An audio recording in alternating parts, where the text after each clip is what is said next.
I have a feeling I'm going to like this story. This is from the BBC. Far-right Israeli minister condemned for taunting handcuffed Gaza flotilla activists. I have a feeling I'm going to love this. Is this a video of it? Let's watch. Free Palestine!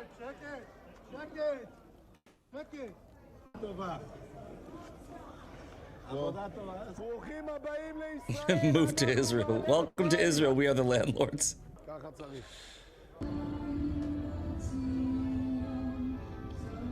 This is awesome.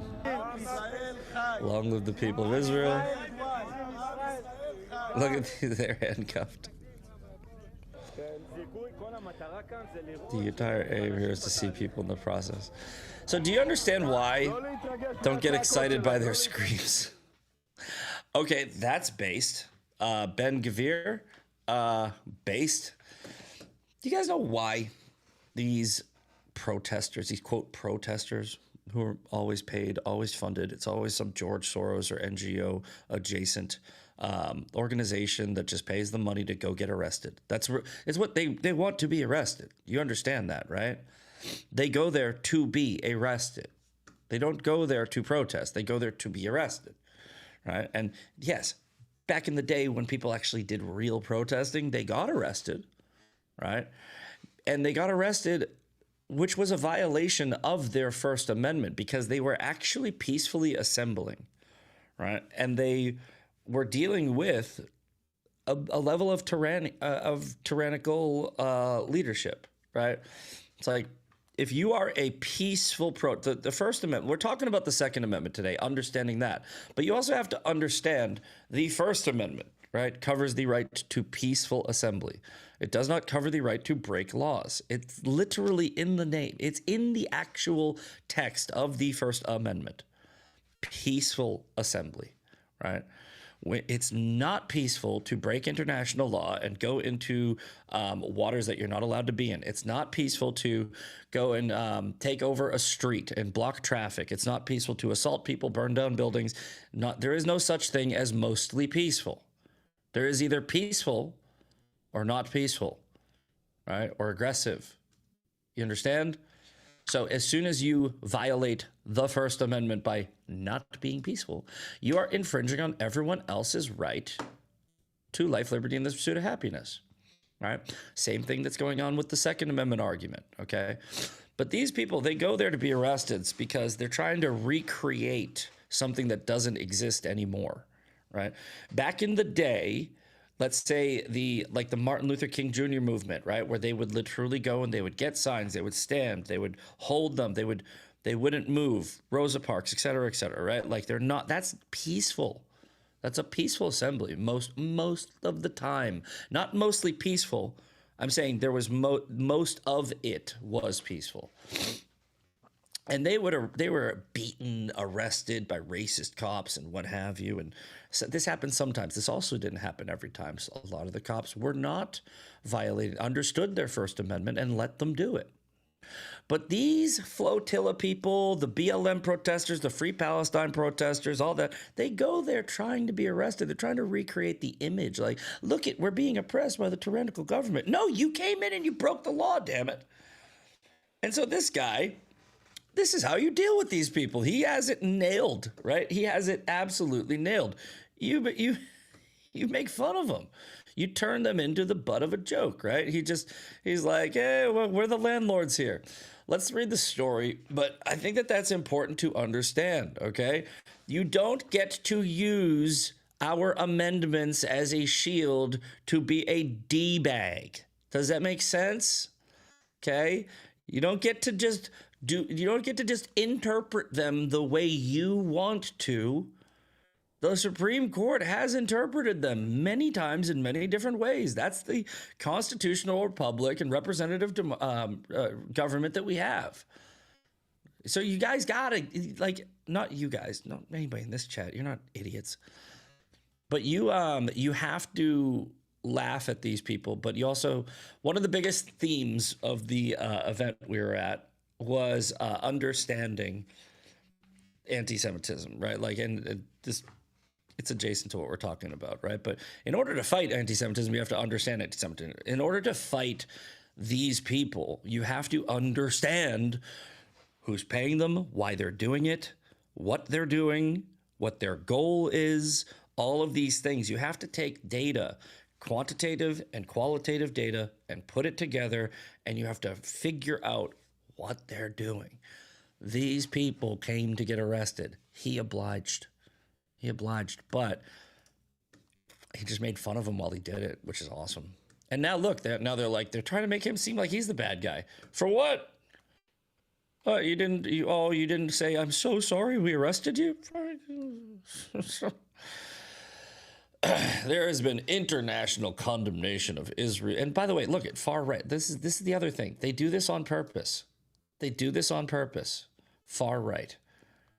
I can already tell the story. It's from the BBC, so it was kind of obvious. But the story's definitely just a hack prop piece that they use. They know they're going to get arrested, and they pretty much have this article written before they even get arrested. They have this article queued up, and then they just fill in some gaps with details. They knew exactly what they were going to do. Anyway, I'll read it. There has been international condemnation of Israel's treatment of pro-Palestine activists who are on board Gaza-bound aid flotilla intercepted by naval forces. You're not just able to just float into a war zone with food. Is this the flotilla that had condoms and cocaine on it? Sounds fun, but I mean, I don't think it was aid. Maybe AIDS. Maybe there was some AIDS on the boat. I don't know if there was aid. I saw the videos. There was a lot of cocaine, some dancing, some weird drum circles, drugs and condoms. I didn't see flour. Freaking AIDS flotilla. All right. US, UK, France, and Italy were among the countries which expressed outrage. We did not. Don't you do that. F you. We did. I don't know. If somebody in the U.S. didn't like it, that's fine. That's not the U.S. I'm the U.S. Well, I thought it was hilarious. Showing himself taunting activists kneeling with their hands tied behind their backs. His actions. Oh wow, even Bibi. Okay, maybe people didn't like it. Even Bibi Netanyahu said they were not in line with Israel's values. Hey man, shut up, Bibi. You know what? Screw you, Bibi. You need it. I was telling people this, man. I'll get to this in a minute. Okay. A rights group representing the detainees said they had been physically abused, resulting in severe, widespread injuries. If this is true, that's wrong, right? Making fun of them, I think that's great. If they were beat up or abused, obviously, we'll condemn that. They probably weren't. They probably were like, the cuffs are too tight. My life is over. Adela said 3 people have been taken to the hospital and were later discharged. Okay. Lawyers said that dozens of participants were suspected with broken ribs and resulted in difficulty breathing. Well, why? Why? Did they get violent? Did they push back? What are the details? Reports also indicating the frequent use of tasers against participants as well. Good. And rubber bullets. Good. Tasers and rubber bullets are usually deployed when a crowd becomes unruly, right? So I don't know if this happened. I don't know. However, let's say maybe the crowd needed to be dispersed or needed to be detained, or maybe they were getting violent. So they stay not peaceful. In not a peaceful way. I know this isn't America, so it's not the First Amendment, but still. Let's say they went and they started, overpowering them, and then they got tased and rubber bullets and everything. And then after they go, I'm injured. Yeah, who did that? It's your fault. Don't go there. What the hell's wrong with you? You want to send in aid? There's plenty of ways to do it. You guys want to be arrested. You want to be on TV. You're making this all about you. Now, as far as Bibi Netanyahu, shut up, bro. Shut up. This was in my speech, okay? But you're not going, you really need, people, you need to start going on offense, and you need to stop apologizing, okay? People didn't invite me to speak at that event because I was reasoning with them, or I was apologizing, or I was playing cutesy time, and like they were like, "Oh, you're such a reasonable and rational voice." No, no, no. I call people retarded. I call people the C word. I make fun of them. I go after them, and you know what? It works. It works. I turn them into jokes. I troll them. I make them the butt of the joke. I debunk them with facts, and I constantly challenge them in a objectively just right way. But I also don't play their game. Their game is for you to take them seriously and make this a serious thing, and it's completely unserious. And if enough people do that, then they'd be like, you know what, I kind of like that guy. Me, referring to me. But stop apologizing. Stop. If you didn't do anything wrong, don't apologize. There's rare times when you should apologize. Like Trump tweeting out the friggin' the Jesus thing, or like, yeah, Rob Reiner. It's like, dude. But it's rare. If you're apologizing all the time, if you're constantly on the defense, they're winning. And you need to get better at offense. Everybody needs to get better at offense. You need to stop the, that was wrong, but. No, but. Everyone should throw this guy a party, right? And be like, I love the fact that he was taunting them. Yeah, I love it. F you. This is a war, man. This is a war of words. And it's turning into a war of actions. Okay. Next up, Vanessa Trump reveals breast cancer diagnosis in an emotional statement. I am staying focused and hopeful.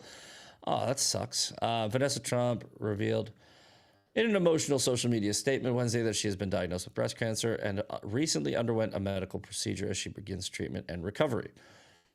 Recently diagnosed. I mean, if she caught it early, I think that a lot of the breast cancer cases, if caught early, are no longer a death sentence like they maybe used to be. So praying for Vanessa Trump's recovery. That's Kai's mother, right? Yeah. Yeah. All right. Well, enough of that. Everyone say a prayer for her. And next up, Fox News, former DOJ prosecutor charged with stealing confidential Jack Smith investigation documents about Trump. Ooh. Carmen Leinberger pleaded not guilty to felony obstruction and concealment charges in federal court Wednesday. Okay. Former Justice Department prosecutor was charged with allegedly emailing confidential records tied to former counsel Donald Trump. Carmen Mercedes Leinberger faces 4 criminal charges. According to the indictment, allegedly electronically filed names of government records to conceal unauthorized transmissions. At the time, she was serving as the managing assistant U.S. attorney to the Fort Pierce branch of the attorney's office for the Southern District of Florida. So what the heck is going on here? U.S. Judge Eileen Cannon blocked the public release of the volumes of Smith's report. So what was she trying to? This is what I'm curious about. What was she trying to post? Stealing confidential documents. What was she trying to post though? Like, or what was she trying to hide? Like, cover up? Is it just names of people? Like, did these hurt Trump somehow? We'll take a closer look at this. All right. Prosecutors alleged she concealed her actions by saving electronic copies and using misleading file names, including chocolate cake recipe and bundt cake recipe. Okay, you're screwed. And because if you're like, I thought it was. I'm just curious what the purpose of it would be. If convicted, she faces up to 20 years in prison for an obstruction charge. Well, I'll have to look into this more, but I think they probably have the evidence. This is probably one of those things. Pleading not guilty eventually could lead to a plea deal. But if you're looking at 20 years because you're stealing classified info, a plea deal is probably a good idea. All right. All right. 2 dictators condemn the U.S. That's pretty much what this story is. Xi and Putin condemn irresponsible U.S. foreign policy at Beijing summit. Okay. Yeah. You guys keep doing your thing over there. Jack Smith don't know jack shit. Yeah. Xi Jinping and Vladimir Putin issued a joint condemnation of irresponsible U.S. foreign policy on Wednesday, warning of a drift back to the law of the jungle. Let's go. I like it. What's the problem here? Statement came after Chinese and Russian leaders held a summit in Beijing that followed a visit to the capital by Donald Trump. Exchanges between Xi and Putin were notably warm. In their joint statement, they said they looked forward to further bilateral cooperation, ranging from artificial intelligence to protection of rare tigers, leopards, and pandas. However, they failed to finalize an agreement over a pipeline that would allow Russia to double its fossil gas exports to China. No. Nah. Nope. How about nope? Spectacle of leaders in the Cold War superpowers, each weakened by conflicts of their own making. They underline the Chinese president's status on the global stage. Essentially, what this is you have Xi Jinping, who's an authoritarian dictator, and you have President Putin, who's an authoritarian dictator, both coming out and saying, we don't like how we're getting owned by Trump, right? Like that's... Why can't we have gas, and why can't it go back to the way of it was when we were crushing you? And I think Trump's response should be because F you. That's why. Yeah, America first. This is actual America first policy. All right, let's see. We got 2 more quick stories. Let's see what they got. But remember, guys, we just click on the news and we break it down. Trump claims he will speak to Taiwan's president, departing from decades-long diplomatic norms. All right. Wow. Oh, yeah, that's right. Yeah, we don't. Yeah, because there's a lot of people that are like, Taiwan not real. Trump said on Wednesday he would speak to Taiwan's president, Lai Ching-te. That sounds delicious. An unprecedented move for a U.S. leader that could roil U.S. relations with China. Quote, I'll speak to him, he told reporters at Joint Base Andrews. I speak to everybody. We'll work on that, the Taiwan problem. Okay. Responding to Trump's comments on Thursday morning, Taiwan's foreign ministry leader said Lai would be happy to speak to U.S. leaders. They have not spoken directly, or U.S. leaders have not spoken directly since Washington shifted diplomatic recognition from Beijing to Taipei in 1979. However, as president-elect in late 2016, Trump broke decades of diplomatic precedent when he spoke to then Taiwan president Tsang Ing-wen. That doesn't sound as delicious. The other one sounded like a good tea. All right. Political fallout from that call saw China's government lodge a complaint with the U.S. government. Screw you. Again, you know, I want to go something quickly, right?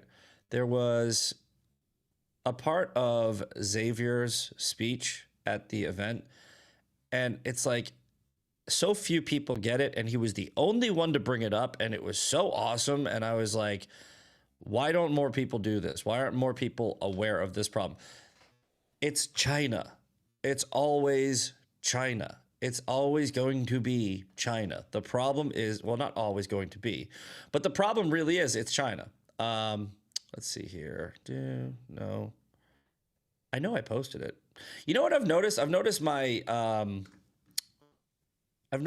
my things aren't popping up all the time. Here, no. Yes, no. Was it this one? I believe it was this one. We have China. Pay attention to the fact that China is always at the scene of the crime. Yes, sir. You guys saw what Travis was saying earlier. One of the biggest culprits of sending these bots towards us is China. Who is responsible for a disease made in the lab? China. Who's responsible for a lot of these bots? China. Who's making the fentanyl that's killing tens of thousands of military-aged men in the West? China. Who also is funding and orchestrating and protecting the Mexican cartels as they bring the drugs and the fentanyl into our country? China. When these people tell you that they want to see the demise of the West, believe them. Yes. Because it's very real. Yeah. So like he gets it, right? And if you really, we had a great episode on this like a month or two ago, and I feel like I'm gonna have to do that every month, where I have to keep reminding you, and maybe I will. Because I think it was if I remember correctly, it was the NWO, MAGA or NWO episode. So if you go through the LFA lineup and you want to find that, but basically, right, if you think about it, if you break down almost every problem in the U.S. and you can trace it back to China, right? We have a drug crisis. We have a fentanyl crisis. Who makes fentanyl? All right, it's only made in one place. It's made in China, right? And succinctly, that also flows into the Venezuela problem and the Mexico problem, because they have partnership, or had partnerships with Venezuela, where they were getting a lot of crude oil, which would benefit them, while Venezuela was bringing a bunch of cocaine into here. They also bring in fentanyl, but mostly cocaine. All right, so it's like these partnerships, this octopus. China's like an octopus with all these arms out there, and every one of them is holding a knife aimed at the U.S. The relationship with China and Iran, right? That's a big problem, right? And we're now going to war with Iran. The relationship of China and Russia, like, I mean, those two countries, they want to be a alliance of a global superpower that hurts the U.S. The stronger they get, the weaker we get, right? So when you really think about that, right? If you look at a lot of Trump's actions, even something that you might not think is related, like designating Antifa a domestic terrorist organization, right? Where does Antifa get their money? Right? Antifa get their money through NGOs. Who funds a lot of the NGOs? China. Code Pink, China. Right? BLM, Free Palestine, China. Right? George Soros, yes. Unnamed billionaire backers, yes. But every one of them has China on speed dial. And if you understand that, Act Blue, China, thank you. Yes, in the chat. Yeah, it's all China.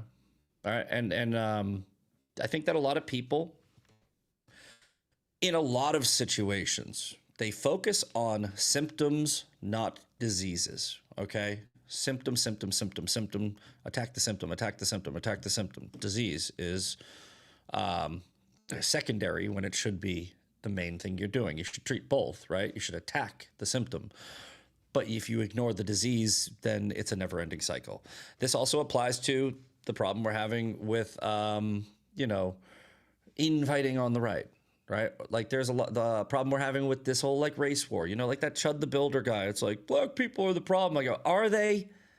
Because can somebody explain to me what black does? Like, what does black do to a human being? Right? Because it's extra melanin in skin, correct? I think I have that roughly, a rudimentary explanation of it. It's more melanin in the skin, causing their skin tone to be darker than others. What does that do? Does that have a chemical reaction on their brain that causes them to be violent? No, it doesn't. Where's their behavior coming from? Why do 12% of the population in the U.S. equate for 51% of the crime? Why? It's not black. Right? It's Democrat leadership. Democrats have turned the projects into the plantation. They have kept black people in this never-ending vicious cycle of fighting each other and creating gangs over tribalism, because they have them on government assistance, and they've taken away the nuclear family. They've put a Planned Parenthood in every one of their neighborhoods. They have created this system. It's not systemic racism, right? That's ridiculous. It's not systemic racism. It's systemic classism, okay? And it's not something that you can fix by just running around on the streets calling them N-words, right? No, you have to attack the problem. The disease is Democrat leadership and policy in these areas. Where are the majority of the highest violent crime districts in the country? 19 out of 20 are in Democrat-run cities. The top, like 19 out of 20. Go look this up. I think there's only one, and it's in Florida or Louisiana, and that's number 19, and that's run by a Republican, but it was a Democrat, like, I don't know, a year ago. So yes, you can make an argument that the black population equates for 51% of the crime. Okay, but I mean, I'm not saying it's not their fault. I'm not saying that they shouldn't be held accountable. I'm not saying that their culture hasn't allowed it to happen. I'm not saying that they shouldn't wake up and fix this problem on their own. But I mean, you should be able to actually say what the actual problem is. The actual problem is it's coming for a reason, and the threats against the United States are coming here for a reason. Immutable characteristics, the Jews or the blacks or the Christians or the Protestants or this or that. It's always just the most ignorant way to address any problem, unless it's Islam. Islam is the exception to the rule. 100% of the time, the ideology is Islam, right? And that's the symptom and the problem, right? That's what I'm saying. Not all Muslims, no. Not all Arabs, no. We're not doing that lazy shit. Islam, the prescription of the ideology, right? Just like communism, socialism, Marxism, totalitarianism, ultranationalism, any of the isms, they always lead to bad things. Islam will always lead to bad things. All right. Anyway, yes, if you don't know, you know. If you don't know, you won't know, or you know. We don't know, you know we know? Is that in the, what does Candace Owens say? We don't know, but we know we know? I actually do know, and I just said what I know, and I know it. All right. Let's see. Should we jump to this one, or should we go? No. Yeah. You know. All right. So let's get in. Let's enough of the daily breakdown. We got that. We covered all that. Let's get rid of those. I have been waiting to do this for a while. I was on my own show yesterday as a guest, and we covered this pretty extensively. But I wanted to, I wanted to be able to do it as the host and go through it, guys. Massie blames defeat on the Jews of rural Kentucky.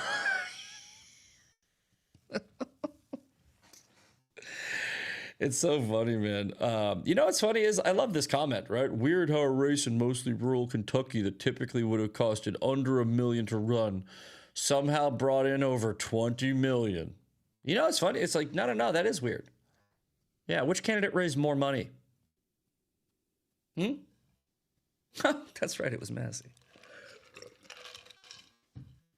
Yeah, it is weird. It is weird that so much money was thrown into the race against Thomas Massie. It's also really weird how it didn't stop him from raising more money on his own, right? For every dollar a Jew threw in, a Muslim threw in too. So no, it is weird.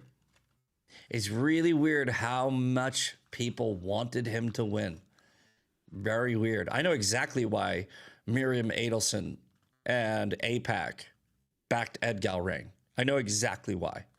Right? They are Jews. Thomas Massie hates Jews. They do not want somebody in Congress who hates Jews. They have a right to think that. They have a right to want that. That's actually their whole purpose. Right? AIPAC is the American Israeli Political Action Committee, okay? Their whole goal is if you hate Israel, as Americans, we don't like that, right? You can say that you want them to be a foreign agent. You can say you want all PACs disbanded. Fine. I'll say it too. Fuck AIPAC. Sorry. I mean. I don't know why you got to do it in front of the kid with the effing. All you got to do is say earmuffs. But not because they're Israeli, they're not even Israeli. Some of them might have dual citizenship, but they are Americans. No, not because they support Israel, because they're a PAC. I don't like any PACs. I've always been this way. I always say I don't like PACs.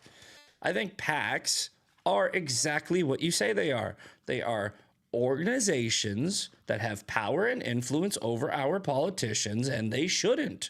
The only influence our politicians should have are from the people in their districts or the people that they serve, which would be the American people. Now, if you want to make a law tomorrow, I will champion that. I don't care if a Democrat does it, I'll support it, right? You say, I want to disband all PACs. I'm going to go, yes, yes, yes, yes, yes, yes. Do that. Please, thank you. Do that. Get rid of every single one of them. In fact, take it a step further. The only money that a political candidate can raise are from the people in his district in a state election. And the only people that a political candidate can raise money from in a federal election is from the American people. And it all has to be capped at $3,500 or whatever the cap is. So if you get 1,000 people to give you $3,500, the maximum donation, you have $35,000 or $350,000, whatever the number is. I don't know. You get my point, right? Yeah, that should. I agree. Oh, let's do that. Oh no, yeah, no more APAC, no more APAC, no more PharmaPAC, no more National Association of Realtors, no more the AAPAC, right? The American Arab Political Action Committee. Get rid of them too. Yeah, get rid of all of them. Get rid of NGOs too. Yeah, why are NGOs spending millions and millions of dollars on politics? I think it's a great idea. But that's the thing, right? The people that don't like APAC, they don't want to do that, right? They just want one organization. They want one PAC gone. They want the number 20 PAC with that's 200th in lobbying gone. Because that PAC, when Massie raises a bunch of money from his anti-Israel frickin' backers, and he raised more of it, that PAC, APAC, and Miriam Adelson and whoever can come in and they can actually counter him trying to buy an election. Isn't that interesting? Who raised more money? It's like he did. It was him. Speaking of raising money, speaking of, countering. The narrative that's coming out, Tucker Carlson has claimed that Massie lost because of mail-in ballots. All right. I said this yesterday on when I was a guest on my own show, right? When I was talking to Sean about it, and I go, there's a certain level of ick I got when I saw people with the mail-in ballots are the reason this election was stolen from Thomas Massie. Because I believe they use mail-in ballots to steal elections, right? And it was so, how do I address this without looking like a hypocrite, right? And the to be completely honest, it's like, I kind of can't, right? But I can give you facts, all right? While it is true that let's say in California, there might be an election that is swayed or stolen. I had Dinesh D'Souza on this show. He made the documentary 3,000 Mules, or was it 2,000 or 3,000? 3,000. And I believe they use mail-in ballots to steal elections, okay?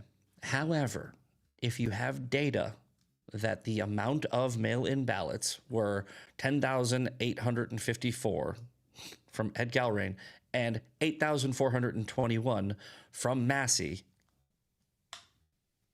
you get it? It's math. It's math.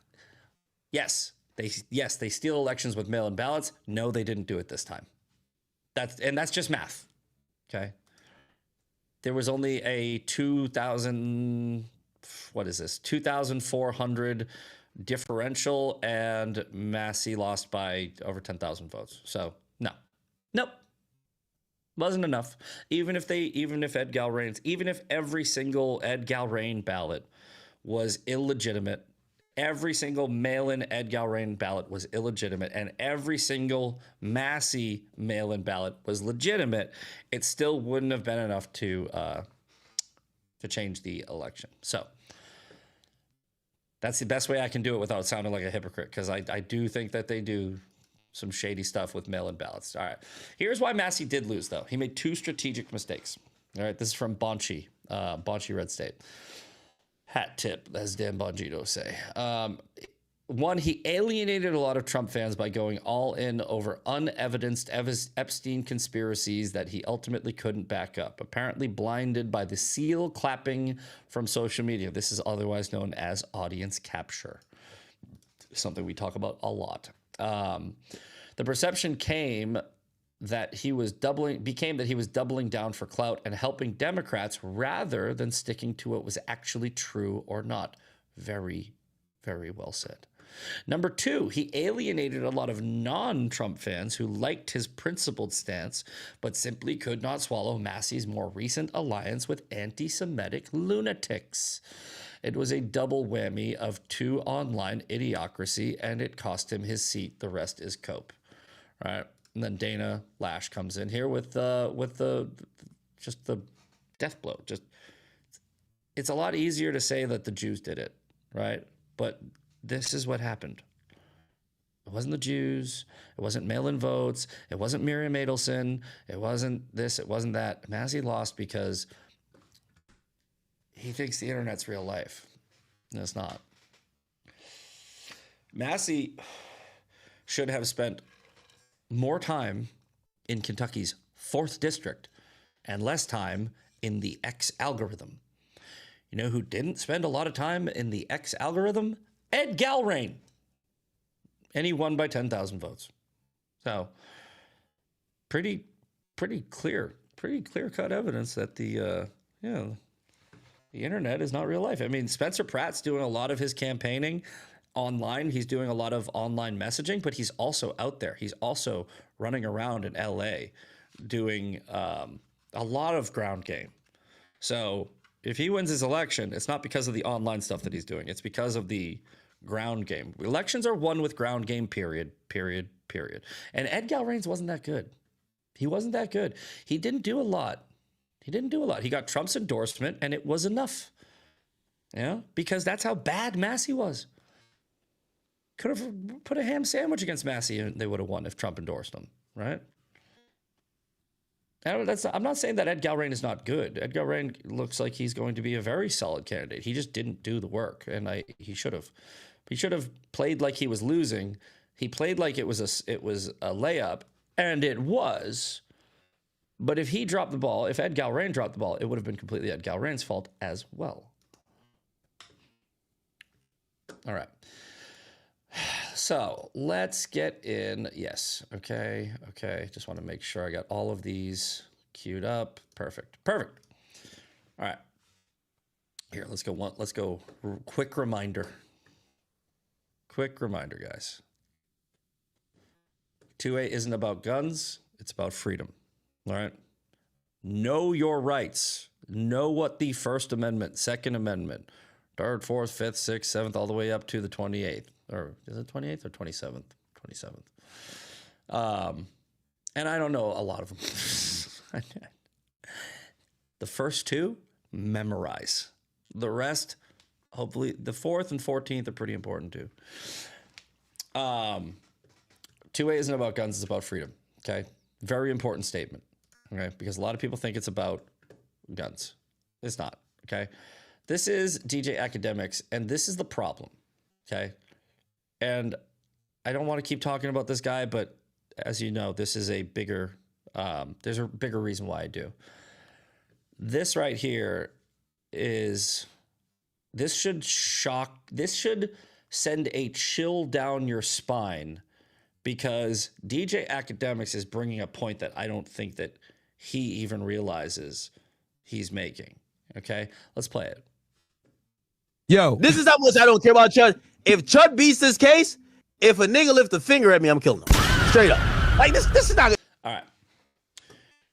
Sorry for the language, but I didn't do it.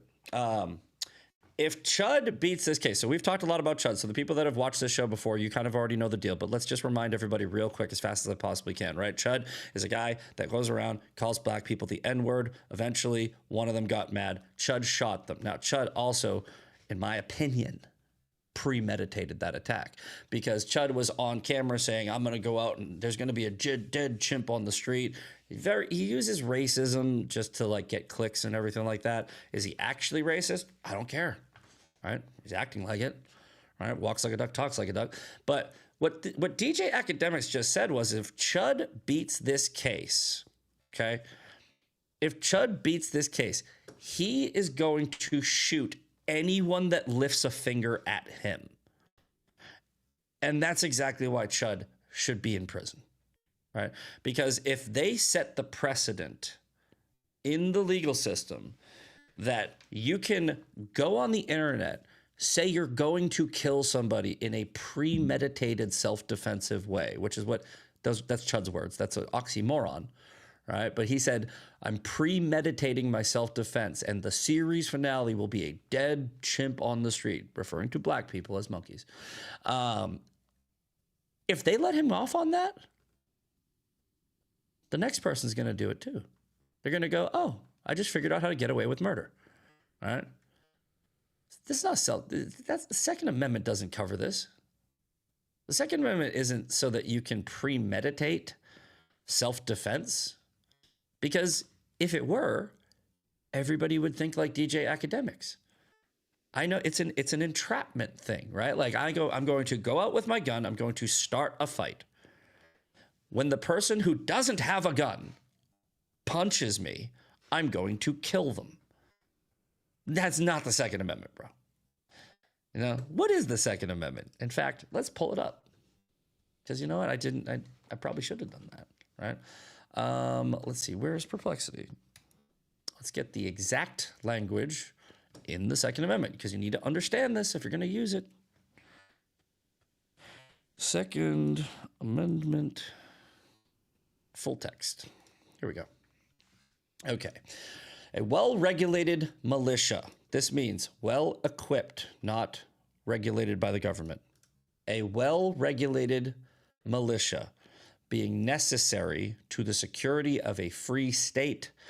The right of the people to keep and bear arms shall not be infringed. Look, what does this say? This says keep and bear arms. It does not mean bear arms. It doesn't mean like furry arms. This is why I put this in here. It does not mean you have the arms of a bear. It means that on your person, you should be able to have a weapon at all times. And the government should not be able to infringe on your right to have a weapon on you at all times. What you do with that weapon can be illegal. That's not the Second Amendment, right? Like the Second Amendment doesn't say you have the right to shoot people. It's saying in case there is ever a revolution, you should have a weapon. That's the Second Amendment. Okay. Now, we're running out of time. So moving on, right?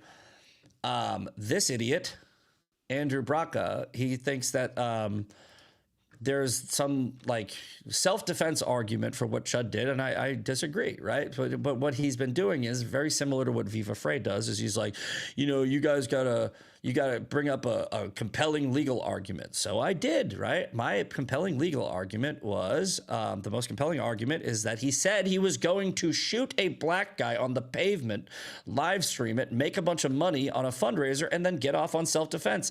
That was before he shot a black guy on the pavement, live streamed it, and has now raised a bunch of money while trying to claim self-defense. If I said I was going to go rob a bank and then I was later arrested and charged for bank robbery, and a bunch of people online said I probably robbed the bank, those people would probably be making a pretty good argument that I robbed the bank, right? And then that guy fires back and he's like, probably isn't the thing. No, it's a legal argument. It just shows it's basically a taped confession, okay? And I think that what we need to understand is this Chud case is way bigger than social media, because what it is it could, if it goes the wrong way, set a legal precedent where people running around think that they can literally set up a murder. and they shouldn't be able to, right? Chud is on camera. Let's see if we can find the, I wonder if we can find the, oh, I know I'm running out of time, but it's very harsh language, but it's also very important language. Here, I'm just going to do this. Play on repeat. Play on repeat was my exact language. Come on. Here we go. Bro, they want to threaten your life, you take theirs. You put them on the ground, then you go live on Kick. You say, look at this dumb laying dead on the ground. Holy shit, bro. Dude, that's how you go. That's how you go viral. You'll get double the followers you got. I guess. That's how you go viral. We're in America, bro. They want to threaten your life, you take theirs. There you go. Boom. That's your confession. That's your legal argument. That's a legal argument with no other evidence that's ever presented in the case, right? This video is a legal argument. All you would have to do is show a jury this on repeat and go, do you think that he did it on purpose? Because he said he was gonna, right? There you go. And it's all about going viral, right? We got 2 minutes left. So let's see. This is all based on this affidavit. And an affidavit is just a general summary, right? And apparently that hack lawyer, Andrew Braca, is like, based on this affidavit, there is not enough evidence. It's not supposed to be an evidentiary thing. It's supposed to be a small, short summary. Dalton Etherly engaged in a verbal altercation, right? Mr. Etherly turned his body in a bladed stance, reached for his gun, and discharged his gun. Pretty much did what he said he was going to do, right? And now, finally, there was an argument that you can reach for your gun. You can reach for your gun. It's not illegal. Well, not necessarily, right? Not necessarily. Again, you have to understand the Second Amendment, and you need to understand the law, because you might be thinking you can do something that you can't do, right? If a person, here we go. There, I'll read it. If a person is clearly reaching for a gun during a threatening confrontation, that can support a self-defense claim because it may indicate an imminent deadly threat from Chud. If Chud starts a fight or even gets into a fight, reaches for a gun in a bladed stance, the other guy could go, you're about to kill me. I don't have a gun. And he could have got off on self-defense. That might be why he doesn't have a charge, and Chud does.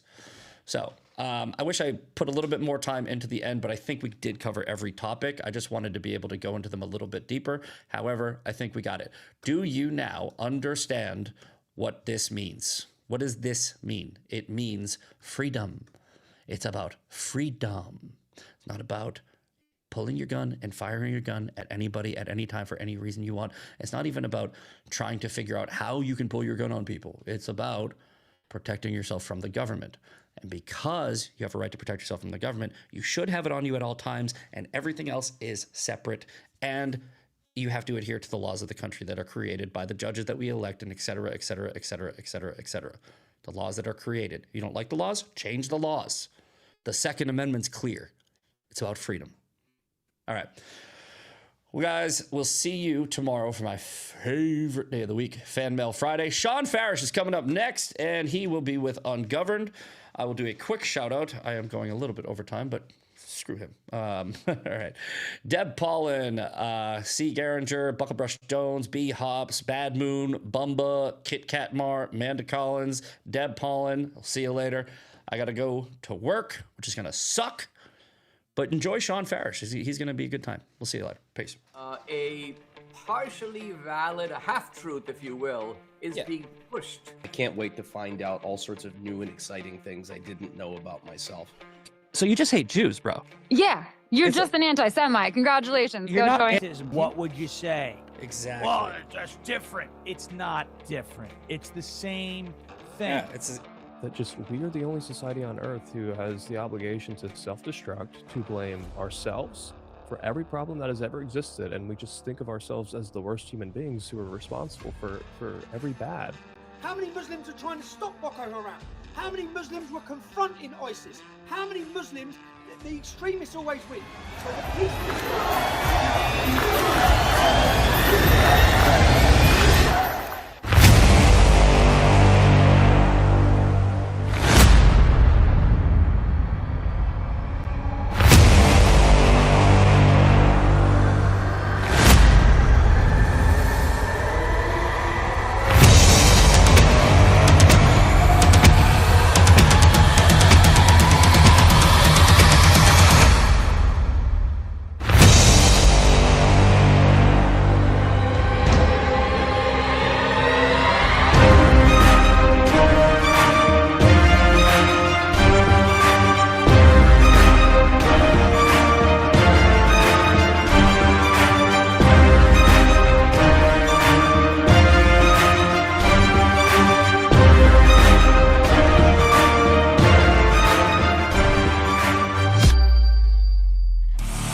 Happy Thursday to the Ungovernables, the Captain's Crew, the LFA family, McGroin Nation. We're coming to you live from the deep red state of Tennessee on rumble.com/LFA-TV. Welcome to Ungoverned. Happy Thursday to you. One more day after today, left of this week before we head into what's going to be, I believe, a very nice Memorial Day weekend. Memorial Day. We're gonna have a very good. We're gonna have a good week. It's our anniversary weekend as well, Brennan and I. So exciting there. For 500 years. It feels like a lot longer than 3 years. It does. We've done a lot. Yeah, and we've been together almost 5. Yes. 4.5. And we'll be line dancing again tonight. You know, it's gonna be a good time. Getting our boogie oogie oogie on. I mean, we'll be trying. We'll be trying to line dance. We have tonight. some friends coming with us this time, so we'll be trying to line dance again tonight. Yes. Jeremy says it's him and Sabrina's anniversary too. That's cool. Goodness. The 25th? Is it the same day or is it the same weekend? Who knows? I don't know. Well, I'm sure we'll get an answer. Jeremy will answer us in the chat there. 27th. Okay, cool. That's nice. Wow, we're just a couple days apart. So we're just a couple days apart. You see that? There you go. All good things happen towards the end of May. There it is. In the beginning, because you were born. In the beginning, because I was born. So there it is. Bookends. There it is. Bookends. Yep. Yes, that's right. Also, on the 25th, we will be celebrating, 6 years of sobriety for George Floyd. Oh, yeah. We got married when George Floyd died. Not the actual, same day, but, you know. And we chose it because that was my grandparents' anniversary, so we could carry on the tradition. That's right. But then... That's right. But then it happened to also be when George Floyd. We will be line dancing tonight, so that'll be fun. Met his maker. Yes. All right, everybody, share the show. Obviously, look, I think there's a little bit of fatigue. Not fatigue. That's a bad word. I think everyone's starting Memorial Day weekend a little early. We don't get to do that. I don't get to do that. You know what's going to happen tomorrow? 2 hours of radio in the morning, 4 hours of radio in the afternoon. Oh, by the way, an hour of streaming in between all that. Was that 2, 3, 7 hours of flapping gums for me tomorrow? That's going to be... And... Chin wagon. And then on Memorial Day, Monday, 4 hours of radio in the morning. Who takes holidays off? I don't. Come on, guys. There it is. Got to get in while the getting's good. Listen, it's all good stuff. So hopefully you guys can be there too on 1210 WPHT. It'll be a fun time tomorrow afternoon. Tomorrow morning, obviously, with Kale and Company. And Monday morning, you're looking for something to listen to on Memorial Day. I'll be going 4 straight hours on radio, 6 to 10 Eastern. So would love to have you there. And they stream all their shows live on YouTube. So check it out.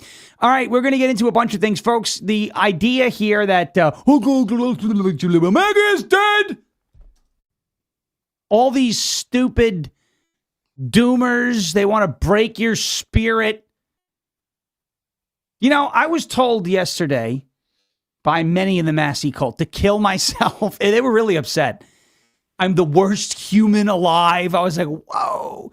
Is this how Misfit feels? Misfit's inbox. He said his Fan Mail Friday is going to be crazy. His Fan Mail Friday episode tomorrow is going to be crazy. Yikes. But I got some really good DMs. Kill yourself, Yankee. No, not going to happen. You're the worst human alive. Because why? Because I supported Ed Galrine. Imagine taking it that seriously, right? So emotional. So they emotional. Must all be on their periods. Yeah. All of these guys. Oh, People always complain that women are so emotional. No, these guys a are. lot of whiny baby boys. Too. I think these folks who are in my DMs saying things like that are probably on HRT, right? Hormone replacement therapy. Probably chopped some things off of some parts of themselves. But I got told by somebody yesterday who's an otherwise a very respectful guy. And I yelled at him. And he got mad. I never talk to you like that. Well, you said something stupid. So, he goes, way to unite the base. I said, oh, really? You want me to unite the base? You want me to unite with people who want me to kill myself? Okay, sure. Yeah, I'm going to unite with those people. Great. I'm the problem. That's right. I'm always the problem. If I'm celebrating an electoral win, no, stop it. You're not, you're dividing the base. I'm not dividing anything. The Massie cult wants me to die. Well, I don't know how serious but these people are nuts. Kill yourself, Yankee. I'm like, no, that's not going to happen, by the way. If my existence makes them mad, it only gives me more of an incentive to continue to exist and thrive, these people. Anyway, so interesting DMs there. But MAGA is alive and well. We played for you. I talked about it yesterday. Towards the end of the show, the Doomers want to break your spirit. Hakeem Jeffries also wants to break your spirit. Here we go again with the Doomers on the quote-unquote right, who are not actually on the right. And by the way, if you are a supporter of Thomas Massie and you're an otherwise normal person and you're not in people's DMs telling them to kill themselves and calling them the worst human being alive because you lost an election, and you want to be a part of the winning coalition and you want to come into the tent and you can behave yourself, I'm not going to tell you to go away. But if you're going to come into the tent and start dropping turds in the punch bowl, we're going to roundly reject you and kick you out, toss you out on the, on the curb and let you fend for yourself. And we'll replace you. And I do this a lot. This is a quick thing. A lot of people who have, whether you have a big social media following, a small social media following, so people start to panic when they lose followers. They're like, oh my gosh, what am I doing wrong? As long as you're not selling out your values, you're doing nothing wrong. I had mass unfollows through over the last week, right? Hundreds of people were like, I'm out. See ya. Because I didn't support Massie. And I added all of them back. Not the same people, better people. I said, fine, I'm just going to replace the crappy people with better people. I do this all the time. Upgrading. It's fine. MAGA is alive and well, and you have voters, finally, what have I been saying? I mean, for 6 years, it's owned the process. There's like our tagline back when I was on, Long Island. Participate in primaries, stay engaged, get involved, et cetera, et cetera.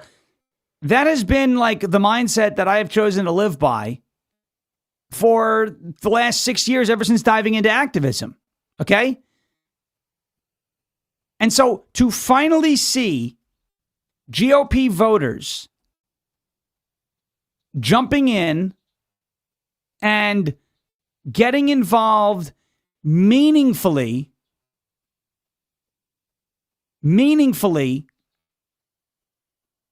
I'm trying to think, into the primary, like they're getting involved in the primary.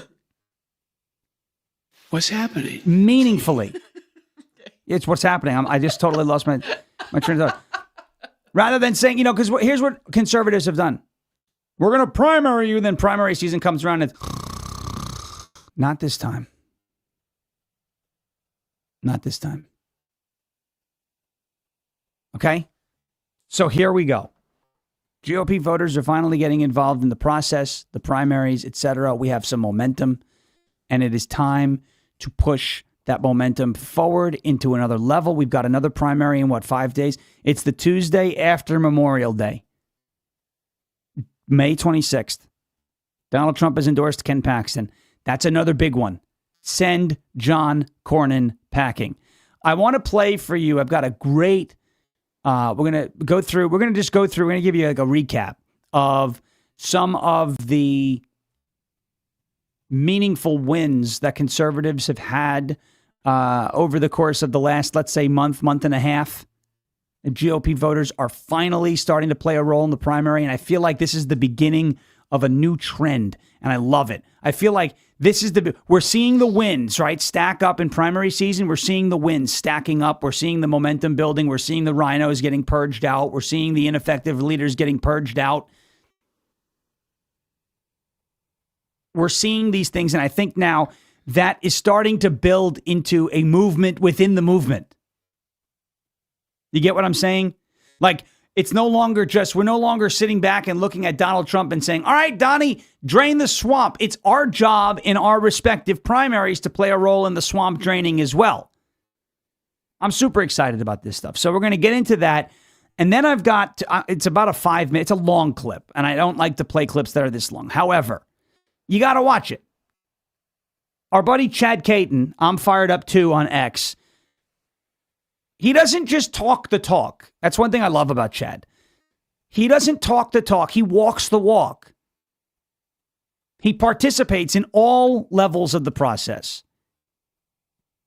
He's done on-the-ground security for independent journalists like Nick Sorter. He's done on-the-ground activism when it comes to campaigning. He's done on-the-ground activism when it comes to participating in testifying in front of Senate committees and House committees and other committees to get the agenda passed and move things along. In South Carolina, their state House of Representatives passed new congressional maps. It is now heading to the Senate, and I'm going to play for you a little bit later in the show Chad Kaitton's testimony because, folks, this is what we need to do. Whether or not you believe your leaders are going to act on what you say in these hearings or not, you've got to be there. You've got to be a part of these hearings. You know why? Because if they don't listen to you, there's your reason. When they come after you, oh, can you donate? Can you do this? Can you do that? You say, no, I came out, I testified, you rolled your eyes, you're out. I'm supporting someone else. I'm going to play this for you because this is what we've got to do. Don't just talk the talk, but walk the walk. And this guy is incredible, Chad Kaitton. So I'm going to play that. He's at I'm Fired Up 2 on X. Give him a follow. A little bit of other news that came out. The United States indicted Raul Castro in Cuba. Ilhan Omar is finally speaking on the fraud, and she probably should just keep her mouth shut. And a few other things. The Department of Justice indicted an attorney, a DOJ attorney, for theft of records tied to the Jack Smith cases against Donald Trump. We've got a lot to get to. Before we do that, I want to get to a word from our friends at OFP Farms. It's OFPFarms.com. Promo code Sean, SHAWN. Now is the perfect time to stock up on your favorite OFP Farms tallow and goat milk skincare products and save money while you do it. Enjoy 10% off of your entire order with the exclusive code Sean, SHAWN. They have farm-crafted ingredients. Like, where's my goat kisses? It's in my pocket. Yes, there it is. My Yuki. I love my eucalyptus mint. It's nice to be reunited with an old friend. Eucalyptus mint. Farm-crafted in small batches to maintain quality. They use simple ingredients that your skin actually understands. None of this foreign stuff. Your skin's like, what the hell's that? No, it's goat milk. It's tallow. It's stuff that your skin understands. They provide nourishing skincare from their farm that you can bring into your home. If you don't have to take my words for it, you can go to OFPFarms.com, check out the thousands of 5-star reviews from many of you in the LFA family, the Ungovernables, etc. Beautiful 5-star reviews and customer service that actually cares. You can feel confident shopping over at OFP Farms. And if you use the promo code Sean, that is SHAWN, OFPFarms.com, promo code Sean, you get 10% off of your entire purchase. OFPFarms.com, promo code Sean. Check it out. It's right there on your screen. OFPFarms.com, OFPFarms.com, OFPFarms.com, promo code SHAWN. All right, folks, you know I have been talking about doing this for years now. Ever since diving into activism, I have been talking about doing this. And it's been an uphill battle because it is tough to break a bad habit. Think about if you're going on like a fitness journey, right? And you have a goal of where you want to be. You've got to break some unhealthy habits and form some healthy habits before you actually get healthier. That's the way it works, right? You've got to draw a line in the sand and say, today I am changing my lifestyle. I'm doing it. It's a conscious decision. But just because you make that conscious decision one day does not mean the next day that you've accomplished the mission. You've only just accomplished the start of the mission. You have made a conscious decision. You have made a plan and said, this is what I'm doing going forward. This is how I'm going to make my life better. This is the day I start executing. Start executing. But it is only after a very long period of time of constant execution that you actually see results. I understand we live in the TikTok, Instagram, Snapchat, YouTube Shorts, Rumble Shorts generation, where it's like 90 seconds. If I don't have millions of views in 90 seconds, producing content online is useless. Wrong. You've got to build. You've got to build steadily, consistently, meaningfully, and then you will see the results. And you stack good results on top of better results, on top of better results. And it's not always going to be up only, right? When you make an investment in crypto or the stock market, you're expecting the cost, right? The price of whatever you buy in to go up over time. But it's not just going to be up only. You're going to have up days. You're going to have down days. You're going to have more up days. You're going to have more down days. You're going to have more up. But you want to have more up days than down days, right? Because you want to, at the end of the day, have net gains. So not everything's going to go your way. Not every election you're going to win. Not every primary you're going to be able to get your guy or gal over the finish line. The analogy I'm trying to make is healthy habits. The first step is you have to make a decision that you're going to change the way you're behaving. What is the definition of insanity? It is repeating the same behaviors and expecting different results. So much like on the health front, if you repeat the same, if you're unhealthy, you're not happy with how you look, you're not happy with how you feel, you're not happy with how much you weigh, you're not happy with what your blood work shows, you're not, whatever it is. If you continue the exact same behaviors that led you to being unhealthy, you can't reasonably expect yourself to be healthy. Even if you start sticking yourself with Ozempic all over your body, yeah, you might lose some weight, but you're not actually healthier, right? You're not healthier mentally, you're not healthier physically. Okay, the point here is you make that conscious decision to change your behavior, because once you change your behavior, now you have a reasonable expectation of different and better results. You will not get different results if your behaviors don't change. You will get different results if your behaviors change, or at least you have a chance. And GOP voters are starting to understand that and starting to do that. And it has me so exciting. Look at this. Hotair.com. GOP voters are rhino hunting. Finally. You know what? We've been saying this for a long time, right? When do you take out your frustration on the Republican Party? Not during the general election. When do you voice your displeasure with the Republican Party? Not during the general election. During the primary. Just so everybody knows, this was what I was going to say if Thomas Massie had won on Tuesday, and I would have been very unhappy. If Thomas Massie had won on Tuesday night, yesterday I would have came in and said, listen, guys, didn't go our way. And as much as I don't like the person, because he votes with the Democrats 25% of the time, Thomas Massie would have been a better alternative to a Democrat who votes with Democrats 100% of the time. Get it? Now, he lost. Ed Galrine won.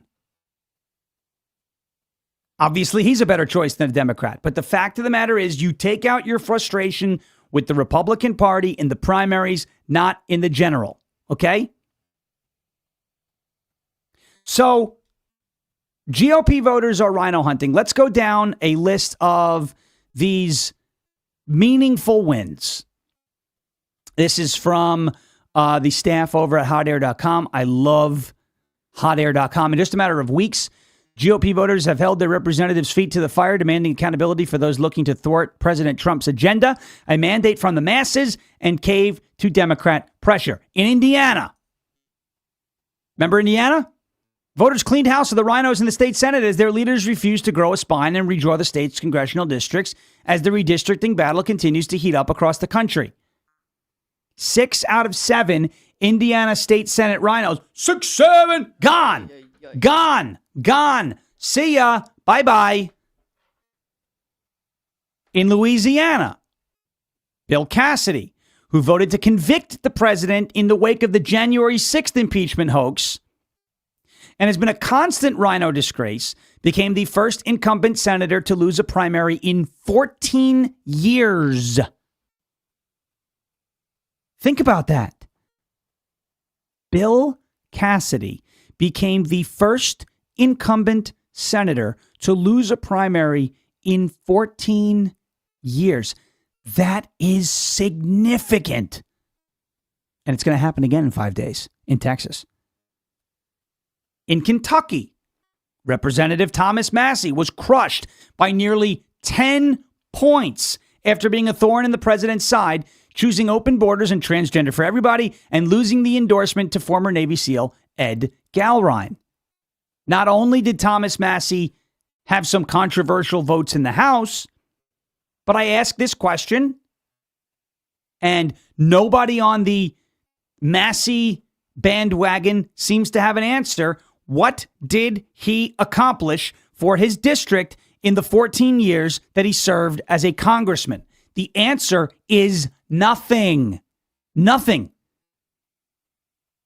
Now, if these representatives serve me and they're not serving me adequately and they're not giving me results, I would like to find somebody else who can put up better results. Think about it as, if you're the general manager of a football team and your quarterback just isn't cutting it.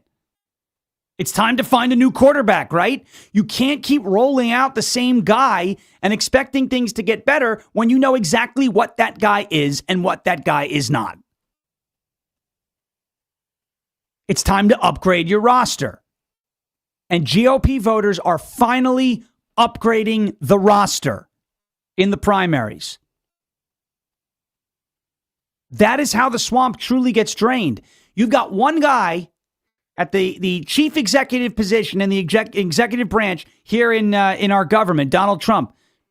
He can't do it all by himself. He does need allies in the other branches of government, and Republican voters are finally starting to make that possible through the primaries. This is how we win long term. Short term, we turn out during presidential elections and midterm elections. Long term, we play a role in every single phase of this process. Are things going to fall through the cracks? Yes. Are candidates going to win that we don't want to win? Yes. Are we going to fall into situations where rhinos squeak through the cracks or somebody goes back on their word, or we have, in the midterms, we got to vote for someone we think is going to be a good guy, gets into the House, winds up being a disaster? Yes, it's not going to be perfect, but it's better than giving control to Democrats. It's better than giving control to Democrats. And it at the very least, gets us into the habit of constantly participating and always being there. If you get into the habit of constantly participating in all phases of the process, being visible, being vocal, to the point where your public servants, your representatives, have no choice but to always hear you, hear from you, obviously in a respectful manner. Don't call them up and cuss them out. They're going to know that if they go back on some of the things that they promised, you are going to be there to hold them accountable. For years, Republican voters have made empty threats to primary out somebody who is inadequately representing them. Those days are over. And Republican voters are proving that, whether it's Indiana, whether it's Louisiana, whether it's Kentucky, or it's soon to be in Texas. Republican voters have had it with inadequate representation, and they are finally taking out their frustration where it deserves and where it should be taken out, and that is during the primary process. That is where we upgrade our roster, and we're doing it. And it brings me an immeasurable amount of joy to see this finally happening, because not only does this mean that we're there to hold them, these inadequate leaders, representatives, accountable in the primary, but if we're participating in primaries, it forms those healthy habits where we don't have to worry about so much people forgetting about general elections, which is where we beat Democrats. Healthy habits. Make that decision to change your behavior today and then execute on it every day after that. Quick break. And then I'm going to play for you. It's about a 5-minute clip, but it'll go by fast because not only is Chad Kaitton just very insightful and he walks the walk, doesn't just talk the talk, but when he speaks, he's pretty entertaining. He's a good guy. So we are going to play he testified in front of yesterday in front of the South Carolina Senate Judiciary Committee. A lot of rhinos in that committee, but the redistricting effort, the new maps in South Carolina, leading into this whole special session, made it out of that committee and are now heading to the full Senate for a floor vote in South Carolina. And that's due in large part to people like Chad Kaitton, who are participating in the process and are being visible and are being vocal and moving the agenda along in his respective state. I'm going to play it for you in a second. Before we get to that, I want to get to a word from our friends at Cove Pure. It's covepure.com/SHAWN, covepure.com/SHAWN. Folks, I don't know if you've ever heard of these things called PFAs. PFAs, forever chemicals is what they are also referred to as. I don't take a lot of things for at face value anymore. And I'll be honest, tap water was one of the last things on my radar until I started looking into it. And that's why Cove Pure is what we use to purify every drop of water in this house. Over 176 million Americans are drinking tap water with PFAs in it. They are man-made chemicals used in food packaging, nonstick cookware, and firefighting foam. Scientists call them forever chemicals because once they're in your body, they're there forever. They don't break down, and they are linked to hormone disruption, immune damage, and increased cancer risk. But here is the part that stopped me cold. The EPA actually addressed this. They set legal limits for PFAs in drinking water back in 2024. But water systems have until 2031 to come into compliance with that. That is 5 whole years from now. And until that deadline arrives, a utility can be operating above the legal limit, and they're not required to tell you. So you're just drinking that water. You think everything's okay? Nope, it's not. You're drinking PFAs. The EPA knows these chemicals are harmful enough to regulate, but they're just not making anyone act on it yet, which means it is on you to take matters into your own hands. Cove Pure is engineered exactly for this purpose. Unlike the normal pitcher filters that you can get at the store, their Clearwave reverse osmosis technology is certified to remove up to 99.9% of contaminants, PFAs, heavy metals, fluoride, pharmaceuticals, filtering particles hundreds of thousands of times smaller than a single human hair. And the best part about Cove Pure is they make it easy. It sits right on your countertop. You don't have to drill any holes or call a plumber. You just plug it in and it does its thing. You've got the instant hot feature. You've got the pitcher that you can take around the house. You've got the instant dispense. Boom, it comes out. Custom temperature. This thing is amazing. And it's quiet. It's easy to use. Again, no holes, no plumbing. CovePure.com. And if you use the code Sean, you go to CovePure.com. CovePure.com/SHAWN. You get $250 off of your entire purchase. CovePure.com/Sean. CovePure.com. CovePure.com/SHAWN. Okay, the redistricting fight is still going on. South Carolina looked like, oh no, the Senate, the Rhinos. But now they don't need 2/3 to get through the Senate. They just have to flip a couple of squishes in the South Carolina Senate to get this thing passed, and we can get another seat out of South Carolina and redistrict Jim Clyburn, who's one of the biggest racists in the House of Representatives, out of Congress. This is how it's done, folks. This is our friend Chad Kaitton. I love this guy. He is someone who walks the walk. He doesn't just talk the talk. This is his full testimony from yesterday in South Carolina in front of their Senate Judiciary Committee in his effort, successful effort, to get the new congressional maps out of that committee and into the Senate. This is what we have to do. This is what patriots do. This is what people who care about this country do. Now, I'm not saying if you don't do this, you don't care. This isn't for everybody, but he is great at this, and this is an example I wanted to show you. So here's Chad Kaitton in South Carolina. It is a long clip, but I think you're going to enjoy it, and there's a lot of things that we can take away from it. Watch. Kaitton. Yes, sir. My name is Chad Kaitton. I am the... Oh, sorry. Go. No? And raise your right hand. I'm sorry, yes. Tell the truth, whole truth, and nothing but the truth. Yes, sir. Go. Thank you. Thank you, Mr. Chairman. Thank you, body. We're in a very polarized world right now. I am the National Field Director of the Conservative Caucus, so I am going to speak on partisanship. This is a fight. We have different ideas, which is what makes this country great. I served in the Seabees. Thank you for your service, sir. But this is what we are. We have two sides. Had a great discussion with you on Twitter. That was fantastic. I love it. And this is how we get things done. But we have to recognize the partisanship. And sometimes when you win the game, you get to spike the football. Here in South Carolina, we have a supermajority as Republicans. We expect that Republican way of life and what we think is necessary to get done.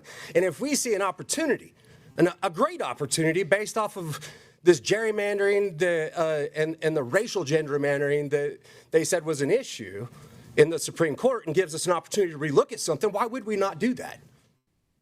Overtly, we're trying to say that this is racist by getting rid of what the Supreme Court told us to look at which shouldn't be gerrymandered based on race. It doesn't make sense. But the racial conversation comes in here so that we have something to fight about. I see problems within these cities, and I see, we're talking, I don't want Horry County. I'm from Myrtle Beach. We don't want nothing to do with Charleston. We don't want to get into that. Right, Chairman?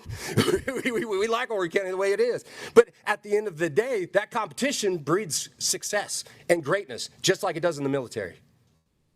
This competition and our partisanship is what makes this country so good, to the point where we keep the violence away, but we're able to come into a room like this and talk.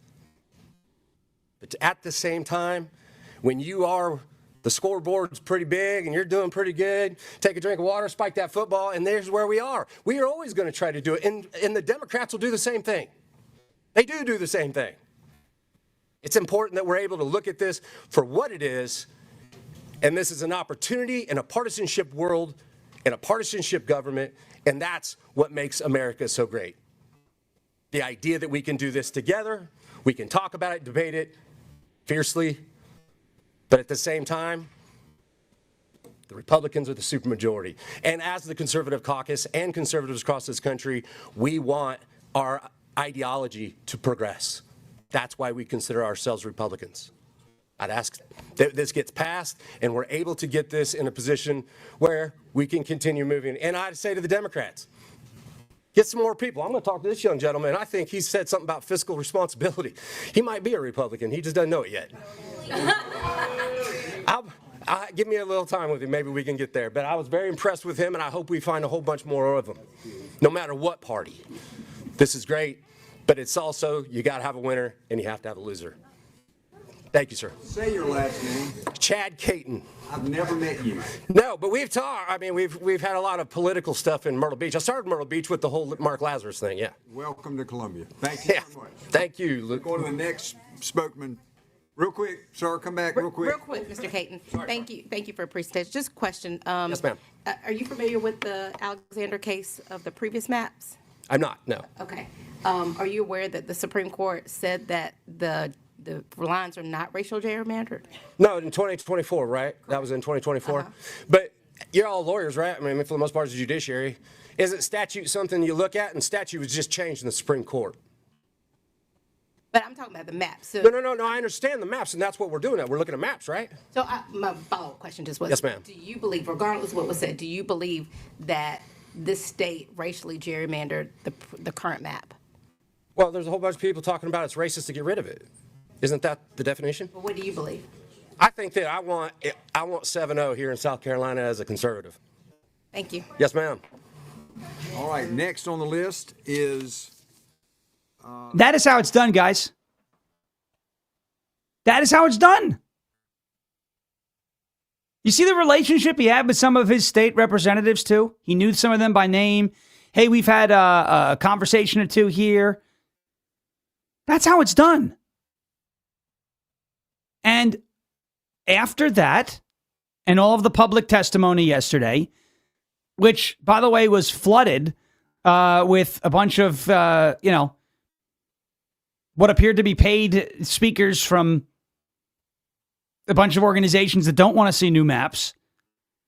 After that happened, those maps advanced out of that committee, which is very difficult to do with the amount of potential rhinos on that committee, and it is heading into the Senate, the South Carolina State Senate, for a full vote. That is how you do these things. Now, you don't have to be like Chad Kaitton in every aspect. Maybe public speaking isn't for you. It is not for everybody. It isn't. But maybe you have good ideas for somebody who's going to walk up to that podium and deliver a speech the way Chad did. Maybe you have a lot of time on your hands. You're retired. Or you've got a few off days and you want to use that time to phone bank, to send text, to go out and campaign, to go lobby, not publicly, but privately meet with some representatives at your state capitol. Maybe you're somebody who is extremely wealthy and you want to donate and support candidates and activists and organizations that are advancing the agendas that you care about. There is a role for everybody in this process, in all phases of it. If you're a public speaker, then be the public speaker. If you're wealthy and you want to be a wealthy donor, then put your money to work. If you've got some time on your hands because you have that time, you have that luxury, then you can put in some work during those hours you have some downtime. I'm not saying you have to dedicate your entire life to doing stuff like this, but there is room for everyone to pick up just a little bit of slack and move the agenda forward. Because what Chad Kaitton proved, what Republican voters throughout this entire primary cycle have proved is when we participate, we win. When we show up, we win. Your vote does matter. Your voice does matter. These things are not rigged. Yes, there's cheating, there's shenanigans, there's voter fraud. No, I'm not happy with voting machines. But if you keep spewing this BS that, the machines have predetermined, no, that is fake. That's false. If that were the case, how the hell did Donald Trump win in 2024? We voted on the same machines in 24 that we voted on in 22 and that we voted on in 20, especially in the swing states. Don't fall into this doomer trap, this demoralization trap where nothing matters. It does matter. Just look at the last couple of weeks and the last couple of months and the amount of wins that we've been able to stack in this primary cycle. Indiana, Louisiana, Kentucky, and soon to be Texas. The redistricting battles that we've won in places like Tennessee and Missouri and Florida and Alabama, and possibly South Carolina, and Texas. We have stacked a ton of wins. But we can only do that if we meaningfully participate, and we're finally meaningfully participating. Not Chad. Chad's been meaningfully participating for his whole life. He served in the military, and now he's out here. He's an activist. I've been trying to meaningfully participate since, 2016, that cycle. First presidential election I was able to vote in was 2012. I have never missed a primary. Even when I was a registered Democrat in New York. Because I couldn't stand George W. Bush, and I was indoctrinated out of high school thinking the Democrats were the answer. I was technically a registered Democrat in New York. New York has closed primaries. I was a registered Democrat in the 2016 election cycle. I could not vote in the Republican primary, so I voted in the Democrat primary because I was a registered Democrat. But I was a Republican at heart. I voted for Bernie because I wanted to vote against Hillary twice. And I was like, I think Bernie would be easier to beat in New York. And then when they did what they did to Kavanaugh, I said, I gotta stop being a registered Democrat. I just gotta change this. I never voted for a Democrat in a general election, though. I could say that. Folks, I can't stress this enough. I've been trying to stress this to everybody for the last 6 years. Please meaningfully participate in all phases of the process. You have seen it. I'm tired of the doomer BS. I don't like voting machines. I don't. People always get mad at me. What, do you think the machines are good? No, I don't think they're good, but I also don't think they're the reason why we lose elections if we lose elections.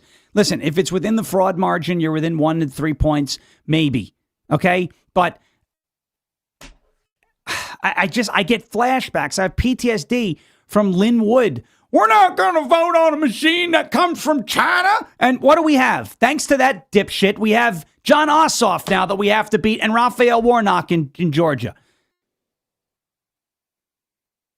who quite literally told people to stay home, Lynn Wood. Do not do that. If I catch you doing that, I'm blocking you. Do not do that.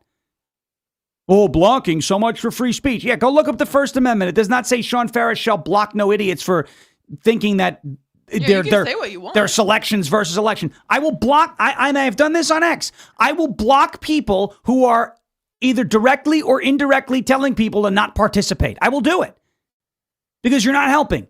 We need to pick up the slack and move the ball forward. And Republican voters are doing that. And we're dispelling a lot of the rumors that they're selections, not elections. I'm not saying there's no election fraud. As a matter of fact, I'm on record saying every election contains election fraud, and we should eliminate as much of that as possible.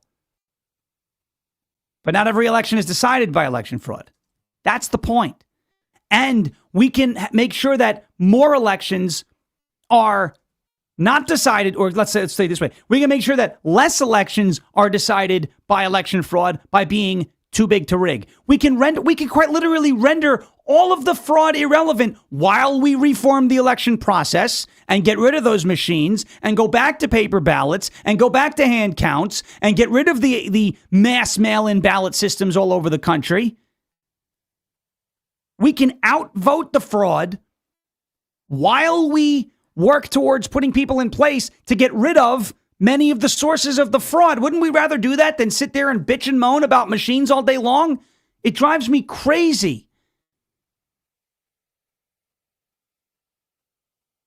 Hakeem Jeffries, I played it yesterday, I'm going to play it again today, says he wants to break our spirit.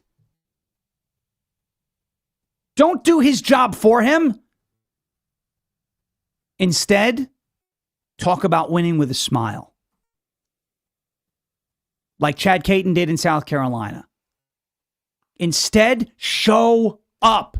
Join a local campaign. Go to your city council meetings. Go to school board meetings. Go to local Republican Party meetings. Get involved in some way, shape, or form. You don't have to do what Chad did in South Carolina. You don't have to lead a grassroots organization, but you've got to do something. And more Republican voters than I think ever before are finally doing something. And wouldn't you know it? And we're not even close to an adequate number of people who are participating in the primaries right now, because you see a surge in MAGA voters participating. The Rhinos aren't just going to lay down. They're going to surge their people too. We have to keep growing and keep building this wave. This is our party. This is our movement within the larger party and movement. And we're finally putting our people in place so that we can make a difference long term. And it actually brings me some optimism going into the midterms. You see more people participating in the primary meaningfully and getting the results that we need as a movement in order for our movement to be sustained well after the time of Donald Trump in politics when he's termed out. The more people who participate in their primaries, the more people you can rely on to come out during the general elections. The more people we see in special elections and Senate runoffs and House runoffs and primary elections and all of these different things like that going to their meetings, the more people who dip their feet into this pool, the more who will be swimming with us later when we're in the deep water during the general elections. Many hands make light work. So whether you want to do what Chad did and speak at your local Republican Party, and send it to me, by the way, I will play it. I love highlighting stuff like this. Let's do that. As a matter of fact, if you go to a school board meeting, a city council meeting, a state senate meeting, wherever, and you testify about a particular issue, send it to me. I want to highlight it. And inspire other people to do it as well. And I will heap the praise on you that I just heaped on Chad Kaitton, who's not looking for praise. And I don't think we're looking for results. We don't need praise. But this is how we get the results. And the early numbers, the early indicators, whether it's in, as I mentioned, Indiana, Texas, Florida, Alabama, Tennessee, South Carolina, Kentucky, Louisiana, and so on and so forth. All of those indicators say to me, this is a thriving movement. A thriving movement that is alive and well.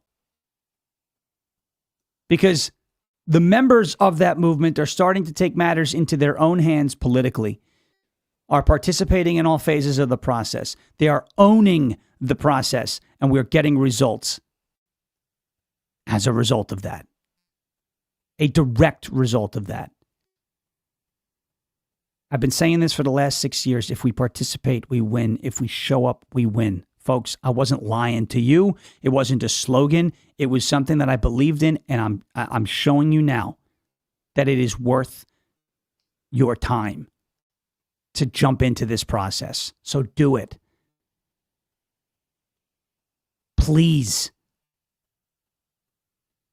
You'll be so thankful that you did. All right. Quick break. And then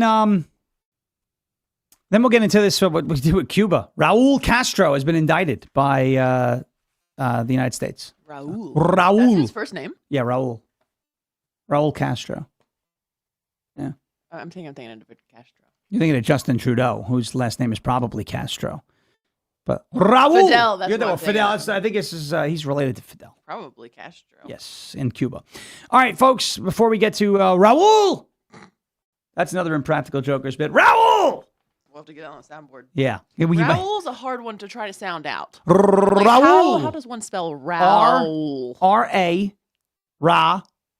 Raul. Oh, so it's Paul, but with an R. Well, Spanish, Paul is Pablo. No, I know. But it is the spelling, yes. The Paul spelling with an of R. yes. You take but you don't pronounce Paul. Paul, right? Paul, yeah. Paul. Yeah. But yes, Raul is Paul. Substitute the P for an R. And it's I don't Raul. like that. Raul! All right. Let's face it, folks. Your phone is a tracking device. Silent, baby.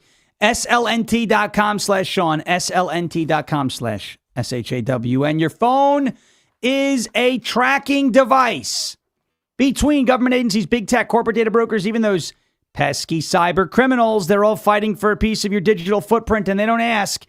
They just take it.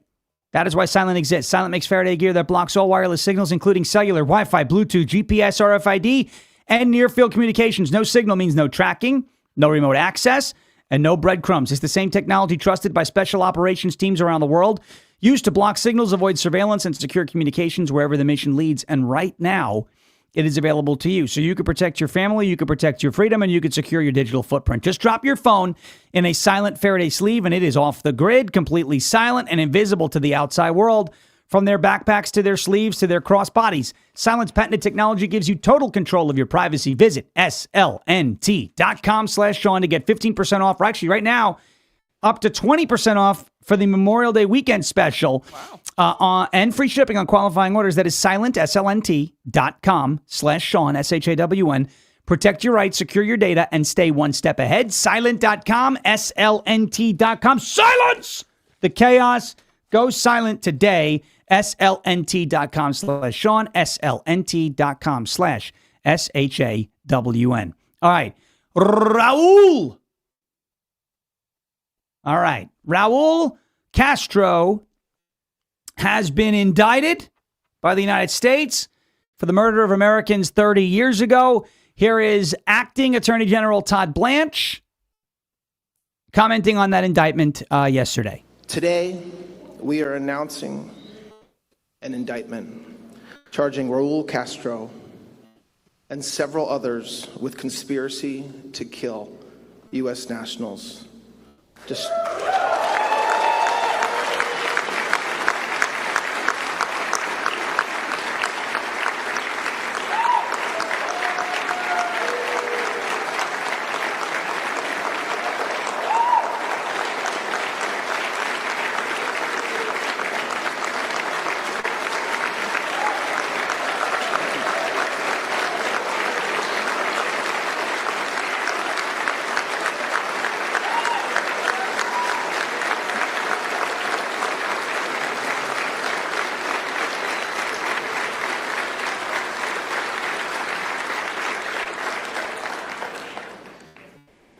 Mr. Castro and the others are charged with additional crimes as well, including destruction of aircraft and 4 individual counts of murder.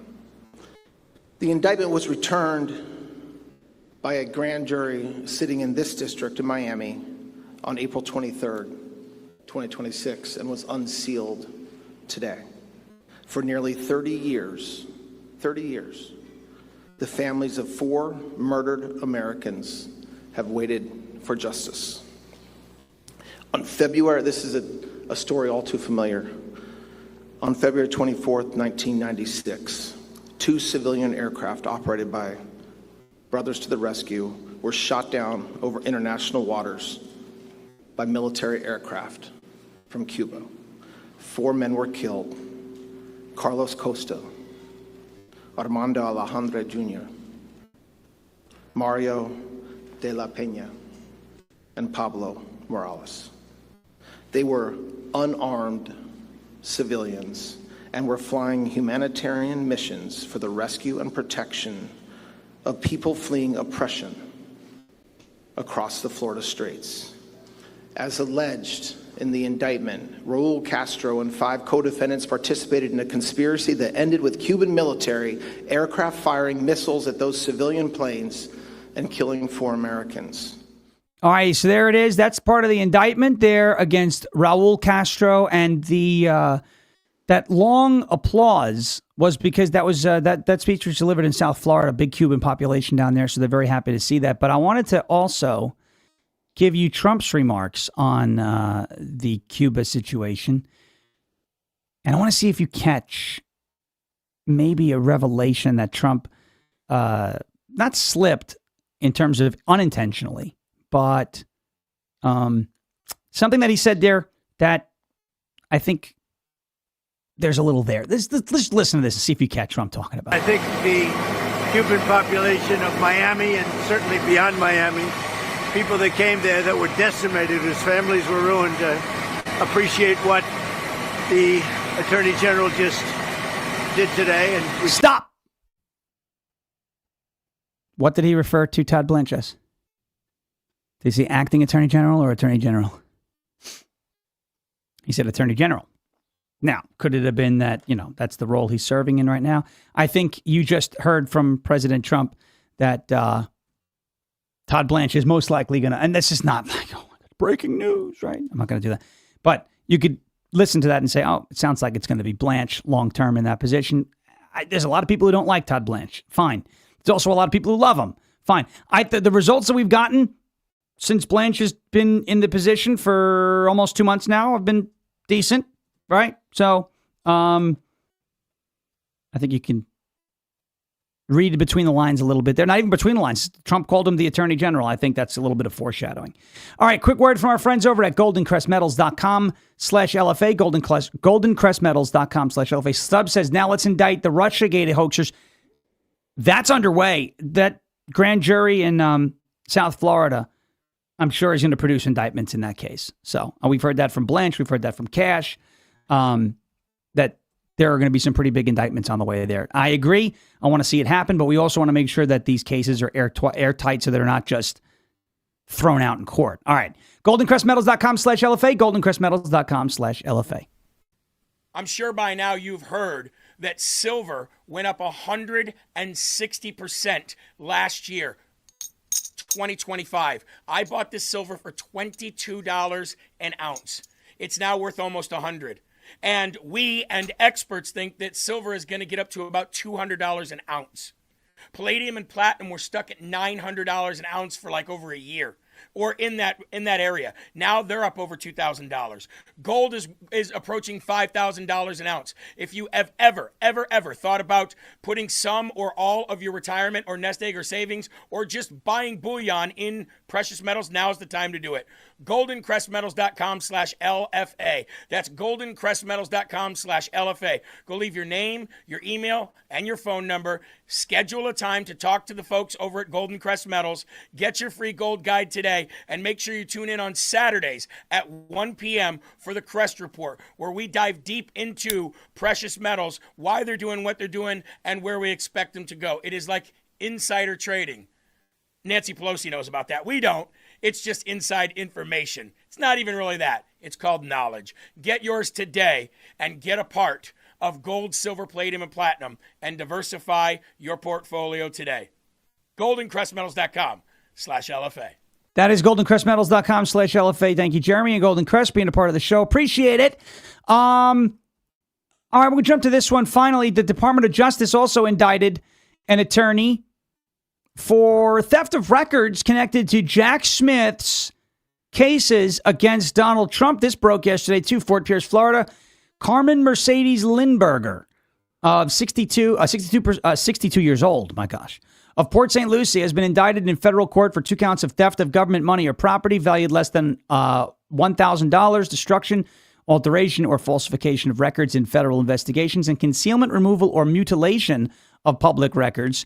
John P. Heekin, United States Attorney for the Northern District of Florida, announced the charges. As alleged in the indictment, the defendant concealed her actions by saving electronic copies of government records in question under the misleading file names Chocolate Cake Recipe and Bunt Cake Recipe before electronically transmitting those records to her personal email accounts. As to the Department of Justice report, the indictment further alleges that the defendant acted knowing that her transmission of the record outside of DOJ directly violated the court order and impaired the proper administration of the underlying criminal prosecution. Lindberger appeared in federal court yesterday for her arraignment before the Southern District of Florida Chief United States Magistrate Judge William Matthewman in West Palm Beach, Florida. If convicted, Lindberger faces up to 20 years imprisonment for destruction, alteration, or falsification of records in federal investigations, 3 years imprisonment for concealment, removal, or mutilation of public records, and up to 1 year of imprisonment on each count of theft of government property valued at less than $1,000. The case is being jointly investigated by the FBI and the Department of Justice, Office of the Inspector General. The case is being prosecuted by Assistant U.S. Attorney Christy S. Utt from the Northern District of Florida, who was assigned as a special prosecutor to avoid conflicts of interest with the investigation and prosecution of this matter. All right. So more corruption surrounding the Jack Smith case.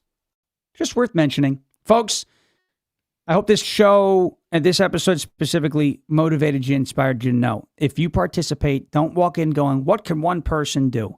Go watch the Chad Kaitton speech. Understand that without his testimony, maybe those maps don't advance out of the Senate Judiciary Committee. That's what one person can do. So to each individual who is watching and listening, there's a lot that one person can do. And when a lot of individuals act collectively as a team, as a unit, and as a movement, and we all participate, make that conscious decision to form those healthy habits long term, you will be so thrilled at the results. Make it happen. Jeremy Harrell is coming up next here on rumble.com/LFATV. As President Trump says, we will never give up, we will never give in, and we will never ever surrender. And if all else fails, we'll just become ungovernable. Thank you. God bless you. God bless this one nation under God, indivisible, with liberty and justice for all. Have a great rest of your Thursday. Newsmax at 6:30 Eastern time today with the great Kay Smythe-Hill on Carl Higbee. And we'll be back here tomorrow morning, 10 a.m. Eastern time, rumble.com/LFATV. I'm on 1210 WPHT. 7:45 to around 9:45 tomorrow morning as well. And tomorrow afternoon from 3 p.m. to 7 p.m. Eastern time on 1210 WPHT. Have a great rest of your day. We'll see you back here tomorrow. Jeremy Harrell up next, and thank you for your attention to this matter.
Guess who's back?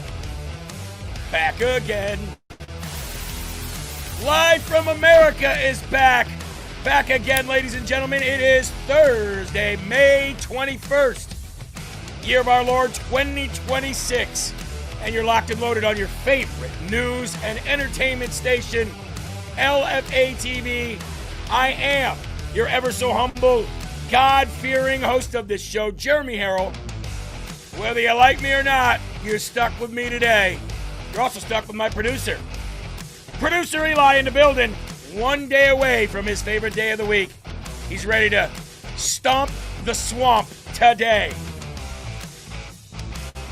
What's going on, LFA TV family and Patriots? Actually, today is going to be my favorite day of the week because tomorrow I'm heading out for Virginia with Liz for just a little weekend with a couple friends. So today is actually my Friday, so it's an awesome day of the week. But anyway, hit that rumble button, hit that share button. We got a lot of work to get to, so I can get out of here. So let's get to it. Loser, leaving me to do it all by my lonesome. But we all need some time away. Denise is in the building. Andrea is here. We've got Scotty and Fun Mom watching here on Rumble. Big Mama Campbell, Kathy Ratcliffe, Great Guy Gary, Barb Naylor, Liz Ellis says, yay, she gets to leave me too.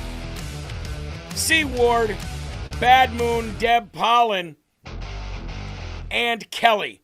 How you doing? I want to, I can't now not give a shout out to those watching over on YouTube. So, Ent1311 says, are we winning? If you have to ask, then you're losing. Sheila, how you doing? Good to see you.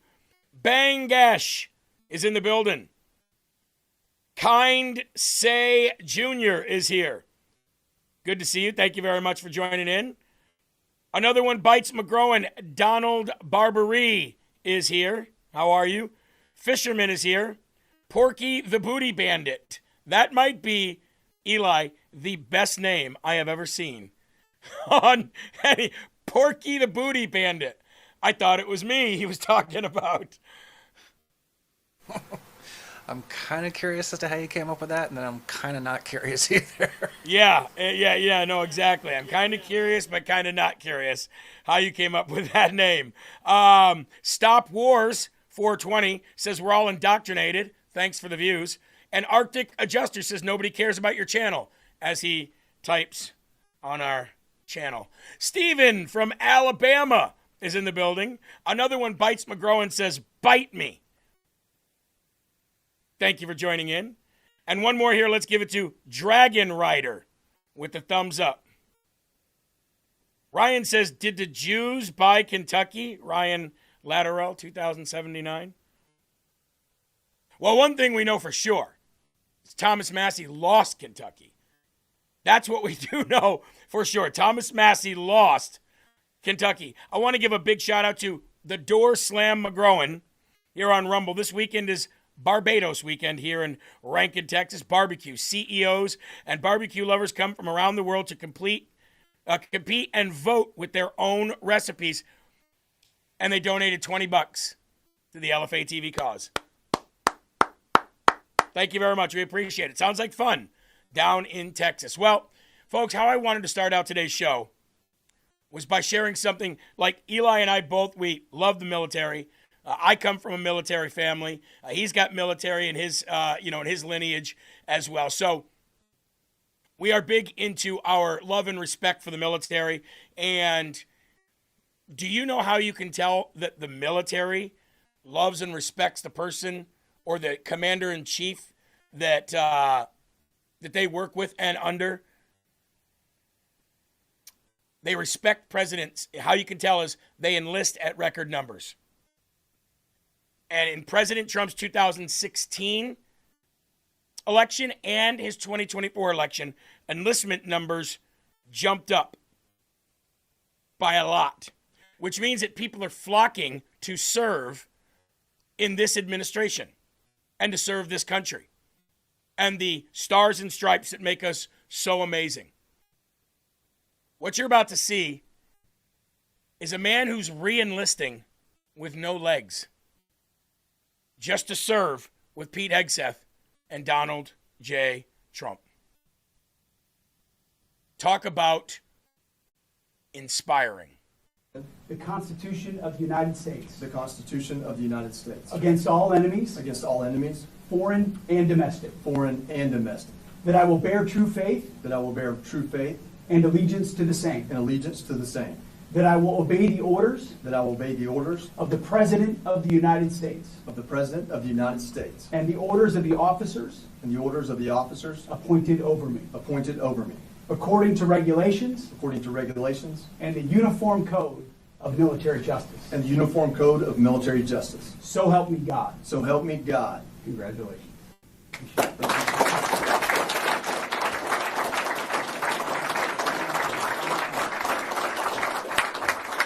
Hey, listen, Corporal Daniel Greer, Gunnery Sergeant Floyd Holly, Corporal Chris McDonald. The list goes on and on and on. You don't hear me speak without mentioning Daniel Greer. Usually I mention the others too. We can't forget them.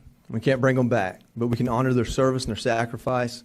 There aren't a lot of people in this room, and I know I got a lot of your time right now, so I'm going to try to be brief, but I think it's important to let you know why. Why would a guy do this? It's not just to put the uniform on again and play dress up, or in 3 years get a ribbon or a medal, and in 10 out of 12 years get another one. Those aren't important things. I have all the accolades and opportunity to be the person in front of the pulpit as much as I want.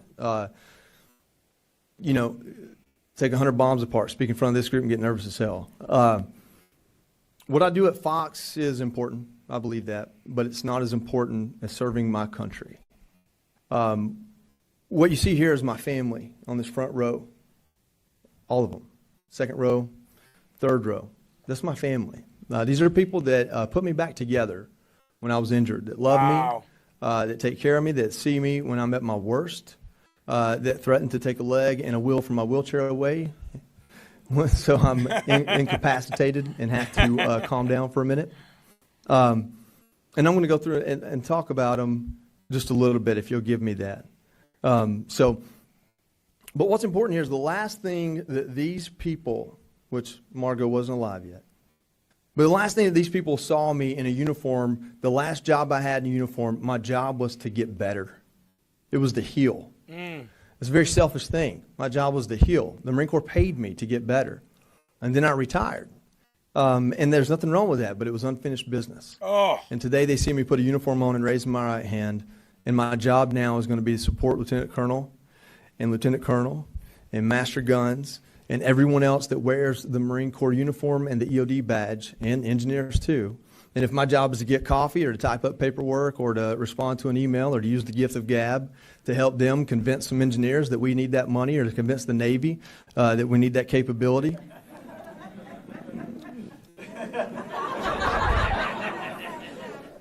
then that's what I'm going to do. And if there's an opportunity for me to serve, there's no reason why a no-legged 40-year-old staff sergeant should be able to put the uniform on other than these men believed it. And the goal here is to open that door for anyone else that has something left to give. For anyone else that has something left to give. He said the military paid me to heal, which was great. And then I retired. And there was unfinished business. Eli, hard to watch that, not tear up. I have deep, deep respect and admiration for people who put their lives on the line by signing that dot and then decide to go back with no legs because they feel a deep calling to go back and serve where they feel there was unfinished business. And the reason why I'm showing this today, Eli, is A, we're coming up on, obviously, a holiday where we remember what our fallen soldiers have done for us. And we respect our military, and we respect the great men and women of our nation who did this. Not only that, though, but because what do you see all over the internet? A bunch of puffed up, I know what's better than everybody else people in their studios or in their car or on their phones or wherever, talking about this president is sending our sons and daughters to die. Meanwhile, blah, blah, blah, blah, blah, blah, blah. He shouldn't be doing this. He's a traitor. He said no new wars. Then why is there a record number of enlistment? And why are people with no legs while you sit there and bump your gums about how chemtrails and geo and biochemically engineered ticks are taking over the world because Trump is a bad guy? Men like this is the reason we have a great country. Not wannabe beta males who are transitioning into Muslim women on the internet. Eli. 100% agree, dude. I'm sorry, I was paying attention to that, but I was also, somebody just sent me this thing that's really irritating me right now. Planet Fitness in New Hampshire kicked a woman out of their whole membership because of letting a man in a bathroom, and she threw a fit about it, and now she's all canceled and kicked out of there. Yep. Anyway, back to, you know, the men who protect this country and enlist with no legs. And half of the men in this country are running around crying about how bad Donald Trump is. And maybe that's the reason why we have these Planet Fitness problems. Maybe that's the reason why we have these societal issues where men think they're women and people can be cats and transition and have gender fluidity. Maybe that's why, because we have so many men or male by birth, but female in mind. And no disrespect to females out there, but you know what I mean. Feminine men who sit there and cry about, you send our sons and daughters over to go fight for Jews in Israel. Meanwhile, you got that. Here's another wonderful and beautiful video. This World War II veteran passed away. Everybody in his family was dead. He had nobody left. There was a funeral. And hundreds of people came to pay their respects who didn't even know his name. That's the America that I remember. That's the Make America Great Again that I'm fighting for.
Not much words there, is there?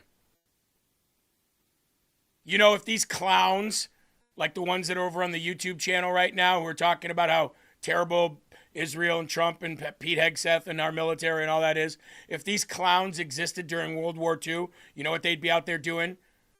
It's not our war. No new wars.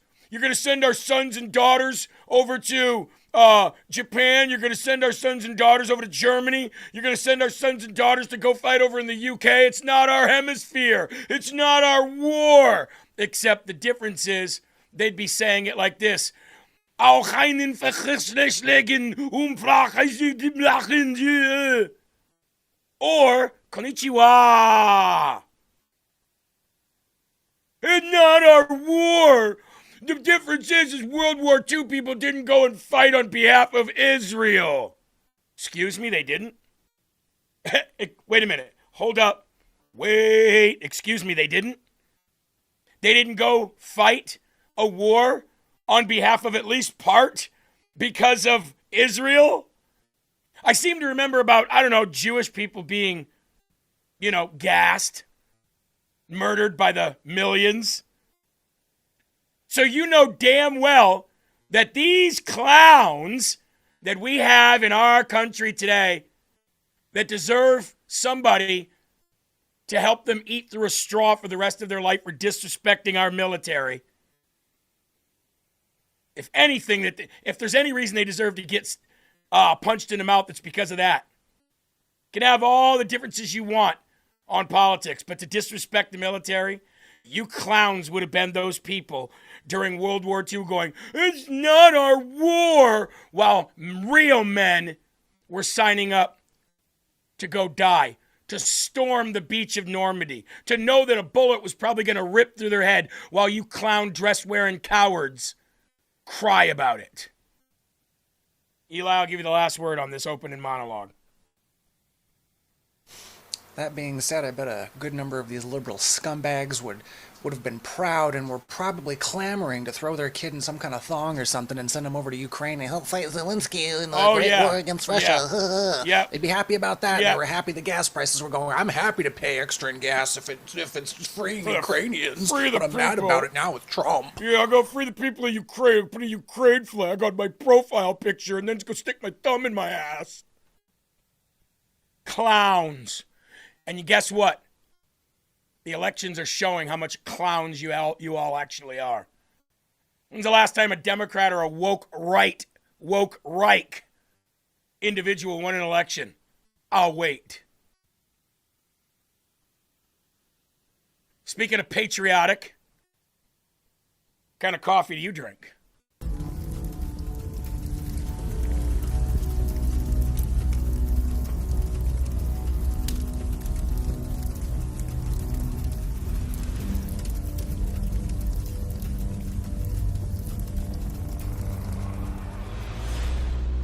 In the long history of the world, the struggle to survive has been a constant. The human spirit has been frequently tested. Every man has had his own struggle. Every man has made sacrifices. And every man has been pushed beyond their limits. Unless they're Democrats. Those aren't men. Survival is crucial. The desire to be prepared has never wavered. Generations that came before us realized the importance of gaining every advantage. How you face adversity could change your life. Success depends on it. History is defined by it. Our spirit is fueled by it. Our strength comes in many forms. The strength to fight, the strength to overcome, the strength to believe, the strength to win, the strength to rise. Rise up, coffee. Rise up to meet your challenge. Eli, I'm not going to lie. After just talking about our military and getting that inspiration from Mr. Jones there, who signed back up for the military with no legs, that commercial gave me goosebumps. I'm not going to lie. Now, I know there's some people over on YouTube right now that are trying to, probably biting on a wooden spoon while cutting their wrists, because that's like the worst thing that you could possibly do is promote America. By the way, like my shirt? Me too. Let's go to the Lord in prayer, shall we? By the way, the same guy that helps us create the visual for Patriot Pals every single week is the same guy who made that commercial. TNT LTD Productions. Thank you, Tom. Our Father who art in heaven, hallowed be thy name. Thy kingdom come, thy will be done, on earth as it is in heaven. Give us this day our daily bread, and forgive us our trespasses, as we forgive those who trespass against us. And lead us not into temptation, but deliver us from evil. For thine is the kingdom and the power and the glory forever. In Jesus' name we pray. Amen. Gene says, nice shirt. I'll tell you what. I watched two things over the last few days. I watched the Hulk Hogan documentary that was just put out about his life after he passed away. And I saw the 80s, Eli, the 80s that I remember. And the country, black, white, and brown, was so patriotic at those wrestling events. He'd walk into a stadium. He'd have a shirt that says American made or I'm a real American, or a USA shirt. He'd walk out with that flag, and the camera would pan the crowd and the crowd outside. They were black, they were white, they were brown, and they were all screaming, USA, USA. And then, of course, I watched this new documentary on my second favorite president of all time, who lived a phenomenal life, and that's Teddy Roosevelt. So as we're approaching this Memorial Day and then ultimately our 4th of July 250th birthday here in America, I'm telling you what, my foot is on the gas, Eli. Red, white, and blue, rock, flag, and eagle for the rest of this year. I damn well hope we see a resurgence of it, man, because I'm going to go for broke here and say I think we peaked with patriotism in the 80s. Just like you said, all those wrestling venues, it was red, white, and blue smoke and sparks and explosions. Me and Liz were just watching the Crocodile Dundee movies, which came out in the mid to late 80s, and they showed New York City like a straight shot down the street, and it was American flags as far as the eye could see. You don't see that anymore. You don't see that anymore. Well, here's the thing. That was all going on under Reagan, and it would go on under President Trump, too, if we didn't have these cowards and these kind of losers. And I'm not even putting up the left. You add the left and their beta male agenda and narrative, and then you add these scumbags, and you know what you get? You get a country that could probably almost never get back to that. You need real men. You need real men to take over. You need real men to stand up. You need women to stand up. You need them to say what's on their minds. You need a resurgence of patriotism, and it needs to be over the top. To quote another 80s movie that was pretty awesome. Sylvester Stallone, Mr. T, right? Chuck Norris. All bringing patriotism. Hulk Hogan. And we did it under Ronald Reagan. And it would be going on under Donald Trump, too.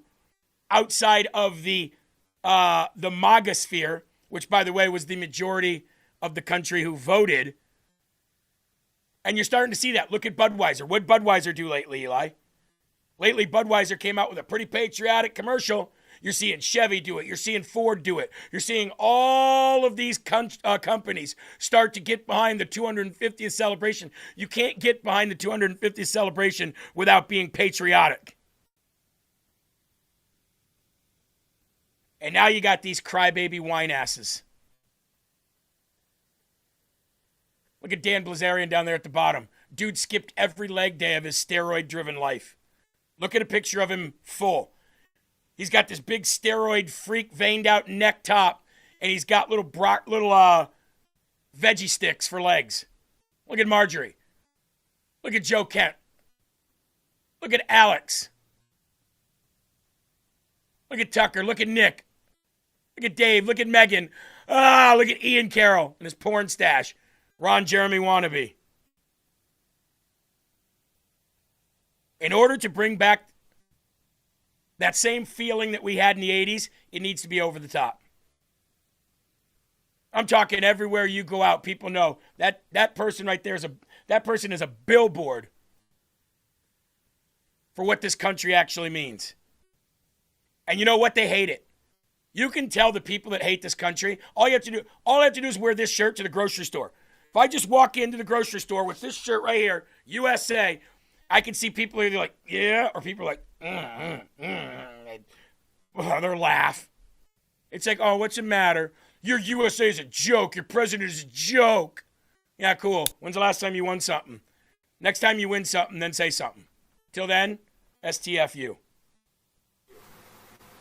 You're half right about that, Jeremy. The people who are patriotic, you're right. They're kind of like, yeah, all right. But it's the people with the scumbag liberals. Why are you wearing that? Are you proud of that? Yeah. Actually, I go like this. I go, actually, I am. You want to see it? You want to touch it? Go ahead, touch it. Touch it. Go ahead. You want to touch it? You want to kiss it? Smell it? Feel it? Ain't going nowhere. These colors don't run. But you know, watching that Hulk Hogan documentary, Eli, even he said, I started to realize, he goes, I voted for Trump, but I would never say it out loud. I love Trump, but I would never wear my red hat. He goes, especially being in the entertainment business, you alienate half your base. He goes, but I was a coward who wouldn't even stand for who I was. He said, when he got shot in Butler, I said, that's enough. That's when he showed up at the RNC convention in Milwaukee. That's when he said, and when they took a shot at my favorite president, brothers, and he ripped off the shirt and it said Trump Pence underneath, and he's like, that's when I said I had enough. He went full on himself for the first time. And that's the other problem, is we do have a lot of people who feel like you and I, but they're afraid. I have a neighbor. I won't say her name. She watches the show. But I have a neighbor who, when we first moved in, she felt the need to walk over to our house and thank us.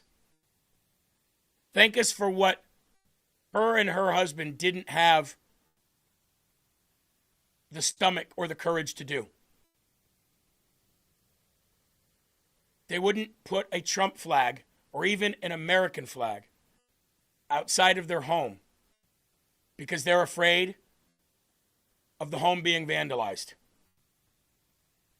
And we live in a red state. Since we've moved in, I've had people come to my house and threaten me and my family. I've had our Christmas lights cut multiple times, just snipped with a clean cut in the wintertime just because of people that, hate us, whatever. I had people drive by and flip us off and scream obscenities at us all the time while my kids are outside. Remember the time that the guy rode by on the bike while I was weed whacking and was calling me all these names and was like, blah, blah, blah, blah, blah. We've had it all. She said, thank you for your truck being in the neighborhood. Thank you for putting a MAGA flag outside of your home. So we just need everybody that votes for President Trump, everybody that loves America. We just need them to finally say, you know what, enough is enough. Like the Hulkster said. I want to stop here for a minute, and I want to give a big shout out to our donors here today. Number one, Doorslam McGrowan said, in 72, I tried to enlist in all 5 military branches. My heart murmur stopped me cold every time. I ended up going to the police academy in Missouri and worked for 12 years in uniform. Salute you. Salute to you.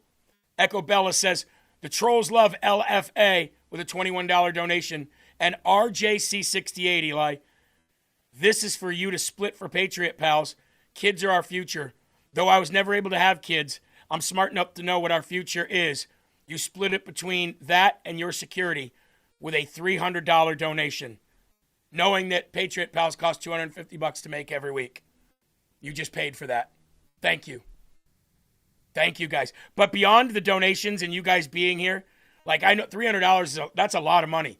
There's no way I could thank you enough. Even the people that are putting in $1, $5, $20, no way I could thank you enough. But I thank you even more.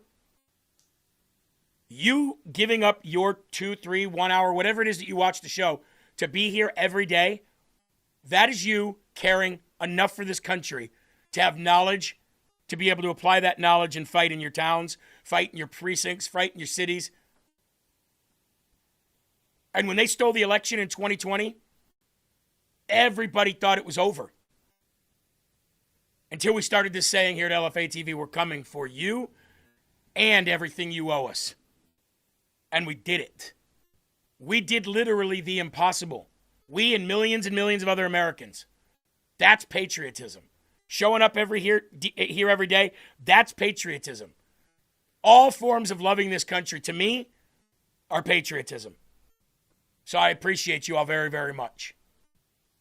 So to add on to this debacle that you're still seeing on the internet over President Trump, MAGA, and the loss that Massie was subject to in Kentucky, I have been having I've not spent so much time on X as I have in the last 36 hours.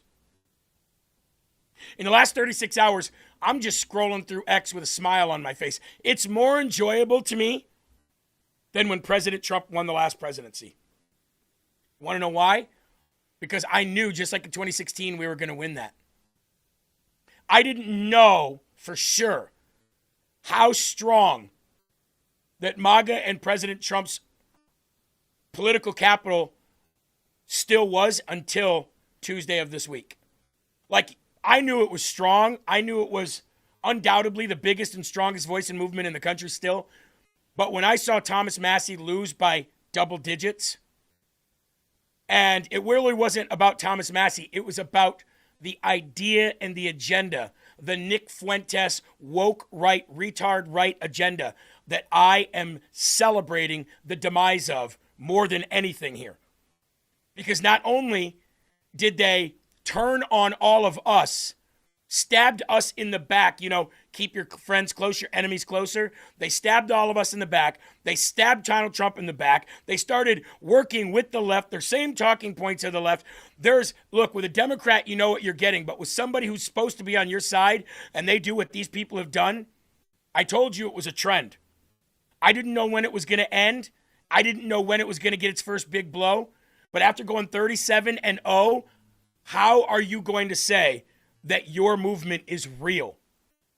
Now it is time to come after all of you. We're going after Democrats and rhinos by default now. It's like we wake up, we know what we're doing, right? Nothing, no problem. But coming after all you scumbags, that's my new mission. That's my new mission because I took it personal. I want to show you how delusional these dumbasses are. Time for a segment of dunking on Mata again. Some of these anomalies that took place in this election, the Edgar Rain, Thomas Massie election, they're such anomalies that they haven't happened one time since the 70s. And let me tell you this, they haven't only not happened one time, they haven't even been gosh damn remotely close in any realm or any universe. Just That's say what's the such a crazy gosh damn anomaly, this Edgar Rain, Gil Rain, John Rain, whatever. President Trump didn't even know his name, but he's telling you, the low IQ idiots in Kentucky, to go out and vote for him, okay? Check this out. Let me show you some shit. Now right? everybody in So first, I Kentucky's think a it's low just IQ smart. We're idiot. just going to talk about the overall results. The So other day that was Ed smart. won, receiving 57,000 roughly votes, 54% of the vote, 55% of the vote. Massie received only 47,000 votes, which was 45% of the vote. Before I let this idiocy continue here for a minute, let me just tell you, everybody on X is sharing this math because they say the math doesn't work. The math isn't mathing. So because the math isn't mathing for them, there must be a stolen election. But they're forgetting the most obvious thing. And I'll tell you what it is here in a second. Vote. So had Massie got roughly like 10,200 more votes, I believe he would have won the election. I think that was the overall results, okay? And I just want to tell you nothing to see here. You could completely ignore the fact that Thomas Massie lost this election by 10,280 votes, and Ed Galrain last night just happened to receive 10,854 mail-in ballots. Don't even look at this data. This is completely irrelevant, I promise you. So we're going to save this anomaly of 356% and 248%. We're going to do that last, so that's going to blow your mind. But we need to start with the changes in total votes. So they told me, Ryan, if you just increase the votes by 3,000%, if you can just get an extra 3,000 voters to turn out, we can push Massie over the finish line. It'll be about 54 to 45. That's what our internal polling, that's what external polling shows. We're talking about Massie winning this race. We just need 3,000 people to turn out. I'm like, I'm going to get 30,000. Okay, so let me show you what happened. From 2022 to 2024, the actual voter turnout dropped by 21%. So they were afraid it was going to do the same thing in 2024 to 2026, maybe drop, okay? So we wanted to remind people to get out and vote. What we did is we increased the voter turnout by 100%. Only 52,539 people voted in 2024. We increased that to 105,361. Total 133%. We only needed 3,000 votes. You mean to tell me that we got 52,000 to turn out and we didn't push Massie over that finish line? Well, what about 2022 versus 2026, which is crazy? Well, that's a 57.55% increase. Stop. Percent change in total turnout, all voters. He's claiming that Thomas Massie is responsible for going out and getting 52,000 more voters. He's missing the obvious. He's trying to prove that Thomas Massie won the election because they brought out 52,000 more voters. No, dipshit. And all the dipshits sharing this. 52,000 more voters came in to vote during a primary because of the seriousness of the situation. Because of the blatant stab in the back that Massie did to Trump. So they came out in like general election year numbers because Trump got so involved, because so much money was spent to bring awareness. People don't usually know about primaries and special elections because no party spends money on awareness. This race, they did. So 52,000 people came out. What makes you think you got them out? That's the obvious here. That's the dipshitiot moment here. What makes you think you and Thomas Massie and the podcasting, black-pilling, cokehead drunks, what makes you think that you brought 52,000 people out for Massie? He's trying to explain that there's no way that 52,000 people came into this race that we brought in and Massie lost. You don't know who you brought in. You don't know who those 52,000 people voted for. 51,000 could have voted against him. You don't know that. This is the retardedness of the woke right that is going on right now. And everybody's sharing this. Oh, Matta did the numbers. Matta did the number. He won't come on here, by the way. I've invited him multiple times. He won't come on here.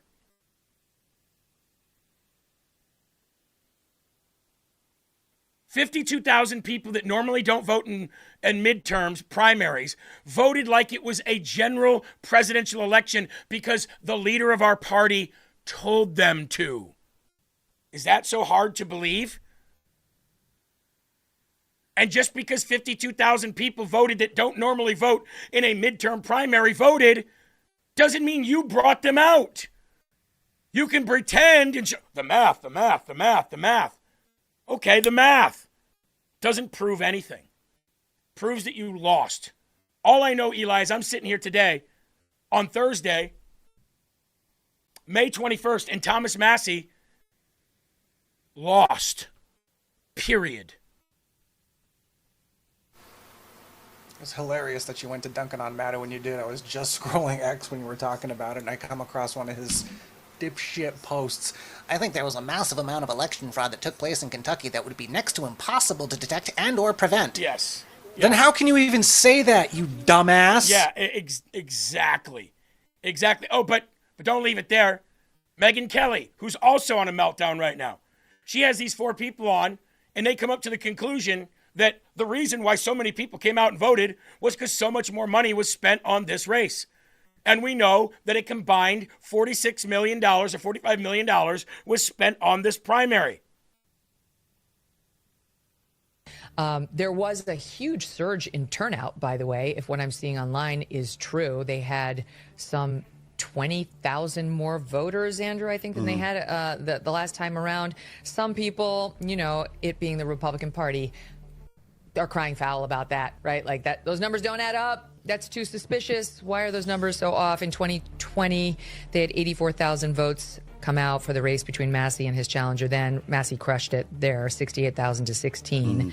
In 2020, they had 66,000 votes. 2024, 52,000 votes. And yesterday, they had 104,000 votes. Gallrain winning by 57,000 in the last count, and Massie 47,000. So I'm not sure why we had so many more votes here in a non-presidential election year, but this race had $32 million spent on it, so I'm going to put my money on that. That would be my, that's the Occam's razor, right? I mean, that's, you spend that kind of money and you make it this important, you have the president out there talking about it, that drives people to the polls. I mean, it wasn't close. It was 54 to 45%. So there you go right there. Money. Money brought awareness. Awareness triggered emotion. Emotion triggers people go vote. By mail-in and on the day of. And he got beat in both. He got beat by all the way around. He got beat like a redheaded stepchild. And they can't figure out why. And a lot of people are going to say, and I know you're going to say it, why are you spending so much time on them then? Because these people and what they did have large enough audiences to, yes, they stay in an echo chamber, but at the same time, the younger generation does follow what they say because they don't know any better. They don't understand that there's PACs that spend more than a PAC. They don't understand that almost the same amount of money that goes to one ally of ours goes to the Taliban. They don't understand that we give aid to 138 different countries, that Israel's just one of them. They don't understand all that stuff. They're not fully educated, wise, and don't have the frontal lobe to even consume that or hang on to that kind of knowledge. So these younger voters, 18 to 25, the reason why they resonate with this is because young kids are stupid. Why do you think people become Republican after the age of 35? So yes, I do think it's important. Somebody in the chat said about our children being our future. Somebody's got to educate them. Watch Dave Smith crash out about it too. Oh, I have Massie's cell phone number, and we've texted back and forth a few times before. And I was kind of thinking of texting. I didn't yet because I just kind of felt like, all right, first off, his phone's probably blowing up like crazy. So I waited last night and this morning. I think I'm going to text him this afternoon.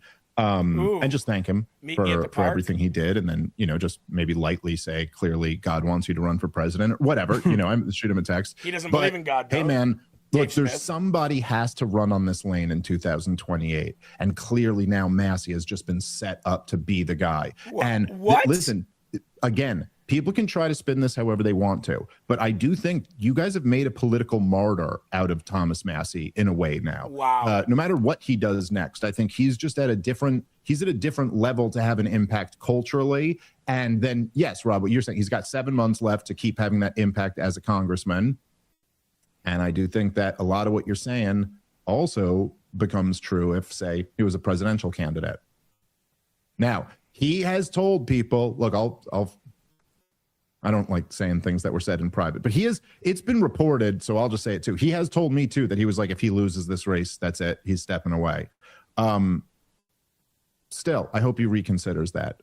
I think that the narrative of this writes itself. It's just so juiced. Like literally a foreign government's lobby unseated a congressman for not being supportive of that foreign government. Prove that.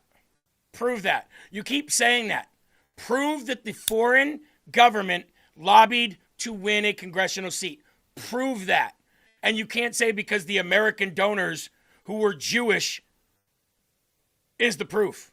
Because, surprise, Jeff Yass is a primary donor of Thomas Massie, who's a billionaire Jew. Prove that. Prove it to the young people that you think that you have so much influence over. Prove it to them that a foreign government stole that seat. You guys keep saying that, but you can't prove it. And you can't use American billionaires as the people to prove it because he's got his own. Who's Jewish? Jeff Yass. I mean, these people, and you want him to run for president outside of politics and people who consume politics like we do every day? Nobody on a national scale really knows who Thomas Massie is. They might have heard his name. And guess what? Perception is reality. And the country doesn't vote for losers. They vote for winners. When they see you winning, they assume that you're the guy. And they keep voting for the win. They don't vote for losers. And there's no way a guy who won a 4th congressional district in Kentucky has the national star power to run for president, but I hope he does. I do. I hope he runs for president, and I hope he has Marjorie Taylor Greene run as his vice president.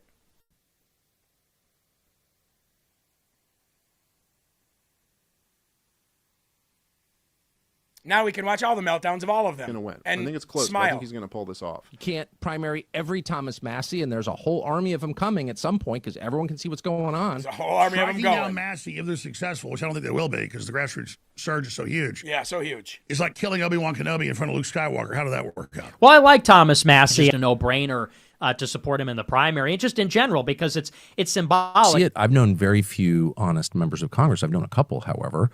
One of them just left Congress, and the other is being primaried. MTG, you're talking about Marjorie Taylor Greene? Exactly, and Thomas Massie from Kentucky. If it proves that Trump has an iron grip when Massie falls down, what about when Thomas Massie wins? Massie in the primary, not only because I think it's unfair to Massie, who's a principled politician, a unicorn, really, when you think about it. Happy Tuesday. We all have our fingers crossed for Thomas Massie down in Kentucky. Thomas Massie is not bought and paid for. So I can. A lot of people tell me that they love him. Thomas Massie's great. Should we vote for Thomas Massie? I always say yes. Always. I hope Thomas Massie runs for president. I think, by the way, they're doing a big money bomb for Thomas Massie on March 30th. And I think him winning re-election in Congress is like the most important political election in the country right now. Thomas Massie is the winner. You heard it here first. Let's hear from the man himself. Thomas, take it away. Do you want a United States Congress without Thomas Massie? And we hear that this hoodie really upsets you guys, so if you don't mind, I might throw it on for another pick. From what I would consider to be the true America First, former MAGA base, I guess, supporting Thomas Massie. I was very angered over the last couple of days seeing the smears on his character. Let's go, Thomas Massie. So I think Thomas Massie's going to win. I think it's close, but I think he's going to pull this off. Yeah. I never thought so. So, before we bring President Trump on, a winner, let's dump the losers. Shall we?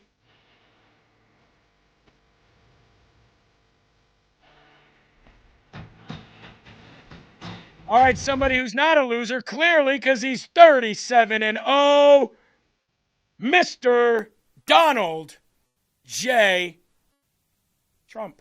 Wiggly franchise owner, and that's a big company too. It's actually a cute name. Kevin McDaniel. Where's Kevin? How is that name playing? Good? Piggly Wiggly's doing great. Piggly Wiggly's playing good. I've heard that actually. That's great. Franchise owner, Kevin. So you met Kevin, and Food Fresh owner, Michael Gay. Food Fresh? Hi, Michael. How are you? I'd hate to have that last name. And this is a representative group of very large-scale retailers. Under the Biden administration, the so-called technology transition rule, which was crazy, forced companies to adopt specific high-cost refrigerants, massively driving up the price of transporting and storing refrigerants and various goods.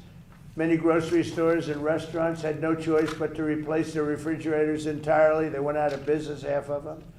And these costs rose. Americans faced higher grocery prices and reduced access to critical medical supplies. It was a very catastrophic thing that they did. At the same time, this rule also drove up the cost of living by forcing consumers to purchase higher cost residential air conditioning units. They went up very substantially in cost, and also they were going to be obsolete very quickly. It created national security risk by adding additional hurdles to the already complicated process of manufacturing semiconductors. So it was a mess. Likewise, the so-called emissions rule imposed crippling leak repair requirements on virtually all existing large-scale refrigeration systems, hurting consumers and small businesses, making it almost impossible for many small businesses to even buy inferior equipment.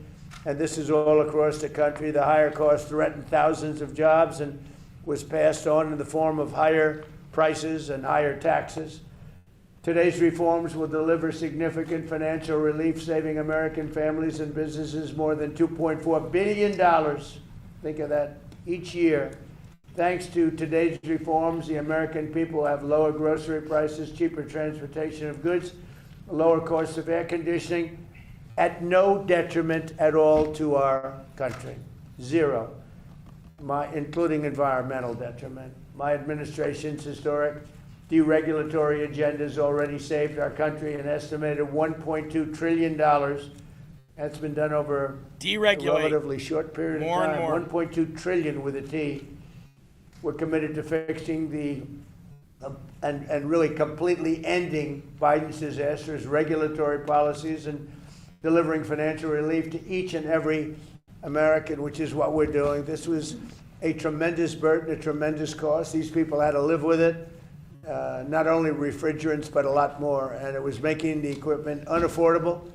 And the actual benefit was nothing. It just made it worse, made life worse, and it made it worse, and it drove up costs tremendously. So now I'd like to ask Administrator Lee Zeldin, who's absolutely fantastic. He's doing an incredible job. We're proud of you, Lee. Really, the job you're doing is incredible. Followed by Greg, Kevin, and Michael. Is that okay? Lee, go ahead, please. Well, thank you, Mr. President. After Lee, As we'll you take it know, back to news. Many Americans were expressing a lot of frustration and anger of this rushed, frantic, reckless sprint by the Biden administration to phase out reliable equipment for grocery stores, for restaurants, and for homes. And the consequences, well, they've been devastating. And once again, the Trump administration is answering the call, which will lower the cost of living for hardworking American families. Now look at this chart to your far right. Today's actions are saving over $2.4 billion for American families. It's safeguarding 350,000 jobs. Just at supermarkets alone, we're going to see a savings of $800 million, which Americans will be able to see when they go and buy their food. The Biden EPA face planted when trying to jam through their restrictions. Americans who wanted to be able to fix their equipment were instead being required to buy far more costly new equipment, and that just doesn't make any sense. Refrigeration trucks were being handed impossible restrictions to meet. And once again, here we are in the Oval Office. President Trump is righting another wrong. At the Trump EPA, we are proudly implementing President Trump's agenda every single day and delivering for the American people. There you go. So, these things like this, they might not seem too exciting to you, but they're big deals. The cost of things isn't just wrapped up in the cost of how much it costs to make it and the cost of shipping it and the cost of transporting it. There's also the hidden costs that are racked up by transportation companies, manufacturing companies, and retail companies with red tape. Things that they've got to spend money on to make sure that they do in order to get it from point A to B and into your house. So this is another thing that Trump is doing that people say, so what? So what? Look at the gas prices. Don't worry. Don't worry. We'll talk again soon. But should he not be trying to reduce the cost of all this stuff by getting rid of red tape? Red tape is what the government, they love to have their little fingers in everything. Oh, you need a fishing license. Oh, you need a hunting license. Oh, you need to pay this fee and you need to pay that fee this year. Not under Trump. So, another executive order by President Trump for the American people. Now, where were we? Crying? Yes. That's where we were. Eli, I'd like to play this about, 3 times straight just for my own satisfaction. And not because of Thomas Massie. I'm sure Thomas Massie is a decent dude. I'm sure he's just an everyday average guy when it comes to life, right? Pretty corrupt politics. You might say he's not corrupt. Okay, well, where was Thomas Massie on the Epstein files 2 years ago? Riddle me that, Batman. Was Thomas Massie standing on the steps 2 years ago of the Capitol building with victims who were clearly victims then too? Was Thomas Massie on every left-wing liberal station demanding that the names, by the way, that he already knows be released 2 years ago, 3 years ago, 4 years ago? Or was he just merely mentioning it in social media posts? Epstein didn't kill himself. Yeah, we know all that. And then all of a sudden his wife died. And then all of a sudden he went staunch against President Trump, voting with Democrats in some of the most insane ways. like the SAVE Act in the House. So you got to ask yourself, if he's been so for the victims, the Epstein list, then why did he just start caring about it lately? Where was he under the Biden administration? Release these names and these lists. I'm standing here with Marjorie Taylor Greene and Ro Khanna as we have anti-Trump messaging up behind us. Where were you then? Weird. Where were you under No New Wars when we were spending $200 billion plus on Ukraine in 3 years? You know, we give Israel $3.8 billion a year. Now, I'm not too good at math, but $3.8 billion times 3, which is how long we spent giving Ukraine money, and I believe we gave them like $218 billion. 3 times 3 is 9. 0.8, that's 10,600. So $11.4 billion is what we gave Israel in 3 years. But Thomas Massie wasn't crying and screaming to the sky when we gave 20 times that to Ukraine, or when we were sending them munitions and weapons, and when we went over there to assist them. Where was he during all of that? I know where he's at now.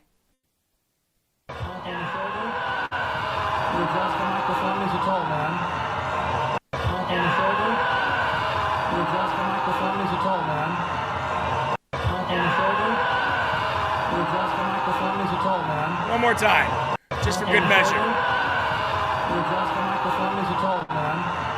There you go. There you go. And by the way, to the entire woke right that thought that your power combined could even put a dent in the armor of MAGA, another one bites the dust. Keep going. Another one bites the dust.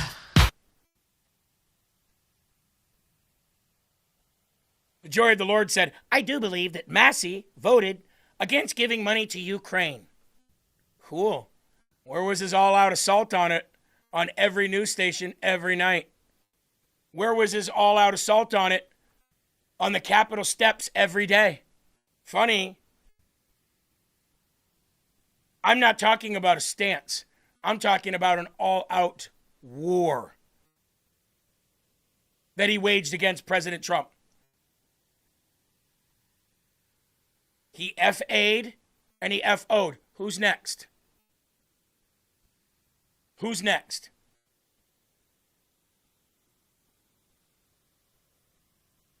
Quick break here, and then we're going to come back and talk about, guess what? One of Jack Smith's attorneys, prosecuting attorneys under him, was just indicted for 3 felony charges. And guess what? Jack Smith didn't get pardoned by the auto pen. So there's no stress testing that one. Done with debt. Every day I get a new audience member who reaches out to me and says, in one way, shape, or form, I just started my done with debt scheduling. We've already talked. Now we have a date. I have an end date to my debt. Here's what it's going to look like, and I'm going to be out of debt in about 30% of the time that it would have taken me to get out of debt had I just continued to pay. High credit card, massive interest, personal unsecured loans, all of that you will pay 3 to 4 times over by the time it's done. Done with debt says you shouldn't have to do that. Even if you knew what you were doing at that time, we can help and we can get you out of that. Speak with a debt professional today. All you have to do is go to donewithdebt.com. Right there on your right side of your screen, fill out your name, email, phone number, choose the debt amount, what state you live in, how you've recently been paying off your debt, and how you heard about them. 888-322-1054, donewithdebt.com. That's 888-322-1054, donewithdebt.com. Thank you very much. By the way, we hit about 3,400 people live on Rumble today. So I give a big shout out to you guys all doing that. That's nice. I appreciate that. It only comes with sharing. And we got about 50 people watching over on YouTube. So good to see you guys. Kathy Ratcliffe over there. Trolls have to hit it twice. That's right. Smooth Bandit said, protect the pedophiles. That's exactly what Massie's did. That's exactly what he did. He's protecting pedophiles because he knows the name. He knows their names. Aren't you so glad we voted him out? Moose Knuckle Trump says, Trump fart sniffers. At least they smell like winning. Eli, at least they smell like winning. I don't know if these people over here know what winning smells like, but sure. If I have to smell that to win and not lose like you guys have done for the last 2 years, I'll do it.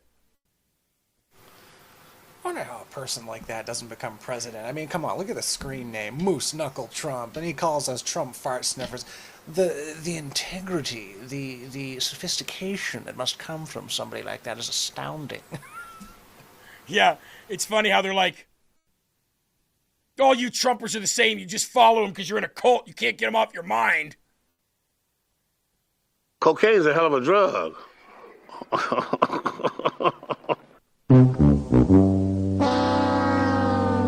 But your screen name is that, Eli? All Def Leppard had the greatest comeback. Smells like 2 more years.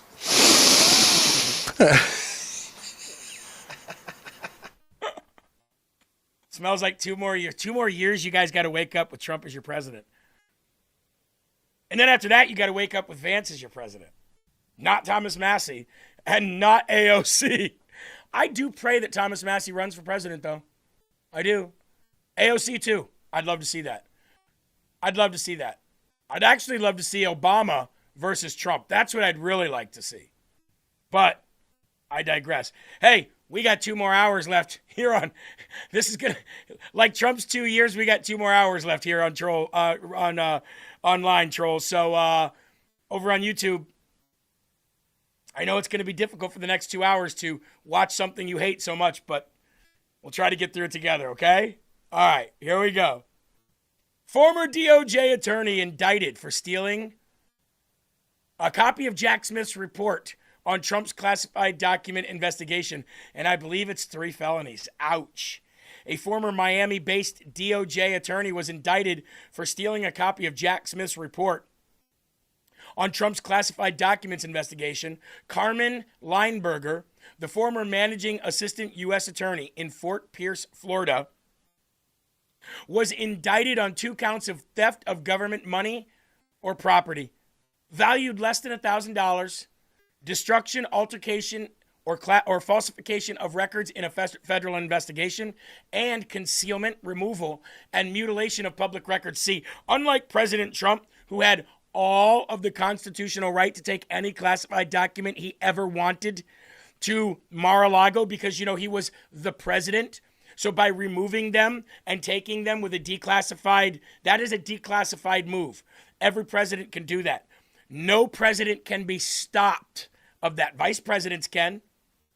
Joe Biden wasn't. But vice presidents can. They can get prosecuted for that. Joe Biden wasn't. Attorneys can. Prosecutors can. Presidents cannot, which made the Mar-a-Lago raid absolutely illegal, which I'm sure you trolls will find out in a very hard way. Remember, you're going to have to keep that doll so you can show us where it hurts, okay? Federal prosecutors allege that Linebarger, 62 years old, stole a copy of Jack Smith's report, which was previously ordered by Judge Eileen Cannon to be kept secret and to be sent to, and she sent it to her personal email. The indictment accuses Linebarger of sending the Jack Smith report to herself with a misleading subject line and a bunch of recipes for cake, a chocolate cake recipe, and a bundt cake recipe. Linebarger pleaded not guilty on 3, but let's add another 4 felony counts. She is facing more than 20 years in prison. So she sent classified information that Judge Eileen Cannon ordered to stay secret to herself so she'd have it, to her personal email, hiding it under 2 cake recipes. So those people that go, nobody's been arrested. This is like the 25th person who's been arrested from the last administration. Butt cake, somebody said, LOL. Here's Greg Kelly from Newsmax talking about it, I believe, last night. Well, some breaking news. I wish Jack Smith had just been indicted, but can't report that yet. One of the attorneys, one of the prosecutors supporting his investigation, though, has been indicted, and I think this is huge. Let's take a look at the individual. There she is, a 60-year-old former prosecutor for the DOJ named Carmen Leinberger. Allegedly, she emailed confidential material, right? Very confidential, sensitive government material relating to the Jack Smith investigation into President Trump to her own personal email, and actually went to the effort of disguising the material by putting cake recipes at the top. You know, a recipe for a bundt cake, a recipe for a German chocolate cake, to deceive the government. Now, that is the allegation, charged with 4 felony counts in the indictment. Ouch. How about that? Let's see here. The FBI will not hesitate to bring account to all those who violated the trust of the American people in an investigation that should never have been brought to begin with. Those are the words of Kash Patel in an announcement on X this afternoon. Well, I think this is great. And Jack Smith, who knows, he might be next. And who knows, maybe this woman has information about him. I wonder how he feels about this statement now. It looks like some of his top deputies could have broken the law. I would like to thank the members of the Federal Bureau of Investigation who are working on this investigation with my office, as well as the many career prosecutors and law enforcement agents from around the country who have worked on previous January 6th investigations. These women and men are public servants of the very highest order, and it is a privilege to work alongside them. Thank you. You're welcome. Oh, yeah? That's after one of his indictments of President Trump back in the summer of 2023. Always talking about these career lawyers, usually nameless, right, faceless, as if they're somehow morally superior to everybody else, especially if they're going after Trump. Let's see here. Let's take a look at Leinberger again. Yeah, there she is. Don't have too much information. I believe she was working out of a U.S. Attorney's office in the Southern District of Florida. Let's see. We have more information on how she was allegedly disguising the sensitive Trump-related material.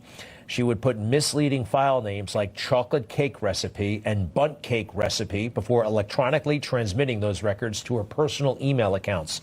Now, if this sounds trivial, folks, it's not. There are 1,000,001 ways to get in trouble when you're working for the federal government, and they are very serious about all of this stuff. And this is a no-kidding serious crime, and let's see what happens next. Did everybody see the thumbnail that our illustrious producer made for the show today? If you didn't, let me be the first to bring it up here for you on the screen. Here's producer Eli's thumbnail for the show today. Looks a little like this: Stomp the Swamp. And as you can see at the bottom, you got a bunch of Democrat woke policies, open borders, woke right retards. They're all part of the same swamp. They're all part of the same problem. And that's exactly what we're doing. Now, we want to see some more high-profile prosecutions like Comey and higher. But what do you think is going to happen after the midterms? By the way, great job, producer Eli, on the thumbnails. Appreciate that. These people are going down one by one. And I love the fact that Jack Smith is under fire right now because he was one of the worst corrupt people. Him and Judge Tanya Chutkin worked together to go after President Trump and to go after Trump supporters. But guess what they did not expect? They did not expect Judge Eileen Cannon to be randomly, because that's how the process is done, randomly selected to oversee the documents case. She happened to be a Trump appointee, and she happened to also rule by law on what should happen in that case and with Jack Smith and what they did down there. They tried to destroy attorney-client privilege. They tried to threaten people to turn on other people or to say something about other people. They tried to threaten Trump's attorneys, which where there was attorney-client privilege there. They tried to threaten them on that. And all under Merrick Garland. So the buck stops with somebody somewhere. And these are the kind of people that when we say we're coming for you, that's who we're coming for. Those people, the woke right people, you're all going down. All of you. If all the Democrats couldn't succeed at putting President Trump in jail or killing him, and if all the woke right people that we showed in the beginning of this show couldn't even dent President Trump's endorsements, what do you think you guys are going to do when we shut you down completely, which we're actively working on right now? And I'm not saying shut you down by silencing you. Shut you down by waking up the world to show your influence is nothing. I have a 10 times smaller audience than all of those people that I showed you. Yet, we contribute to winning elections. What do you guys contribute to? Losing them. Your endorsement and your involvement is toxic. Dan Blazarian, Fishback, Fuentes, all of them, the Hodge twins, Marjorie Taylor Greene, Lauren Boebert. Your endorsement and your involvement means shit. And we're showing it. Logan said, Todd is doing a good job as AG, Jeremy. So far, so good. I'd give him a B+. James Comey asks the judge to postpone the trial date as his legal team prepares to file motions seeking to dismiss the indictment. Then get your team together and file it. There needs to be no delay. How hard is it to file a motion to dismiss? You clearly want to dismiss it. You clearly know that you're going to file the motion to dismiss it. So if you know all those things, then you know on what basis that you want the case dismissed, and you know on what law or what basis you're going to try to use in order to get that case dismissed. So why delay? File it today. Jeremy, we finally got a big win out of Minnesota fraud. About time. Yes, we did, Slam, and we're going to talk about that here in a little bit. See, folks? Cookie always crumbles the right way. You just got to have a little patience. Linhan said, I feel after the Massie defeat, I feel like MAGA is not going to forget, and we will have a turnout bigly in November. So do I. We needed this Massie thing to happen. It kind of fueled some people's fire again, and I think that's exactly what we needed. Embattled, former FBI Director James Comey asked the judge to postpone his start of his trial date so that his legal team has enough time to prepare a motion to fully dismiss the charges. A grand jury from the Eastern District of North Carolina indicted him on 2 felony counts. Don't worry, he's got more coming from the Southern District of Florida. This guy isn't going to make his way out of a wet paper bag. Count 1 in North Carolina. Knowingly and willfully making a threat to take a life of or inflict bodily harm upon the President of the United States. And remember, trolls over on YouTube, there's a lot more proof and evidence that this is what he meant than just him saying, I walked up on this and found these shells in this shape, took a picture of it and put it on Instagram. They wouldn't have indicted him over that. They indicted him over way more information than you or I have. Kind of like in the Charlie Kirk murder case as well. You're not a crime scene investigator. Stop pretending like it. Count number 2. Knowingly and willfully did transmit an interstate and foreign commerce communication that contained a threat to kill the President of the United States.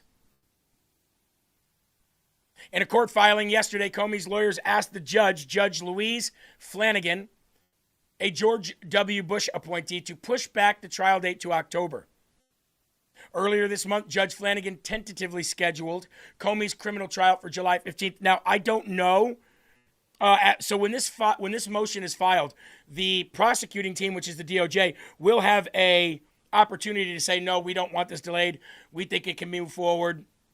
There's no reason to delay. Or they can be like, yo, we're all right with the delay. Maybe we need more time. And then, if both parties want that, then the judge will probably grant it. I don't know what the DOJ's position is. I don't know if they're going to say, no, there's no reason to delay this. I hope that's the case. I hope they've got everything in their ducks in a row and they're just ready to hammer this dude out. So hopefully that happens. Comey's lead counsel, Patrick Fitzgerald, a former U.S. attorney for the Northern District of Illinois, corrupt, told the judge that Comey will file motions seeking dismissal of the indictment. Quote, Mr. Comey expects to file multiple motions on constitutional grounds seeking dismissal of the indictment. Remember, he's a crooked attorney. He's a lawyer. He knows what he's doing. Some of these motions may be dependent upon the discovery to be produced by the government and may require extensive briefing, Fitzgerald wrote.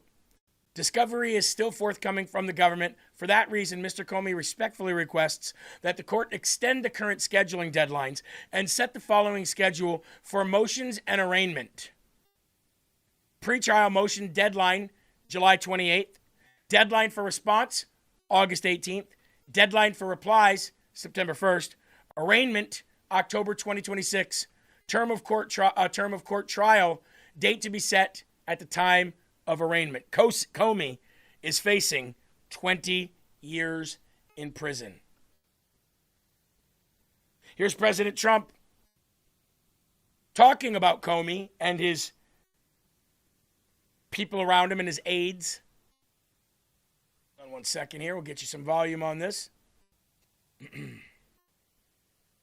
Sometimes our archived videos don't have the volume switched on, so let's do that now. Suggested that there's still people in your DOJ and FBI that are waiting you out. They're waiting until your administration is over to get back to work. Do you think those people are still in the DOJ and FBI? I hope not. Well, if they are, we're going to seek them out. We'll seek them out. We'll get rid of them. Okay? Because you have in every agency, you have scum. And certainly they did in the FBI and DOJ. But Todd Blanche is doing a fantastic job. Cash is doing a very good job. So we will prevail. I've been standing here a long time with you, many years, right? And they've been saying, I think it's it. I think he's trouble. Here I am, It's a very constant situation. But I think you're going to find that we have great people in the FBI. And we have great people in DOJ. Todd Blanche has really been doing a great job. Over the weekend, Mr. President, he suggested... So that was in response to what we reported the other day with James Comey saying, just pleading, hey, if you're in the DOJ and you're in the FBI, just wait it out. When we take power again, we'll basically pick up where we left off. We will act like nothing ever happened. We'll get right back to the same policies and processes that we have. The Joy of the Lord says, I agree that Comey is guilty, but anyone with even just a 16th of a brain or even with a lobotomy knows that Tyler Robinson didn't unalive Charlie with a 30-06. First of all, it's not YouTube or Instagram, and we're not 16, so we don't have to use the word unalive. You can use the word kill here. Nobody's going to censor you for speaking your mind about an actual word that means something. Number two, so you think because somebody took a 30-06 out on a range and shot a jello skeleton head of a human being, that's exactly the way it would happen if somebody shot somebody in real life with a 30-06? So that recreation is exactly what would have happened. No deviation whatsoever. That it would have exploded Charlie's head. Like, if you're going to say that, then you're going to have to be able to, as of right now, again, I'm not a crime scene investigator either, but as of right now, you're going to have to show me proof and combat the fact that he admitted it, his parents admitted it, his grandfather admitted that was his gun, the shell casings had fragments that matched that gun. You're going to have to get rid of the communications to his furry girlfriend, boyfriend. You're going to have to you're going to have to say all that isn't the case. Like, I'm not saying he did or he didn't. I don't know, to be honest with you. I don't know. It wasn't the focal point of anything that I really sat down and took time to go, well, but I've heard all the arguments against it. And your arguments of, I'm recreating it on a gun range, not good enough. Not in the court of law. It's just not good enough. If you're going to be one of these people out here that says anybody with a half a brain or even a lobotomy knows that, then you're going to have to combat all that. And I don't see how you do that as a citizen with no information or no evidentiary clearance to combat that information. See, one reason that we have always been on the right side of things here at LFA TV is because we have common sense and we are able to say we don't know what we don't know. And that's how we've been able to continue to win elections. He did admit it. You can say they lost the video all you want. You don't know if the video's lost. You haven't seen the trial yet. That's only what you hear on social media. Did you hear that come out of the official's mouth? Oh, we lost the video of where he admitted it. It's in transcript. See what I'm saying? Amy says, we know Tyler didn't do it. Okay, great. How do you know that? Pete showed a shooting from behind video. Attorney was saying bullet came from the gun. But again, I'm not saying that you're wrong or right. I'm saying you don't know. You think. You don't know. There's a big difference. Now, just got done talking about James Comey. Let's talk about Hillary Clinton. This was recently reported as well. We've been talking about this for months. Fox News alert, Republican Senator Chuck Grassley releasing bombshell evidence tying Hillary and Obama to the Russia hoax. One email says, quote, HRC approved campaign advisor Julie's idea about Trump and Russian hackers hampering U.S. elections. That should distract people from her own missing emails. Here's another smoking gun. Quote, among other things, the Clinton staff with support from special services is preparing scandalous revelations of business relations between Trump and the Russian mafia. Who's special services? Hillary wasn't a lone wolf. The docs say this was a full team effort. George Soros's people worked with the DNC to roll out the hoax, and the FBI was in on it the whole time. Soros's people just responded calling it an outrageous falsehood. But here's Hillary's campaign advisor saying this, quote, Julie says it'll be a long-term affair to demonize Putin and Trump. Now it is good for a post-convention bounce. Later, the FBI will put more oil into the fire. We've seen that transcript so much. Obama and Biden knew what was going on. And if you questioned the plan, you were threatened. If you didn't play ball, you weren't getting paid. Clapper's crew threatened a CIA analyst by withholding promotions. Quote, you need to trust me on this, stating that the employee would need to demonstrate his ability to outgrow his refusal to sign off on the dirty docs. You know what's funny about this that Fox is reporting? Last night, do you guys remember the video that I put out about Amy Bach on Monday? So on Monday, I put out a video about a woman named Amy Bach. I'm going to get back to what I'm going to bring this full circle here. But on Monday, I did a video about Amy Bach. Now, Amy Bach happens to be the woman from jail who's testifying that Ilhan Omar knew everything about the fraud that's going on. Yesterday, last night, Fox News played a story about Amy Bach. This right here, all of these transcripts here, all these emails, we've read these emails for years. Imagine this. Imagine if somebody with the reach, the size, and the resources of Fox News actually reported the news when it happened rather than 3 or 4 days after independent journalists report it. Imagine the shift in elections. Imagine if Fox News didn't call Arizona with less than 1% of the vote in. Imagine the shift in perception. You see, we live in a world that is a microwave society of give me, give me, give me. I want all content live and now and quick.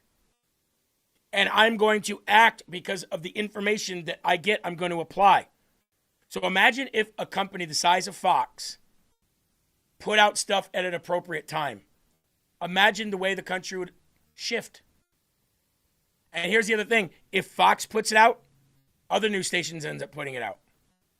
Because they're all vying for the top. And Fox is the top of cable news. Every month, every year. Fox News alert, Republican Senator... Here's the question. If Comey, Clapper, Brennan, and Bolton all go down, do you think that will go up to Chris Wray, Merrick Garland, Hillary Clinton, Barack Obama, Peter Strzok, Lisa Page, Andrew McCabe? Do you think it goes all the way down the line if James Comey, John Brennan, Clapper, and Bolton are all convicted? We're going to go back to President Trump. He's now answering questions in the Oval Office. So we'll go back to President Trump to see if there's anything new that he's asked and answers, because it's usually always about the same stuff, right? I know immediately what. They thanked me for making the city safe. They walk to work now. Before that, they'd take Uber or something, and they felt unsafe even in Uber. You know, we moved over 5,000 people out of the city, career criminals that came in through the open borders and other reasons.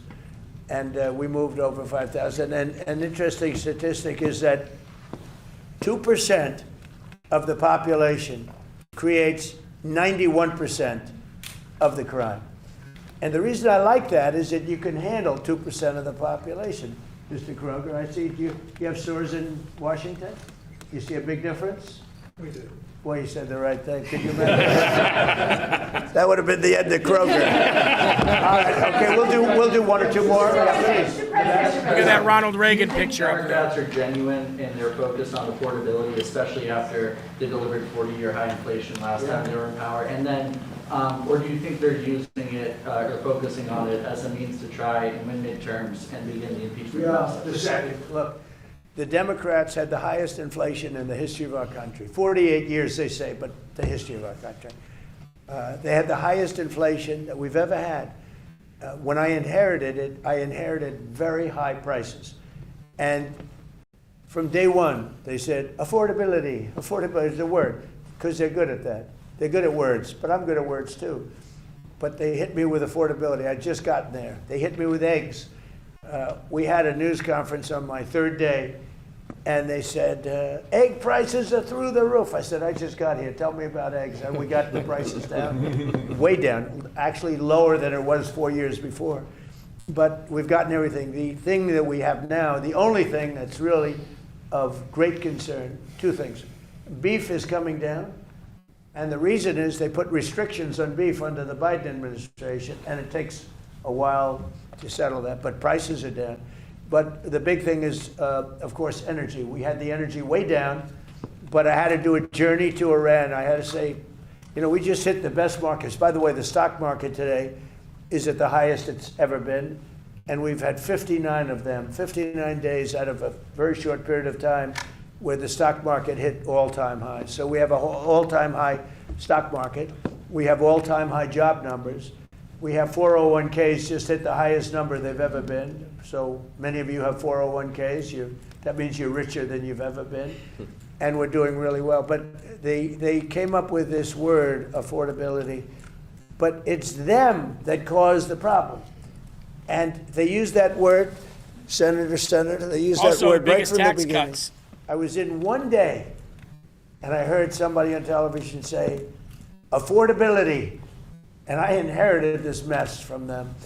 But we've got it in great shape. The country's doing well. We're respected all over the world. This country is respected. We're the hottest country. We were a dead country 2 years ago. And now we're the hottest country anywhere in the world. So I think most of you appreciate that. Some of you don't. Yeah, please.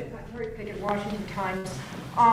If the Supreme Court doesn't rule in your favor on birthright citizenship, are there any other avenues that your administration has explore to remedy this? And did you talk with President Xi about Chinese foreign nationals taking advantage of birth tourism here in this country and how they could pass? Well, it's a great question. No, if the Supreme Court hurts our country by ruling against us on birthright citizenship, that would be just between that and tariffs, what damage they've done, what damage they've done. Again, they could have said, which they said, do the tariffs a different way. But they could have said the money taken in, hundreds of billions of dollars, $149 billion we have to pay back. Kevin understands that better than anybody. All they had to do is say, any money taken in, because they agree you could do it a different way. Any money, this is a better way. But the other way is a very secure way. And maybe in many ways it's a stronger way. They could have said, any money taken in thus far does not have to be paid back to, in many cases, the enemy, people that don't like our country. Or it was a half a sentence. The Supreme Court could have saved us $149 billion with a half a sentence. But they chose not to do that. Now they have a ruling which is a much bigger ruling, actually, birthright citizenship. The cost, forgetting about the fact that it's wrong, the cost of birthright citizenship is barely not affordable by our country. It's going to cost hundreds of billions of dollars. And it's in their hands. What can I tell you? It's a common sense ruling. It's common sense. It was exact timing. And it's about the babies of slaves. Thank you for that question. Thank you, Mr. President. So do you think if Democrats were to take control of Congress again, they would immediately begin the impeachment process? I think if Democrats took control of the Congress, I think that, and let's say took control of the country, I think that this country's finished. These people are sick. They suffer from Trump derangement syndrome, but really they have bad policy. They have horrible policy. They cheat on elections. They get elected by cheating on elections. But you would have 2 states added. They'll terminate the filibuster immediately. Republicans should do that. They'll terminate the filibuster. You'll have Washington, D.C., and you'll have Puerto Rico as the state, which will be a disaster, which would be 4 Senate seats, tremendous numbers of electoral college votes. You will have that's really bad, but you will have the destruction of our country. They want to go to 21 Supreme Court judges. That's their perfect number. They talk about 13, but they want to go to 21 Supreme Court judges. If they get in power, I think this country would be maybe finished. If I didn't win the election, I'll say this, we've become the hottest country anywhere in the world. We were a dead country 2 years ago. If I didn't win this election, we would have been a country that was essentially, I don't even know that we would have been a country any longer. They were destroying our country. They were letting hundreds of thousands, millions of people pour through our southern border, criminals, people from jails, people from mental institutions, drug dealers and drug addicts. They were sending everybody, countries were sending everybody that they didn't want by the millions, 25 million people. If I didn't win this election, I believe our country would have been finished. Thank you very much. Thank you, press. Thank you, press. Thank you, guys. Well, there he goes, ladies and gentlemen. The trolls over there on YouTube eating that right up. You know what I love, Eli? I love the fact that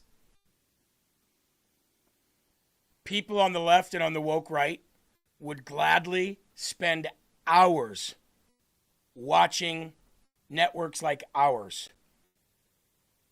And they absolutely hate our guts. And I've never in my life continued to watch something or someone that I hate. So the only thing that I can think of is that they believe what we're reporting and they want badly to be like us. You know what I mean? They want badly to be patriotic, outspoken Americans, but their brainwashing has clouded their minds so much that I don't know what it is, they just can't get through that. But they make the best patriots once they figure it out. I'm telling you, man. Freaking YouTube is addicting. I have to. I'm sitting there trying to work. I'm like, like not mad. It's the most hilarious things I've ever seen. Like, Republicans love to assume things. I'm like, that's all Democrats do is assume things because all you're throwing in here is talking points. Trump loves Epstein. Trump did this. Trump, $7 gas. Blah blah blah. Prove it. Prove it. Prove it. You can't. Yeah, I mean they can prove high gas, and we all know why the gas is high. We also tell you that before you know it, it'll be back to a price that you can't complain about, like eggs. Let's look at it like eggs, okay? How come that you guys on the left and on YouTube can't just say President Trump brought the price of eggs down? Can you say that? Can you say that? Oh, and by the way, while you're saying that, also say this. Ready? Presidents don't control the price of gas.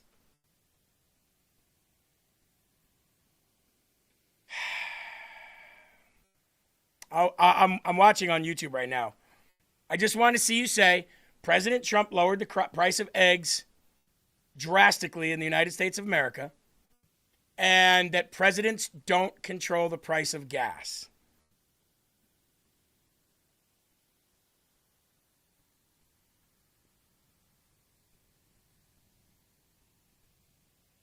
Nothing?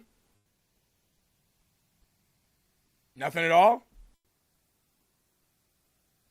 Oh, but they call it, there's your pedophile sympathizers. Okay, well, all right.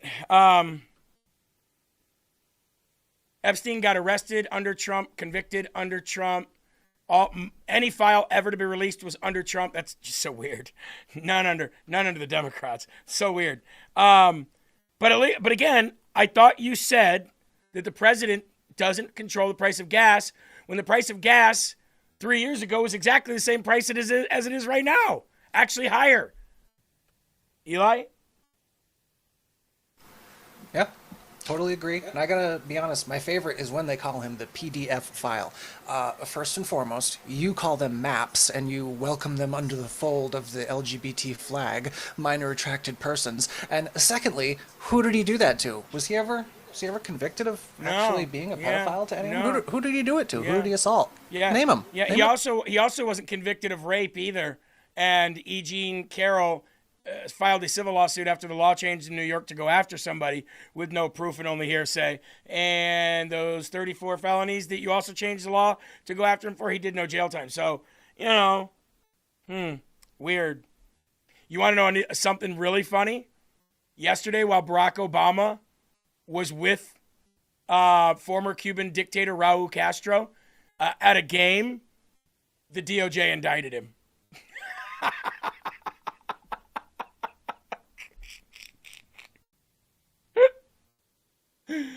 I mean, how funny is that?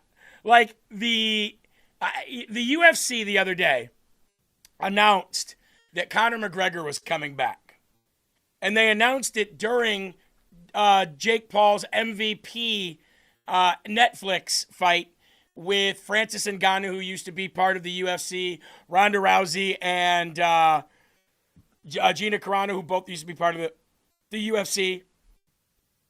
And the funny thing about it was Dana White had a perfect opportunity to get everybody away from Netflix to come over and hear about Conor McGregor. And in one of Dana White's slip-ups, which is very few, he didn't market that correctly. He just put it out on social media during the Ngannou walkout. Now, if he was really thinking about it, he would have said, hey, come over to our website. We have a very big announcement. And then people would have left the Ngannou fight. They would have watched. They would have went over there because Conor McGregor is the bigger, news than Francis Ngannou. And Dana White missed an opportunity there. He didn't do that correctly. President Trump and the DOJ timed this beautifully. First of all, Barack Obama at a ball game with the former dictator, Raul Castro. That doesn't, for the people on the left, that doesn't send up any alarms. Second of all, the DOJ hands down the indictment during this moment. I mean, look, Dana White is great. Donald Trump, is perfect. When it comes to this kind of stuff, when it comes to gaining attention, garnering attention, Eli, we have now 80 people over on YouTube. Trolls are growing there. Let's water them a little bit, shall we? Let's water them a little bit, these trolls that are growing over there. Oh, I see one popped up right there. There's one. Clown Show, Brian Addington. There's another one. We got you. We're going to water you. Let's see what else we got here. Don't believe this fake Christian MAGA. They'd turn in Jesus to ice. So I'm going to water you a little bit. Your savior, Barack Obama, was with a former dictator while he got indicted. I just can't wait for the day that somebody's at a ball game with Barack Obama and Barack Obama gets indicted, because that's going to happen too. Ouch. It's got to hurt your pride, huh? It's got to hurt your pride. Big shout out to the President Trump administration. The indictment comes as President Donald Trump pushed for regime change in Cuba, where Castro's communists have been in charge since his late brother Fidel Castro led a revolution in 1959. Quote, America will not operate a rogue state harboring hostile, or tolerate, a rogue state harboring hostile foreign military, intelligence, and terror operations just 90 miles from American homeland, Trump said in a statement. He also sent a delegation there, which included John Ratcliffe of the CIA, while he was in China, killing two birds with one stone. We need to have an IQ test to vote, leaving most maggots home. You couldn't pass a civics test if I paid you to do it, dipshit. You could not pass a civics test. I would love for any of you on YouTube, I'll give you a Zoom link. Come into my stream. Let me give you 10 civics questions that are on a high school civics test. Guarantee you fail. Talking about IQ. Guaranteed you don't know shit about the country that gives you the freedom to regurgitate retarded CNN shit daily. Guaranteed. Anybody want to take me up on that? Hey, people on Rumble, hold on a minute. I got to lay the smack it down on dipshits on YouTube here real quick. And I love the fact that we opened up the stream on YouTube, Eli. Does anybody want to do that? I'll pull up 10 civics questions like that. I'll send you an email. Put your email so I can send you an email and an invite if you're on YouTube. And you're saying that we're wrong. And you're saying that we need to pass an IQ test in order to vote. That would send most maggots home. Come on. I'll give you 60 seconds. If you'd like to come on this air and tell me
not a single one.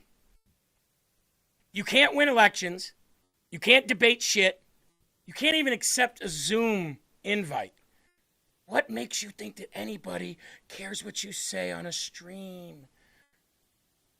I'm literally giving you a spotlight to shine through your Democrat bullshit stories. But yet, Eli, I get nothing. As always. I do love how the music just ended perfectly when you were done. Well, you know, there's a little bit of me involved in that one. Yeah. Might have been a couple seconds longer than it should have been, but, you know, I knew I would end right there on that beautiful. Isn't it funny, Eli? You get $7,000 to push Israel propaganda and you don't know what you're talking about. And if an IQ test was put out there, maggots wouldn't even be able to vote. Cool. Come in and take a civics test. It'll literally take 1 minute. I'll give you 10 questions. Not a single one of them said yes. Weird. And no, I'm not going to put the 10 questions in the chat because then you'll just Google them. I need you to come on in real time and show me how stupid maggots really are. Can't? Didn't think so. Moving on. As a matter of fact, I think we'll take this time, since trolls are watching and everything, to do a sponsor read, right? That way, the more watching, the more money we can make. And the more we can invest in gold and silver. Now, I know that trolls in the chat, they can't. They don't even think about the future of finances and stuff like that. They live in a, I should just get it from the government society. But if you want to take control of your own investment in your own life, then may I suggest a low buy-in point of something that's going to give you a massive profit, silver? Silver right now, $76.28 an ounce. Gold right now, $4,518 an ounce. You guys know what an ounce is over there on YouTube? It's a measurement. It's called math. Not Ryan Matta math.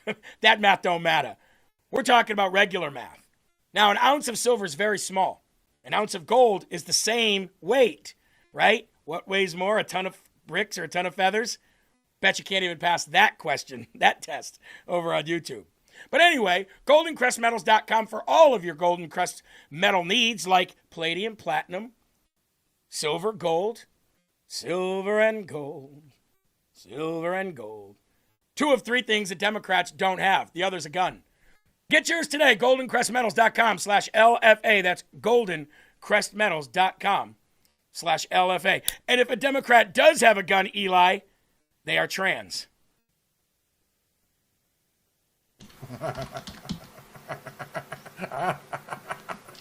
That's true. Yep. What does a gun and being trans both have in common? Right? They occupy a Democrat's home. We are up to 80 in here, says another one, Bites McGrowan. Randover says it's a troy ounce, not a full ounce. Jason says Democrats really can't budget. That's because they can't count, let alone pass a civics test. I sometimes wonder if a Democrat can count to 1,000, Eli. I really do. It's a very difficult task. Pretty sure they can't count to 20 with their hands and shoes off. But hey, we got 81 watching now on YouTube. Thank you, trollies. So that was nice. Barack Obama sitting with a former dictator who was indicted while he was with him. President Trump says we've got Cuba on our minds. We're freeing Cuba. Trump speaks to reporters following the indictment of Raul Castro. Says we got Cuba on the mind. Now, I forget, Eli, which network said that Cuba, Venezuela, Greenland, maybe even Canada might become U.S. territory? Seems like President Trump continues to move towards that prospect.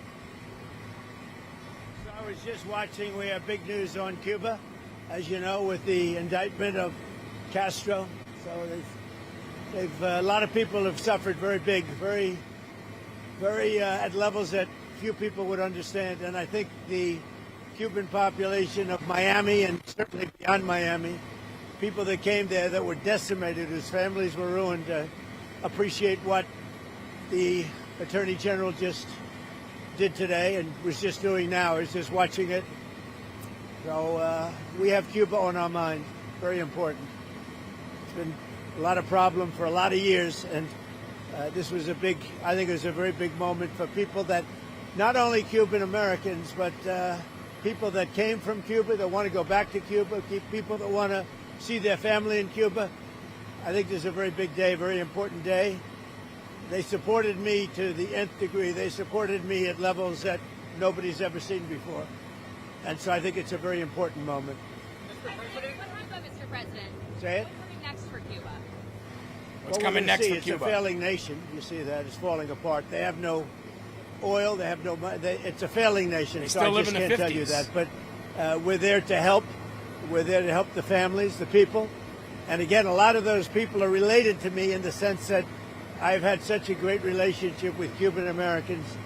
They supported me at a 94% level. That's a pretty good level. And their relatives are there. So we got to. By the way, Democrats on YouTube, shut your mouths when your president's talking, by the way. You shut your mouths and you stop your fingers from typing when your president is speaking. Don't let me see you say another sentence. Don't let me see you say another word. Don't let me see you type another letter in that live chat over on YouTube while your president is speaking. Show some damn respect. He's on a your boss. humanitarian basis, we're there to help. Mr. President was there last week. Yeah. Can you talk about that at all? Well, we have a lot of people there. We had CIA there. We have Marco is there. Marco's parents, as you know, were from Cuba. So we have a lot of expertise in Cuba. And it's not going to be like the biggest thing we've ever done, but I will tell you, to a lot of people, it's going to be one of the most important. They've been looking for this moment for 65 years. So we'll see what happens. But we're going to, in the meantime, we're going to have to help them out. They have no way of living. They have no food. They have no electricity. They have no energy at all. But they do have great people. There are a lot of great people. I mean, I have so many Cuban friends in Miami, mostly in Miami and Florida, and they're unbelievable people. They're unbelievable entrepreneurs, and they'd like to go back.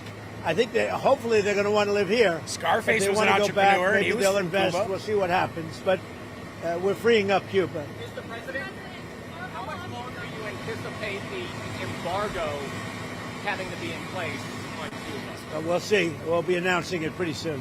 On the table here, Mr. President, should we expect any escalation here, or should they expect? With Cuba? Yes. No. No, you won't. Cuba's a fly. There won't be escalation. I don't think there needs to be. Look, the place is falling apart. It's a mess, and they've sort of lost control. They've really lost control of Cuba.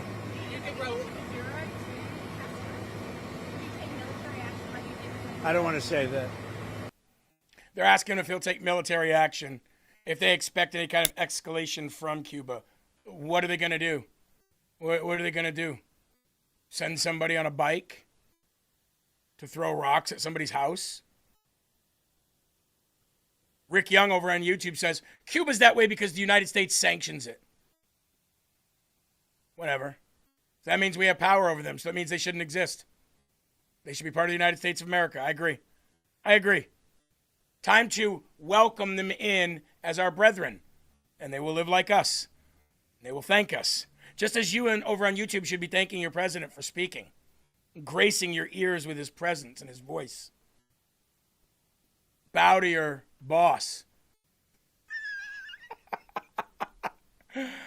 Oh, somebody over there is talking about Ilhan Omar. Yeah, her days are coming. Don't worry.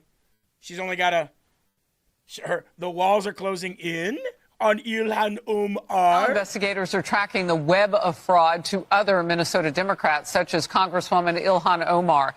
Many of the suspects linked to the scheme live in her district, including a restaurant owner who hosted events for her. He has since been convicted of stealing $12 million in COVID funds. This is a how it started, how it's going. So this was back in December. We started talking about Ilhan Omar. Back in December, Ilhan Omar really started hitting the scene as somebody who was involved in all of the fraud in Minnesota. From then until now, every time she's been asked about it, she's had something rude to say. About President Trump, about people who support President Trump, about the fact that he's racist and that's the only reason he's coming after her. But lately, she hasn't really had much to say when she's confronted. Lately, we haven't heard much from Miss Ilhan Omar at all. Maybe her brothers put a stop to her speaking out so much. I don't know what it is, but she's not been all over every news station lately. Are the walls closing in for Ilhan Omar? Well, let's see how things are going. Ask Minnesota Democrats to block the subpoena for the investigation of Feeding Our Future on the state level. The House Republicans are considering investigating Feeding Our Future now. Your role in it, would you cooperate with that subpoena and provide documents if they request it here in the House Oversight Committee?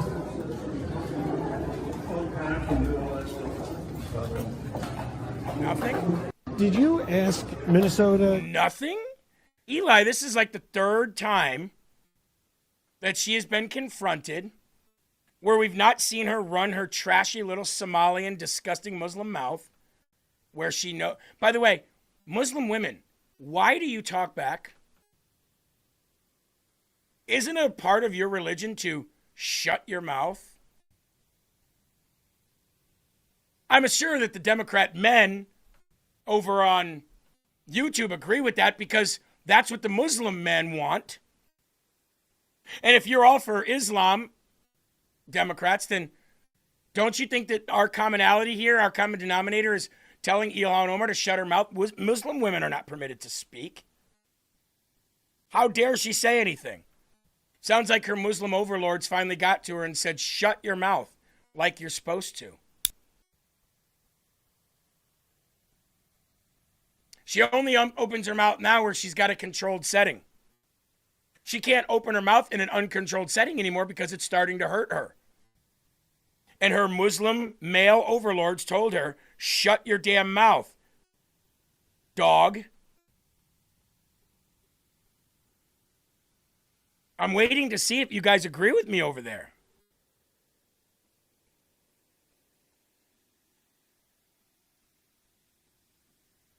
The lucky one says, if Omar was guilty, they'd have charged her by now.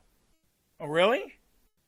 Because the vice president just said 2 days ago that the DOJ is investigating her right now.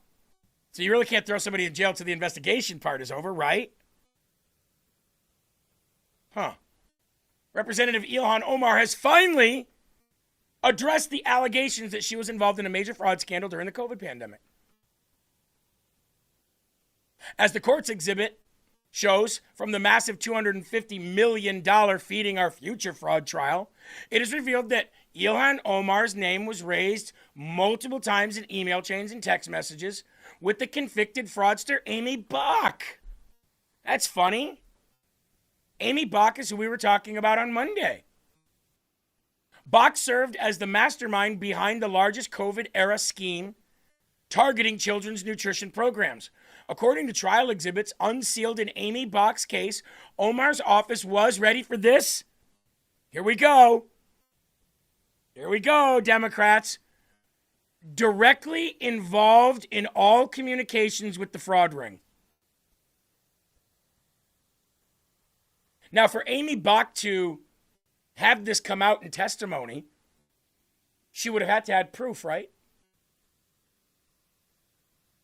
So if there's proof and people are flipping on her, and J.D. Vance, your vice president, just said that she is under DOJ investigation, sounds to me like she's a little worried. Bach has also stated that she believes Omar knew exactly what was going on from top to bottom and, ready for this, actively helped keep the fraud program alive. You see, what the Trump administration is doing here is they are building a case that she cannot fight deportation on. They are fighting a case, to denaturalize a sitting U.S. Congresswoman and to boot her from Congress and deport her, that's a big deal. Dems fighting words for the illegal aliens in this country and the Democrats that they vote for. I struggle to believe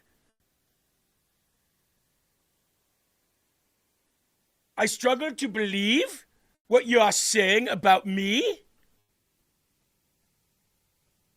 You must have nothing better to do. You must be sent here from your boss, Trump. Right? She's always saying those things, but not too much lately.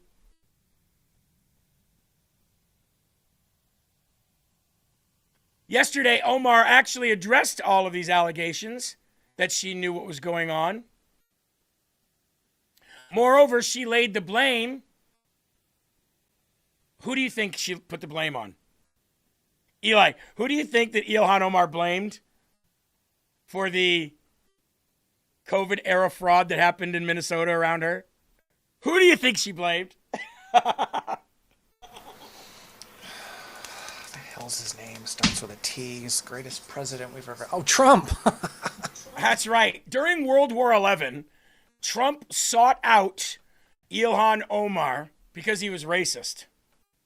And while she was bravely and courageously fighting in World War XI, this tyrannical leader, Orange he was, in an illegal scheme, driven by hatred and racism, sought her out and made her do it. Not to be confused with World War II, Eli. This was World War XI. I wanted to make that clear. Facts are facts. World War XI was a bad one. You guys are lucky you missed all the ones before that. Yo, you are so lucky you don't know about 3 through 10. 3 through 10 were so bad you don't even remember them. They took away your memory. Okay? Now, I'm going to try to do it, Eli, in my best Ilhan Omar voice that I possibly can. Me. Allahu Akbar. Allahu Akbar. Allahu Akbar. Okay. The Mills Act was signed into law by President Trump and passed with a bipartisan support as part of a broader legislative package. This tyrannical leader, President Trump, his USDA's secretary, set the regulatory framework during the rollout of the program. I have always championed feeding children and will continue to ensure our children do not go hungry. Hey, Rat, your children have not been going hungry because you have been feeding them very well off the stolen COVID money. Now, children who needed that nutritional program, they never got it. So either they went hungry or somebody else supplemented that food for them.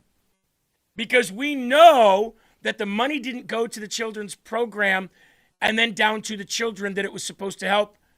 We know this. That's a fact. That's how you got people who have been not only indicted but prosecuted. You know? As stated from the beginning, stealing millions of dollars under the guise of feeding hungry children to bankroll lavish lifestyles and extravagant expenses is reprehensible. I'm grateful that Amy Bach and every individual in this abhorrent scheme are being held accountable for defrauding the taxpayers that betrayed vulnerable children. And what about the fact that your name is in all the transcripts, your name is in all the reports, and you've got multiple people, including one who's already convicted, already doing jail time? It's not like that if Amy Bach came out today and said, hey, by the way, you guys want to cut me a deal here? There's a congresswoman involved in this.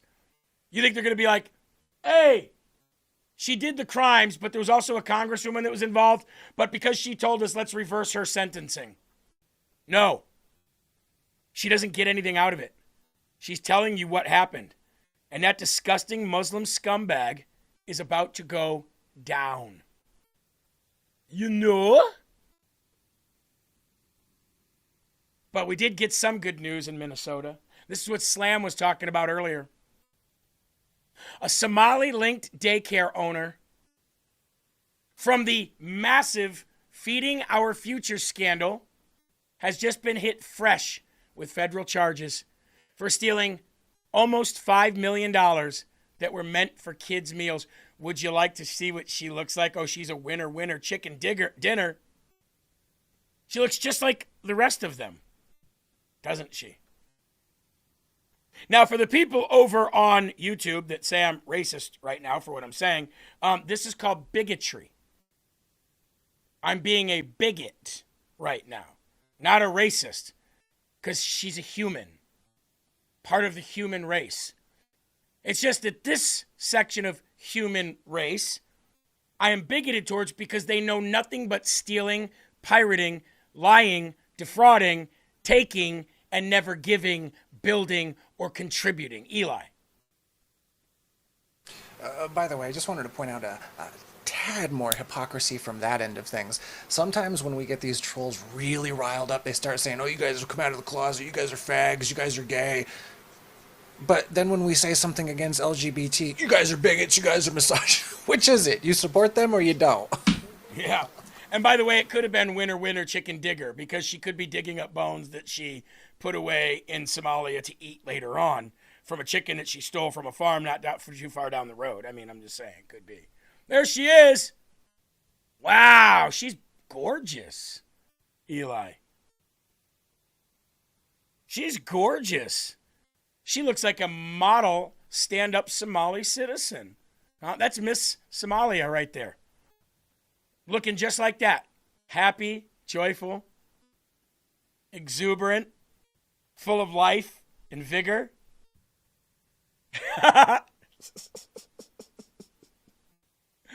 No. Fahima Ege Mohammed. These people are crazy. The woman already tied to the infamous $250 million Feeding Our Future scandal that stole hundreds of millions of dollars in federal funds meant for children's meals has now been slapped with a fresh set of federal charges for allegedly pocketing $4.6 million in a separate daycare subsidy fraud scheme.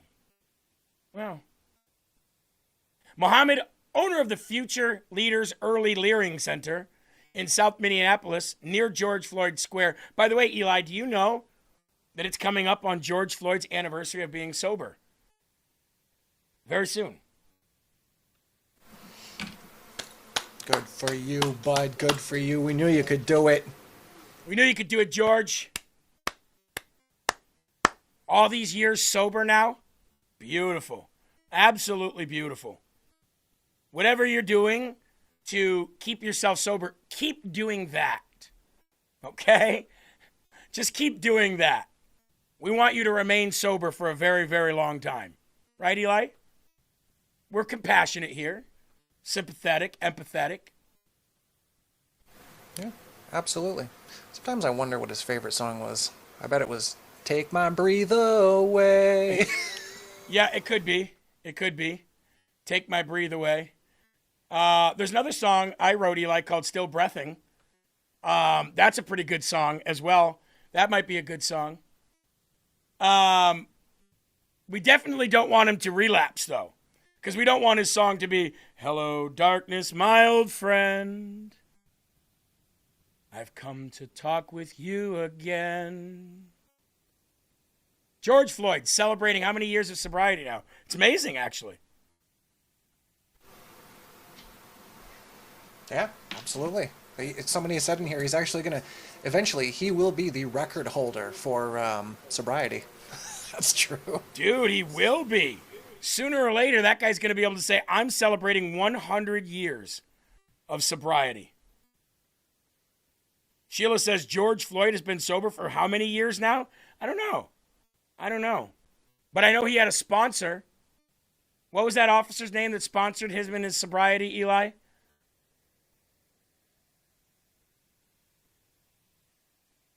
Forgot his name. Poor guy.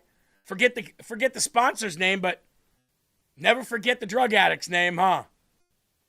That officer's still suffering for his, assisting in the sobriety. Eli, what's his name again? The great Derek Chauvin. That's right, Chauvin. Just for doing his job. Yeah, Derek Chauvin. For doing exactly what they taught him to do in the police academy. Exactly how they taught him to subdue a subject. Another one bites McGraw and says, we need more of him. We do. Models in society, right? Jason says, Chinese president just gave a shout out to MAGA. Yeah, I would too. If they controlled all of the energy that I get, or 80% of it from Venezuela and the Strait of Hormuz. Remind me again how China's doing. They just committed to buying all of their liquid natural gas from us, oil from Alaska, farming crops, soybeans, and now giving shout outs to MAGA. Well, how'd the shout out sound though? I'm curious. We love you. We love you, MAGA. China is asshole. Awesome, Eli. Now China's screaming MAGA. That's amazing. And Democrats still aren't. I wonder if it sounds like raga, raga, raga. No, I bet it's Laga, right? With an L. Yay, we love you, Laga. I've been Laga a long time. So yeah, this dumb broad's been hit with about, a few more felonies.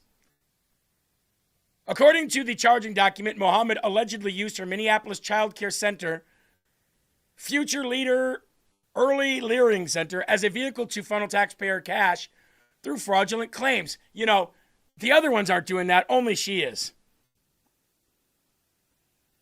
The other Somali daycare and Leering centers aren't doing that. Only her, right?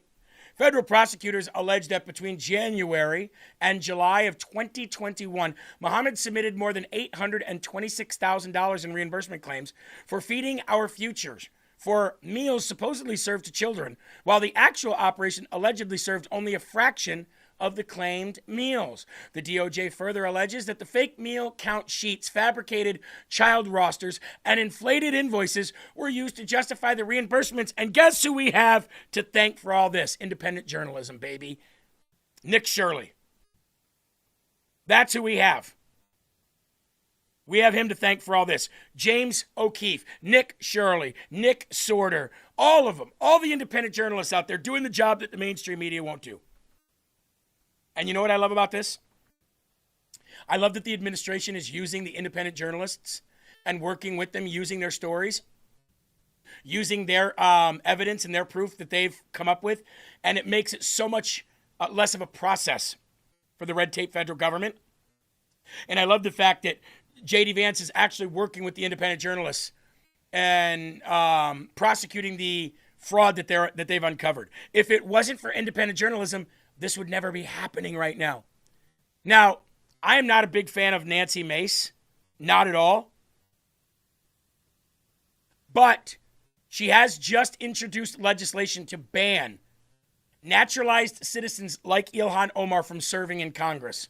That right there is going to earn Nancy Mace the Smarty Award of the day today. So let's go ahead and give that to Nancy Mace. Great job. Now we just need other people to sponsor it. As we celebrate 6 years of George Floyd's sobriety, which is beautiful. Now we just need other members of Congress to sponsor it, and we need Mike Johnson to put it on the floor for a House vote. Huge. Nancy Mace of South Carolina has introduced legislation designed to ban naturalized U.S. citizens from running for the House and the Senate, and from holding any position that requires Senate approval. Having something like this in place would have prevented people like Ilhan Omar, Pramila Jayapal, and all of the other Jihad Squad losers who were naturalized from running. This is long overdue. So are term limits. It's a type of law that people just kind of assume already existed, but it doesn't. Every single Republican should get on board with this immediately. And you should bug your senators and your representatives with this. Huge legislation introduced by Nancy Mace. Now, as we continue on with fraud, the House Oversight officially launches the full-blown investigation into massive Ohio Medicaid fraud scheme, allegedly tied to who? Somalis, because they don't contribute a damn thing. They are literally the excrement of the world. If the world squats to take a dump, it falls out where Somalia currently is geographically. That's what it is. And then they inbreed and they have even future turds. Disgusting. Brandon Gill, who's become one of my favorite young congressmen, and I believe he's got a bright future. I believe he'll be a senator. He's got a lot to say about this. Others have a lot to say about this. Brandon Gill's leading it. I love it. Let's roll it. That have been weaponized against the American people. And the work starts today with a brand new investigation into Medicaid fraud recently uncovered in Ohio. Here now with all the details are House Oversight Committee Chairman James Comer and the chairman of that new task force, Brandon Gill. Gentlemen, great to see you both. Thank you both for joining. Let me start with you, Congressman Comer. Why do we need a subcommittee that does this? Well, the full committee's been focused a lot on the deep state abuses like the one you mentioned in your last segment. But what this new task force led by Congressman Gill is going to be focused on institutional abuses with, obviously from government institutions as well as politically connected nonprofits and many universities. These are things that have flown under the radar. We believe they violated the Constitution. We believe that there have been many instances of discrimination, and that's what this task force is going to be focused solely on. And I think that there's not a better person in America to lead this task force than Congressman Brandon Gill. Well, Congressman Gill, I love that your first mission is to go after this Medicaid fraud in Ohio, or apparent Medicaid fraud in Ohio. And, one of the things you often hear about government fraud like this is that it's like a victimless crime or something like that. It is not a victimless crime. It is a very serious crime, and the people who always end up the true victims are the taxpayers and the people, the rightful recipients of these funds.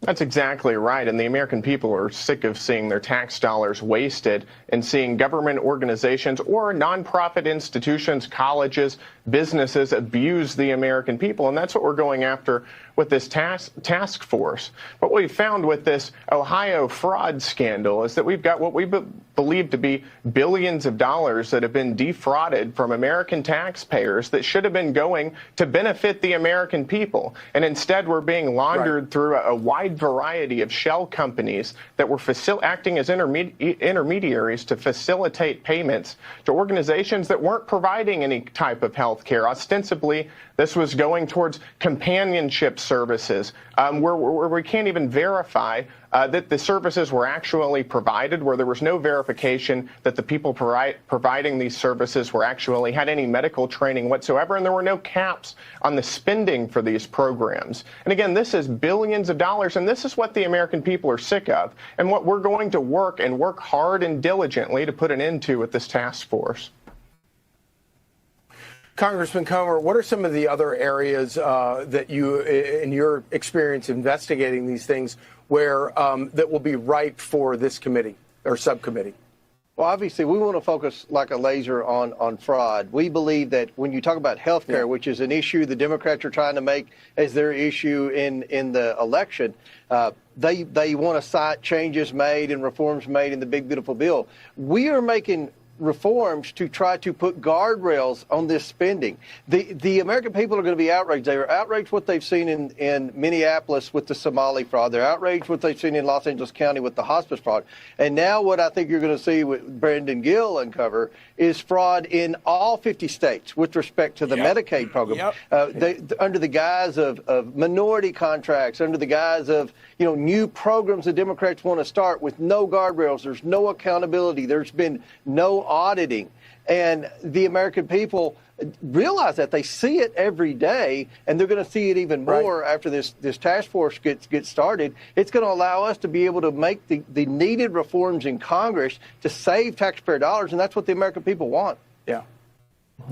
Congressman Gill, what has been the reaction among your colleagues when, I know that you're just starting the subcommittee, but what has been the reaction from your Democrat colleagues when you ask good questions about some of this fraud?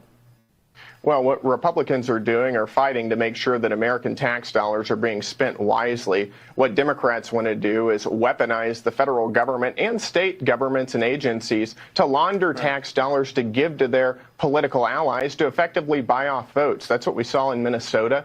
And that's exactly what Israel's buying Kentucky. Democrats buy seats daily with fraudulent money. I understand that money wins elections. I get that 100%. And people want money in elections, fine. That's great. Put money in elections. Do you. But when you're getting money fraudulently from U.S. government agencies, funneling it through and laundering it to look like a donation from somebody, that's why USAID, shutting down USAID was so important. Why do you think the Democrats can't raise any money right now?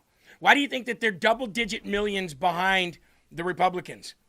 Because their approval rating is 20%. You got all these Democrats always talking about, well, President Trump's approval ratings are at an all-time low, 30-something%. How is somebody who's 2 feet tall going to make fun of somebody who's 3 feet tall for being short? Make that make sense. You got somebody 2 feet tall screaming up to somebody who's 3 feet tall talking about how they're short. That's exactly what the Democrats are doing. Oh, your poll numbers are low. Your poll numbers are in the toilet. Democrat favorability rating is 20% right now. Toilet numbers. So until you win, until you get your poll numbers up, your approval numbers up, until the country actually wants what you're selling, you don't have a voice. And if you do have a voice, nobody's listening to it. Nobody takes you seriously. Here's Brandon Gill literally trouncing Brandon Johnson, the mayor of Chicago, like he's a baby. Johnson, I want to start with you. One of your first actions as mayor was establishing a deputy mayor for immigrant, migrant, and refugee rights. I want to ask you a series of questions. If you could answer with a yes or no answer, that'd be great. First of all, do you support allowing illegal aliens to obtain driver's licenses? Just yes or no? So the city of Chicago has been a welcoming city for over 40 years. I'll take that as a yes. Next question. And that's the policy that we will hold to. Do you support tax dollars subsidizing or paying for the health care of illegal aliens? I support investments in all residents of the people of Chicago, and that's what I do. That's a yes as well.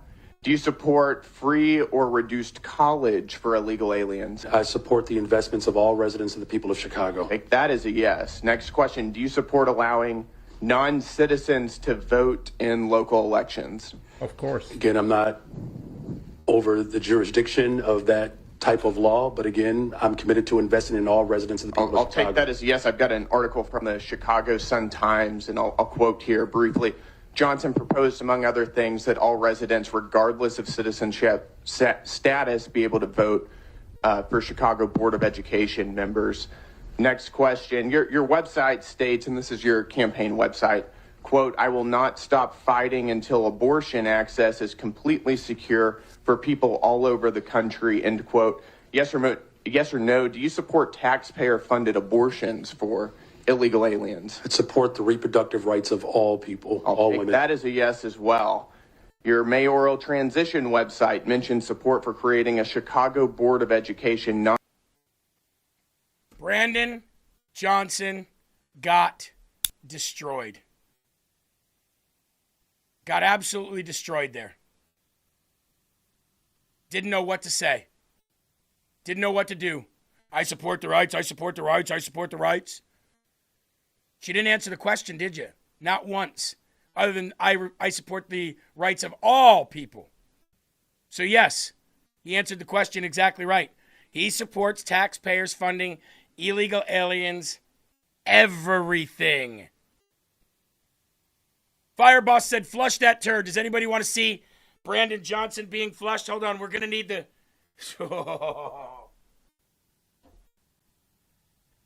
We're going to need the plunger for this one. Ready? Democrats over on YouTube, you ready? We're going to flush Brandon Johnson. He's a big, fat turd. He's a big one, too. Ready? Here we go. he didn't quite go down, guys. We need another one.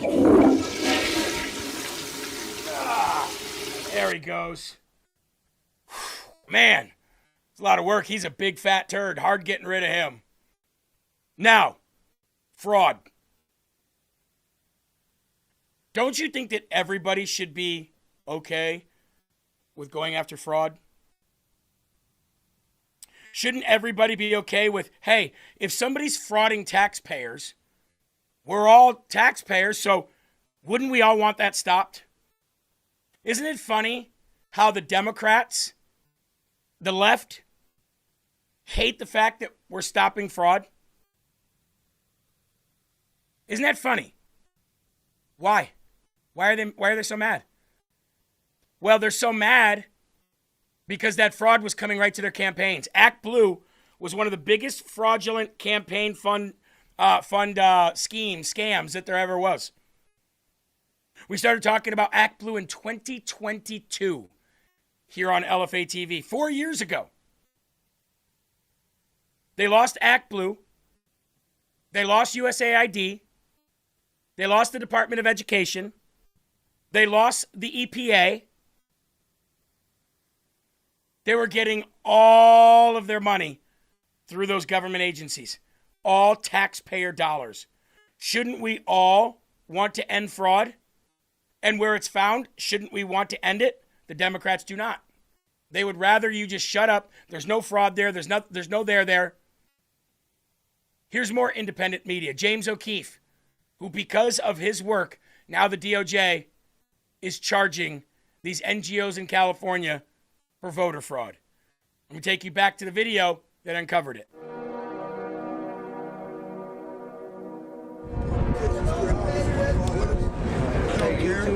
Now we're gonna give you $2. You just need 14 signatures. The petitioner Brenda Brown hands cash money to the homeless person, not only for signing the California ballot initiative, but also as payment for them to register to vote. Now, because you haven't registered, I need to register you so I can get paid too. I'm paying you guys, I need to get paid. That is a federal felony. And it didn't just happen once. It happened over and over and over again. We personally witnessed and covertly filmed this happening at least 28 times over the span of our investigation. And that is just in Los Angeles. Many of the homeless have zero understanding of what it is that they're actually signing. But what is that petition for? You know the petition for? The petitioners instruct the homeless to enter made-up addresses like Pinocchio Lane. Where do I put as my address? Yeah, just put you live on Pinocchio Lane. Oh, you can just take it out. Oh, good. And all of this occurring just outside the front doors of shelters and NGOs such as Weingart Center, which have received hundreds of millions of dollars in government money. One Weingart employee tells us when and where to find the illegal cash exchanges for signatures outside, and says the cash being given out is coming from a higher source. Do you know if they provide the money that they're handing out? Yeah, the company that's what they do. When they give the money out, they got to go back and tally up if they stealing the money or not, so they got to have signatures. Most of them be right across the street under that tree. You can check with them Monday through Friday. While another Weingart employee advises the homeless on how to practice plausible deniability and ignorance of the law. See, they say ignorance is no excuse for the law. But a lot of times I have to say I didn't know. I had no idea. Oh, that would be what he should say. He should say. Yeah. The petitioners orchestrate an elaborate pyramid scheme of unregistered petition circulators. If I were to hire you, you would be under me. Yes. I'm under my son, I'm under him, and you under me. So it's like a pyramid game, and really, I don't need you, you need me. I don't need you. One of the petitioners threatens to attack one of our journalists. Go down the street, bro, before we move you down the street. I'll knock you out looking right at me. Bro, why are you trying to be like that, bro? Say I won't knock your ass out. Bitch ass nigga, don't come over here again. I'm gonna beat your ass. And an employee of the Los Angeles Homeless Services Authority records not the fraud, but the people exposing it. That you okay? Why are you filming us? I'm with the LAPD. You know it's a crime to say you're with the police when you're not. No, I'm not with the LAPD. Well, that's what you just said 2 minutes ago. Why did you lie? As the NGOs pretended to be the police in order to intimidate us, I began to wonder whether we're still living in America. The Department of Justice has been sent these tapes of election fraud cash exchange for voter registration happening in broad daylight, and we have informed the Department of Justice there are more tapes coming. There will be a new tape dropping every day until someone is arrested. Well, that day of somebody getting arrested and somebody being held accountable is happening. And the Department of Justice in the last couple days is going after these people that James O'Keefe has exposed. And that's what James has been waiting for. James has been waiting for that moment. Here is the James O'Keefe put out, DOJ indicted Brenda Brown for the first time on March 20th in Marina Del Rey, California. James went to now indicted election fraudster Brenda Brown's home to obtain her comment. Brenda ultimately let O'Keefe into her apartment to speak further off the record and provided the team with answers on who is paying her. She's now been indicted. Now, this video that you're about to see was before she was indicted. So again, Ben, you just can't get it, can you? You watch intently, but you just don't get it, do you?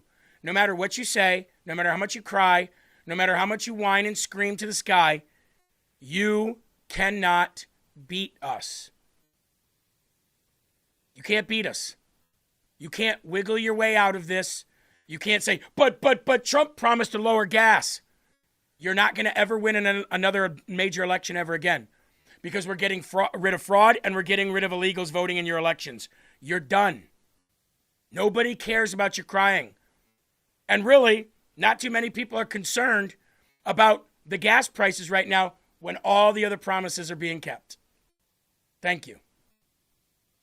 We're in Brenda Brown's apartment complex. That's the individual who paid cash for registration. That's a federal felony in Ecuador.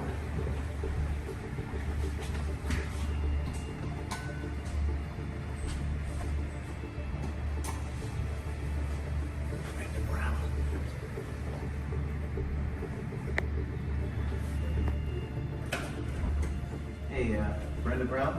Yes, sir. Hey, may I talk to you for a moment? How you doing? How you doing? James O'Keefe. Is this video? No, this is the cash that you gave for registration form. It's a federal felony.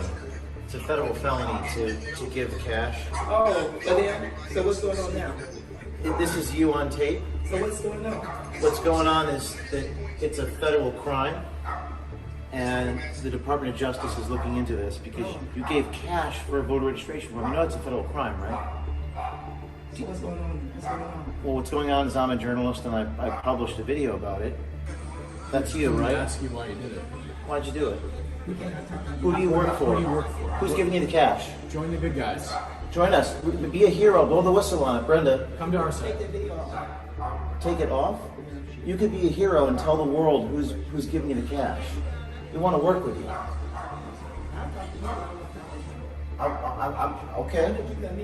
Okay. Okay. Very good. I'll do that. Can the two of us My security guard is here to protect me. I have a security guard. I can't go in there alone. What's that? I have a press, a journalist. I have two security. Can I come in and talk to you without them? I'm not coming in alone. Here you go. I have to come in with security, ma'am. Is that okay? I'm not coming in alone. These gentlemen right here. He's got no recording devices or anything. I've got no recording devices on me, but I can't. They okay. Can you come in? I'll be right back. I'll be right back. You stay right here. Yeah, I'm doing. How's it going? Come on. Good. No cameras. Just me, right? Yeah, come on. I'll be right back. Okay. You guys talk on camera about this. I'll be right back. All right, pause this. Let's read it together. James O'Keefe entered Mrs. Brown's apartment and agreed to an off-record conversation due to the DOJ's indictment. We believe it's important for you to know what Miss Brown said to James.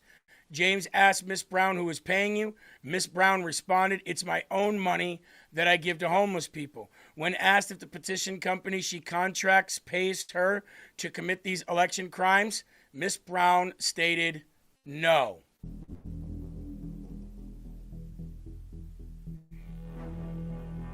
Ms. Brenda Brown also told James in her apartment that she has other names of people on Skid Row who are performing worse election crimes than herself. Brown spoke to James. Oh, this is not the only indictment. You will see more accountability coming soon. Stay tuned. And I want to give a big shout out to O'Keefe Media. They're doing some amazing stuff. Christopher Rufo says that California fraud is stealing taxpayer money on a scale that makes Minnesota look like child's play. I would assume that be the case when you're talking about the amount, because California is such a bigger state. But I wonder on scale what it looks like percentage-wise. I'll bet you California and New York are probably the largest fraud states in America. California for sure. I mean, even percentage-wise, by population ratio. But let's listen to some of this. This is what's happening. And instead of trying to back away from it, they said, absolutely, we provide gender-affirming care to illegals. If you look at DEI in universities, it's alive and well everywhere. The dirty secret that Republicans would not like you to know is that most of that money originated from the federal government and was rubber stamped by congressional Republicans. Somebody in the live chat over on YouTube said, the House and the Senate are all Republicans. What are you crying about? No, they're what we call, for you Democrats, they're what we call rhinos. You probably heard that before, right? Republican in name only. So when you're wondering why the Republican-controlled House doesn't pass things that we want passed, well, the reason why is because they work with you. They're called establishment. Establishment candidates. Establishment corrupt officials. They work together. So when somebody says Republicans and Democrats are the same, yeah, the old school establishment are. But then you have your Democrat Party, which is like AOC and the Squad and those newbies, and you have MAGA on the right. And both establishments are being destroyed. And you have people that are going really far left, and you have people that on the right, which is MAGA, that you're saying are going really far right. But what you don't understand is we are moving towards populism. And I know populism scares you because Hitler was a populist, right? But see, populism doesn't scare us. The word nationalism doesn't scare us. When you say you're just nothing but a white Christian nationalist, I'm white, I'm Christian, and I love my country, and I don't want it destroyed by other countries. I want it to have borders. I want it to be a nation. Yes, I am a white Christian nationalist, conservative populist. It's exactly what I am. But see, you don't have to worry about us becoming Nazis because we actually care about everybody in our country. As long as you're here legally. We do not care for the illegal aliens.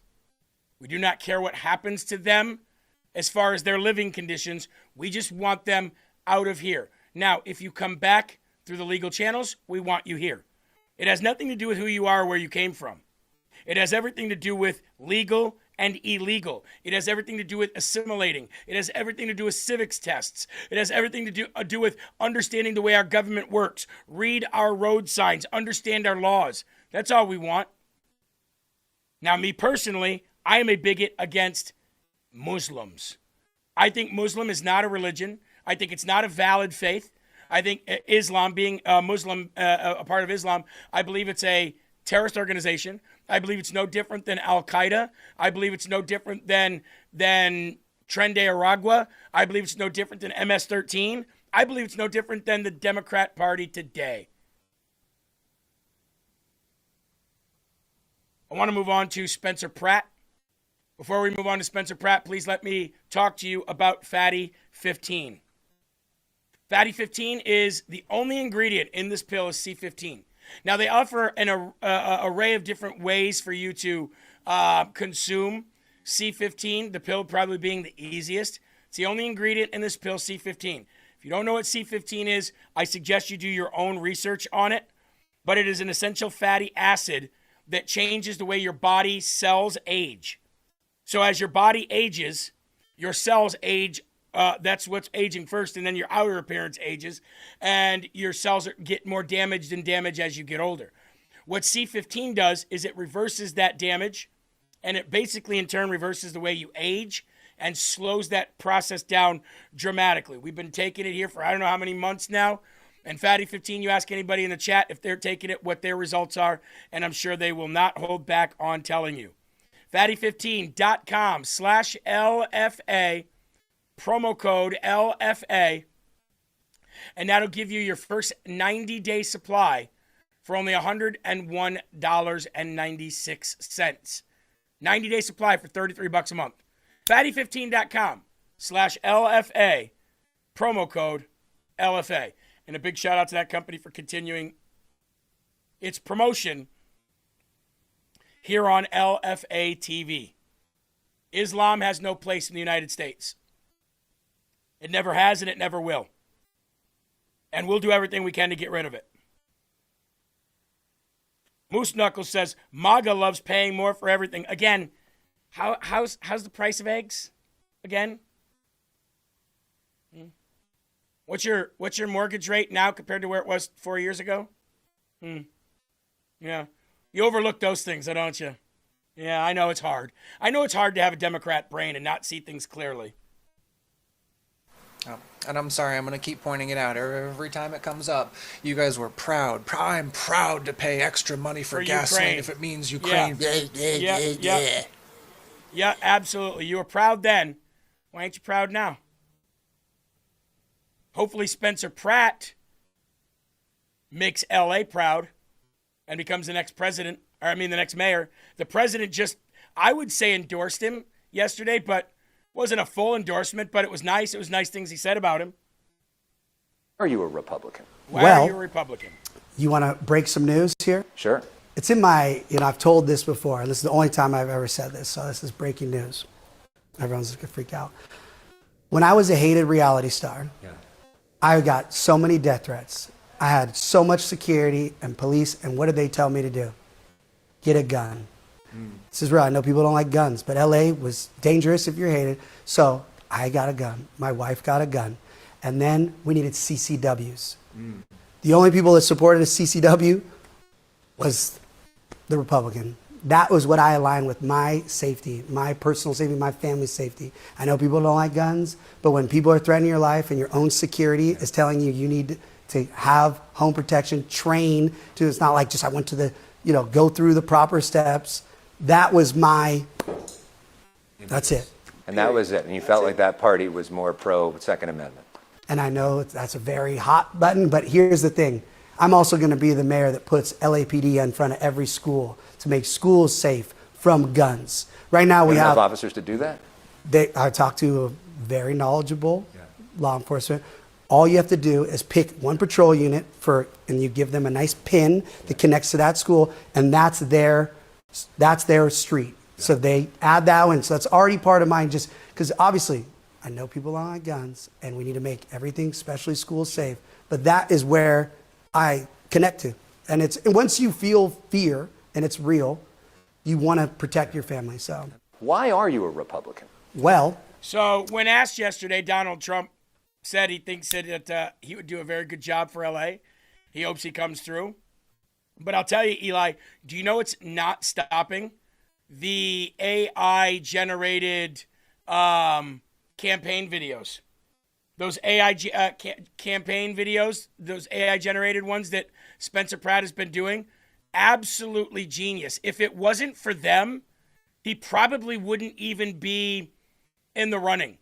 But it's these videos that he's been able to use to captivate the minds and the emotions of the audience that watches it has been next to, it's other candidates will start doing this now because of this massive success that Spencer Pratt is seeing. Everything is awful. That is Everything is Awesome. Everything is hell when you're part of the scene. Karen Bass is awful and burning down our street. Perfect. Dirty needles. Off the Lego movie? Just name two awful things: a stolen car, a burned down house. You know what's awful? Everything. Moms in shock, hit the locks. A camp of addicts down the block. Lots of tents, a very big mess. Awful scenes are not the best. Camps, traps, and crap. They're awful. Crack, smack, and shacks. They're awful. Slums and scum and bums. That's awful. Everything you see or smell or touch is awful. Karen Bass is awful. Oh, they're nailing it. Everything is hell when you're part of her scene. Everything is awful. And she's killing our dreams. Wow. Wow. Freaking genius. Somebody's fighting back now. Standing up and taking flack now. Spencer Pratt lost everything. Watch the flames take everything. But instead of looking down, he's exposing this whole town. Calling out the corrupt machine. Somebody's gotta clean this scene. Let's go! Truth, proof, and receipts. Not awful. Fight, light, and making things right. Not. Bro. Amazing. Amazing. And somebody in the chat nailed it. It's not even Spencer who's making all these. It's his supporters. And they go super mega viral. Now, Spencer makes some good ones himself too. The Fresh Prince of Bel-Air. I mean, that was genius. Love him or hate the guy. He's making waves and he's doing it this way. Nobody's ever done this before, Eli. Nobody's ever, and if you don't know, that's a play off the song, Everything is Awesome. Everything is cool when you're part of a team. Everything is awesome. And we're living our dream. Like, that's where that came from. So it's the Lego movie, and he's taking things that are popular. Well, he's not, but, you know, his supporters are. They're taking things that are popular, and they're turning them into things that move the needle. It's amazing what he's been able to accomplish. Absolutely amazing. And the people that are doing this, good for them. I mean, the people that are making this. It's a clever way, and I tell you, more and more people are going to start doing this. Here's another one. You guys have already seen the Batman one, right? This takes that one to a whole new level. And audiences are eating this stuff up. It's like, seriously, it's like movie trailers. And that's how people connect. And he's figured it out.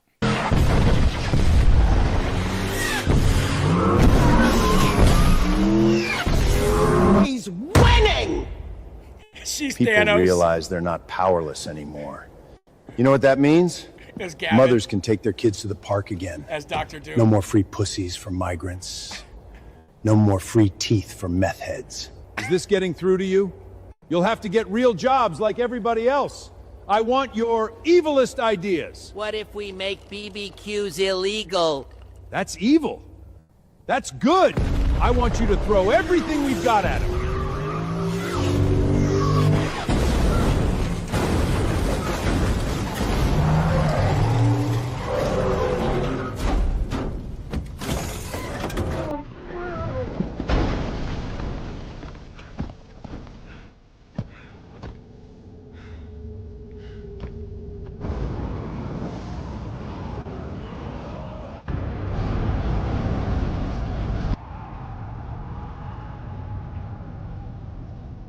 I'm just one man.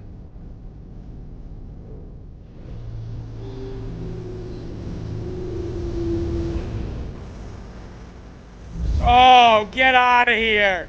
He's got the people of LA coming out of all the portals. Oh, like the real heroes. Come on, the guy's a genius. This is genius.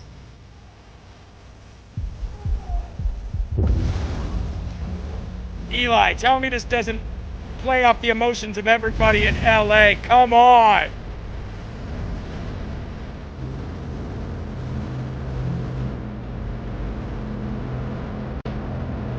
Bum, bum, bum, bum. Oh.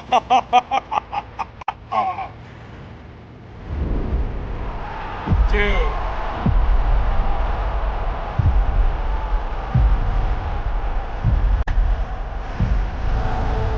the hero LA needs. Focusing on the people to be the hero. Eli, you do stuff like this for campaigns. People, A, love it. They consume it. They feel it. When he had those portals open up like Endgame, and instead of real heroes coming through, it was the people of LA as the hero, you don't think they're going to eat that up? Dude. That campaign video alone just made me want to move to LA. I know. I want to live in California now. Well, I mean, if he becomes mayor. Only if he becomes mayor, right? But honestly, looking at this, I don't care if you're a Republican or Democrat. Is Karen Bass putting out anything that's getting even remotely the kind of talk, play, or feelings as that? She can't. She doesn't have it in her. These people they're not original anyways. They don't care about the country enough to do it. It's beautiful. And I pray and hope he wins. Meanwhile, Karen Bass comes out and says she's open to letting illegal aliens vote in city elections. We'll explore it, she says. Well, how about that? Of course we'll explore it, because you're about ready to lose. Councilmember Hugo Soto Martinez, who has endorsed you, he wants to explore ways to let non-citizens vote in city elections. I know that there are some cities that already do this, but politics is all about timing. With Donald Trump in the White House, is this the right time for Los Angeles to go down this path? Well, I think we need to explore it. Now, I've not seen exactly what he's calling for. I have a little familiarity of what happens in other cities. And for example, some cities will allow people to vote in like city council and school board elections because they pay local taxes, but they are not necessarily undocumented. They might be here completely legally, but have not finished the citizenship process. That means they don't get to vote. vote. And see. Tard. But some questioned that around sanctuary cities too. But we made that into law even though Trump had been elected, and it was because our population of immigrants who are vulnerable were terrified. And that provided a measure of security for a minute. No one anticipated we'd have the military roll up on us. You should have the military roll up on you. The military should be rolling up on this election right here so you can't steal it. But we've already heard what they said. We've already heard what they said. They said that if they have to, they will change the rules so 2 Republicans can't make governor or can't, get through the primary to be the only 2 choices. They just said, Karen Bass just said, it's worth looking at. What's worth looking at? Letting illegal aliens vote in city elections, knowing that they're going to vote for the Democrats because the Democrats give them everything for free. Your taxpayer dollars. All you Democrats that are complaining about President Trump, President Trump is lining his pockets. President Trump is lining his pockets. How come you have no problem with your corrupt leaders lining their pockets with your taxpayer dollars? How come you have no problem with that? That's a serious question. You're okay with them stealing your money, but you think Trump's stealing your money, so you're not okay with that? It's okay only if it goes to a certain person? Get out of here. You want to know how stupid Democrats are? Let me show you how stupid Democrats are. Your dumbass Democrats in Colorado just censured your own Democrat governor. They just censured him. Why? Because he's letting Tina Peters out of prison. They're literally punishing him for pardoning, which is his ability to do so. By the way, the governor's an idiot. I'm not on his side for anything. He was pushed to do this finally. But after years of going through this crap, she's been pardoned, and your own Democrat censored their own Democrat governor over it. You know how incredibly embarrassing and stupid and lame and gay that is?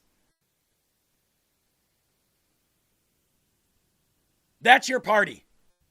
That's your sicko party. That poor old woman was not guilty of a damn thing. She actually showed the corruption. She actually showed the fraud. And you're punishing the Democrat governor for letting her out finally after years and years of torment. But don't worry.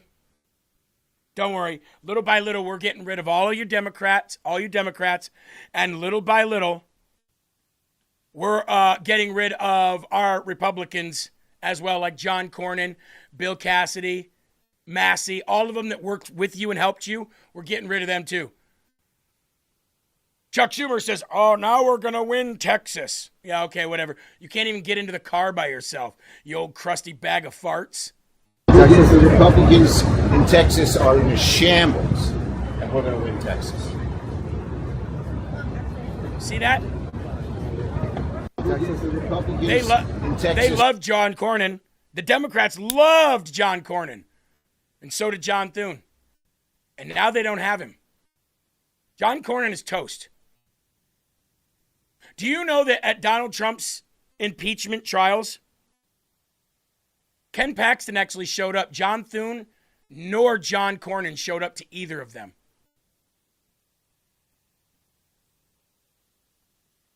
China claims preliminary trade deals with the U.S. following Trump's visit to Beijing. Well, what's the matter, Democrats? I thought you said that wasn't going to happen. Now they're going to buy all their liquid natural gas from us. They're going to buy oil from Alaska. They're going to buy soybeans, and we control 80% of their energy. Now, speaking of China, Panda Express kicked out Danny Rebel 33 and Chris Sims for wearing a MAGA hat and giving a thumbs up to the cook, who stared at them the whole time because of his hat. Record us? Well, no, I walked in, you guys were just staring at me. You just, Well, the reason why we were staring at you is because it's... Well, you said your hat, and so I was like, you like my hat? I appreciate it. And you didn't say anything, so I'm just curious. No, that's cute. I wouldn't eat that after that. Barry, have another talker said, give him the right to use his live funny plans. Eli, I got to be honest with you. If I'm wearing a MAGA hat, if I'm wearing a Trump hat at all, I will remove it to order food if I go inside. And once I get my food, I put it back on, make sure everybody sees it, and then I go sit down and I eat. Because I ain't about to be eating boogers and dingleberries. Yep, absolutely. We know how this works. I mean, even the great Hulk Hogan had said, I was a coward and I didn't put my hat on. I was a coward and I didn't put my hat on until they shot him. All right, we're going to wrap up today. Go ahead, Eli. Go ahead. You get the last word here. You know what would have been a great tail end to that video that he did is if Karen Bass snapped her fingers and a bunch of portals open up behind her and she's standing there smiling, but nobody comes through. So she turns around. In one portal, someone's trying to fill up at the gas station, but they're going through their pockets because they can't find enough money. And then somebody else is shooting up on the street, and other people are running away from wildfires. Absolutely. Absolutely. Will Johnson is coming up next here on LFA TV. You don't have to leave. He's already on his way. So Will Johnson, thank you very much for taking over. I'm sure you'll have fun. I'm sure you guys, you trolls here in YouTube will have fun with, yesterday, Eli, they were calling him Uncle Tom, Coon. Oh, I see LFA TV rolled out their only black host. I'm like, don't see the irony in all that? They're using old school terminology like coon, and we're the racists? Yeah. Okay. Yeah. Uncle Tom, Coon. So we're going to roll out our only black host here at LFA TV to show that even some of our friends are black. And, for a little balance there. Can't have all this white coming at you. And Will's kind of black. Anyway, there are right ways and wrong ways, but there's only one Yahweh. So stand up tall, keep your shoulders back, keep your chest out, keep your head up high, because you are a child of God. No weapon formed against you will ever prosper. Keep your friends, your family, and your pets close, especially if you live in Ohio. Some Haitians down there. And whatever you do, never stop fighting for this country, saluting our troops, and spreading gospel. God bless you guys. Will Johnson comes up next. See you later. Peace. I will walk. Christian side with Messiah. I wear the armor of God now. I wear the armor of God now. Rebirth of America. Been a long time coming and we all learned something that we won't ever give it up. No way. Long as I'm bleeding, I'ma never stop screaming that we first in America. Black, white, brown, all cities, all towns, the rebirth of America. Long as I'm living in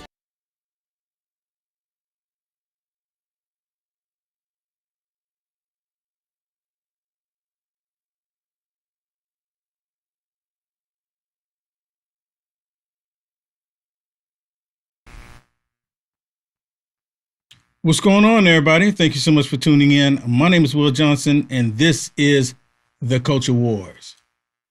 Let's get it.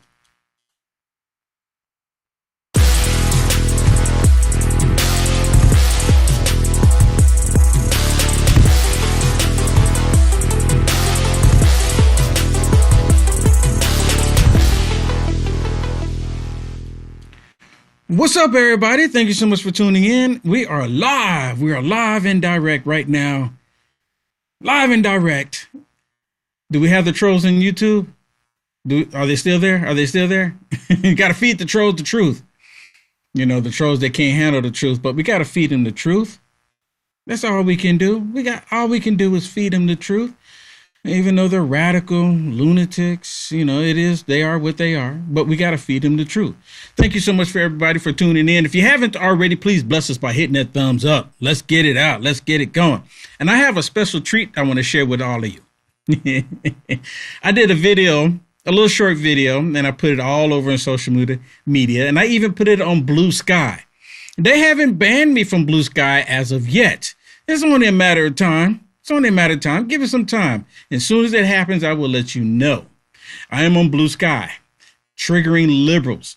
But anyways, we're going to talk about the NAACP. The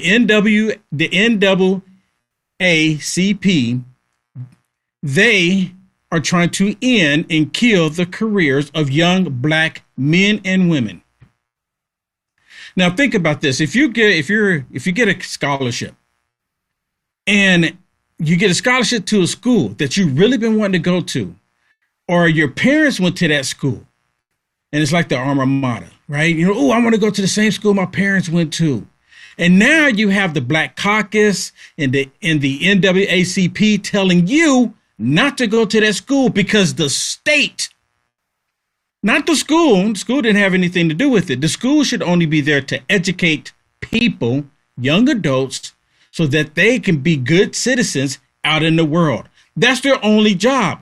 Teach them how to learn how to get a trade, teach them how to be law-abiding citizens, how to do something, start businesses, be innovative. That's all they're supposed to be doing. But no, they're targeting schools that had nothing to do with it simply because they're in states like Tennessee, Florida, Georgia, Kentucky, Texas. They don't want them to go to any state that is saying a black vote is equal to a white vote. They don't want them to go to any schools like that. It's really ridiculous if you think about it. But this is where we are. This is where we are. And of course, I have some videos that I want to share with you with these radical leftist lunatic liberals. And they expose themselves who they are all the time. It's always about the color for them. It's always about the color, no matter what. Like their color is the most important thing to them, the most important thing. And the reason being is because they've learned how to weaponize color. They weaponize color for their own benefit. And they're upset because they're losing control over black people. They're losing what they thought that they had, and it's all going away, and now they're piping mad about it. Listen to this. Absolutely. Not one promise has been kept to black Americans in this country when every bit of prosperity you enjoy was built on our backs. 400 years of labor for free.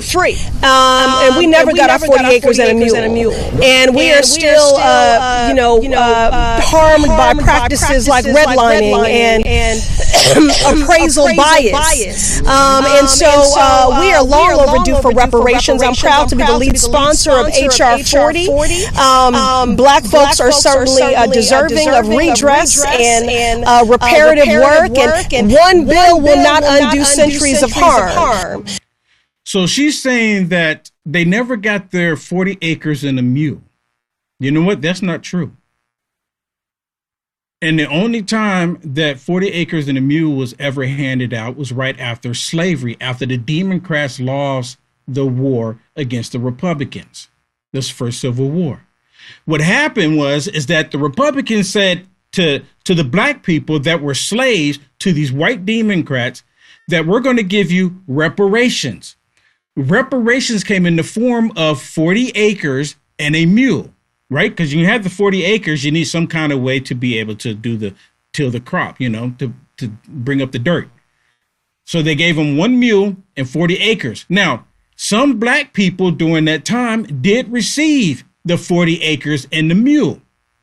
But what happened, the Democrats went to the Supreme Court at the time and said the federal government cannot give out resources. They cannot give out resources to people. You can't do it. Can't do it. Can't take from here and give to there. You can't do it. So the Supreme Court ruled in favor with the Democrats at the time because it's unconstitutional for them to do it. The same reason why the Supreme Court ruled in favor of the Republicans when the Democrats were trying to pay off student loans. You can't do it. Well, when they did receive the 40 acres and a mule during that time, the ones that received it had to give it to their former slave masters. They just didn't put it back to where they got it from, to the state, what have you, to the country. They gave it to the former slave masters. So the Democrats were okay with it. Okay, as long as we're getting something out of it after all of this, we're perfectly fine with it. To fast forward to the 2026, they're upset because President Trump. Now, this is a little fuzzy for me. Maybe you can help me out in the chat here. Maybe you can help me out. President Trump wins this case with the IRS because they leaked his information, and the payout, to my understanding, was $1.8 billion, and President Trump is saying is 1.776 billion dollars, 1776, right? That's how much money. Well, President Trump didn't take the money himself, but he's giving it to the people that were wrongfully imprisoned by the Democrats, and they're upset about that. Because see, everybody who was at January 6th exercising their constitutional rights, they should not be able to see another free day ever again, according to the Democrats. If you follow the Constitution, they hate you. They hate you. They absolutely do. And they don't want anyone to think otherwise, because if you think otherwise, then you are the problem and you need to go down. Well, here's Presley again, and I was calling her Bush the other day. They all look alike. Listen to her here. When you go vote here in the state of Texas, I guess it's like this everywhere.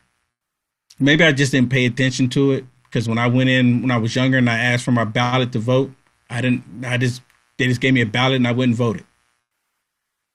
Because doing that when I was younger, I only voted during the general election. So they never asked me if I was a Republican or what have you. But anyways, until I got the comment for you. But anyways, when I go and vote, my ballot does not say black vote. Doesn't say that. The white person in line next to me, his or her ballot doesn't say white vote. It doesn't say that. During a general election, it's either you're a Democrat. During a primary, it's either you're a Democrat or a Republican. Now that ballot shows up because as a Republican, I vote in the Republican primary. In the general election, we get to vote who we want to be our representatives. That's how it works. It doesn't mean that you're going to be by color. But of course, for them, it is 100% about color every time. So we are not taking this as an inevitability. We have to fight. Voting is still my black job. And you hear that? Voting is still her black job. This is DEI 100%. DEI 100%. If you are there because you say that voting is your black job, then maybe you shouldn't be there. I'm pretty sure that the people that voted you there didn't vote for you simply because you're black. And if they did, they were stupid. If that's the reason why they voted for you, just simply because you're black, that's DEI. You're not qualified for the job if that's the reason why they did it. Can't make it up. Can't make it up. Listen. And so far as one of the implications, when you don't have black representation at policy and decision-making tables and in the corridors of power, it impacts the questions that are called. The reason why the entire country knows about the Black maternal morbidity crisis is because of the Congressional Black Caucus. The reason why there is a national movement that has been carried by activists and states and taken all the way to the federal level for reparations is because of the Congressional Black Caucus. The reason why you know about the harm caused by federal highways in separating black communities and decimating black wealth is because of the Congressional Black Caucus. The reason why you know about algorithm bias in AI is because of the Congressional Black Caucus. The reason why you know that more black women are vulnerable to eviction is because of the Congressional Black Caucus. The reason why you know about the push-out crisis and the criminalization of black children in our schools is because of the Congressional Black Caucus. And that could go on. The point is, who you vote for can determine who wins, and who wins determines the policy. And the policies determine who lives and who dies. Period. Yes. And not only is that a disservice to Black America, that is a disservice to all of America. The reason why they are working so hard to erase Black history is because that blueprint is actionable in the work of the future. Come on. Is there still an echo there? People say there was an echo. Let me check it.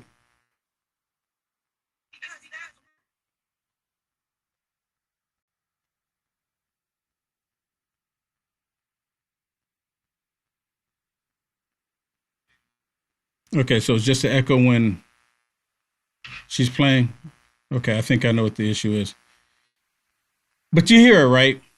I'm sorry, I do apologize for the echo there. I'll fix that so it doesn't continue. I will fix that right now. I'm pretty sure I fixed it. Let me make sure.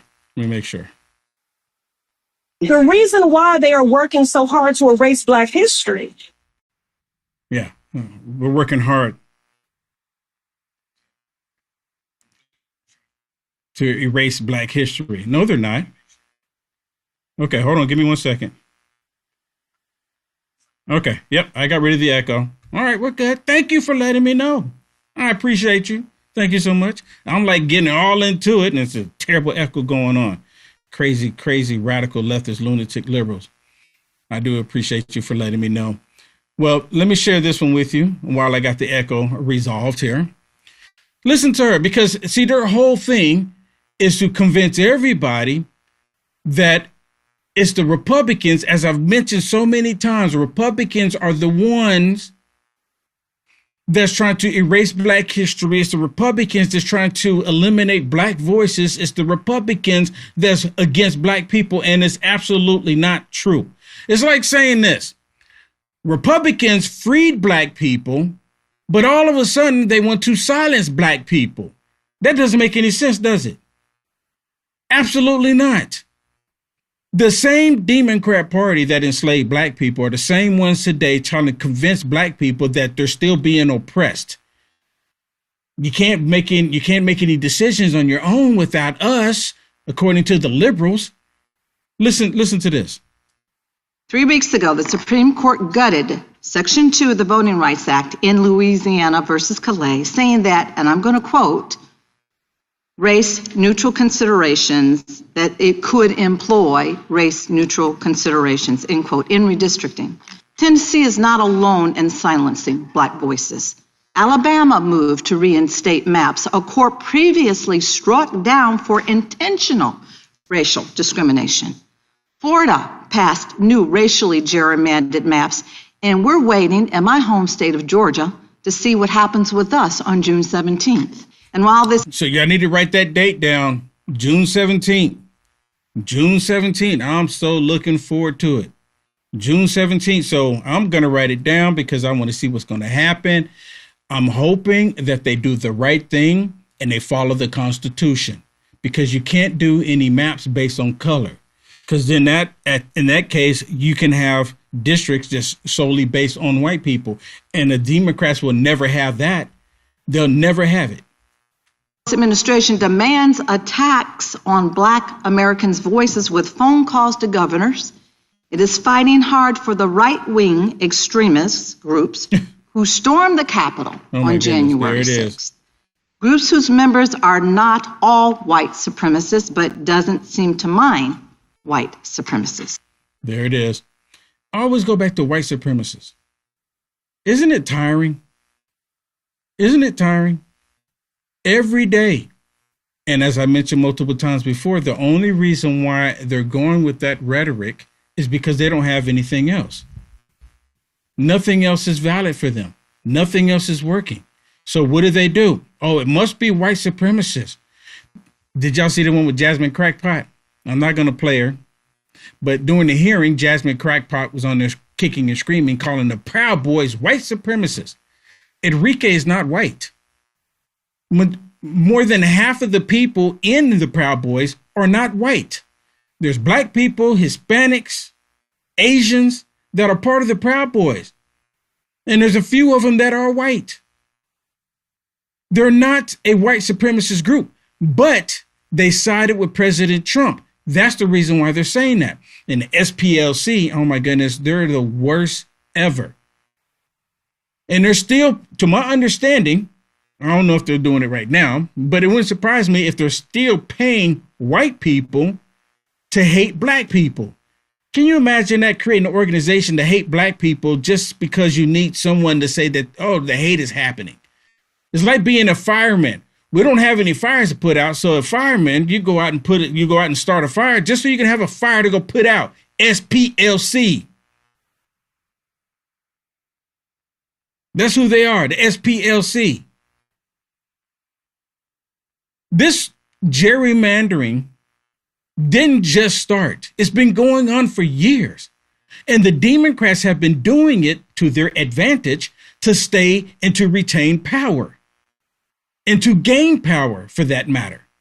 And they've gerrymandered so much they don't have anywhere else to do. The last place that they could do it, where it hadn't been overturned, was California. They did it in California, but they call it fair game because it happened in Texas. But Texas, it was lawful to do. And they're upset about it and said, well, President Trump can't do this in the middle of the game. You're not supposed to be doing this. No, don't do this. Bam, it happens. Jasmine Crackpot gets the boot, and now they're upset. And then they thought they can go to Virginia, as you all know, and Virginia just completely, after $65 million, got overturned, and they're all upset about that as well. They're all angry about that as well. You can't make it up. But of course, you get people like Bernie Sanders. Bernie Sanders decides he wants to come out and say something about the gerrymandering and wants everyone to believe that all of this started in Texas. We wouldn't be here if President Trump and the Republicans didn't do this in Texas. What? What about all the other states? What about New England? How many Republicans are represented there? 0. But that's okay because we're talking about Republicans not having any representation. But when it comes to Democrats not having the representation that they want, then they say it's gerrymandering. They say it's racist. It's Jim Crow. Every single time, just like clockwork, because they don't have anything else. I think it is very clear this whole gerrymandering nonsense began with Trump in Texas, etc. Voting Rights Act, a Supreme Court that the billionaires put into place. A Supreme Court that the billionaires put into place. A Supreme Court that the billionaires put in place. Really? You mean to tell me that these radical leftist lunatics that are on the Supreme Court were put there by billionaires? Ketanji Brown Jackson don't even know what a woman is.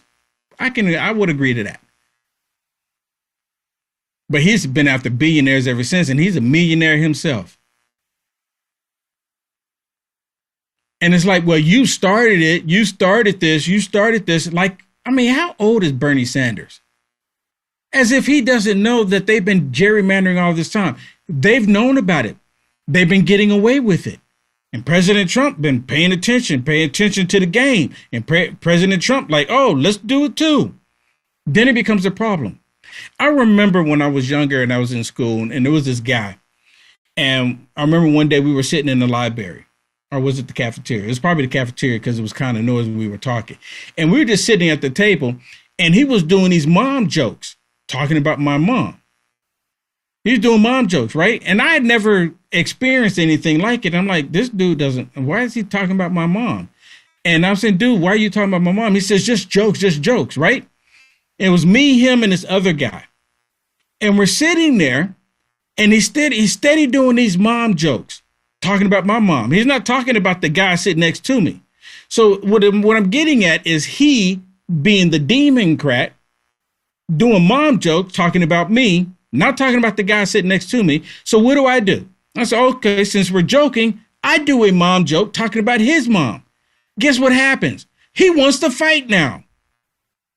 I mean, it went on for a good 15 minutes. He's doing mom jokes. And then one time I do a mom joke. He's ready to fight. I'll never forget it. I'm like, wait a minute, dude. You just been sitting there doing mom jokes all the time. He said, you better not say nothing about my mom. It's the same thing. That's the mentality of Democrats. They get to do it all day long, but you can't do it. Because as soon as you do it, you're either racist, you're bigoted, you're homophobic, you're hateful, you're everything that they say is bad. If you do the same thing that they're doing, 100%. 100%. Now, y'all have heard me talk about this before. Y'all have heard me say this before. That they're trying to create a racial war, which this is no surprise to you. They've been trying to really get people to get worked up and get people fighting at each other's throats all this time. They've been really trying to do it. The Communist Chinese Party, they're helping the Democrats create a racial war in this country. You know why they want one? Because it would cause the country to collapse. If we're fighting at each other's throats, China would just sit back and go, okay, let's wait until the dust clear and then we'll go in. Because they'll be so tired after fighting each other, it'll be easy for us. Because they have the guns, they'll start shooting each other. They'll eliminate the Americans for us.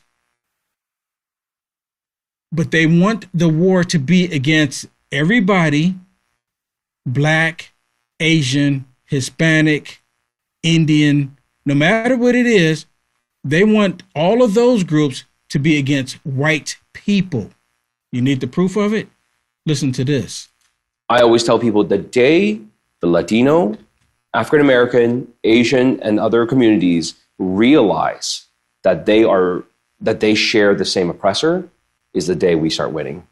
Because we are the majority in this country now. We have the ability to take over this country and to do what is needed for everyone and to make things fair. But the problem is our communities are divided. They're completely divided. And I talk about this. You hear this? They're completely divided. Our community is completely divided because of them, because of the left. The only reason why we have political violence in the United States of America is because of the left. They're the most violent people in the country. The left. The left can't stand it. Look, imagine if I walk down a neighborhood that consists of all white people and they don't know me, and they're like, can we help you? And I'm like, yeah, I'm lost. Can you help me out? My GPS stopped working. My phone's dead. I don't know where I'm at. Can you help me out? What do you think they'll do? They would say, okay, you want to go down this road, take a left, and then get on Main Street right there and go down 5 blocks and then take another right, and it'll take you right to the freeway, right? But imagine if I walk down the street in the hood where they've been indoctrinated to hate Trump, hate America, hate the flag, and I have this hat on. What do you think would happen? I'll probably end up in a body bag because of the left. The left, they are the violent ones in the country. Can we be real about it? Let's be honest. It's only been the left that's been violent. 100%. The left, they are evil, and they support evilness in the country. They like the evilness, and they can't help themselves. Oh, yeah, we like this evil. They rather have hate in their heart than support this country. Mainly because, as I say all the time, that's who they are. Now, what rights am I losing again? I think we might have a couple of trolls on YouTube. Anybody on here? What rights am I losing?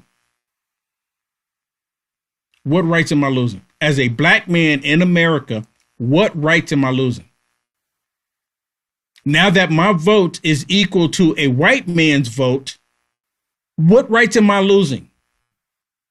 By all means, tell me. Can anybody tell me? I'm not losing any rights. I already know the answer. But stupid black people and stupid white liberals want me to believe that, oh my goodness, Will Johnson, your vote is equal to this white man's vote now.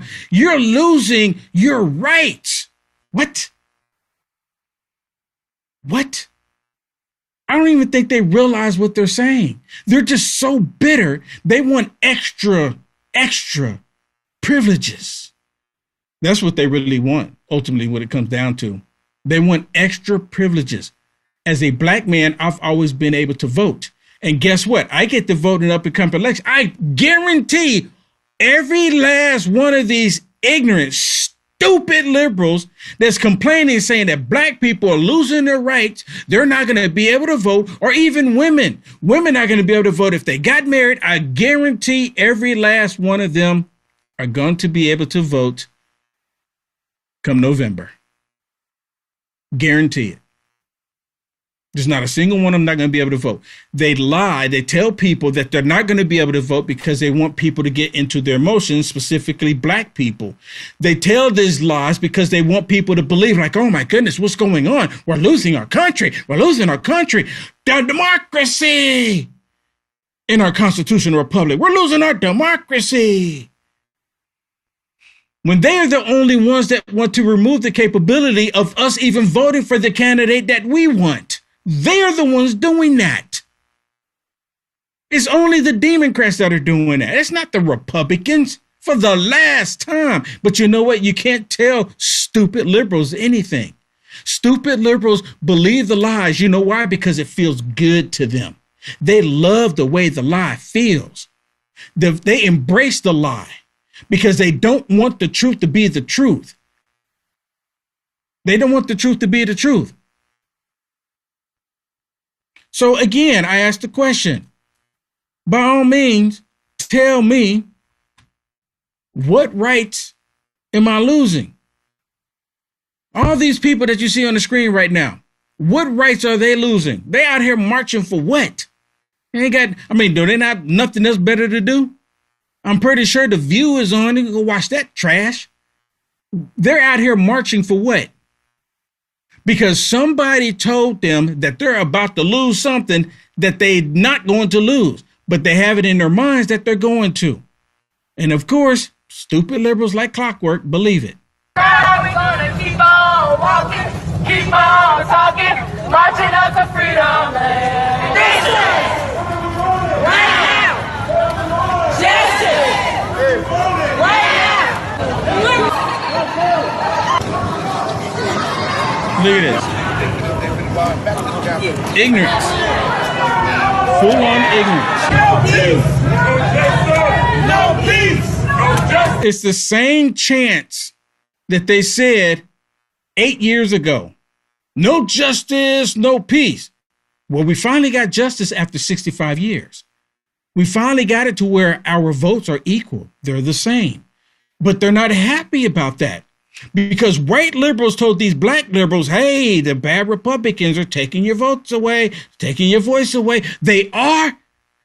I didn't know, massa, that the Republicans taking our votes away, taking our rights away.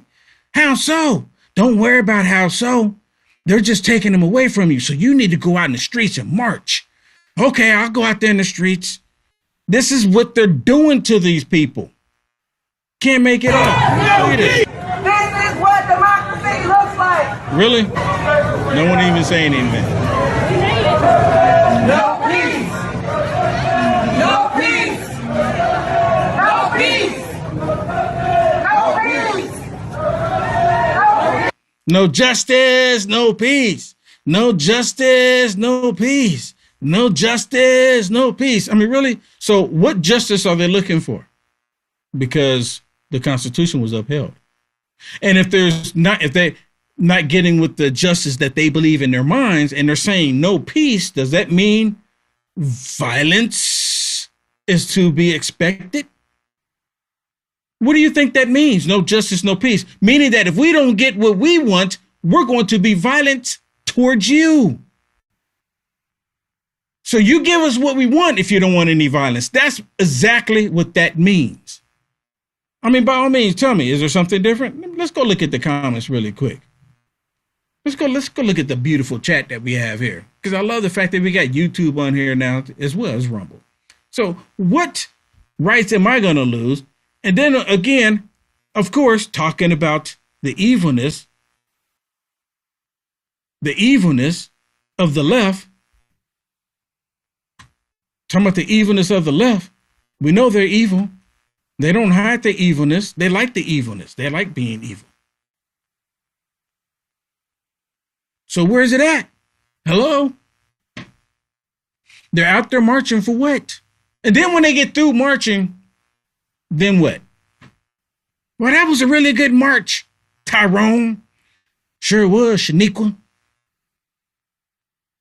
So what do we get out of it? Same thing you got yesterday. Your vote counts the same as the white man's vote. That's what you got. Isn't that what you've been wanting? Don't you want to be recognized as equals? Or has it changed? Or do you want to go back in chains? Because that's the mentality that these black people have. They love being in chains. They love being victims. They love living in the past as if they were the ones forced to drink from the secondary water fountain. They acting like this. Not a single time has anybody that's under 50 had to be forced to drink out of a water fountain that had nothing to do with white people. Not a single person. Not a single person alive today that is black can't go get a job if they really extremely apply themselves. What education can a white person get that a black person can't get? A black man just went around the moon. Hello? Hello? Or did that not happen? He's in the Oval Office with President Trump. There was a black man that was in the Oval Office for 8 years. Or did that not happen? Stupid liberals. It's like they can't help themselves. They want everyone to live in the past, and they want everybody to be victims just like them. We'll be right back. Remember when you were younger and you used to hear stories, whether it be in Greek mythology or whatever, about the fountain of youth, people constantly looking for something out there that would help them live forever or live longer? Well, kind of got something like that with Fatty 15, and it's not mythological. No, Fatty 15, this is an empty jar right here, but that's your size that you get. That's a 1 month supply. You get a 3 month supply on this deal. Fatty 15 contains something called C15. If you don't know what that is, it's an essential fatty acid that is necessary for your body's cellular generation, meaning that if you have any damaged cells, it will repair them. It'll also change the way your cells age and you will live longer. C15 does exactly that. Again, if you don't know what C15 is, definitely do some research, but it's Fatty 15. And in each and every one of these capsules that you get in Fatty 15, you're going to elevate your cells, you are going to repair your cells, and you're going to live longer. That's what it does. It slows down your aging process for healthier hair, healthier skin, balanced metabolism, deeper sleep, and 3 times more cellular benefits than omega-3 fish oils. Fatty15.com/LFA, promo code LFA. Save 15% now. That's fatty15.com/LFA, promo code LFA. Thank you very much. Back to the program.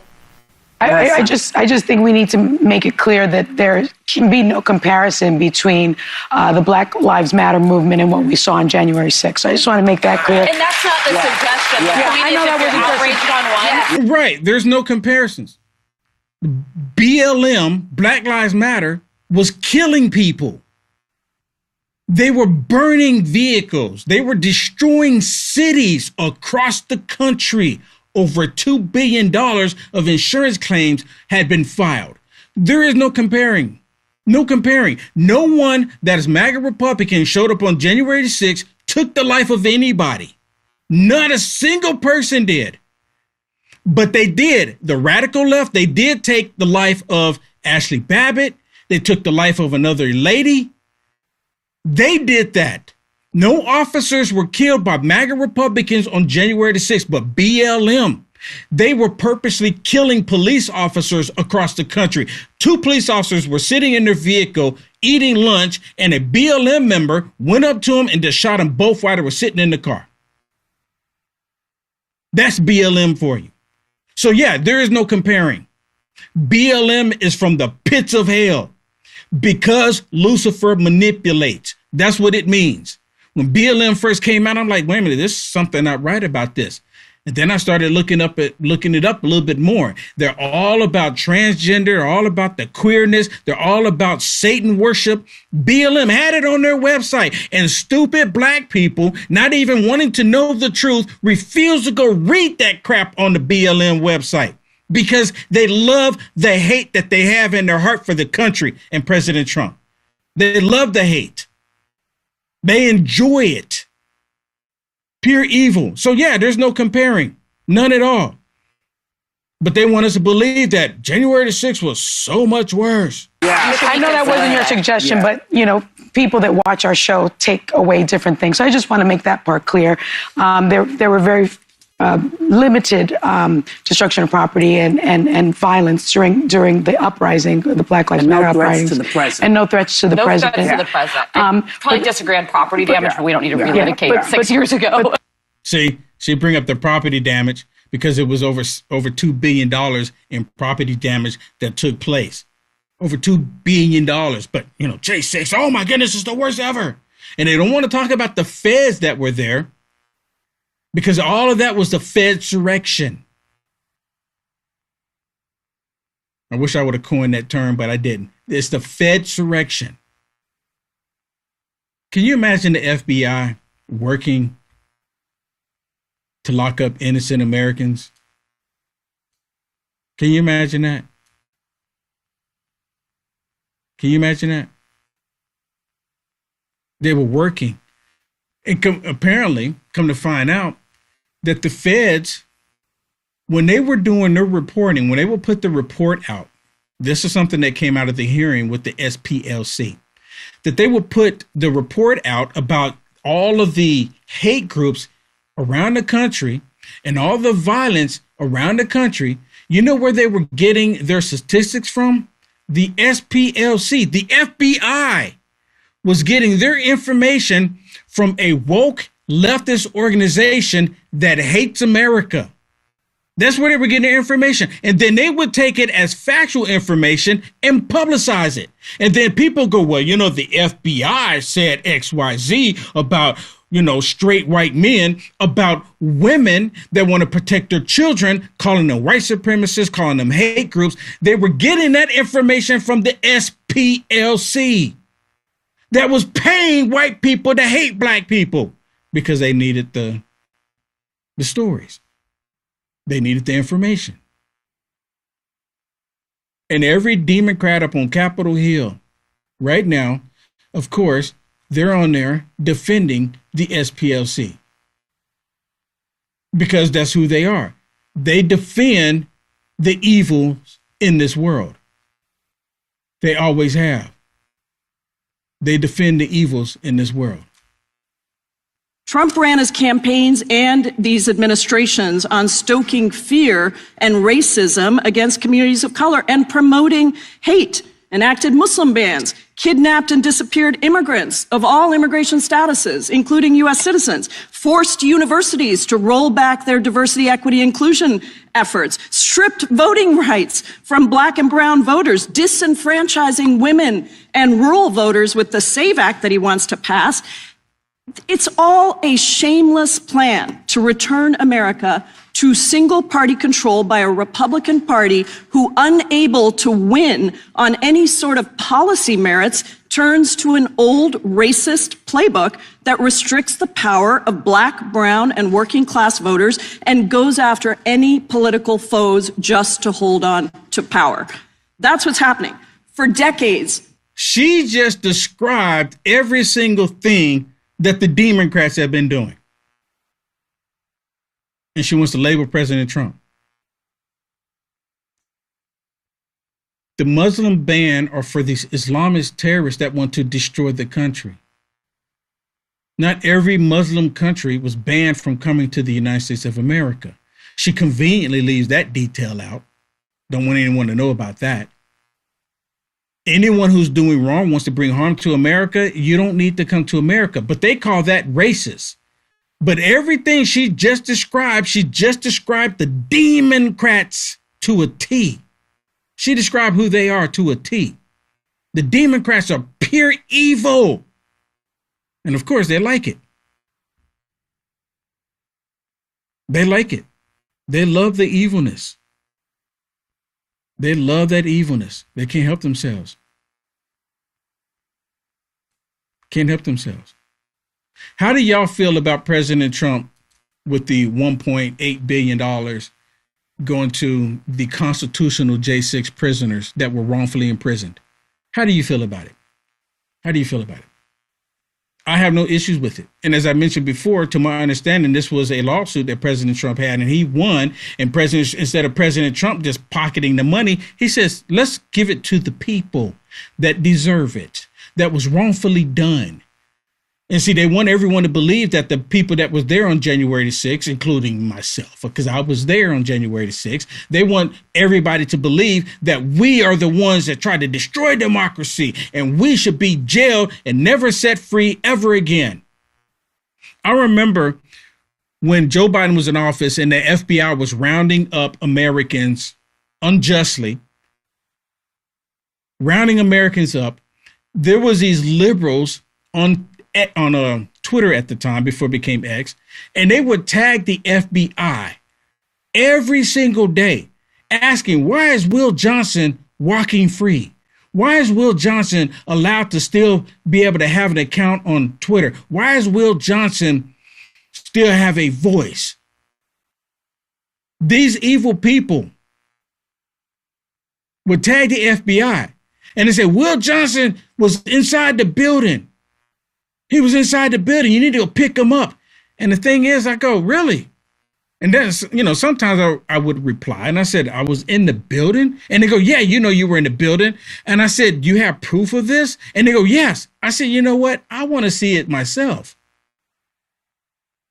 And I can tell you the FBI never came to my door.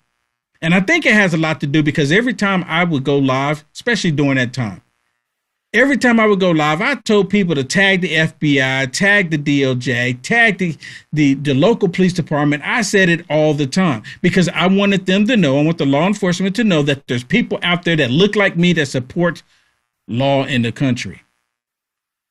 And that day I was live on January 6th and I had 3,700 people tune in on my YouTube. And anytime that you're at the state capitol, right there in between the Supreme Court and the state capitol, in DC, the reception trying to go live, it sucks. But that day, I had full HD reception. It was crystal clear. And everybody was, it hit 37. It was consistently 3,700 people going and just steady rising. Steady rising. And I know they were watching my feed. I've had police officers since then say, Will Johnson, we watch your feeds. When there's an event come up, we look to see if you're live. Because they know that I'm not going to go out there and be violent because I'm not a leftist. They said, well, we know you're not a leftist and we know you're not going to be violent because you just really want to have conversation with people. But the radical leftist lunatics, they don't want to have conversations. They can't help themselves. Now, I told you I had a video that I want to share for you, and it's kind of like a special treat. I would say it is a special treat. This video, for those of you that are connected on my social media platforms everywhere, you might have seen it, but I'm going to show it to you when we come back. It's finally here, our second annual mega sale. This sale only comes around once a year, so take advantage of the best offers ever while you can. For example, save 50% on our Giza Dream bed sheets, as low as $29.98. And for the first time ever on TV, MyPillow mattresses and MyPillow mattress toppers, as low as $99.98. And you save 50% on our Lux Pure 6-piece towel sets. Regular $69.98, now only $39.98. And our best-selling standard MyPillows, regular $49.98, on sale for $17.98. Wait on it, mega sale, only $14.98. So go to MyPillow.com or call the number on your screen. Use this promo code to take advantage of our second annual mega sale. But wait, there's more. To make the mega sale even more special, when you order right now, your order's going to ship absolutely free.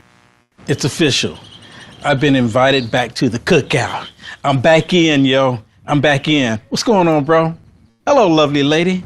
Glad to be here. Glad to be here. Here's the proof that I've been invited back into the cookout, back in the barbecue, yo. They gave me a, how do you put it? A peace offering. A peace offering. Let me share the peace offering with you. Let me share it with you.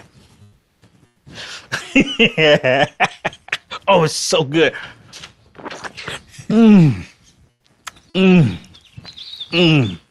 It's so good.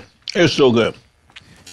So a lot of black people now are starting to realize that it's the Democrats that's been doing it to them all this time. And now they said, Will Johnson, you were right. You get to come back to the cookout. Oh, it's juicy too. Oh, it's so juicy. So I just want to say thank you for for letting me back into the club, into the cookout. It's so good.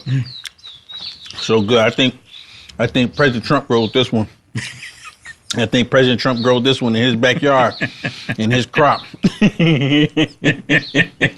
So just know this. Hold on. Oh, it's so good. I thought I was going to be able to talk. Oh, so sweet.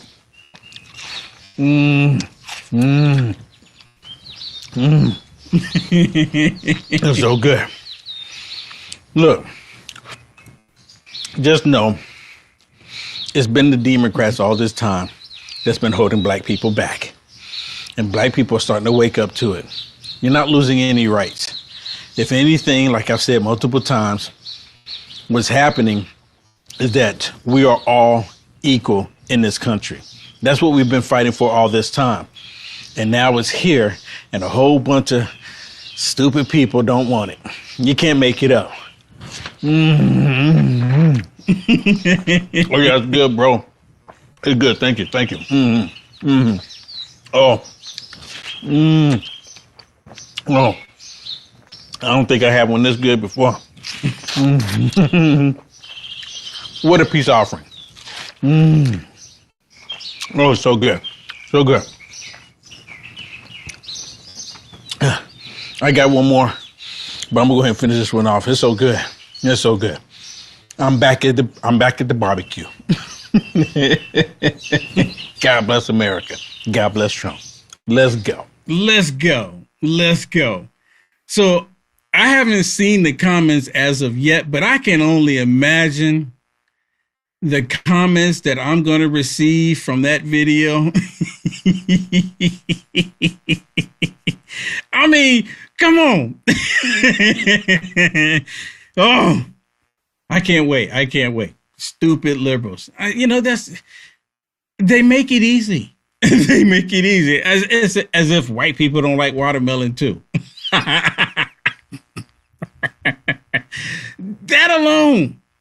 And they're going to be so triggered by it. They're going to be so triggered. And it's all because they can't help themselves. Because these people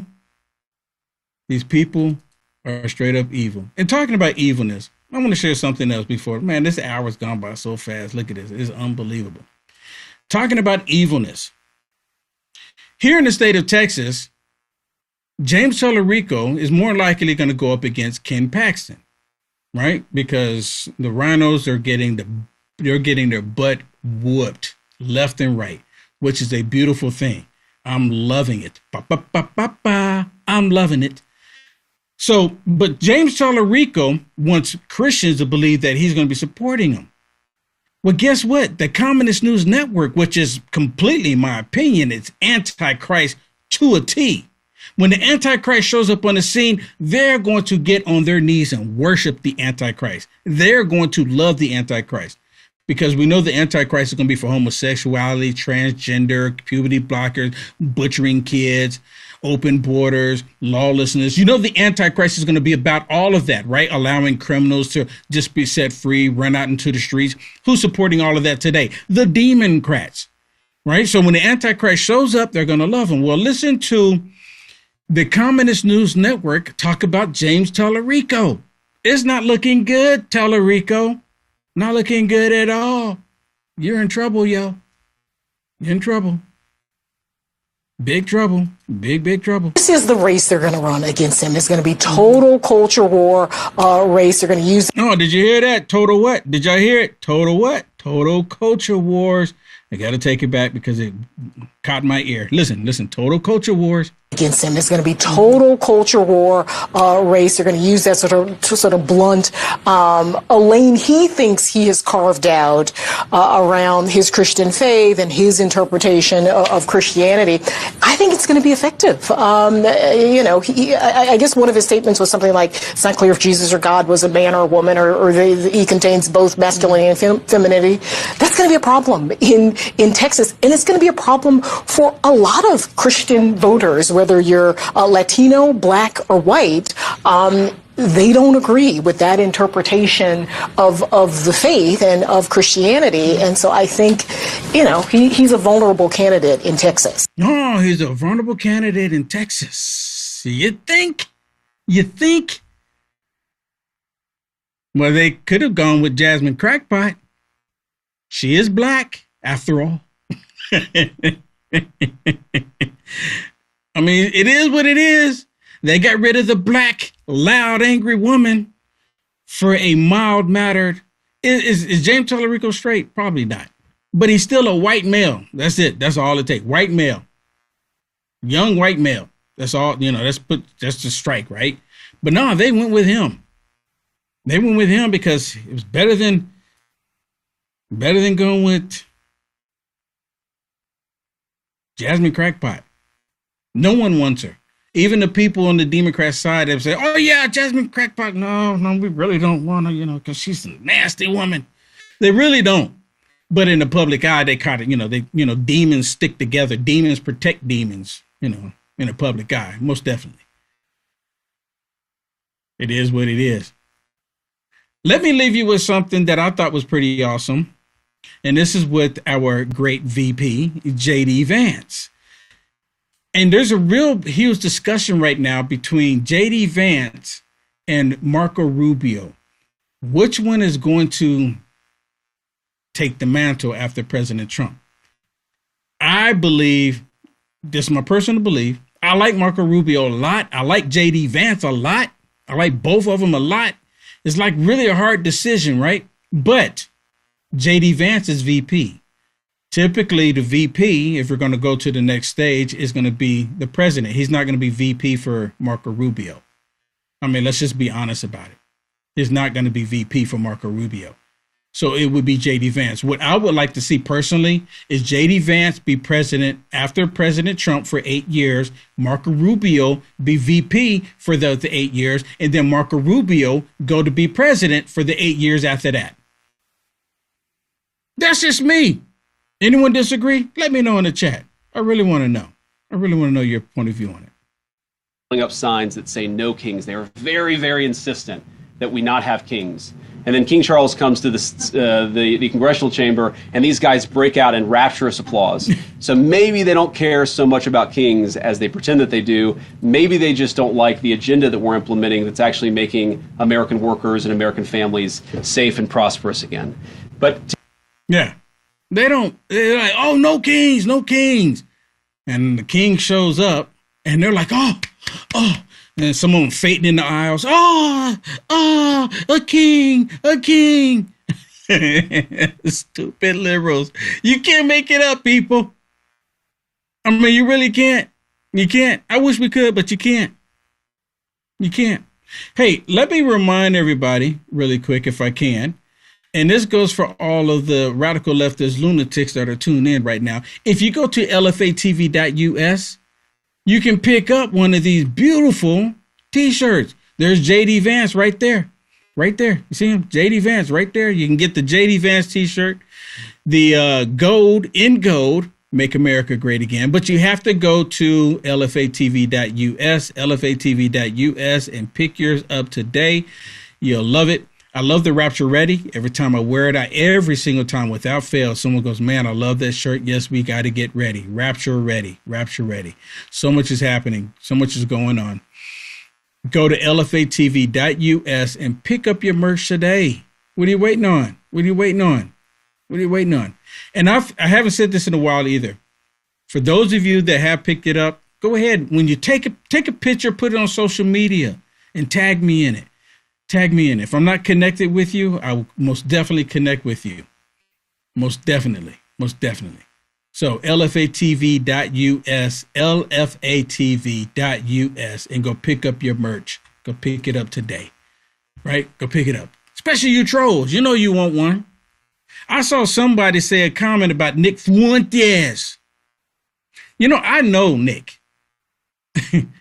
I know Nick. Personally, on a personal level, I don't think Nick Fuentes is racist. I think he just says the stuff for shock factor. Right? I think he just says it for shock factor. Same thing with Alex Jones. Alex Jones is not racist, but he says stuff for shock factor. It happens all the time because they want clicks. They want clicks. It's either do clicks or turn tricks. Did I say that out loud? But anyways, everybody, hey, thank you so much for tuning in. Man, this hour went by so fast. Kevin, Loud Majority is coming up next, and he's going to talk about New York, New York. Time to escape. And I'll see you tomorrow in the Culture Wars.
Good afternoon, everybody. What's happening, everybody? Thursday, May 21st, 2026. My name is Kevin Smith. Thank you so much for tuning in to Loud Majority Live. We got a jam-packed show for you guys today. God sent the floods last night to New York City with some of the most insane video I have ever seen in my entire life living in New York City, or living in New York, and that includes footage from Hurricane Sandy. Last night was absolutely wild, with a small black lady being swept away by a flash flood. Not only that, garbage strewn about across the street, a city bus almost completely submerged underwater. Wild stuff, wild scenes out of New York City yesterday. But you know what? That's what happens when you have a mayor who's far too concerned with a country that doesn't really exist on the other side of the world. That's what happens when you have a mayor who's more focused on Ken Griffin's second apartment than he is with clearing out the shit in the streets. We're going to talk about local government today and why that matters and why your local government should not care about national or global issues. Why they should focus on the basic things. Why? Because it turns out if you're a town councilman in the middle of nowhere in America, I don't really care what you think about abortion. I want to make sure you're competent enough to pick up the trash. If it turns out every role in government has its own role, and it's things you should do. And it turns out Mayor Mamdani, even though he is in charge of one of the biggest cities in the world, same with Karen Bass, same with Brandon Johnson, their job is basically to pick up the trash. Their job is not to globalize the Intifada. Their job is not to protect people in Gaza. Their job is not to worry about income inequality in the Sudan. Their job is to make sure that storm drains are cleared out so that the scenes like what we're about to see do not happen. Also, something came out about an hour ago that is absolutely hilarious. The Democrats have released their 2024 autopsy. That's right. So after every presidential election, the DNC and the RNC, they all always go back and they will, ponder, what went wrong? What went right? What do we have to work on? And after months and months and months and months and months and months, Democrats have finally released theirs. And it's hilarious. It is a fever dream of what didn't happen. It is absolutely majestic. Also, Stephen Colbert, goodbye. Adios, muchacho. You are no longer on the air. You have killed the legacy of David Letterman, and Jimmy Kimmel is very upset about it. So we're going to make fun of them for a little while as well. Also, whoa, hold up. 40 years in prison for one of the people in the Feeding Our Future scandal in Minnesota. Now, sure, there was about 100 people involved in this thing, and there was, out of the 100, there was one white person, and you're never going to guess who got the biggest sentence. Shocker. Shocker. And Democrats put out one of the cringiest videos I've ever seen in my entire life. But before we get started, guys, do me a favor and hit that thumbs up button. Share the video out all over the place, wherever it is you may be watching from. Let's get this live. Where's my live chat? Where is me live chat? Giddy up. Let's go. Let's pop this. By the way, Eli, shout out to producer Eli for coming up with an awesome thumbnail today. It's really funny. You guys should check it out if you're watching on Rumble.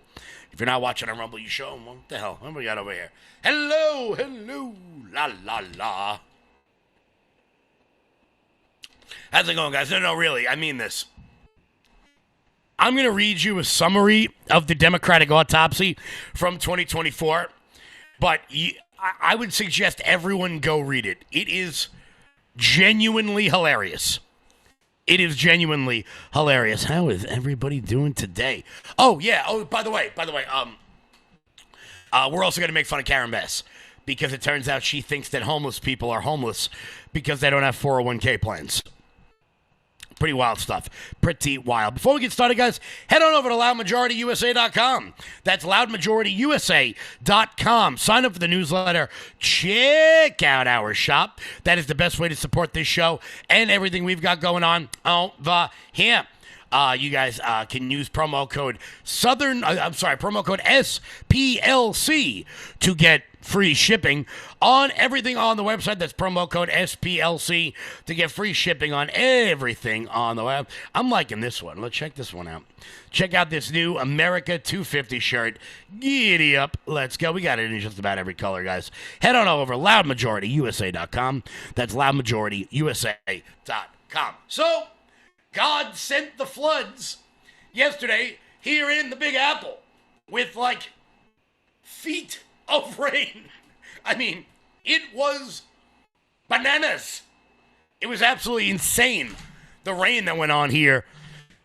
Not just here, it was all over the Northeast. It was all over the Northeast.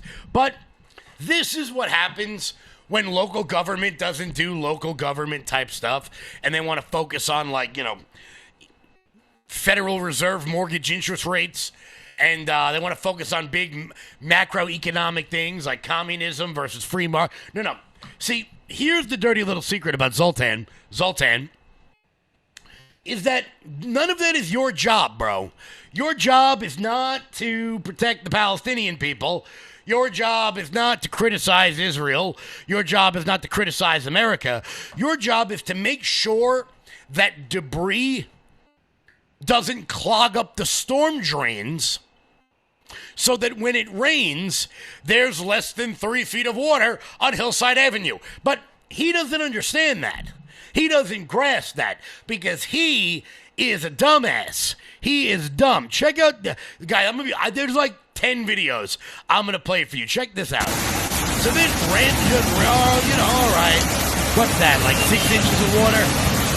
Look at that, look at the car. No, that's about 2 feet right there. There we go. We got some floods. That's on the Upper West Side, I believe. Let's keep on chugging along. What do we got here? Oh, yeah. This is Hillside Avenue in Queens. Is this the Hillside Avenue video? No. I'm not sure where this is. But, with the garbage being strewn about all over the place, clogging up all the drains, because why would he authorize overtime for the sanitation department to go pick up the crap that's all over the street? No. He's got to hire more DEI experts. Look at these cars are up to the bumper.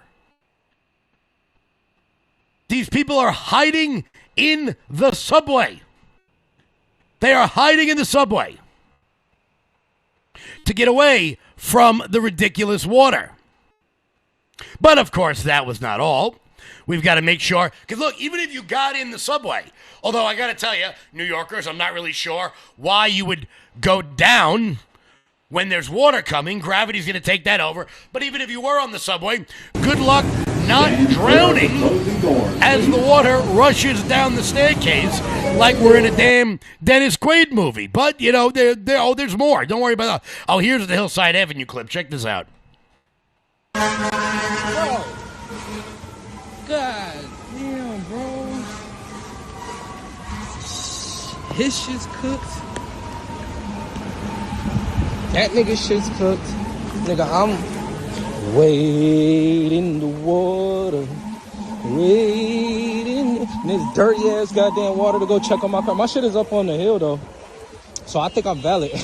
And I'll forever go on that hill now. Nigga, absolutely not.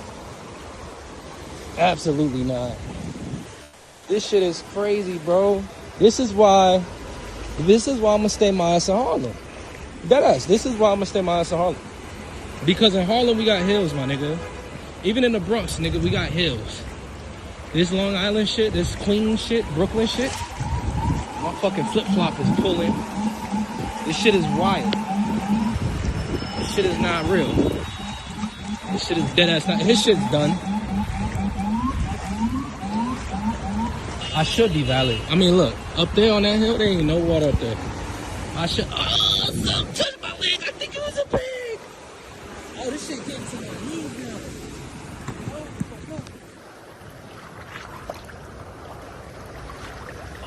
It's up to his knee. Yeah,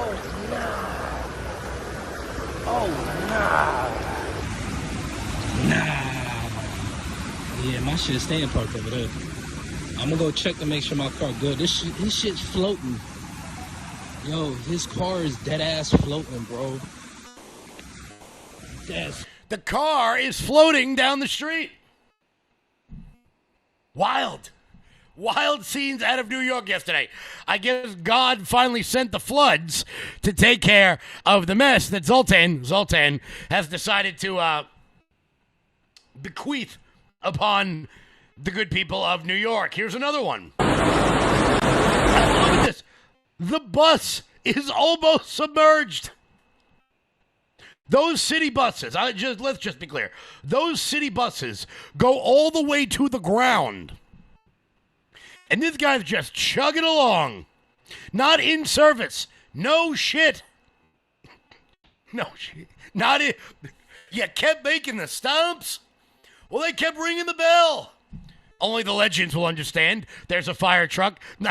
There's like that's a nice way to waste $60,000 right there. No big deal. Bananas. But don't worry, guys. Zorhan's on top of it. You see, he's going to charge Ken Griffin more money, and then Ken Griffin's going to leave, and then he's not going to have the tax base, and then he's not going to be able to have the overtime for the sanitation workers who clean out the storm drains and make sure these sorts of things don't happen. But hey, what do I know? I'm just a lowly right-wing extremist. What would I know about, using my eyes? What would I know about that? What would I know about rivers down the street in Brooklyn? There's more scenes from the garbage going down the block. But of course, that was not the video. That was not the video that totally encapsulates what it feels like to live in New York City right now. What it feels like when you go to New York City, as I have hundreds, thousands of times. Still do. Sometimes it feels like when you're about to get off of a city bus, you might be whisked away by a sudden flash flood. Whoop! And there she goes. Down the street. What are we doing? Also, just real quick, just as like a matter of fact, that jump. That jump. Let's watch that again. There you go. Let's pause it. There you go. She jumps. Whoa. Hey-oh. Down she goes. See, that should be put on a campaign pamphlet against Zorhan Mamdani in 2012. Whoop. There he goes. Like Chris Berman back in the day. And she's gone. There she goes. And look, the camera goes down the street and you can't see her. Look. She gone. She was wearing pink. She ain't there anymore. Gone. God has sent the floods to New York City. That is one of the... Last night was absolutely... I mean, it wasn't that bad during Hurricane Sandy because all of those videos you just saw, all of those videos were nowhere near the water. So it wasn't like, for my New Yorkers watching, it wasn't like in Howard Beach where like the canals will rise up when it rains a lot, it floods. That happened in Jamaica, Queens. That's like 5 miles from the water. That's insane. That's insane.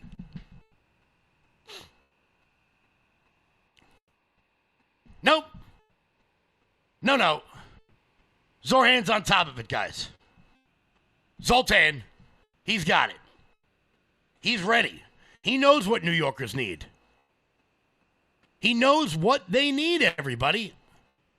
Is it to be able to not drown while you're on the subway?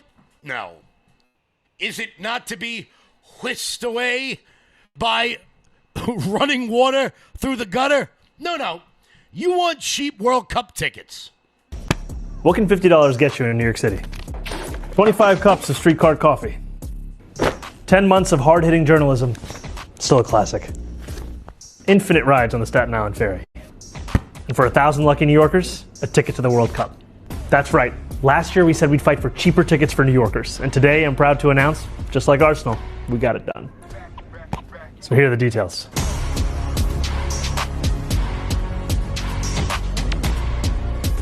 Yeah, that's what you need. You need oh yeah, bounce the ball and you need, you big bitch. Considering every sports team you touch turns to crap. Thank you for destroying the Mets, by the way. That's what he's worried about. Not even giving away the tickets. Entering to win cheaper ones. By the way, I'm fairly certain that when you do win those tickets, you will be so high up that you could probably touch the Goodyear blimp. By the way, the World Cup ticket, Zoltan, is not the problem. The problem is that the damn train to get there costs like $450 because Mikey Sherrill over there in New Jersey has got to jack up the bill for old New Jersey. And so now we all have to suffer. Not that I was going to go to the World Cup anyway. Although I will say I am a soccer fan. I wasn't going to go to the World Cup. But if I do go to the World Cup, I will say I plan on bringing Tom Homan as a guest for no particular reason whatsoever. But of course, you know, it wouldn't be New York. It wouldn't be New York if we didn't have Kathy Hochul. Because Kathy Hochul's on top of things. Sure, she provided like $8 billion in bailout money for New York City. No one has any idea where it's going. But Kathy Hochul's on top of things, guys. She is on top of it. So much so that she's doing shitty Saturday Night Live sketches with Alec Baldwin. Kit Kat, it's your favorite king. It's your favorite king. I can't stand her. I heard that. No, you didn't. Listen, Special K. I'm calling you about renaming Penn Station. Yeah, that's just not happening. I was just trying to make you pay for it. That's fine. Stephen Miller told me about what happens in the bathrooms. It's disgusting. But you must name something after Trump, and I think I've got it for you. Okay, what do you got? You know that big, beautiful park in Manhattan? Central Park? Trump Park. Yeah, that's a hard pass, Mr. President, but how about something up in Albany? Love it. My pal Eric Adams just moved there. Not Albania. Albany, the capital. Not familiar. She must be making up town names now. Oh my God, is that not funny? Like, oh my God, that is not funny. I like funny. I like to, but then it just, look, I get it. Alec Baldwin is still not over the fact that he'll always be white trash from Massapequa. He'll always be that weird family that didn't really have a dad around a lot, you know, and all the other kids used to make fun of him because, you know, he had like the house with the broken shutter. I understand that. I can say that because I know that for a fact. And that's like one of those things that really grinds his gears. You know, one of those like childhood memories that he really can't get over, that he'll always be the poorest kid in the richest neighborhood. It sucks, you know. I guess that's what happens when your family has 275 children. But, you know, what are you going to do? What are you going to do? You know, that'll be the part you should clip. Clip that part. We'll put that out. Make sure Alec Baldwin hears it. That way, next time I see him walking down Park Avenue, he can punch me in the face like he does to anybody else. And, you know, cha-ching. What are you going to do? What are you going to do? Why not? Why not? You'll always be white trash, Alec. Always be white. Speaking of white trash, Stephen Colbert is done. Stephen Colbert is done. Finito. No more shaking his breasts with fake vaccines. No more ridiculous Donald Trump jokes. No more having to bleep him out because he's not funny. He gone. He's done. And many people in the media are very, very upset about it. One of them, of course, is Jimmy Kimmel. Now, I think Jimmy Kimmel is upset because he knows he's next on the chopping block. Therefore, he's telling everyone, which I do think is funny. Jimmy Kimmel is on ABC. So he's talking to the audience on ABC. And he's telling everyone on ABC not to watch CBS. Well, hey, dipshit, if they're watching you on ABC, how exactly would they see you saying not to watch CBS? And that's kind of the point. On behalf of everyone at our show, we want to say to everyone at your show, it has been a pleasure to work alongside you. I will be watching tomorrow night. I hope that those of you who watch our show will also tune in to CBS for the last time. Don't ever watch it again, but watch tomorrow night to wish Stephen and our friends at The Late Show a fond farewell. So, okay, now let's talk about the who forced them off the air. Now, why am I making this point so emphatically? Why am I harping on it so much? Well, I'm going to tell you why. It's because Fallon and Kimmel and Oliver and Seth Meyers and the rest of the late night gaggle of idiots don't really understand why Stephen Colbert was canceled. They're going to blame President Trump. They're going to say this is a fight against free speech and the president wanted Colbert canceled and that's why they canceled him. That is not why Stephen Colbert was canceled. Do you want me to prove that to you? And you feel free to use this against your arrogant cousin who thinks they understand the way the television industry works. Every year, the Stephen Colbert Show cost CBS $90 million to run. 90. $90 million. And they were not making that money back. Why? Because over 100 people work on that show, from hair and makeup to producers and writers and cameramen and grips and lighting and stage guys. Do you know how many people work on this show? 1. But what you're going to say is, well, Kevin, you don't get the kind of ratings that a late night talk show would get. And you're right, I don't. So let's use a similar sized show. Joe Rogan. Do you know how many people work on the Joe Rogan show? 4. 4 people. So why the hell would CBS keep putting up that kind of money? And it's not just CBS. It's NBC with Jimmy Fallon, who I will say, if I'm being fair, Jimmy Fallon is probably the least bad out of the gaggle of idiots. It just doesn't take 100 people to run a show anymore. So they got rid of the show. Because if the genre, if the way that kind of product was being produced still worked, and it was Donald Trump that called for the removal, and then Larry Ellison buys CBS and gets rid of Stephen Colbert, as Jimmy Kimmel's dumbass suggested, then they would have just replaced the host. Want any proof of that? Watch this. There's a show on television. I don't know if it's still on anymore. It's called The Conners, right? It had a huge star on it named Roseanne.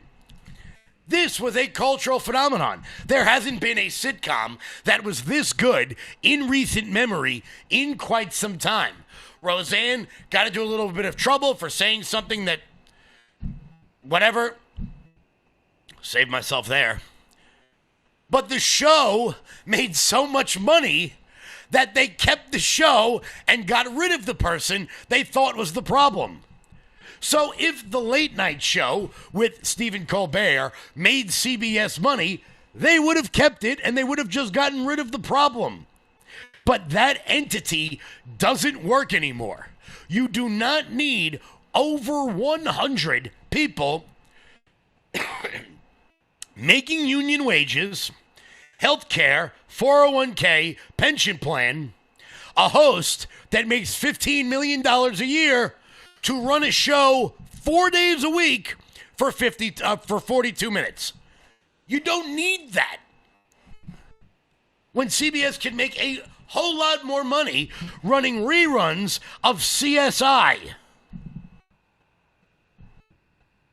I mean, let's be honest, there's like 250,000 genres of or spin-offs of NCIS they could run that 78-year-olds decide to watch on loop until they die. There's like, I don't know, I didn't know there were that many crimes in the Navy that you needed to have like 7 different shows of NCIS, but that's not really the point. The genre doesn't make money anymore. And Kimmel and Fallon and Myers, they know they're next.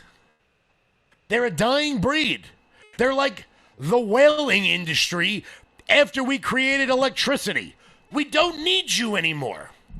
There was a time, now I will say, that I think it would take a lot for NBC to get rid of The Tonight Show just because of the cultural landmark in which it is. But remember something. There was a time, not too long ago, there was a time that NBC would run 3 late-night shows back to back to back to back. You guys remember those? You guys remember those late-night wars from back in the early the early 2000s? I guess it was between Letterman and Jay Leno. Well, there was a wild time. It went Jay Leno, Conan O'Brien, Jimmy Fallon, and then for a little bit Carson Daly had a show. They had 4 of them, back to back to back to back to back. That's 400 people. Union wages, health insurance, pension, 401k, paid time off. It's a dying entity, and nobody cares anymore because they make content for social media. Jimmy Kimmel just did that. Because why the hell, if he wasn't making content for Twitter and for X and for social media and the rest of it, then why the hell would he tell an audience of ABC to stop watching a channel they're already not watching? And look, I got to tell you, I'm looking forward to the Stephen Colbert podcast. I really am. It'll be like Jon Stewart's podcast, only shittier. Kind of like the Colbert Report. Kind of like what his entire career has been. Trying to convince his dad that he can get out of Jon Stewart's shadow. I don't know, man. And like I said, I like to laugh. I like comedy. You will almost never on this show hear me criticize or cancel or get mad about a joke. Pete Davidson made a joke about Charlie Kirk being murdered. You didn't hear me pissing and moaning about it. Because I like comedy. I still watch Bill Maher every Friday. I like to laugh. Those shows aren't funny. Nobody cares anymore. And good riddance, because the only people that watch that consume that sort of content is like, I don't know. Let's say a guy who wants to be on television so bad that he got fired from a network and then just kind of lingered around the lobby until they hired him back again. So a lot of people going to miss him, certainly, just like they did make Letterman. The world a little bit less bleak. That's right. Yeah. It's a really special format. That's right. Well, that's the thing. The Late Show was about more than Colbert. It was about top 10 lists and stupid human tricks and all the rest. It was about that experience at the end of the night, and that's what we're losing in this country. And it's bigger than the late night, I think, Sarah. Yeah, losing in this country and losing in New York City, where you can go see the show. That's right. The resident potato over there on CNN. He's very upset that we're losing Stephen Colbert. I don't know why. And look, when it comes to the late night hosts, some of those segments that they've been doing and look, they're all left-wing hacks, let's be honest. But when what the hell was the fat one's name? James Corden would do that like carpool karaoke, or he would make like celebrities eat like fish eyes and shit. That was funny stuff. That was great content. That was good stuff. But now it's just preachy. It's just same old, boring stuff. And they can never look inward. They can never say, maybe I got canceled because I wasn't good enough. No. Never that. And that brings us to the Democratic National Committee. Because, oh, sweet Moses, Oh, my Lord. They have released their 2024 election autopsy, and it is one of the funniest things I have ever seen. We'll get to that in 1 second. Before we do that, here's Jeremy. Hey, everybody, if you're not familiar with, then let me introduce to you Armor Colostrum. Now, I didn't know what colostrum was up until a few years ago. I'd never even really heard of it. And then my wife turned me on to Armor Colostrum. And what colostrum does is it helps regrow your hair. Not going to lie, that's the reason that I started looking into it. But then I started noticing some other things that I could benefit from. I used to get acid reflux very badly. I used to bloat very badly. It felt like I was 10 or 15 pounds heavier than I was until I made Armor Colostrum a part of my everyday schedule. And now things have changed so very much. Let me introduce to you what Armor Colostrum actually does and what it looks like. In a study measuring immune cell response to toxin, Armor Colostrum performed 32% stronger and faster than other colostrum companies. 400 plus bionutrients activated in your life, in your body, to help regrow hair, strengthen your gut health, regrow your nails, toenails, and fingernails healthy, get rid of fungus, stop bloating, and more. And now you can get yours right now for up to $18 off each and every purchase at tryarmra.com. Promo code LFATV. Click the apply button once you've entered the code and watch your discount fall off. That is tryarmra.com/LFATV. Order now. Guys, head on over to tryarmra.com and use promo code LFATV. That is tryarmra.com and use promo code LFATV. So the Democrats have released their 2024 autopsy. And look, both political parties do this. If they win an election, if they lose an election, they all get their consultants and their political directors, and they bring them back to the drawing board, and they say, okay, what was good? What was bad? Here we are. What do we do? What do we do next? Well, the Democrats have finally released theirs after weeks. I got to tell you, I have been waiting for this with bated breath because I needed to see what the Democrat intelligentsia thinks went wrong in 2024. Chat, before I read this to you, we're going to play a little game. Put yourself in the mindset of a Democrat. What went wrong for Democrats in 2024? Be serious. I mean this. I want to see what you come up with. I want to see what the chat comes up with. Pretend you are a Democratic strategist. I want to know what you think went wrong. Why they lost 2024. I got to see what you guys come up with, because I promise you, if you're being serious, every answer you come up with will not remotely be what they came up with. Chat, let's have a little bit of fun here. Let's light it up. Oh, Goose, I gotta email you back, by the way. Let's see, what we got? They didn't cheat enough. Russian interference. Trump's fault. Well, I mean, yeah, of course it's Trump's fault they lost because he won. Let's see, chat. What do you got here? I want to know what the chat is coming up with. Let's see here. Play a little game. What do you guys got? Let's see. See what they come up with.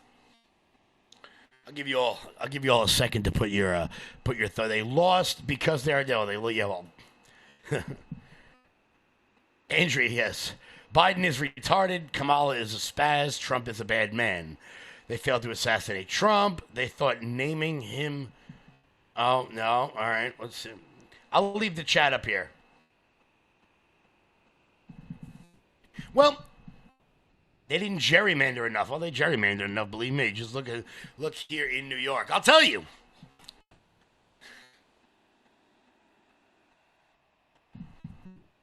Nowhere in this report do they mention Kamala Harris's unlikability, Joe Biden's age, or the unbelievably gigantic protests about Gaza. Nowhere do they mention this whatsoever. They don't mention the fact that they didn't have a primary. They don't mention the fact that Joe Biden, salinity, his corruption. They don't mention any of it. Let's dive into this story. I'm so excited to read this, I got to tell you. After facing intense pressure, Democratic National Committee Chair Ken Martin has released the party's autopsy report in the 2024 election. Ahead of the election, President Joe Biden dropped out. We know that. Although the report is full of errors and incomplete, Martin released it anyway. He said to increase transparency and trust. Martin has been facing pressure for months to release the report. The report, full of annotations, comes with a disclaimer at the top of the at the top from the DNC lawyers. They say, who, quote, reflects the views of the author and not the DNC. The DNC was not provided with the underlying sourcing interviews data sets for many of the assertions contained herein. So the DNC puts out a report, and the first line of it, it says, "We didn't write this." Come on. Come on. This is spectacular. This is spectacular. Here's the breakdown from CNN. Breaking news, new exclusive reporting first into the Situation Room. CNN has obtained the Democrats' long-awaited autopsy of the 2024 election, documenting what went wrong in Kamala Harris's loss to President Trump. After publicly promising its release, DNC Chair Ken Martin pulled the plug on the elusive report last year, sparking fierce criticism within the party. CNN senior reporter Isaac Dover got his exclusive hands on all of this. He's joining us now in the Situation Room. Isaac. It's not exclusive hands, dumbass. Ken Martin put it out on Twitter. This report, you were a big part in why it came out in the first place. Excellent reporting on your part. After back and forth from the DNC chair, Ken Martin, on whether or not he'd release it in full. So what's inside it? Well, so first of all, that is an important part of this. The plan was not to release this report. The report was released to me after I had obtained a lot of the detail and contents of what was in there. And the report that we have published on our website is with annotations from the DNC lawyers undercutting a lot of what is in the report. That said, it gets into things about spending decisions and organizing that was done by the DNC, ways to possibly improve it. But there are a lot of things in that version that are incomplete. And also, it does not touch a couple of topics that a lot of people were very interested in and thought were the reasons for this report not being out. There's nothing about Joe Biden and what happened in the debate. There's nothing about Kamala Harris getting the nomination without any kind of primary process. And also, there is nothing about the way that voters were responding to Gaza and how the Joe Biden and Kamala Harris policies and comments about it were hitting their minds. So a lot was missing in that report. I know you reached out to the current DNC chair, Ken Martin, who we noted earlier has come under some fire for initially not releasing this report to the public. What's he now saying? Well, he apologized in a statement to me for how he handled it, and he said that he was releasing it to me because he feels like this is about getting back to some level of transparency. But he says in the statement that the report was not ready for prime time. That's how he put it, and that's why he chose not to do it, that it's full of a lot of problems. Hold on, let's read this. Biden's White House campaign neglected Kamala Harris. Harris campaign took too much for granted. They, quote, failed to define Trump. Republicans better at messaging. And again, we are publishing the full report so that people can see it and read for themselves and make their decisions about what's in there. Because in the full report, there's spelling issues, there's errors in just basic facts. Mm-hmm. There's spelling mistakes. Why didn't they have a more polished, put together report at this point in the game. Well, look, and this was after a year of work on it, and the story that I have up that goes along with the publishing of the report goes through the whole process of how this went down. Martin hired a friend of his as a part-time volunteer to be the person in charge of this report, and that person, I get into a lot of the conversations that person was having. His name is Paul Rivera, that he was having with people and how those conversations went, but also a lot of conversations that he wasn't having. For example, he did not speak to almost anybody who was in a leadership position on the Biden campaign or the Harris campaign. He didn't speak to Joe Biden. He didn't speak to Kamala Harris. He didn't speak to Tim Walz. He did not speak to, when it comes to the Gaza issue, any of the leaders of the Uncommitted movement, which was that protest movement, pro-Palestinian protest movement. He didn't speak to Jewish groups or pro-Israel groups. So it wasn't just leaving out one part of that conversation. He left out all parts of that conversation. And the Democrats did an autopsy of why they lost in 2024, and they didn't talk to the candidates. So what'd they do? Talk to people at a bus stop? Oh, I don't know how we're losing to these people. Jesus Christ. Oh, my God. Let me run the RNC for like 15 minutes. Give me 15 minutes. Jeez. They didn't talk to the candidates in a report about why those candidates lost. Oh, Jesus Christ. That's some funny shit. That's funny, man. That's maybe, I don't know, maybe it was something like this. Maybe the reason why you lost it, and I'm just spitballing here. Maybe it's because when the mayor of the second largest city in America gets asked about homeless people, maybe it's because she gives an answer like this. Factor, and that's what I think he's doing. But I doubt that he knows, and many Angelenos know, that the fastest growing sector of the unhoused population are senior citizen women in their late 60s and 70s who have aged out of basically working in the service industry. No 401k, no pension, maybe Social Security, but Social Security is not going to support you. So I would be reluctant to call an 80-year-old woman a zombie. I don't think that her drug abuse led to her being on the street.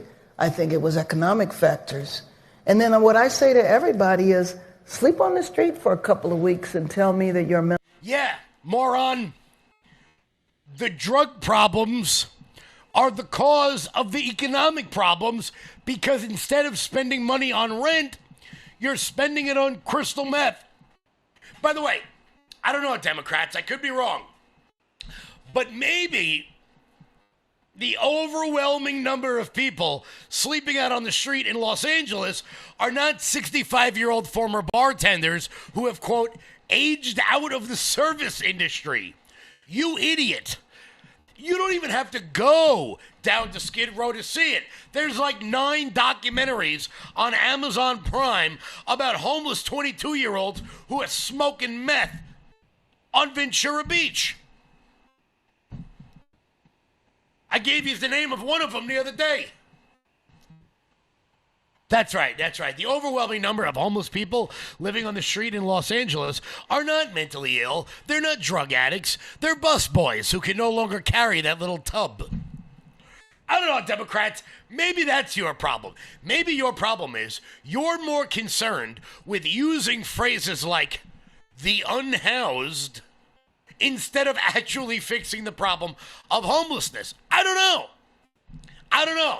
Maybe it's just me. Maybe it's just me that the American people are a little sick and tired of turning on their television sets and seeing another story about another illegal immigrant truck driver who killed a family driving on American roads. To a hit and run that killed 2 people in California. DHS revealing Manveer Singh was caught trying to enter the country illegally in 2023 and was released into the U.S. under the Biden administration. Officials say this tragedy highlights what has become a growing trend involving illegal immigrant truckers from India, as this marks at least the fourth deadly crash under similar circumstances. Transportation Secretary Sean Duffy says the DOT is looking into how Singh got his license and will investigate the trucking company who employed him. We now know the cause of death of the New York grandmother who fell down. I mean, maybe that's it. I don't know. What do I know? I'm just a right-wing extremist. What do I have no idea. Or maybe.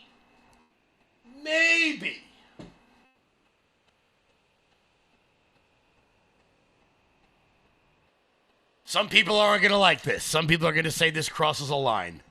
And this is the face of a guy who doesn't care. People want to know why racism, xenophobia is a big, I don't think it's a big problem in America, but they want to know why. Perhaps it's this. And I'm just going to roll the dice here. Maybe it's because you have a gigantic scandal in Minnesota with COVID and Medicaid fraud. 98% of the people involved in the fraud are of Somalian descent. And the person who gets the biggest sentence is, you guessed it, the white lady. Our future fraud news. A Minnesota judge has just sentenced the mastermind behind the Feeding Our Future fraud scheme, Amy Bach. She just got more than 41 years in prison. The prosecution is asking for a 50-year sentence and her defense about 3 years. So that's somewhere in the middle that they got that, but closer to what obviously the prosecution wanted. The scheme involved the theft of nearly $250 million in COVID funding.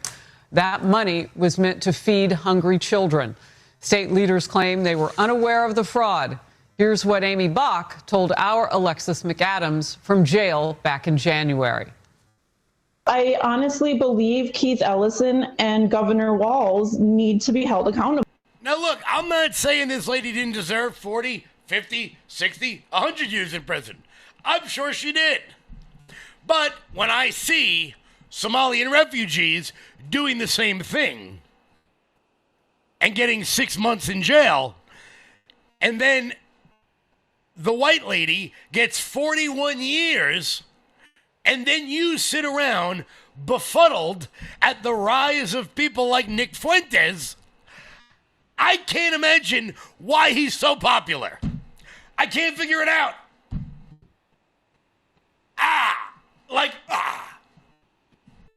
Oh man, that's like cold fusion. I don't know if we'll ever come up with the answer to that one. I don't know.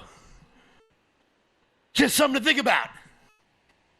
Maybe, Democrats, the reason why your autopsy is incomplete is because you chose not to put many of the real problems with your party inside of it. Like the fact that there are two-tiered systems of justice in this country. One for refugees and one for Americans.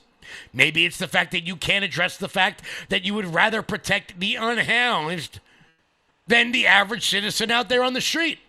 Maybe it's the fact that Americans are getting a little sick and tired of being run over by illegal immigrants driving tractor trailers with CDLs on roads where they can't read the street sign. I don't know.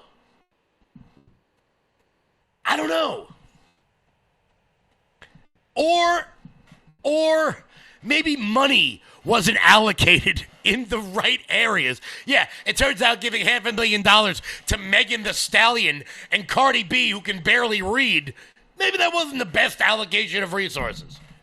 I don't know. But what the hell do I know? What do I know? Maybe the hill to die on is to stop allowing 18-year-old boys from beating the shit out of women in every sport. I don't know. That could be it. That could be it. Instead of sitting around with the 7 ugliest people you know and thinking, okay, what is the most bananas thing we can... And I'm not even talking about crazy economic things. I mean, we can go on to socialism and the Medicare for all that doesn't work and then, all that. No. I'm just talking about the basic culture war issues. The things that you are choosing to ignore reality on. When your Supreme Court justice not can't, won't define the word woman because she's worried about setting off the craziest person in the room, maybe that's why you lost. Maybe it's the fact that you didn't run a primary. Maybe it's the fact that half of your party would support Palestine over the West. Maybe it's the fact that you pretended Joe Biden was with us. Maybe it's the fact that you're paying useless social media influencers to live in my comment section. It could be any of those things. Or it could be that you just don't be insane. I'm telling you right now, the Democrat that run in 2028, there's going to be 500,000 people in that field. The Democrat who runs the Let's Stop Being Insane campaign will win that primary, whomever it may be. I don't know. Look, there's 1,000 names out there, but the least crazy person on a cultural level with an economic populist message will win the Democratic primary in 2028. Write it down. Write it down. I don't know who it's going to be, but that's going to be the message that's going to win. You know, and if they could start putting American citizens above illegal immigrants, but they'll never do that. They'll never do that. Before we get to that, the next thing, Mike Lindell. I'm excited to announce that we're having our first ever mega sale on overstock clearance and brand new products. For example, save over 50% on this season's flannel sheets. Queen size only $59.98. Kings only $69.98. They sell out fast every year, so order now. Save 20% on our brand new My Crosses. They're designed in the likeness of the one I've worn every day for over 20 years. They come in men's and women's, and they're made right here in the USA. Get our 2025 6-piece My Towel sets for only $29.98. Our initial quantities are extremely low, so get them now before they go. And our best-selling standard My Pillows, just $14.98. So go to mypillow.com or call the number on your screen. Use this promo code to take advantage of our first ever mega sale. But wait, remember that $75 free shipping rule? Well, that ship is sailed because right now, every order ships absolutely free. Guys, head on over to mypillow.com and use promo code LOUD. That's mypillow.com, promo code LOUD for up to 80% off everything on the website. That's mypillow.com, promo code LOUD. In other news, we've issued an indictment and an arrest warrant for Fidel Castro's brother. Hold on, let me check my notes. Yeah, that doesn't change my life at all. It doesn't change my life in the slightest bit. So, whatever. We're gonna go arrest an 86-year-old communist. I don't know why. You know, if you just wait like 10 minutes, he'll just die. I guess now we're going to invade our third country in this year. Number three. I don't know how we're losing. I don't know how we're not 400 points up right now. Oh wait, I do know. That's right.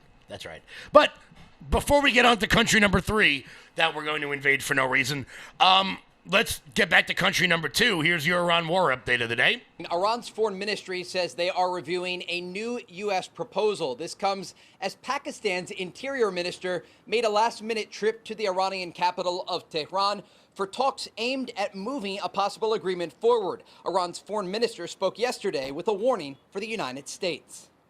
Should it become necessary, should the interests of the state dictate that we prepare ourselves in the field of diplomacy, of discussion, of negotiation, then we will prepare ourselves. But with strength, the same strength with which the armed forces prepare themselves in defense of the country. President Trump says he's in no hurry to make a deal since the U.S. naval blockade is causing significant economic damage to Iran and weakening the regime. Oh, well, make sure we weaken that regime. I don't really know why. It'd be nice to get some domestic policy, like something. We got an announcement today on new refrigerant standards. Whoop-de-doo. Whoop-de-doo. Guys, it's 4 p.m. I want to thank everybody so much for tuning in. We're going to be talking about immigration in the UK tomorrow because it turns out 2 radical Muslims who beat the shit out of a bunch of police officers in the UK have decided, a jury in the UK is going to let them, quote, walk free because, quote, culturally, they didn't understand what they were doing.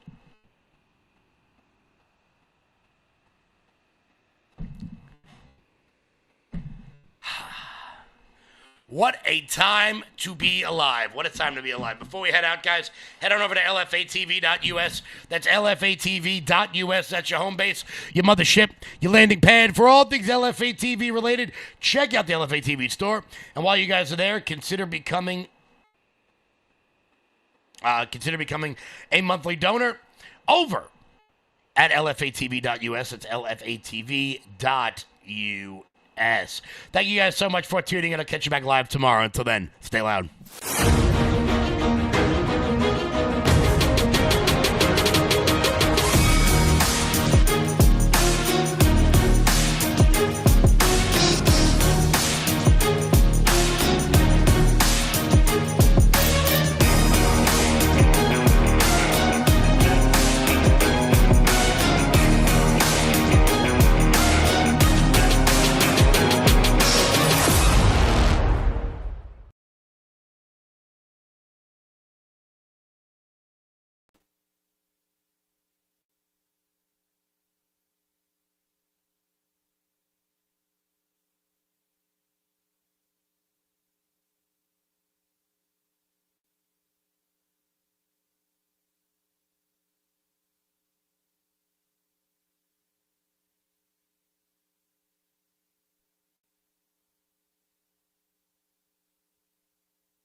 What's going on, everybody? Thanks so much for being with us. So today in Minnesota, the Department of Justice had a press conference where they announced indictments. This also comes on the heels of sentencing from a previous case where a Minnesotan was defrauding people, really children. This was millions of dollars. She gets, 42 years?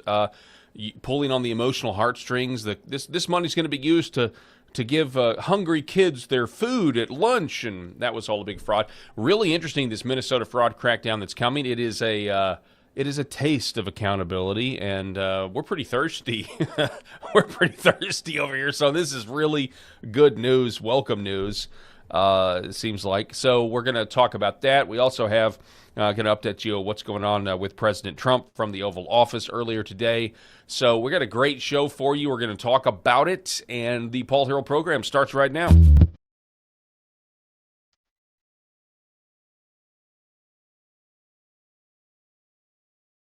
The Paul Harrell program. Welcome, ladies and gentlemen. Thanks so much for being with us, broadcasting from the state of Arkansas, and this is the Paul Harrell program.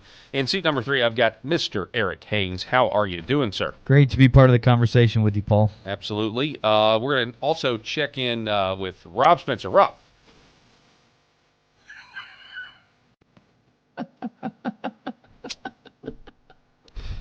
I know he's watching. You caught me off guard with that one. I know he's watching. I was right like, now. what? I know he's watching. That's why I had to do it. No, Rob is indisposed for today. I see it now. A little bit of a delay The effect Clint Eastwood there. empty chair. Yes. Yeah. Right. So, all right, let's get right into it, shall we? Here is some of the If he was headlines. there, he'd have on a really cool T-shirt. Oh, yeah. Oh, it'd be super cool. Yeah. I spent like 30 minutes last night online on Patriot Grunt style? men's clothing. Oh, yeah, looking at you're looking grunt style looking at- stuff. all right, well, maybe. I don't know if I'm cool enough, but I'm going to give it a try. Okay. Because there was a really good one that I had my eye on. All right, so Eric Daugherty posting, the Trump Department of Justice has just announced a massive $90 million fraud bust in Tim Walz's Minnesota. You know, I've become friends with school shooters. Good friends. With criminal charges being slapped on 15 defendants. This involves a 7-state managed Medicaid programs, totally plundered by fraudsters. One program has $0 left in it. Now, Daugherty says Tim Walz knew. Yeah, I mean, the whole premise of this, and we're seeing accountability, but the grander scheme here is that we don't just want the individual fraudsters to go down. I want to know where the government money, taxpayer money, our money went after it was given away in these fraudulent schemes. And I suspect that portions of that money were tithed back to Democrat organizations or NGOs or political campaigns, to Tim Walz or Ilhan Omar or anybody. Who knows? That's the next step that has to happen. But let's celebrate what we've got. This is the Assistant Attorney General Colin McDonald. We're going to listen to a little bit of what he said. We got a lot of clips to get through here, but let's take a listen. Today, we are announcing criminal charges against 15 defendants in Minnesota for fraud schemes that targeted over $90 million in taxpayer dollars. Let me be clear up front about something. This is not the end of our work in Minnesota. This is not the end of the beginning of our work in Minnesota. This is the beginning of our work in Minnesota. The fraud here in Minnesota is shocking. Our cases today involve 7 different state-managed Medicaid programs that have been systematically pilfered by fraudsters who treated Minnesota-run programs as their personal piggy bank. One of the programs has been completely shut down because there's no money left. It's all gone. That was Minnesota's state-run Housing Stabilization Services Program. Okay, so sorry for the audio quality there. That's just the video. Could you hear that? Yeah.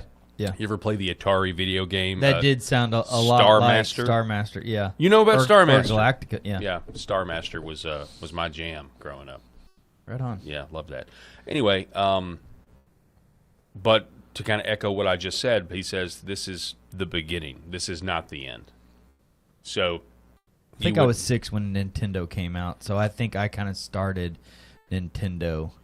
When I was little, I would watch the big kids play Atari, But once Nintendo came out, everything else. Oh yeah, was over. everything changed. But I always went back to Atari just because it was obviously my dad's Atari. Oh, you know. yeah. My parents had Intellivision. Okay. Did you ever have that one? No, I don't even know what that is. Oh, really? No, I have no idea what it is. Snafu, Dungeons and Dragons. Intellivision. Intellivision. So it was a gaming console. Yeah, it had two corded. They almost looked like today's modern version of kind of like a flip, like a full like a phone, or I guess I should have said more of a modern day version of a cordless telephone that came out of the sides with the controllers had the full set of numbers and stuff like that. Okay, cool. Yeah, yeah. I never... Intellivision. That's okay. That's what my folks. Nice. My folks played. So I guess they kind of skipped Atari. Yeah. And then when I was old enough, Nintendo came out, and then it was over. Yeah. So I mean, we had the Nintendo like upstairs, but we had a basement, and with this old TV, like with the knobs. Yes. That still had the little cable hookup where you would have to pick. Well, do you want the input to be on channel 3 or whatever? It was either channel 3 or channel 2, and then that's how you would. Did Atari just have the joystick with and the one red button? Yeah, one button and a joystick. That's all you got. Yeah. I want to make sure I was remembering that right. And they had this game called Star Master. Yeah. And when you would go into light, anyway. Sorry, we got way off track here. No, that's fine. That was a good game. That's awesome. So you really felt like you were flying through space. Or at least that's what I thought. I was like, wow, this is real. So did you hear about the budget in Minnesota for the autism funding? I haven't. I mean, I know RFK is there, and we've got that clip. Because part of what they talk about it. in this whole scheme is that it's like cutting off the head of a snake and more just a pop up. And what these fraudsters would do is they would be in different sections of fraud. So they would have an autism business and a hospice business and a translation business and a transportation business. And so they're like bouncing from different ones. But the pre-COVID budget for autism funding for legitimately for families was $600,000 a year. By last year, it had grown to $250 million.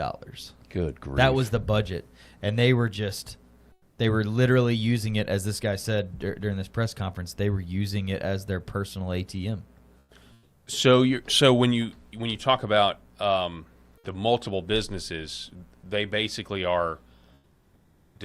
Does one of the fake businesses use the other fake businesses' services? So it's like the Nick Shirley videos when he was downtown in Minnesota, and out in California in Van Nuys, where you'd go to a check cashing place, and it was also a grocery store, and it was also a Western Union place. Yeah, not it was multiple. Also so it's like multiple businesses with the same address out of one computer type system. It's just, I mean, third worlders fleecing us, living lives of luxury, getting generational wealth, getting to hang out with their families all day for nothing, just so Democrats can get their kickbacks, as well as put to death the myth that it's only intelligent people that can create and work and own a business. No, we've got to make sure. Well, no, minorities can do it too if they don't really have one. Looking at it now, how flagrant it was, and the audacity of these folks that were committing the frauds. Like, they're not smart,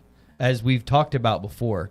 These are not smart people, and somebody had to have been paid off to look the other way. 100%. Because all the whistleblowers have been saying things for a pretty long time about, like, hey, we need to check this out. These squares are not circling, and this math ain't mathin'. And they got away with it for years while people looked the other way. And it's just so obvious now as these guys are rolling this stuff out, and the size and scope of it. I mean, it's hundreds of millions of dollars, Paul. It's not. These are not small amounts. I mean, this is life-changing money and millions and millions of taxpayer dollars. Like, I really think that once this really opens up and they play all this stuff out, that there will be some crazy numbers that we're going to see. Yeah, I mean, crazy. And it's like what nationwide Rob thinks it's a trillion. Let's start with the trillion. T. Yeah, T with the T. RFK was there, as we just mentioned, and he talked about how they were, there was autism scams claiming to help kids with autism. You got to imagine that's why he's here. Here is Robert Kennedy Jr. Today's arrests represent the largest autism fraud bust in American history. This was not a paperwork error. It was not a technical violation. This was organized threat, organized theft that exploited the most vulnerable children in America. Deceived families, stole taxpayer dollars meant to help children with autism access legitimate care and support. Investigators uncovered brazen schemes that billed taxpayers for non-existent services, fraudulent diagnoses, and fake care, while criminals enrich themselves at public expense. Every fraudulent autism diagnosis steals time, care, and resources from the children for whom this program was denied and who desperately need this care. Families with autistic children already face enormous challenges navigating therapies, specialists, and support systems. Fraud makes those barriers even steeper. America is facing a real autism crisis. Today, approximately 1 in every 31 children is diagnosed with autism spectrum disorder. Medicaid finances a significant share of autism-related services nationwide, and spending has risen dramatically over the last decade, and a lot of that spending is because of fraud. When criminals exploit these programs, taxpayers lose billions, and vulnerable children lose their access to care. Healthcare fraud now costs the United States tens of billions of dollars every year. Some estimates place the broader cost of healthcare fraud and improper payments at $100 billion annually. $100 billion annually. I like that line right above the video. Bury them under the jail. I mean, the whole thing is just an act of war that's deconstructed. If you really think about the immigration policy that leads us to this, sure, and then the plundering, what do invaders do? Well, they steal, they loot, they pillage. Mm-hmm. Trump took all that flack when he said that they're rapists. Yeah. But that's exactly what happens when you have the third world. That's what Europe experiences. That's what we experience. Hello, Laken Riley, others. So this whole thing is just a long, drawn-out war, but it's just deconstructed. And instead of plundering, they're not, like Vikings going from house to house and stealing, although some of them do. No, this is our own government using them as a proxy to essentially take over and wage war against Americans. And totally change the existing generation and totally changing the demographics of the country. Very, very well. They already have, and it's going to get worse. It's just really, it's when you say bury them under the jail. I mean, I look at this as war. This is an act of war, and our own leaders have facilitated it and have benefited from it. Sick. I'm glad RFK was there, though. It was good to see him there. Then we have, in the same press conference, they reveal that there's a fraudster on the run. Oh, this was good. Who jumped out of a 4-story building to evade law enforcement. And so they had a segment. We may have a couple of clips on this one. Listen to this. Was currently on the run after having jumped out of a fourth story balcony. I want you to get a good look at him right now. You'll see him. You'll see him running here. He is currently on the run. We need your help. If you recognize this individual, if you know this individual, if you can provide any information related to this individual, I would encourage you to call 1-800-CALL-FBI, or go to the internet at www.tips.fbi.gov, or call your local law enforcement. Obviously, this morning, our partners have gone into...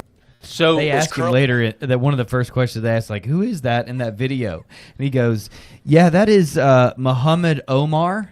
And yeah, he jumped off the roof to try to evade capture. If you know where Muhammad Omar is, please let us know. It's a lot less. We will be finding him. Yeah, it's a lot less dramatic than in the movies.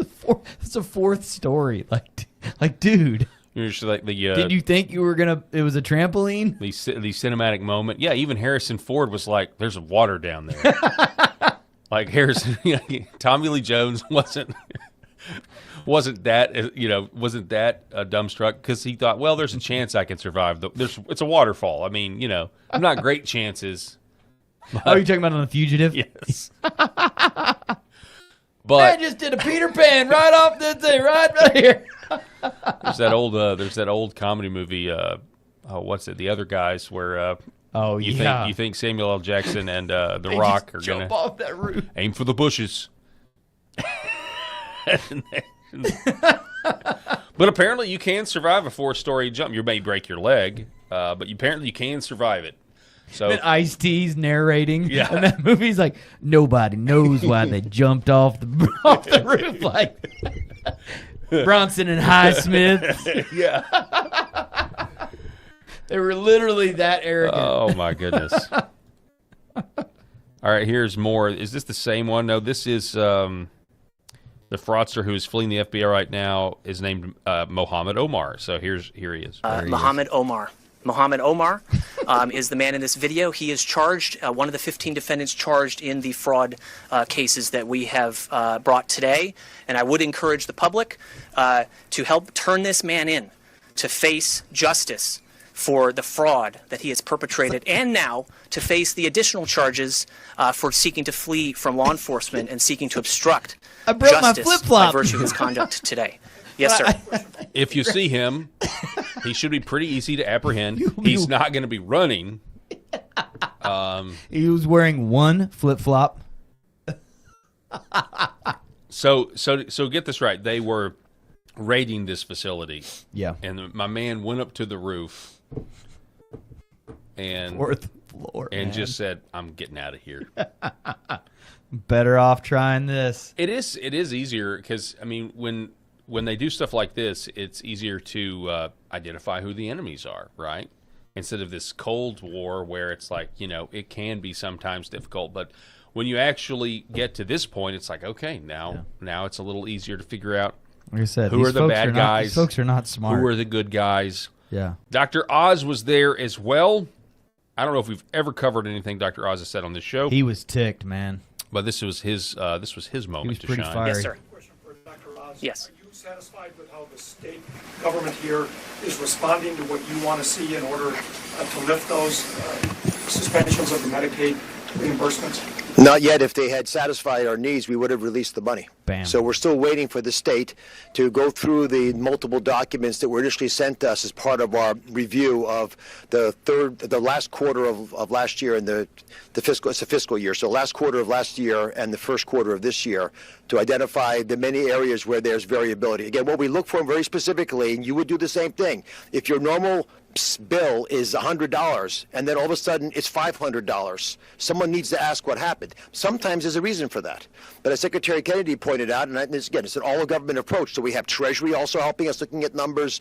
We have OIG and DOJ giving us support. Jake Foster is here, who runs the health group there. They do a lot of heavy lifting together with our CPI unit that Kim Brandt behind me runs to make sure that we're actually looking for all the variability. But we are able to identify enough concerns that it's caused us to defer $350 million to Minnesota. And as you know, we deferred last week with the announcement with the White House Anti-Fraud Task Force with Vice President Vance that we are also deferring $1.34 billion to the state of California for the exact same kinds of problems with the documents that we're seeing. Yes, sir. There you go. Dr. Oz. He's ticked. Here's another one. Let's see here. So this is this is Christopher Raya. Is that how you say his name? Yeah, this guy's fired up too. Yeah. So these guys they're on a mission now, man. Yeah. They get it. I want to listen to what he said because he seems to be the guy that was like really. Yeah. I watched his whole deal. The most alpha male of them all. He is the alpha. Before I begin my crux of my remarks, I need your help. On the screen, you will see a subject. You will see a subject depicted on the screen here of an individual who was a target of the investigation this morning. That individual is currently on the run. Okay, so we've already heard that clip, right? Yeah. I want to hear more from that guy. He goes on for a while. So he's the deputy FBI director. Yeah. And let's see, what was his name again? Christopher Raya. Sorry, I thought he has that. I had a duplicate clip. I thought I had one of. He Raya. has that. Go ahead, make my day. We will find you. We will put you in jail. Mm-hmm. You are done. He has a few lines in his comments that are pretty good. Yeah. Well, I'm not seeing it. I'm not seeing it here. At one point, he says, Have your wine and steaks now. Like, have your last meals now. Enjoy living high on the hog with what money you have left right now, because it's over after today. Wow. I want to find this. I want to listen to it. I know, he's good. Because, yeah. So now the co-deputy director. Hang on one second. Let's. I'm going to find this before we do anything else today. And now you're on a mission. Yeah, now I am on a mission. Yeah, Minnesota fraud investigations. Yeah, it was a long press conference. Fraud schemes that targeted. Let's see if we can find. We got a comment in the chat that really resonated with me. Bucklebrush says how different the feeling is now with this DOJ. Not just these guys here in this situation, but the new general. Like it just feels so different than when Bondi was in power. Well, no doubt. I mean, if anything, like I said before, if anything, it feels different because it's. I'm sorry, it's not. It's not a woman, and maybe there's another woman out there that would be better at speaking publicly and instilling confidence than Pam Bondi. I'm sure there is. Yeah, but not having her up there, talking about that just wasn't her. She had a lot of strong suits, but that was not one of them. This Minnesota fraud. Get her in front of a microphone, and it's just like. Brr. Yeah, exactly. Just absolutely can't. I can't handle it, and I don't trust Todd Blanche either fully. But I mean, this is. It does get, at least the perception is like, okay, there's more adults in charge. She just didn't come across as a serious person. Here is, again, this Christopher Raya. At any given time, we're running roughly 3,300 investigations related to healthcare fraud across the country. And unlike some of our work in, say, the violent crime space or the national security space, this work doesn't always get the same amount of attention or national headlines as some of those other threats we work. But let me be clear. This work is just as crucial, just as important, because healthcare fraud is not a victimless crime. Who is that? Is that? Look at the. That's an assistant attorney general back there, right? The guy. Yeah. Look at his face. He's standing at like Tin Hut. Anyway. It targets our most vulnerable population demographic. It costs our country hundreds of billions of dollars each year, as you heard from the folks behind me. And that drives up the cost of health care for everyone sitting in this room. It's not lost on me, and it should not be lost on any of you or anybody in the public, that every single dollar stolen through these schemes is a dollar that came from the pocket of hardworking American taxpayers. And each of those dollars were meant to help somebody in true need, not to line the pockets of shameless crooks filing false claims. Unfortunately, too often here in Minnesota lately, fraudsters have turned government programs into their own personal ATMs. What is even more troubling is these programs are meant to help our most vulnerable population demographic, the sick, the elderly, the disabled, and the unprivileged.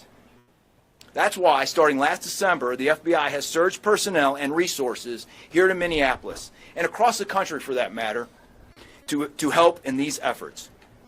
These charges we're announcing today are a direct result of those efforts. These cases are often complex and take a lot of time and effort to investigate. Simply stated, they can take years to come to fruition. Fortunately, at the FBI, we have dedicated teams working healthcare fraud in each of our 56 field offices, not just Minneapolis. We've also got specialized teams of agents, intelligence analysts, data scientists, and forensic accountants that we deploy to support these cases, just like we deployed here in Minneapolis. So I want to personally thank our hardworking team here in Minneapolis under the leadership of SAC Chris Dotson, our financial crimes team at headquarters, and all the FBI personnel who've been part of our work here to get the results for the American people. I told you I wasn't going to repeat what was said earlier, but I am going to repeat this because I think this is important. The speed, precision, and effort that the folks behind me and their collective agencies have shown in the last several months is truly unprecedented. In my 23 years in the FBI, I've never seen a healthcare fraud case of this breadth, depth, and scale come to fruition so quickly. It's historic, and everyone who worked this case should be extremely proud of what you accomplished in a very short amount of time. You know, he's not wrong. I'll say that. He's not wrong about the speed on something like this, and I hate to always bring it back to my experience in Arkansas, but that's all I know. So the public knew for a long time, several years ago, that these Medicare companies were bribing politicians to pass bills and get contracts and everything else. I can't remember the names of them exactly, but one of them is a now pardoned former state senator by the name of Jeremy Hutchinson, which is Asa Hutchinson's nephew, former Congressman Tim Hutchinson's son, and he recently got pardoned. But everybody kind of knew there was something going on there for a long time, and it wasn't just him. It was, you can go and look at there was a whole slew of them in Arkansas, and it had to do with healthcare companies and that sort of thing. Basically paying people to pass legislation. There wasn't all healthcare companies, John. My memory it's sad. I could recite this stuff like a Bible verse, but I can't remember right now. But anyway, the point is, it took the feds. It seemed like it took the feds a long time of us reporting it and people knowing about it, and it just moved very, very slowly because you had the healthcare companies. They're obviously not going to voluntarily give the information to the feds, and it just took a while before we got the indictments, is what I'm trying to say. Yeah. So this fraud in Minnesota was first brought to light by Nick Shirley when? In 2025? Yeah. I mean, like what was that, November, December? I mean, when was that? Or yeah, what? It was cold. Or was it January, February? I can't even remember. But it wasn't that long ago. Yeah. So I will say I think that's true. I think this is one of the times, because the administration loves to throw this word unprecedented out a whole lot. And I think they use it too much because sometimes I don't think it's true. But I think this is one of the times that it actually is true. Yeah, 100%. And I'm glad you brought up Nick Shirley, because that's the embarrassing thing about this, or should be the most embarrassing thing to our federal government and our overseers of the taxpayer dollar, is that it took a kid with a cell phone going up and just knocking on doors to figure out what was so blatant and so audacious and so obvious and so egregious going on right underneath people's noses. It had been going on for years, and the people that could have done something about it were obviously looking the other way. Whether they walk away at some point in handcuffs or not, I mean, this lady that was head of the feeding program that defrauded a whole lot of money. I mean, she's going to jail for 41 and a half years. She won't even be eligible for parole for 30 years. Yeah. So, I'm glad they're coming down on people. I hope they find Muhammad Omar and throw him in jail and toss the key. But it took a kid with a cell phone to expose this stuff. Mm-hmm. That's the embarrassing thing for how feckless and weak our state governments and overseers are in this situation. They should be utterly embarrassed. And now you see Waltz and Ellison trying to take victory laps for the people that they prosecuted, and it's you should not even be able to speak. You should not be able to sleep at night for what you did to the citizens of Minnesota. And it just goes to show how yeah, I mean, generally, demonic these people generally are. When people mess up, back in the day, and maybe I'm wrong about this, but it just seems like back in the day, if you messed up, you were shunned. No, Yeah. you're now no longer credible. We don't have that. There's really no shame. The whistleblowers are the ones that had their lives ruined and had their careers ruined through this, and they're talking about it now, and they're coming forward. There was a guy that was there in that press conference today that was like, I'm a victim of HHS coming after me. My life was ruined. My career was ruined just because I blew the whistle on this. The guy spoke up in the middle of the press conference today. It was amazing. And he was one of the local press people now. I'm glad you brought up Nick Shirley, though, or I brought it up, then you brought it up, I guess.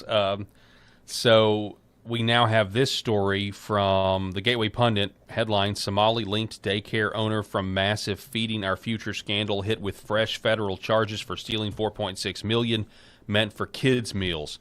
So this is Nick Shirley posting this, reporting on it. Watch this. I think this is an old clip. Here at Future Leaders Early Learning Center, this building received over $3 million.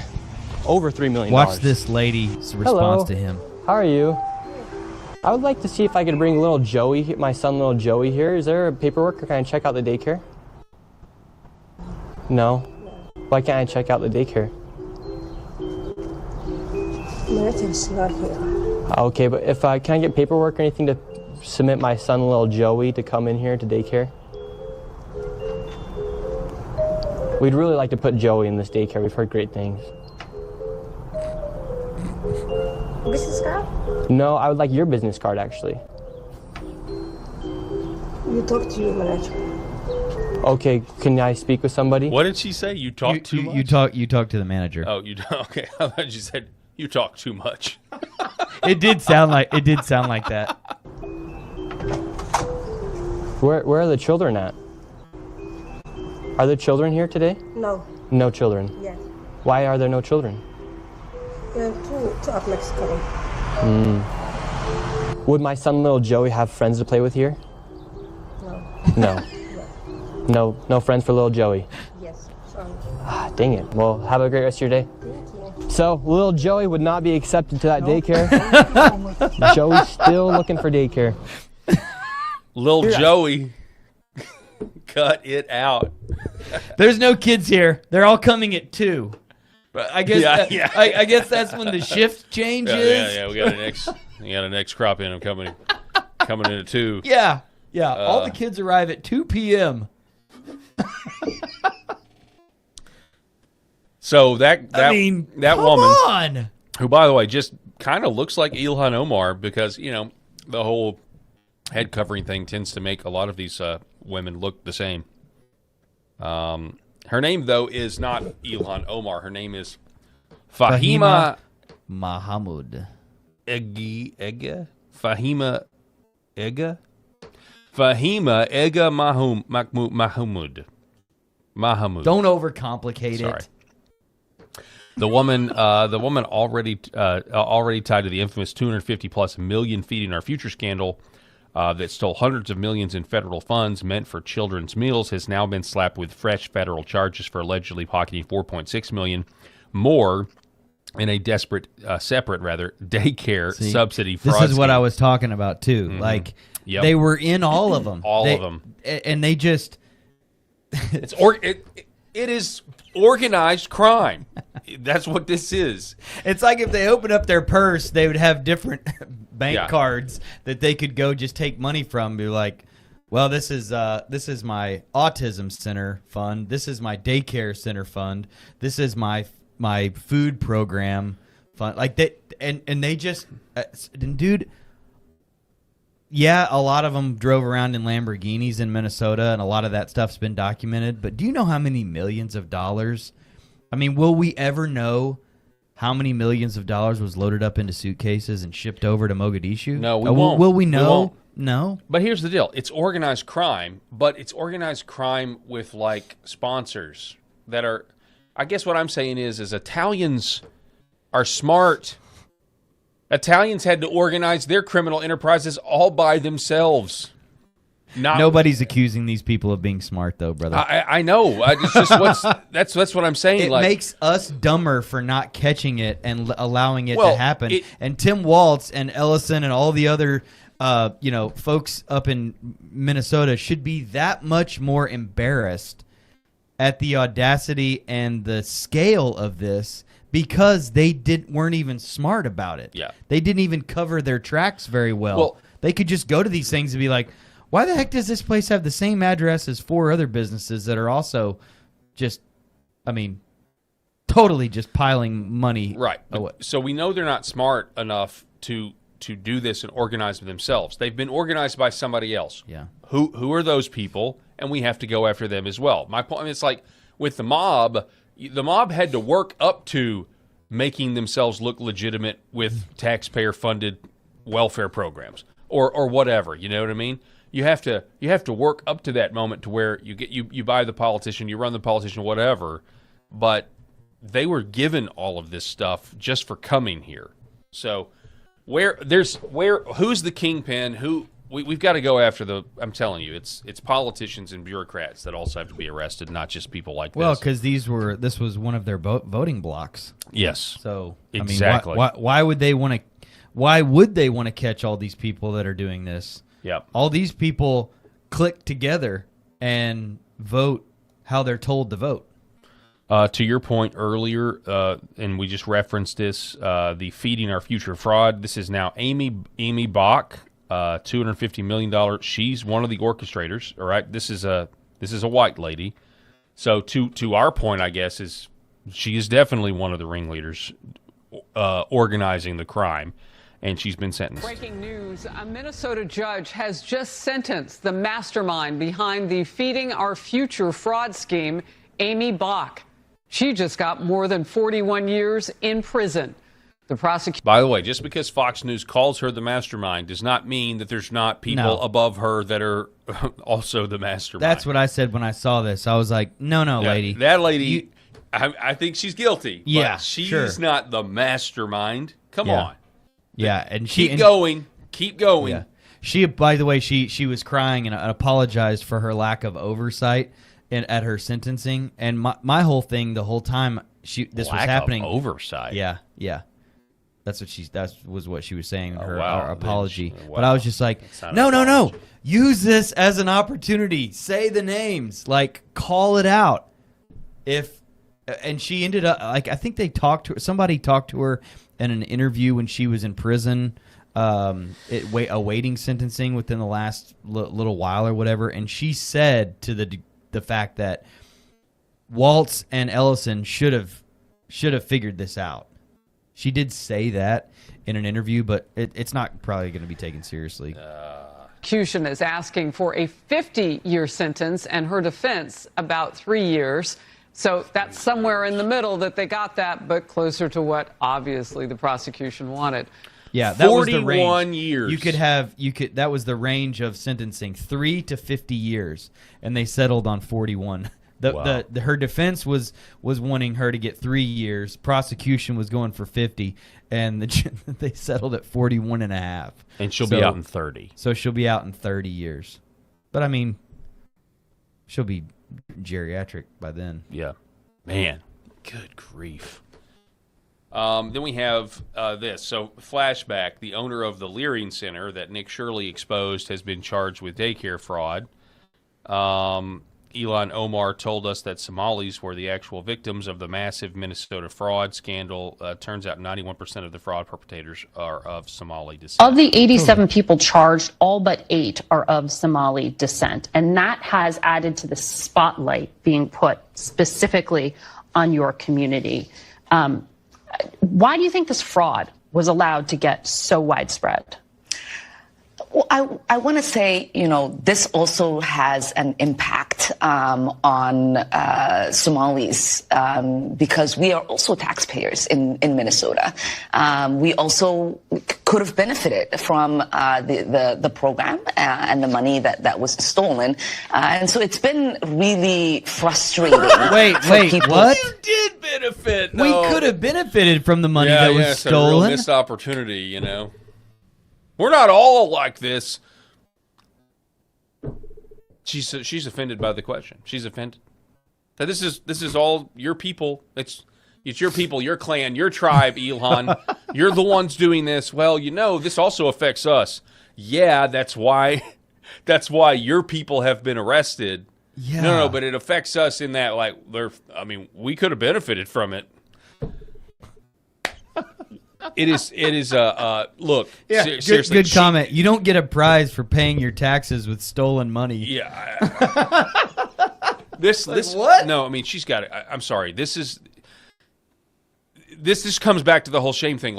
This is still your attitude after all this. After you were worth millions of dollars on your taxes, now you say it was a clerical error. And now you're only worth like $100,000. But the thing is, she's going on Face the Nation, and she's still trying to keep the lie going. There's no remorse at all. She must be deported. She must re-immigration. She needs to be stripped of her citizenship or green card or whatever. I don't even know what her status is. She's got to go.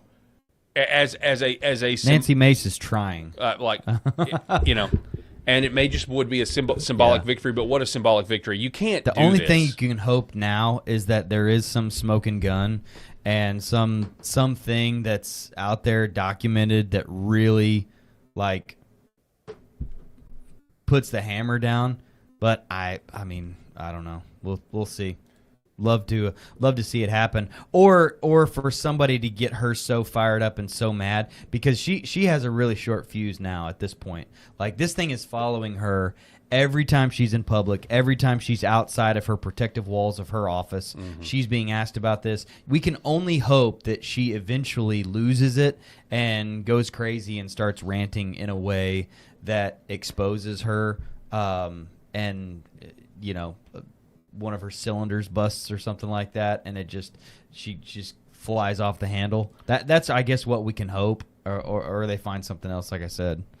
So anyway, the owner this of little Somali ditty, owner of the Leering Center, right? So turns out when this guy came out and gave a press conference, Minnesota ditty, Minnesota ditty, minus the baby oil and Carl Winslow from him. Got to get that reference in there. Not going there.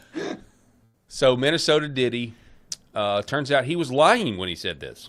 Unfortunately, we saw that there was important documentation, enrollment of the children, and also employee documentation that was gone. There were also checkbooks that were ripped from our check papers that were ripped from our book.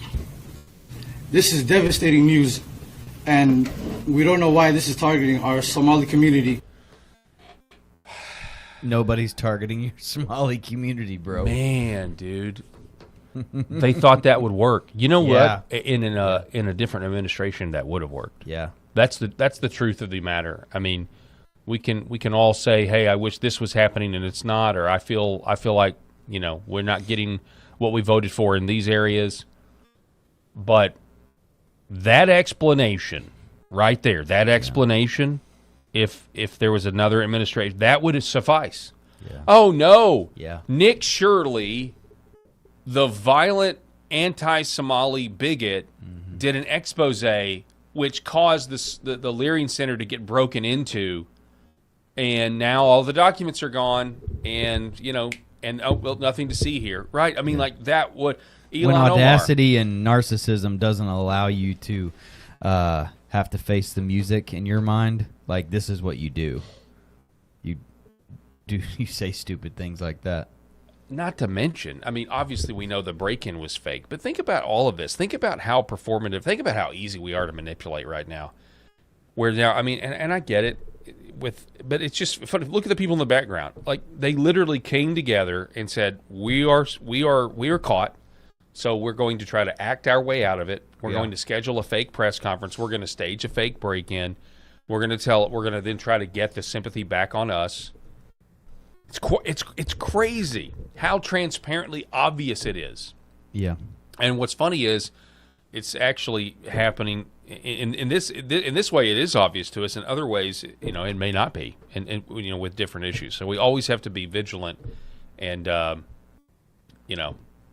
not allow the lies. Be careful. Everybody's trying to lie to you all the time, pretty much. That's kind of wake up every day. I think Ilhan Omar's days in Congress are numbered. Whether it's this incident or something else, this is going to get found out. Well, let's hope so. I mean, J.D. Vance seems to think that there is a chance. So we're going to take a quick break here and reset. We're going to go to break. Don't go anywhere. This is the Paul Harrell Program here on LFA TV, as well as the Paul Harrell Program YouTube and Facebook and X. Thanks so much for being with us. Back in a moment. For centuries, light has been used to heal.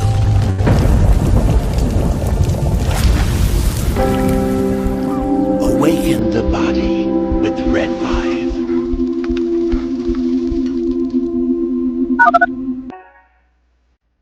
Why is Red Vive different? What sets it apart? What sets us apart from the standard red light panels? This is a medical grade device, and what that means is the red light bulbs, the near infrared bulbs, have very specific wavelengths. If you think about the wavelength as the medicine, the 635, the 670, the 810, the 850, those were specifically chosen because those are the most powerful effectors of the cells. So those specific wavelengths, when they get into our body, when they affect our tissue, they spike energy production, they help with nerve pain control, they increase stem cell counts. There's very specific mechanisms that those specific wavelengths work at, and that's the medicine. So if you think of, say, medicine as an Advil or a specific steroid or a blood pressure medication, the wavelength is the medication.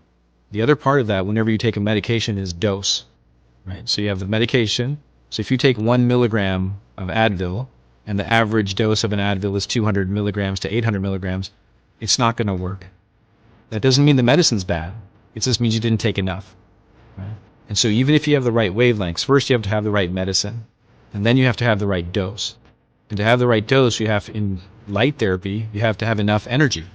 So you have to have a powerful bulb. The LED bulbs, or light emitting diodes, have a specific wavelength, and that wavelength is the medicine. And the wavelengths that have been studied and published on that are the most powerful in affecting healing and the changes that we want to see with our bodies and our health are the 635 wavelength, the 670, 810 nanometer wavelength, and 850 nanometer wavelength. Those are all going to affect the mitochondria, the cytochrome C oxidase, and affect those powerful long-term changes and affect that downstream pathways. And that's what you get with Red Vive devices. The highest efficacy, the best wavelengths, concentrated to help your health. My name is John, and this is my beautiful wife, Lori, and this is our Star Wars Ewok. His name is Scout, and we have Scout for about 11 years now, and we started noticing about 3 years ago he started slowing down. He was unable to jump on the bed. He was kind of a little bit grumpier. And when my daughters, Massie and Rhino, would take him on walks, he would walk for about 30 yards, and then he'd lay down, and they'd carry him the rest of the way. So I heard about Pet Club 24/7 and about the products from a gentleman that I really trust and share a friendship with. And he mentioned to me that they have products that are going to help him with his arthritis, help him build his immune system. And I said, okay, no problem. Let's try them out. And I kid you guys not, within about 2 to 3 days, we started noticing a little difference. And then we took Scout on a walk probably about a week after we started using the products, the mush puppies, and he would walk the entire way. He would walk at least a mile, and it's just been completely amazing. He's a new dog. He's 11 years old, which is around 80 years in dog years, and he's just happy. He's more energetic. He's not the grumpy old man he used to be, and we're just so thankful. And it was perfect timing because we lost our boxer Yankee about 1.5 years ago, and it was really hard on us. So I'm so thankful for Pet Club 24/7 for the products that they offer. Imagine if you could have your best friend around one more day or one more week or even one more year. I'm so blessed and thankful that we were able to find this company and find these products for for Scout. So thank you guys. Give it a shot. We appreciate you. God bless everyone. Behind every precious life, there was a choice. Behind every family moment, behind every special memory, there was a choice. A life of joy. A life that is beautifully and wonderfully made. At 7 Weeks Coffee, we are funding the pro-life movement, one cup at a time. Will you let your coffee serve a greater purpose?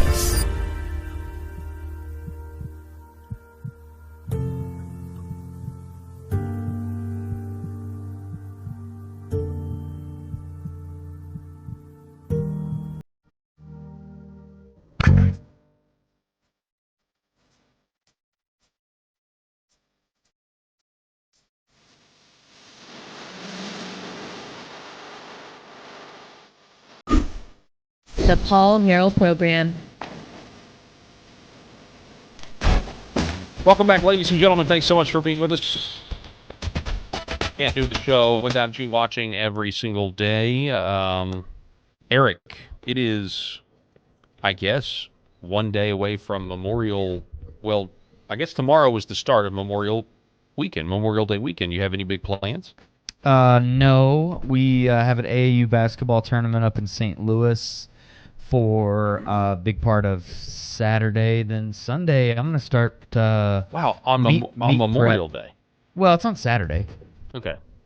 It seems like, I mean, I guess, you got to play, It's a Memorial Day tournament. Yeah. Okay. But it'll just be Saturday, and we'll be able to do some fun stuff up in St. Louis. The Cardinals aren't in town, but we'll play go to Top Golf with some friends and hang out, let the kids play. Cool. And then we're gonna go up to the farm for a few days. I'm just pumped to get on the smoker.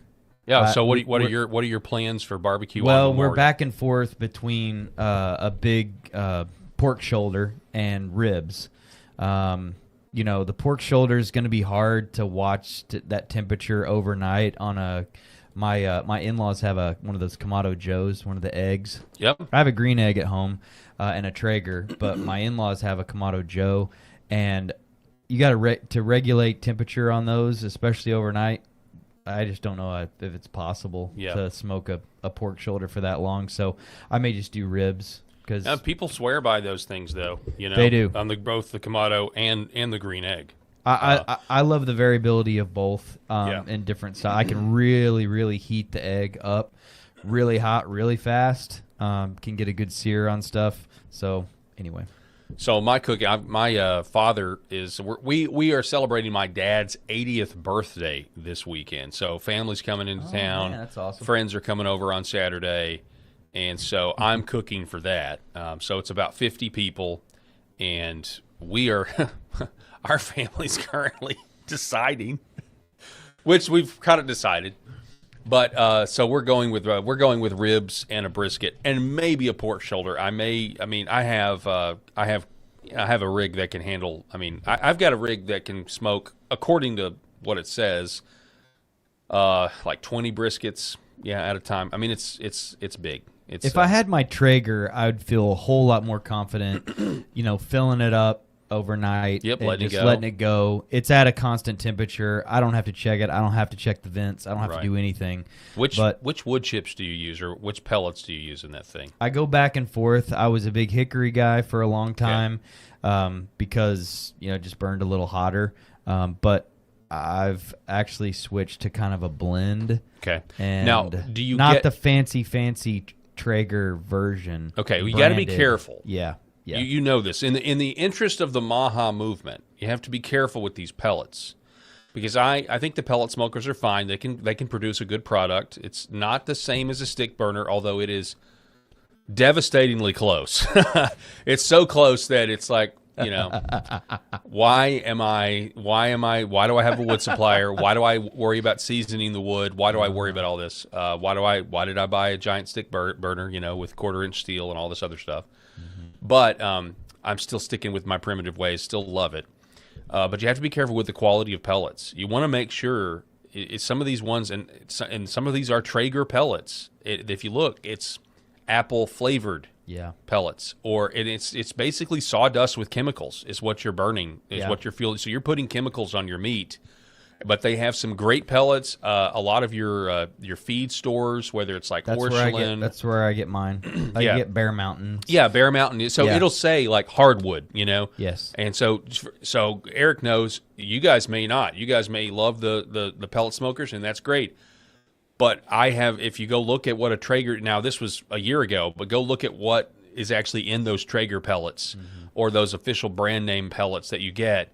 And it's flavored stuff. It's not actually the hardwood. Wood. Yeah. And so you don't want to put chemicals on your meat for 16 hours or 12 hours or whatever it is. So just be aware of that if you're going to... I didn't realize that either at first because I was doing like the hickory and mesquite. I kind of got away from mesquite pretty quickly because it was a little bit too intense of a flavor profile and went to hickory. Yeah. But then once I saw the apple and the cherry wood, I was like, okay.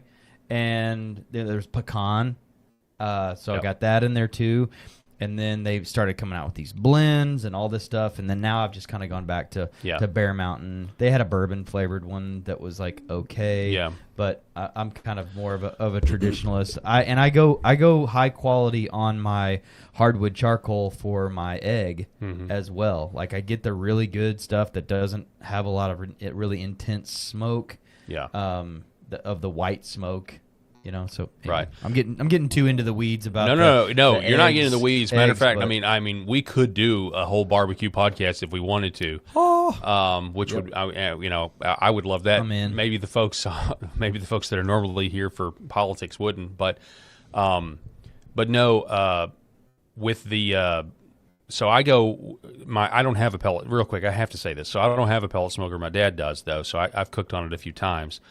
And so the post oak, they have these really good post oak pellets that I get. So that's what I normally use in the stick burner is post oak. I know Central Texas has a lot of post oak. So does Arkansas. Yeah, Arkansas, we have a lot of post oak. Yeah. I have some pecan right now that I'm seasoning. That is chopped up, and it'll be ready this fall. It was already seasoned, but then it got split, and so anyway, pecan is actually my favorite. I like pecan to cook on. It's really a neat wood, but I don't like hickory, and maybe that's because I am an aspiring pitmaster and not an actual pitmaster. But I just think when you cook over wood, a true wood fire, the hickory is too strong. Too strong. Yeah. Even if you're burning a clean fire, it is just too strong.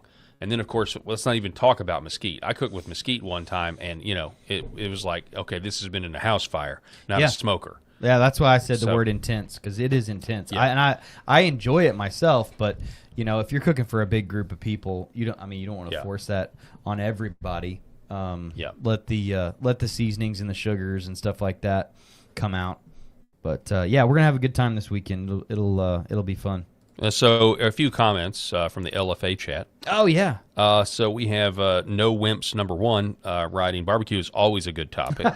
Okay, good. So we didn't go off. No Wimps knows what we're talking about. Off on the deep end. Okay. Here we got KG for USA. All right, I am a competitive barbecue cook. We use lumberjack pellets. That's the brand. Lumberjack. Lumberjack Post Oak is the brand, and I got that from Mad Scientist Barbecue. Jeremy Yoder. He's a great follow if you're an aspiring person, you want to know how to barbecue.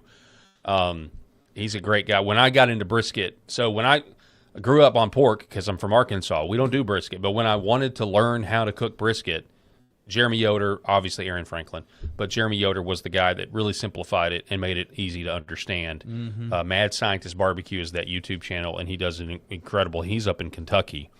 But he's the one that did a show on the toxicity of the big box store pellets and said no, and he recommended the lumberjack. Yeah, and that's what I immediately when I got it, and I've told everybody, don't put those chemicals on your meat. Yeah. Let's see. Carol A 7711. Tell me when you do, because my husband would join in on that show. He loves barbecue. He has a Traeger. You know, if anything, the pellet smokers have been great to get people to be able to cook decent quality barbecue at their homes. For an indirect style of cooking, yes, it's perfect. And, you know, once I set something on it, when it gets up to temperature and I set something on it, I flip it one time. I don't have to go check it. It's done when I know when it's done. I don't have to spend a whole lot of time out there managing and pedicuring my my fire or anything like that. Like, it's good. Yeah. I really do like having that option. But then also having the egg on the side as well for when I've got a little bit more time, when I want to really sear steaks really well, or burgers, and, you know, get a lot more of the flavor intensity. That's when I'll switch over to the egg. So here's the and deal. I have a new torch too. Okay. So I light my hardwood charcoal with one of those big blow torches. I get the kids come out there and see Daddy do that. So we have a lot of fun with it. So Redneck 1776 says, I'm about to buy a pellet smoker and I have no idea what I'm doing. Okay, so let me just say this. And this is not a paid advertiser, but I'm trying to get an affiliate deal worked out with a guy that I bought my grill from.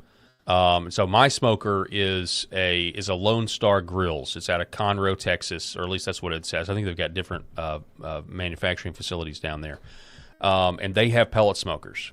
And the only reason I say that is so Lone Star Grills with a Z. Okay, it's a Z on the end of it.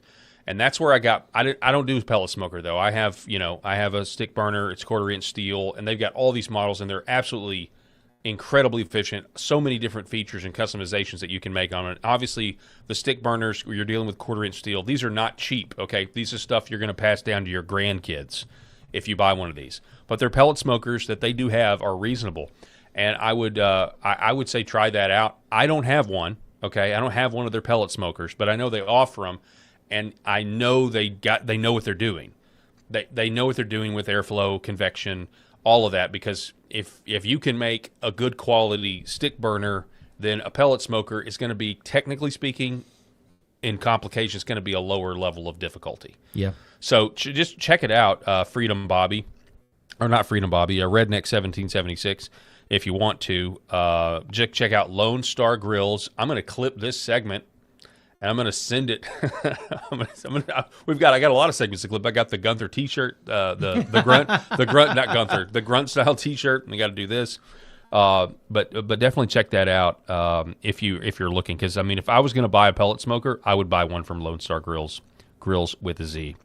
So Sherry makes a good point about the augers on Traegers. You need to get a good quality pellet smoker, because the auger for the pellets is where, you know, it's like that's the key to everything, is that those augers are turning, bringing pellets from the pellet box into the fire box, which then makes your heat. So if your auger gets clogged up, or if you don't have a good system, that's where. So I'm a little bit OCD with my Traeger, and I'm vacuuming out a lot of the sawdust that gets created sometimes, and I'm cleaning it a lot, and that's always kept my auger clean. I've had mine for years and never had an issue. But it's a fun topic. I love talking about this. I do too. And just a real quick programming note. So you'll have to forgive me, and I don't even know I'm supposed to do this, but I'm going to say it anyway. So tomorrow on the program, for our time slot, I was planning on having a killer interview for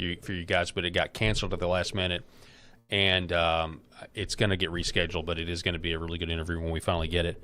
But tomorrow on the show, we'll have a best of during these 2 hours, a best of the show, because I have to be cooking over the pit for the lunch and the Memorial Day birthday thing on Saturday. So just programming note: tomorrow when you tune in, we've got some of our better segments that are queued up, or at least the ones I think, and we can anyway. So I apologize, and then we are not. LFA TV is not broadcasting on Monday, but we will be back here on Tuesday with bells on and a live show for you. So anyway, man, I could talk about this all the time. Back to politics. Hang on, I want to keep reading the comments. I want to keep reading these comments. Paul, I will write this stuff down to get the correct smokers and other stuff to cook like that. Okay, good. So, again, Lone Star Grills with a Z. Yeah. If you want to check out those pellet smokers. KG has a good rec tech. I see a lot of rec techs in my neighborhood. Mhm. Some of my neighbors have. You know, there's also, over there at the Ace Hardware here in town, they've got those, oh, sorry, Rob. We need to play like Sarah McLachlan. All right, sorry. I went to Rob's camera for a second. On accident. Oh, I can't even remember what I was going to say. All right, we do need to get back to politics. Why'd you say Sarah McLachlan? Oh, because, you know, it's just kind of sad. In the like, arms of yeah, an and like angel. zoom in. Because he's not here. Away from me. All right. So, there we go. Rob Smith. There's Rob. He's in the chat. Mowing yards and in the chat. And the endlessness that you feel. All right, so here we go. Quit going to my camera. Yeah. You are pulled from the wreckage. All right, so here we go. Let's see. Is the weekend Memorial Day? I thought it was next weekend. Nope, it is this weekend. And if I'm mistaken about that, I've got me and my whole family have got big problems. So yeah, it's early this year. I feel like normally it's towards the very end of May. But anyway, all right. So let's get into President Trump. He is still wanting, obviously, the SAVE Act to pass, and this is a clip from him in the Oval Office talking about it. Now, the reason this is interesting is because John Thune, in his interesting wisdom, has decided to go on recess for the next 10 days. Without not only without passing the SAVE Act, but without passing things like Donald Trump's June 1st ICE and Border Patrol funding deadline. They're going to miss that now because John Thune's like, well, you should have endorsed Cornyn, or you should have endorsed Paxton. You should have endorsed Cornyn. Anyway, here's President Trump. I think the elections are so rigged, and we have to do something about it, and we're going to do something about it. But we cannot continue to have, and frankly, the Senate and the House, they ought to get together and they ought to pass the Save America Act so that you have voter ID, and it's so important you have proof of citizenship, little thing like proof of citizenship, and also mail-in voting, which is so crooked. So in Maryland, as you probably saw, they had 500,000 mail-in votes that were corrupt. They were corrupt. They said the printer made a mistake. Don't believe that. And they got caught with 500,000 mail-in ballots that were corrupt. We've got to stop it. We have a country that has a very corrupt. We have more corrupt elections than third world countries have. Yeah, I was about to say this guy's belly button has probably already got its own X account and is tweeting. I was watching this live when it was going on, and I was like, "Oh no, that poor gentleman beside him, his like umbilical hernia is sticking out the whole time." Yeah, I was like, "Oh no." It was so bad, and he never moved either. Like, I know. They never caught it and pulled him out of the frame. Unfortunately, and put somebody else out there. There is a disturbing AI video, which I will not play. There is a disturbing AI video out where Trump turns around and lifts this guy's shirt up and starts playing with his protruding navel. And it is. I'm like, okay, so this is bad. it. I've been waiting for the AI. I've been waiting for the AI moment, the crisis, the fake crisis they're going to use, and we'll all be like, yes, give us digital ID so nothing like this can ever happen again. Folks, the AI video of Trump turning to his left and pulling up this guy's shirt and playing with his belly button, it's out there, is the line for me. It's the line for me. It is so creepy, and it looks very real. And I'm like, okay, this is the line for me. This is the crisis. Give me the digital ID. I'm obviously just joking. Skynet, definitely. Give me the digital ID so we can hold people responsible for whoever. Oh my goodness! Bless his heart. I think disgusting. he's like part of the Kroger family or something like that, because Trump had all these grocery store execs in there, and for this big signing. He's trying to work on affordability and pricing and stuff, and I can't focus because I'm just looking at this guy's umbilical hernia, going, "Oh my gosh, please put somebody else in the frame." You're gonna get the next AI video. It'll be like RFK coming in frame, being like, Well, you know what that is? It's because of the seed oils. The seed oils are the reason why you have the protruding navel. Sorry. I love R. Cave Jr. I do. Yeah. I just hear. Okay, so let's try to get through this clip without focusing on the. I can't now. All right, let's go. Here we go. That'll be a long way. Yeah, voter ID, voter identification. The Democrats don't want to pass. Now, I'll tell you what, the Democrat voters do want to pass, 87%. But the Democrat politicians don't want to pass. And the reason is they'd never be elected again. Because with their policy of open borders, transgender for everyone, I call it transgender mutilization of your children for everybody, men playing in women's sports, all of the stuff that they do, high taxes. They want a tax hike. They voted in favor of high taxes. They voted against a tax cut. They voted in favor of men playing in women's sports. I don't know what these people are thinking. The only way they can win is to cheat, and that's what they want to do. And we ought to pass the Save America Act. Yeah, please. Yes. I think he brought up that Maryland thing, like 500,000 mail-in votes were fraudulent. Like, that's how you get to 81 million. Yeah. It doesn't take that many of those to bump the number for Joe Biden to 81 million votes. I mean, yeah. Anywho. Well, so the reason this is significant is, again, as I mentioned, sorry I was distracted, Eric. John Thune is now facing outrage because of this. Of chaos on Capitol Hill as Senate Republicans are now set to go home until June.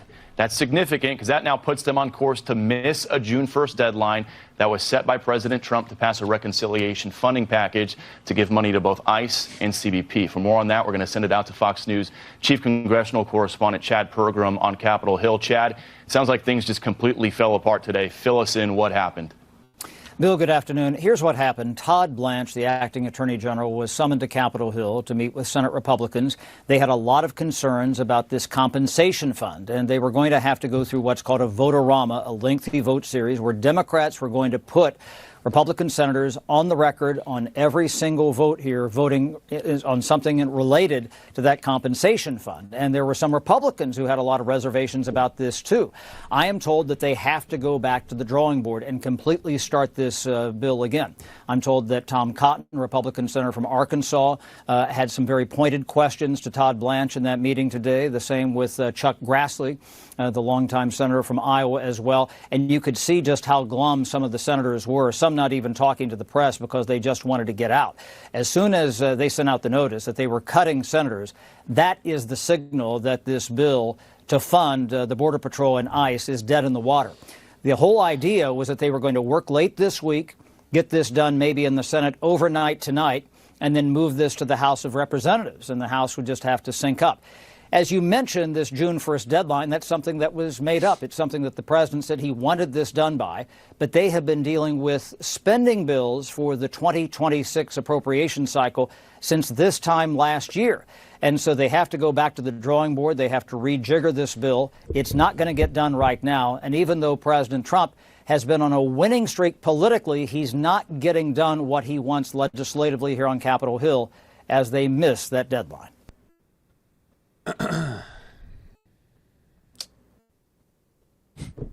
I mean, what do you do? What do you do? We're rightfully speechless. What do you do with a do-nothing Congress? They're going to go on a 10-day vacation. And I know I was on record as trying to, like, be glass half full and optimistic about John Thune's leadership, but my gosh, I have no more words. I have no more excuses. I have no more confidence to say that this has to be part of like a bigger plan. I don't. Well, you know, and I'm embarrassed. And you know, they mentioned this victimization, this weaponization fund for victims, and the Democrats can't stand it, and there's even Republicans that can't stand it because you've got Tom Tillis who's a lame duck, and he can't stand it. I understand that Proud Boys Enrique Tarrio, he's actually going to apply for it. So this is maddening to people like John Thune, because they still don't want to admit.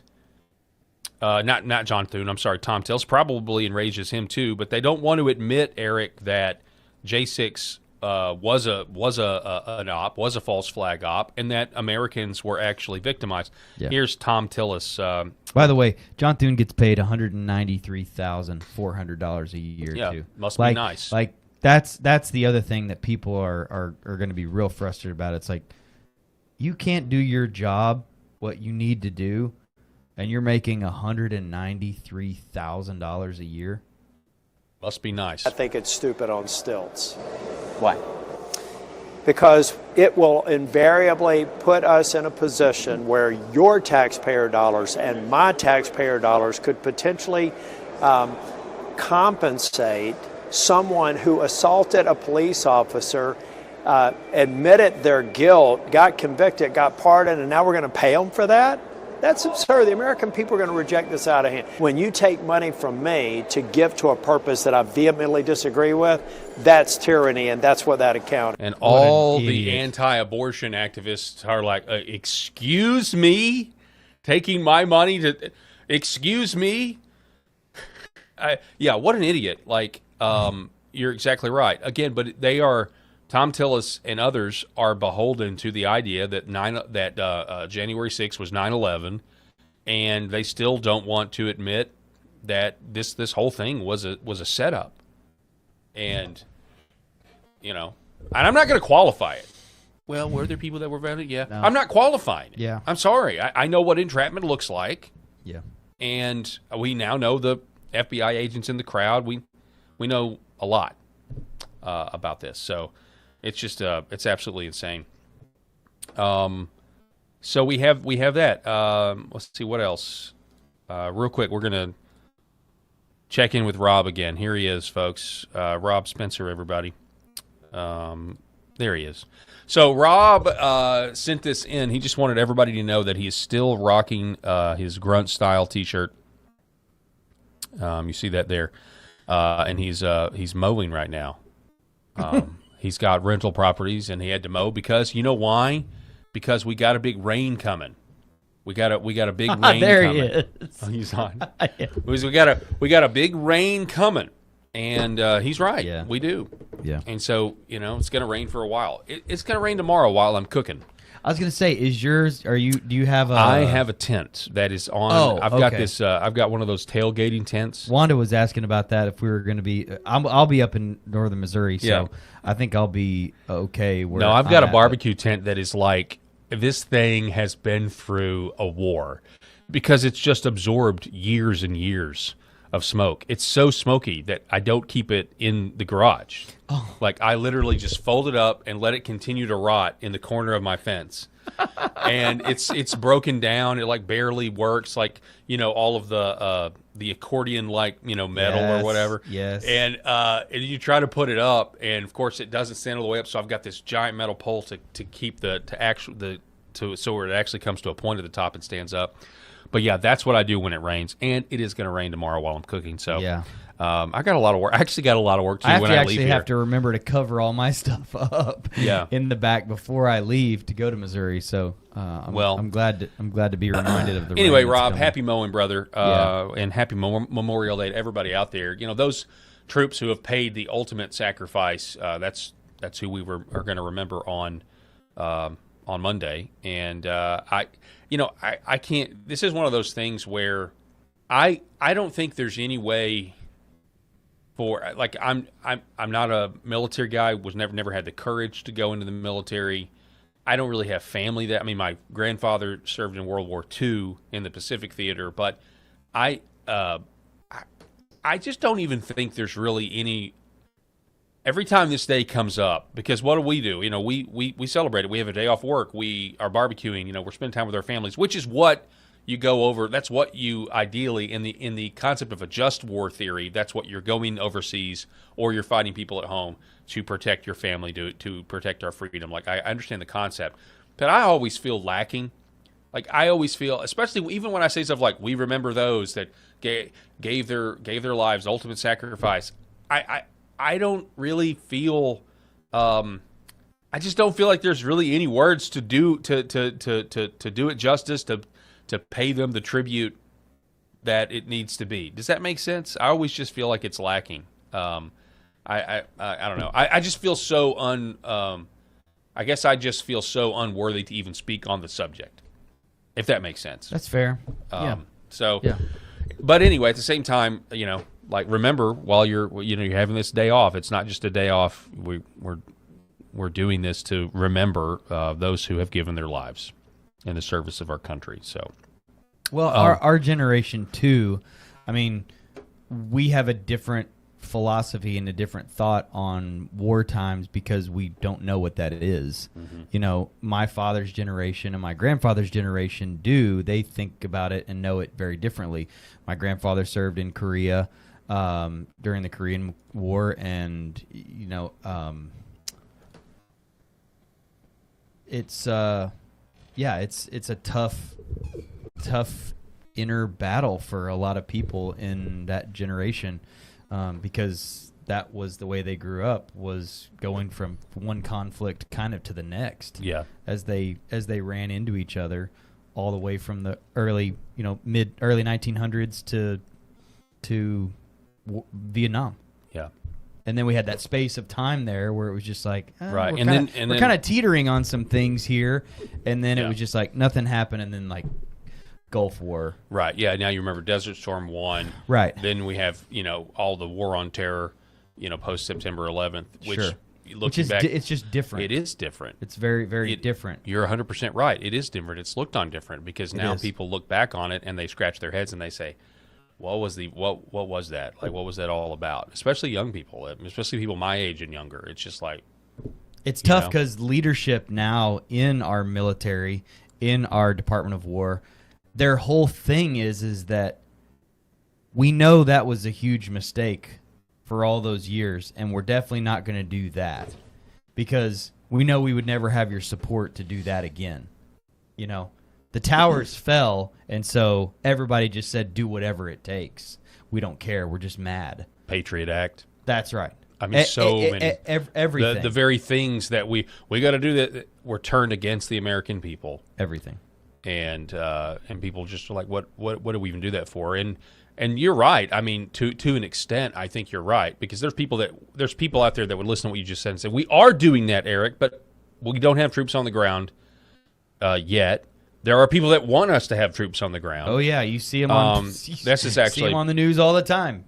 You know what? This is one of those. These old Warhawk generals, man. They just are itching for us to get over there, and we need to be on Karg Island right now, just blowing them all up, just sending them all to Hades.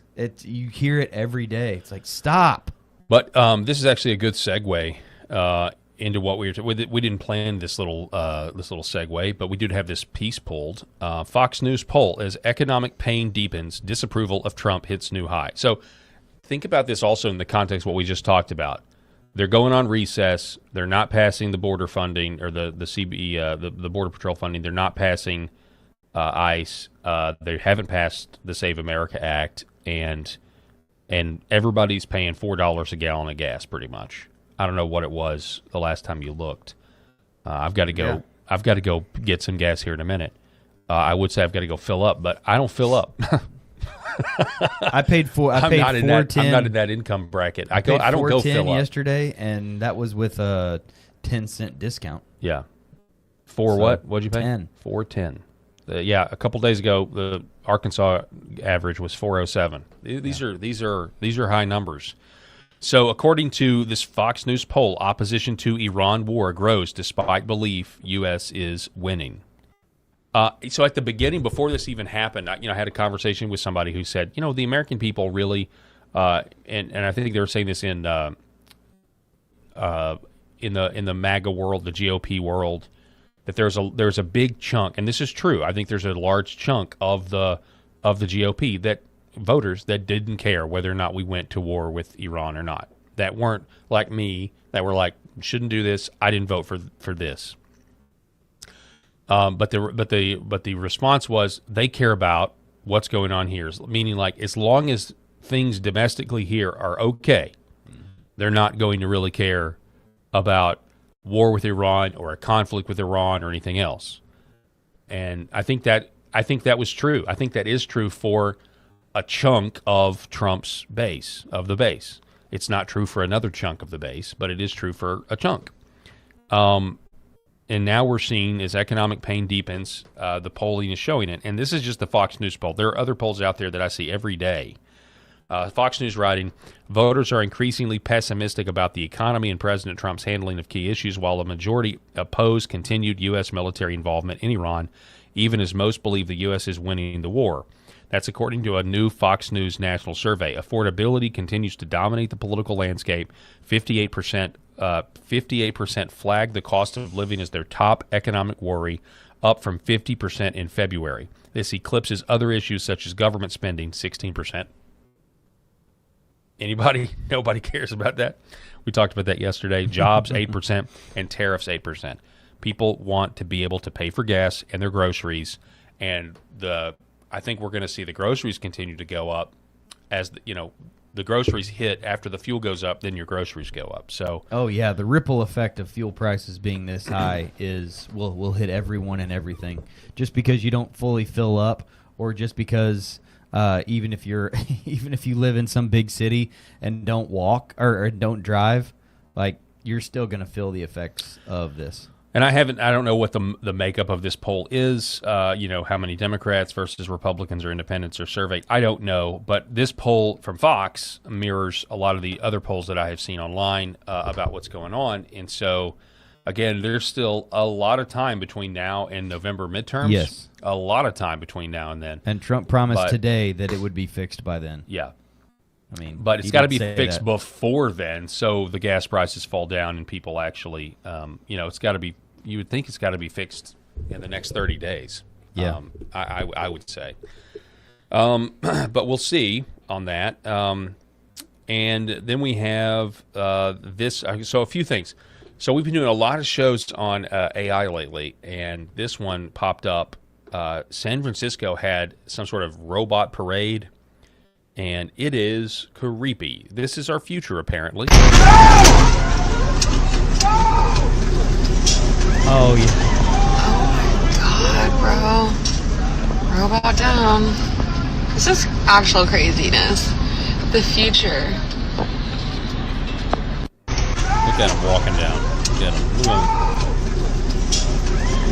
See him walking down. Go! Did you see it? Yep. And you guys like go, and it like sped up and then like caught the side of the curve. Like, I can already hear it though. Can you? What were these robots for, by the way? I have no idea. It just says. Let me click the more. People in San Francisco delivery robots were left speechless as a parade of humanoid robots took to the streets and tried to cross a busy intersection. The robots were seen wobbling through the crosswalk as confused drivers stunned pedestrians, and dozens of people filming on their phones gathered around the scene. At least one bot had to be rescued after taking a tumble, while others were seen struggling to make their way across the street. But I can already hear the leftists. The robots are the next marginalized community that need special rights, that don't need equal rights. They'll get those first, but then they'll get special rights. Don't talk to those robots. There are going to be white liberal women. If there's autonomous robots, humanoids walking, and then there's these videos of people, get out of here, a metalhead or whatever. I don't know what we're going to call them. There will be people say, "How I can't believe you would be that. You're robophobic." I'm telling you right now, it's going to happen. If anything, the science fiction movies have already prepared us for it. There's entire episodes of Star Trek: The Next Generation devoted to whether or not the android Data is a human being or a sentient being, and what does that mean? Does he have rights? This is where I think the rise of AI, the robots, all of it, it's going to make us, you're in your 40s, I'm in my 40s. It's going to make us become like 75-year-old men overnight in terms of our mentality. You know how old guys are like, yeah, just back in my day. I mean, I already have said that phrase legitimately several times this year, well back in my So you're day. saying this is what's going to make us grumpy? Well, I think this is going to accelerate And the cranky? process. This is going to accelerate 40-year-old men into cranky 70-year-old men. Right? I don't know if you know what? I just may up and move to Florida, get my white pants and my white shoes and head on down. Already, just do it. Can't retire yet, but who knows? We'll figure it out. Hey, the only thing we can take solace in, because getting back to the whole groceries and gas thing that we were talking about a while ago in the last couple of segments, was that as bad as it is, what is worse is the Democrats and them doubling down on all of the same policies that lost them the election. I mean, this whole autopsy report that came out today of the Democrats from 2024 and the election, the autopsy that they don't want people to see, like their playbook is still exactly the same. Kamala Harris still trotted out the same horrible arguments the other day on a live Zoom call in front of people to record and play for people to say that they still want the same things that they wanted a couple of years ago. Nothing has changed. Their philosophy, their ideas, their talking points, their playbook has not changed. So we can not rest easy, but at least be comforted in the fact that they don't have anything new. They don't have any new good ideas. Yeah. So nobody's going to show up to vote for them. And there's millions of registered Republicans now that weren't registered Republicans before Charlie Kirk and TPUSA and the movement. So I'm not worried. I don't know. Are you? I am definitely worried. I'm not. 100%. Okay. I'm worried. All right. I think you've got, I think Trump endorsing Ken Paxton goes a long way, in places like Texas, but I think it's going to be a mixed bag. I really do. Let's watch this conversation over the next few months. But I do think the Democrats are going to be motivated to vote against Trump. Like, that's what they're doing, and they hate him. Well, but Republicans will be just as motivated to vote against Democrats, right? They won't vote for Thune, right? Well, Thune's agenda, but they'll. It just depends. You're going to have people that are going to go vote for Trump in the midterms by voting, for Republicans, 100%. Yeah, and then you are going to have Republicans that maybe the war or Iran was their number one issue. They're going to have to be motivated, and I think a lot of them will be, to vote or for whatever the issue is that they're disappointed in, because it's a coalition. Again, they're going to be motivated. Yeah, I don't want to live under Democrat rule. Yeah, so do you want Charles Schumer? Do you want Chuck Schumer and Hakeem Jeffries? Right. That's the bottom line, right? So I'm not really read in on this as much. I did read the headline. This is the Associated Press, facing intense there it is, internal pressure. DNC releases post-election autopsy that criticizes Kamala Harris. Kamala Harris wrote off rural America during the 2024 presidential campaign and failed to attack Donald Trump with sufficient negative firepower, according to a long-awaited post-election autopsy released Thursday by the Democrat National Committee. The committee chair, Ken Martin, shared a 192-page report only after facing intense internal pressure from Democratic operatives. Frustrated with his leadership, Martin had originally promised to release the autopsy months ago, only to keep it under wraps. He was worried that it would interfere with Democrats' mobilization to take back control of Congress. Quote, I didn't want to create a distraction. Ironically, in doing so, I ended up creating an even bigger distraction. Yes. That's actually great. That's how you know how bad it was. Oh, that's funny. And embarrassing it was to them and to the party. That he was like, I don't think I can really even release this thing. And now their story is that, well, the people that the consultants, the Bobs that put this autopsy together, they're not really all that credible. We hired them. They're Democrats. Yep. But we don't trust their judgment enough in this autopsy report, so we just wanted to kind of keep it under wraps. And everybody's like, no. So although the autopsy criticizes Democrats' focus on identity politics, it sidesteps some of the most controversial elements of the 2024 campaign. The report does not address former President Joe Biden's decision to seek re-election, the rushed decision of Harris to replace him. Quote, I'm not proud of this product. It does not meet my standards, There and it it is. won't meet your standards, Martin said. I don't endorse what's in the report and what's left out of it. I could not, in good faith, put the DNC's stamp of approval on it, but transparency is paramount. So what does the report say? Report says that Democrats don't listen to all voters. The post-election report, which was first released by CNN, calls for a renewed focus on the voters of Middle America and the South, who have come to believe that they are not included in the Democrat vision for a stronger and more dynamic America for everyone. Yeah, you want to kill us. I'm sorry, in my opinion. but a Democrat saying "but transparency is paramount" is comical. It is. I mean, you're right. Come on. Millions of Americans are suffering from poor access to health care, manufacturing, and job losses, and a failing infrastructure, yet continue to be persuaded to vote against their best interests because they do not see themselves reflected in the American Democratic Party. Yeah, That's right. Yeah. Yeah. I mean, even if the Democrat Party had actual answers for jobs or failing infrastructure or manufacturing job loss, health care, even if they actually had it, if they had actual ideas for that actually worked, even if they had that, which they don't, but even if they did, we don't want your woke sex religion. Yeah. Especially the Christian South. I'm sorry. We don't want that. Yeah. We don't want it. Nothing about them has changed in the last 2 years. Orange man bad, abolish ICE, protect illegals, put men in girl sports. It's all fine. Like, nothing has changed. That's all the same. Pack the Supreme Court, make Puerto Rico and D.C. states. Like, it's nothing has changed. So we'll be fine in November. Rest easy, Paul. Rest easy, Paul.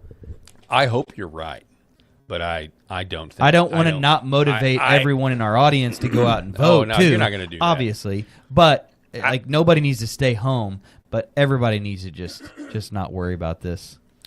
We'll see. We fixed a lot of gerrymandering issues. That's been a big help. We've gotten millions of illegal immigrants out of the country. That's going to help. Like, there are things that just by default will make November a big win for Republicans. I'm I'm glad we disagree because right. it's going to be fun. Yeah. When one of us. Well, when one I'm of not us ready. wins. I guess I'm not ready to say one way or the other. Just kidding. But to say that like Yeah, you're concerned. I get it. I am. I get I'm it. concerned. I get it. And I think one of the reasons I'm concerned are for, entirely selfish reasons. Like, I'm concerned because if it happens, if you're wrong, then, the country and the people that I care about are going to suffer. Oh, even greater. Oh, yeah. So than what may be going on right now with higher gas prices. That's just the tip of the iceberg. I pray with every ounce of my being that I'm right. So, do you guys know what surveillance pricing is? We've talked about surveillance pricing before. Yeah, this is wild. So I got this article here. I haven't actually seen this yet, and I've been looking. I've been looking for it. Yeah, it's not. There's nothing. None of it is around here. Everything's still. I think printed. the only way it's here. It's only here in terms of like airline tickets, online purchases. I think it is here in some instances, but there's people are doing poll work. I have no idea about this publication. This publication may be totally woke. I don't know. But strong majority of Americans want corporations to end deceptive surveillance pricing schemes. The new polling from Groundwork Collaborative and Data for Progress, probably a woke company, finds that an overwhelming majority of Americans want to ban the use of surveillance pricing, a deceptive tactic used by big corporations that weaponizes customers' personal data to set prices on everyday goods and services. The poll reveals that over 76% of Americans said they support efforts to bring an end to the algorithmic pricing scheme. Since the start of 2026, at least 40 bills targeting personalized algorithmic pricing have been introduced in at least 24 states. Legislative momentum accelerated after Groundwork's 2025 investigation with Consumer Reports and More Perfect Union found that Instacart was running pricing experiments on unsuspecting shoppers, a practice Instacart dropped after public backlash. As high grocery prices drain working families' budgets, the polling released today finds that Americans overwhelmingly believe in one fair price for all consumers. 80% of voters agree that every customer should pay the same price for the same item. Imagine that. Customers are savvier than corporations give them credit for. The majority of Americans don't buy the industry argument that banning surveillance pricing will bring an end to loyalty programs and discounts. In fact, 72% of voters say they would accept smaller discounts on average if it meant all customers are offered the same price. Groundwork's executive director Lindsay Owens shared her reaction to the results. She says for generations, consumers could expect to pay the same price for the same item at the same store. Those days are behind us. Corporate greed, supercharged by new technology, has rigged the game against shoppers. And this is communism, by the way, because if you make more money, you pay more. That's clearly what this is. Really another hidden tax as this line between government and corporations gets blurrier and blurrier. She goes on, as prices on everyday essentials hit painful highs, families struggling to put food on the table shouldn't have to worry that corporations are using their personal data to drive prices even higher. The numbers are clear. Americans are fed up with being ripped off and want an end to surveillance pricing. So, this practice should not only be illegal, I think the DOJ should be involved. I think whoever thought they could do this, there's got to be some sort of fair trade practices involved here. Where, what happened to, how is this any different than charging, than trying to charge somebody different prices because of the color of their skin or putting barriers? How is this any different? You're using somebody's personal income, their zip code in some cases. Oh, you're from a zip code where the average home sells for X. So, you're going to pay more versus you're from across the railroad tracks, you're going to pay less. This is absolutely insane that this would happen and corporations would do it. And honestly, I know we don't truly have a free market, and we haven't for a very long time, but here are the corporations that I'm sure some of them, at least on paper, would say, oh yeah, we still think capitalism is good. Well, then why are you trying to implement communism? I feel like Gordon Gekko is like standing up here with his mobile phone going. Yep. Or that one montage scene. It's not just about capitalism. It's like greed. Yeah. Is good. Well, what's that scene where Tony Montana and the Colombian drug lord are making all that money? Yeah. The song's going. What a montage! Like crazy You did it in Scarface? Yeah. It's a great montage. That is. Oh my goodness. So anyway, no thanks to surveillance pricing. It is straight up communism, 100%. Next up on the show, actually, let's reset here. Let's take a quick break. We're going to be back here in just a moment. This is the Paul Hero Program, broadcasting on Paul Hero Program's YouTube channel, also LFA TV on Rumble. Make sure to like, share, and subscribe. And we're going to be back here in just a moment. Just a moment. For centuries, light has been used to heal.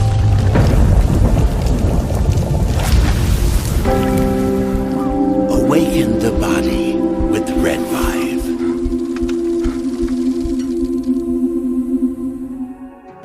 The other things that we're seeing, more and more use for is even vascular issues. So one of the mechanisms that red light, near-infrared light, or Red Vive works is stimulation of the mitochondria and stimulation of nitric oxide production. So when nitric oxide is released in cells, it vasodilates cells. It reduces inflammation. It moves blood. It brings blood flow to areas. So if folks that have issues with ulcers or burns or wounds, it can help stimulate increased blood supply, and you need blood to heal.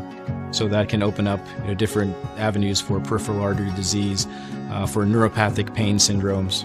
And so that's one of the other areas for nerve injury or nerve pain that we can leverage this type of medicine. This is our family dog, Bubba. He is a Shorty Jack Russell, and he brings a lot of love and laughter into our home. We just want to thank Pet Club for making healthy food and treats for our animals. Bubba has been on Pet Club food for a little over a year now. He really likes the Sequoia dry food, and then I put a scoop of the Sequoia wet dog food in there with some hot water and stir it up, and he absolutely loves it. And he likes the mush puppies, but his ultimate favorite is the antlers. Those keep him busy for a really long time, and he really likes them. It makes us feel really good that the food and treats that we give him have healthy ingredients in them because we want him to be around for a really long time. Our previous dog was a lab, and his name was Titus, and we fed him in bulk, and we would just get his food from the big box grocery stores. And unfortunately, that food wasn't very healthy for him, and he ended up getting cancer and passing away. So we didn't want to make that mistake with Bubba, so we were really fortunate to find Pet Club and find some really healthy food for him to eat. So we would just like to thank Pet Club, and we just really appreciate the healthy food that they make so we can keep this guy around as long as we can.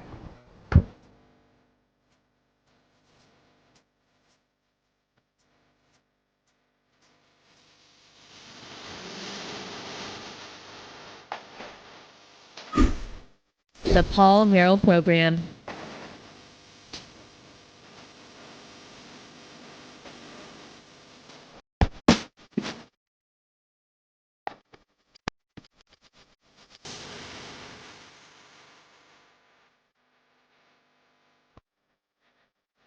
All right, folks, welcome back to the show. Thanks so much for being with us. Winding things down. I missed something. Totally missed something in the segment before when we were talking about the Senate going home and, going on a 10-day vacation. I don't even know if this is connected or not, but I assume it is. This is an American treasure, Tim Burchett, who is talking. He posted this earlier today, 2:57. He says, we got rolled by our own party and cut a deal with the Democrats. This is why we will be in the minority. So I wanted to get to this before we get to our next segment. So let's listen to Tim Burchett here about what's going on in D.C. Hey, everybody. Tim Burchett just left the committee. Had some amendments that were cutting regulation, things that we should as Republicans do. Because of backroom deals they cut. They won't allow any amendments on the bill because the Democrats one Democrat didn't agree to it. So here we are in the majority, and we're not allowed to do that. And I'll guarantee you when the Democrats are in the majority, which they very much could be because of this kind of garbage. If we're going to be in the majority, you all have extended us an incredible gift, and we're going to blow it because we're not acting like we're in the majority. We got opportunity. It's not sexy. Deals with bridges and things. Anyway, the amendment did, and we allow the Democrats to tell us what to do. It's just unbelievable. At some point, we're going to have to give some guts. This town is crooked as a dog's leg, and I'm disgusted. So, thank y'all for sending me here. Tim Burchett, everybody. Oh, hang on. We got like a few more seconds. National treasure. I really am glad you sent me here. This is the kind of stuff I want to fight, and I'll let them have it. Anyway, thank y'all. Well, I thought he was going to talk about them going home, but yeah, he's talking about House stuff. So it's not just the Senate. I mean, it's also stuff going on in the House where, again, you got to you've been given the power. They don't want to use it. They don't want to use it. They don't want to be thought of as, well, we don't want to be considered not nice. We want to be nice. I don't want you to be that nice. You be nice. You be nice. Name that episode. That's Costanza and his dad. No. Huh? Gary Fogle never had cancer. Oh, yeah. You be nice. He's giving me a parking space. A parking space. Parking space. Hey, George, you know where that parking space? I talked to the guy. He can't do it. George's like, yeah.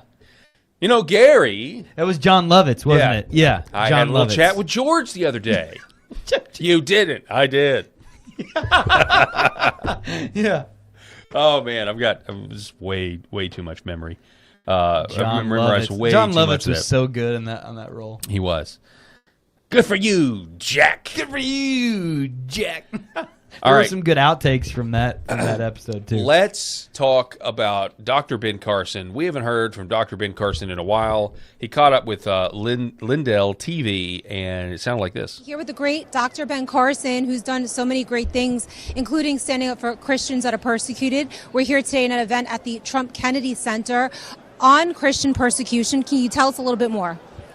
Well, the key thing that Christians have to think about, the Bible says you're going to be persecuted if you follow Christ. So don't worry so much about that. Worry about the image that you give. Make sure that people know who you are and what you stand for. And there's a tendency for people to hide or just keep their mouth shut. And that provides an opportunity for the other side to just continue to magnify their power. So we have a real problem coming down the home stretch here, because all the things that the Bible says are going to happen before the end, they're happening. And particularly with AI, God's not going to leave us in a situation where we can't tell what's real and what's not real. So it tells me that things are wrapping up quickly. And just recognize, Christians, that you are going to be persecuted. The Bible says it. So don't spend all your time trying not to be persecuted. Spend all your time trying to be Christ-like.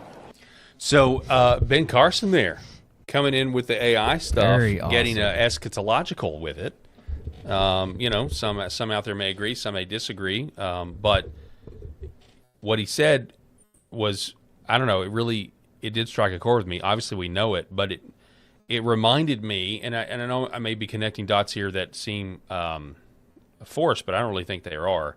So at nighttime, when I put my daughter to bed, we read the Bible, and depending on how much time we have, but we go through books. We just finished the book of John. We earlier this year read the book of Samuel, and we just read it in snippets. So now we went and read.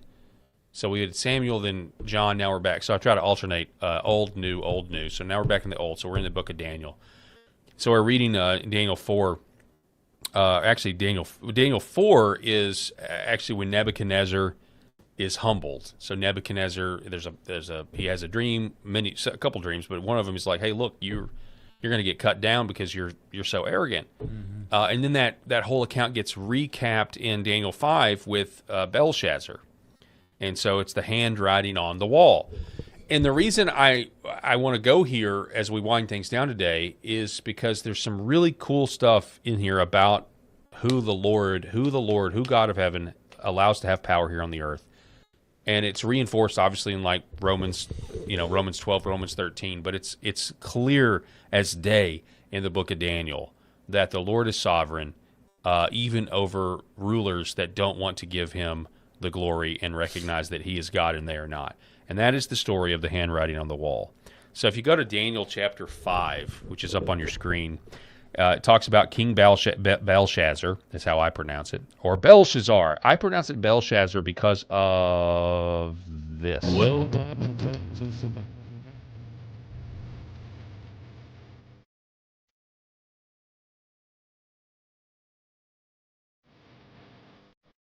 anyway, Johnny Cash pronounces it Belshazzar, not Belshazzar. So anyway, maybe we'll get some more of that without a copyright strike, but I doubt it. So Belshazzar, when he tasted the wine, he commanded that the vessels of gold and silver that Nebuchadnezzar his father had taken out of the temple in Jerusalem be brought, and that the kings and his lords and his wives and his concubines might drink from them. Then they brought in the golden vessels, and they'd taken them out of the temple, the house of God in Jerusalem, and the king and his lords, his wives and his concubines, they drank from them. They drank wine, they praised the gods of gold, the gods of silver, bronze, iron, wood, and stone, and immediately the fingers of a human hand appeared and wrote on the plaster on the wall at the king's palace opposite the lampstand, and the king saw and the king saw the hand as it wrote. Then the king's color changed, and his thoughts alarmed him. His limbs gave way, and his knees knocked together. The king called loudly to bring in the enchanters, the Chaldeans, the astrologers. The king declared to the wise men of Babylon, whoever reads this writing and shows me what it says, the interpretation shall be clothed with purple and have a chain of gold, and be given the third ruler status of my kingdom. Then all of the king's wise men came in, but they couldn't read the writing on the wall. So then the queen suggests Daniel and says, hey, there's a man in your kingdom in whom the spirit of that has the spirit of the holy gods. Says, in the days of your father, light and understanding and wisdom, like the wisdom of the gods, were found in him. And King Nebuchadnezzar, your father the king, made him chief of the magicians, enchanters, Chaldeans, and astrologers, because his excellent spirit, knowledge, and understanding to interpret dreams, explain riddles, and solve problems were found in this Daniel, whom the king named Belteshazzar. And so now let's go get Daniel. Okay. So then Daniel was brought in before the king. The king answered and said, Daniel, I'm going to give you all this stuff if you can read the writing on the wall. And this is what Daniel said. Daniel answered and said, let your gifts be for yourself and give your rewards to another. Nevertheless, I will read the writing to the king and make known to him the interpretation. He says, O king, the Most High God gave Nebuchadnezzar your father kingship and greatness and glory and majesty, and because of the greatness that he gave him, all peoples, nations, and languages trembled and feared before him. Whom he killed, and whom he kept alive. Whom he raised up. Whom he humbled. But when his heart was lifted up and his spirit was hardened, so that he dealt proudly, he was brought down from his kingly throne. So this is a part of Scripture where it shows you that when the Lord is ready, he can humble anybody, even the greatest king on earth. And his glory was taken from him. He was driven from among the children of mankind, and his mind was made like that of a beast, and his dwelling was let with the wild donkeys, and he was fed grass like an ox, and his body was wet with the dew of heaven, until he knew that the Most High God rules the kingdom of mankind and sets over it whom he will. That right there. So in context of Ben Carson saying, we're going to be persecuted, he's right, we are. But all of that, the Most High God rules the kingdoms of mankind and sets over it whom he will, whoever he will, to accomplish what he wants to accomplish. And then he says, and you, son Belshazzar, have not humbled your heart, though you knew all this. You knew what your father went through, but you have lifted up yourself against the Lord of heaven.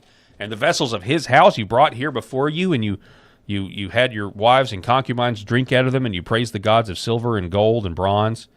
And so what do we learn from that? Well, he eventually, he interprets what it says. Mene, tekel, and parson. Mene, God has numbered the days of your kingdom and brought it to an end. Tekel, you have been weighed in the balances and found wanting. And Perez, your kingdom is divided and it can't stand. And wives.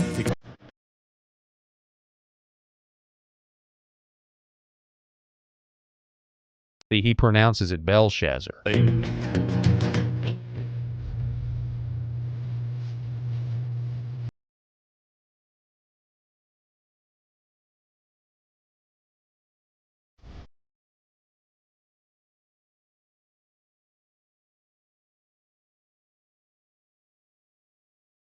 Eric Haynes, my brother, I'll give you the final thought. What do you think? I don't have a final thought, man. Good stuff. Great to be part of the conversation. Sorry, brother. I know you just I kind of sprung that on you, but anyway, the point is, yeah, persecutions may come. The Democrats may take the House, or who knows what's going to happen. But ultimately, God's in control and is totally sovereign and is able to humble anybody. Able to humble anybody in any station of life, whether you're a king, whether you're a president, whether you're a dog catcher. And so praise the Lord for that. Folks, that's all the time that I have for this edition of the Paul Harrell program. Again, we will see you on Tuesday. I'm indisposed tomorrow, but be sure to tune into the Best Of show. And we're going to see you on Tuesday because we're not broadcasting on Monday. So happy Memorial Day or a good reverent Memorial Day to you. But enjoy the time with your family. God bless everybody out there watching.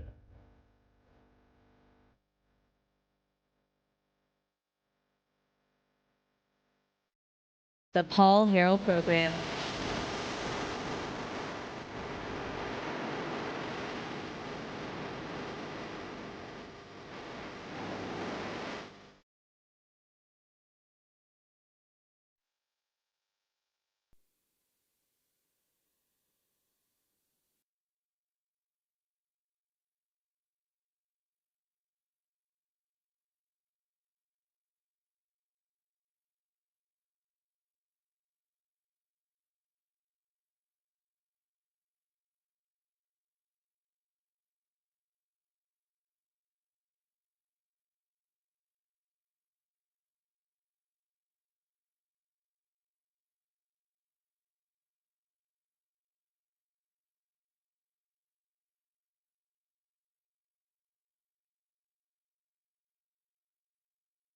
Everyone's an important piece of the puzzle and has a role to play. When you're on God's team, no one sits on the bench. On God's team, there is no bench. Yay, welcome! I am so excited to be with you today. If you're new to Flyover Conservatives, our slogan is wake up, speak up, and show up. And what an amazing time to be alive. I was texting all of my notes for today's show to Ginger Ziegler because she does the prophetic intercession right after the show. And as I texted it to her, I was like, this is so exciting. Here's the notes. But what an amazing time to be alive. As you can tell, I am wearing the exact same shirt that I have been wearing multiple weeks in a row. And this is because God keeps telling me, wear this shirt. And it is One Nation Under God. One Nation Under God. May 17th was a huge day for our country. July the 4th, the 250th anniversary of our country. It's a huge day for our country. This is a big, big, big time. I'm not sure how many times for the Prophetic Report I'll be wearing this shirt, but I am obedient. Whatever God tells me, I am going to do it. So One Nation Under God. It is so important to our Heavenly Father. So humility, Jubilee, and freedom! That is what today's show is called. I am so thankful to the contributors of today's show. We have Denise Brewer, Terry Strange, Tammy Wagner, Don Leonard, let me make sure, and Cheryl York. Thank you, thank you, thank you, ladies, for all of the time, effort, prayer, everything that you do to help to put this show together. I am so thankful. What's so cool about this is none of these ladies talk. I don't think any of them know each other. I don't even know if any of them have met each other. I don't believe so. And so it's so cool that they are, and they're all over the United States, and that they are sending the words to me. They're hearing the Heavenly Father. They're sending the words to me. And then how these words fit together like puzzle pieces. It is so cool and so much fun. I am so thankful for each one of the contributors. I love them, and I thoroughly enjoy having the opportunity to work with them. It's truly an honor to put together this prophetic report. It is such an honor to work with them. I also want to do a shout out to new sponsors of Flyover Conservatives. I'm so excited to share them with you today. I haven't done this on the Prophetic Report. We've done interviews with the sponsors and talked about them on the Flyover Conservative show, but I wanted to make you aware because today is really big about healing and technologies that God has coming to into the United States and into the earth. Well, I believe that two big things that we're going to be talking about and that we're going to see things from are frequencies and water. So we're going to start with frequencies first. So many years ago, we're talking like 2018, I met a lady by the name of Linda Bammer Olson. And Linda owned a business about thermograms where you could go in instead of going to get a mammogram, you get a thermogram. And while I was there and I had that done, she started talking to me about frequencies and a wave watch that she had created and the results that they were getting. And so at that time, a friend of mine, Cindy Hill, and I, we purchased the watches. We got one for our husbands, one for ourselves, started wearing them. And then in in November of 2025, there she is, there's Linda. She said, hey, I would love to sponsor the Flyover Conservative show. And these wave watches that helps with all kinds of things. It's frequencies. You can even find out more about it by going to wavewatch.com/flyover. And you can put in maybe conditions that you have, and it'll tell you what frequency helps with those conditions. Personal experience myself. I had gallbladder issues for many years, struggled with it maybe back to like 2014, 13, somewhere around there. And I had cut, I wanted to save my gallbladder without getting removed. So I cut a lot of fat out of my diet. It ended up not being very great for me in the long run because I think it aged me, all kinds of stuff at the time. Now, again, I've prayed against that and done a lot of things to reverse that, but I was able to save my gallbladder. Well, back in November, the pain came back in my gallbladder, and I was wearing my wave watch, and I thought, I'm going to put it on gallbladder, and within minutes, the pain was gone, and it has never returned again. We have heard so many testimonies from people and the Flyover family that have sent us testimonies of the success that they've had, whether it be with sleep. I was just with my sister-in-law this weekend. She is a nurse, and we were together back in February. I told her about the Wave Watch. She and my brother ended up buying the Wave Watches that for themselves, and they have had huge success. My sister-in-law was talking about her back. She'd had major back issues, and she put it on back, and the back pain has gone away for her. That was starting in February. It's helped her since then. And then also she said instead of taking ibuprofen the other day, she had a major headache. She just put it on a frequency for headaches, and the headache immediately disappeared within minutes. And so again, the frequencies, these are so important. I believe that this is something, God spoke the world into existence, the power of frequencies. You've probably seen where, they have like the sand on a disc and they turn on the frequencies and how the sands make different pictures and different things like that. Frequency is so important. And so I just encourage you to check it out. Go to wavewatch.com/flyover. When you use the promo code flyover, they're giving you 15% off. I highly, highly, highly encourage checking this out. One more cool story. There was a husband that bought a watch for his wife, and his wife, was having issues, but he had numbness in his feet for like 15 years.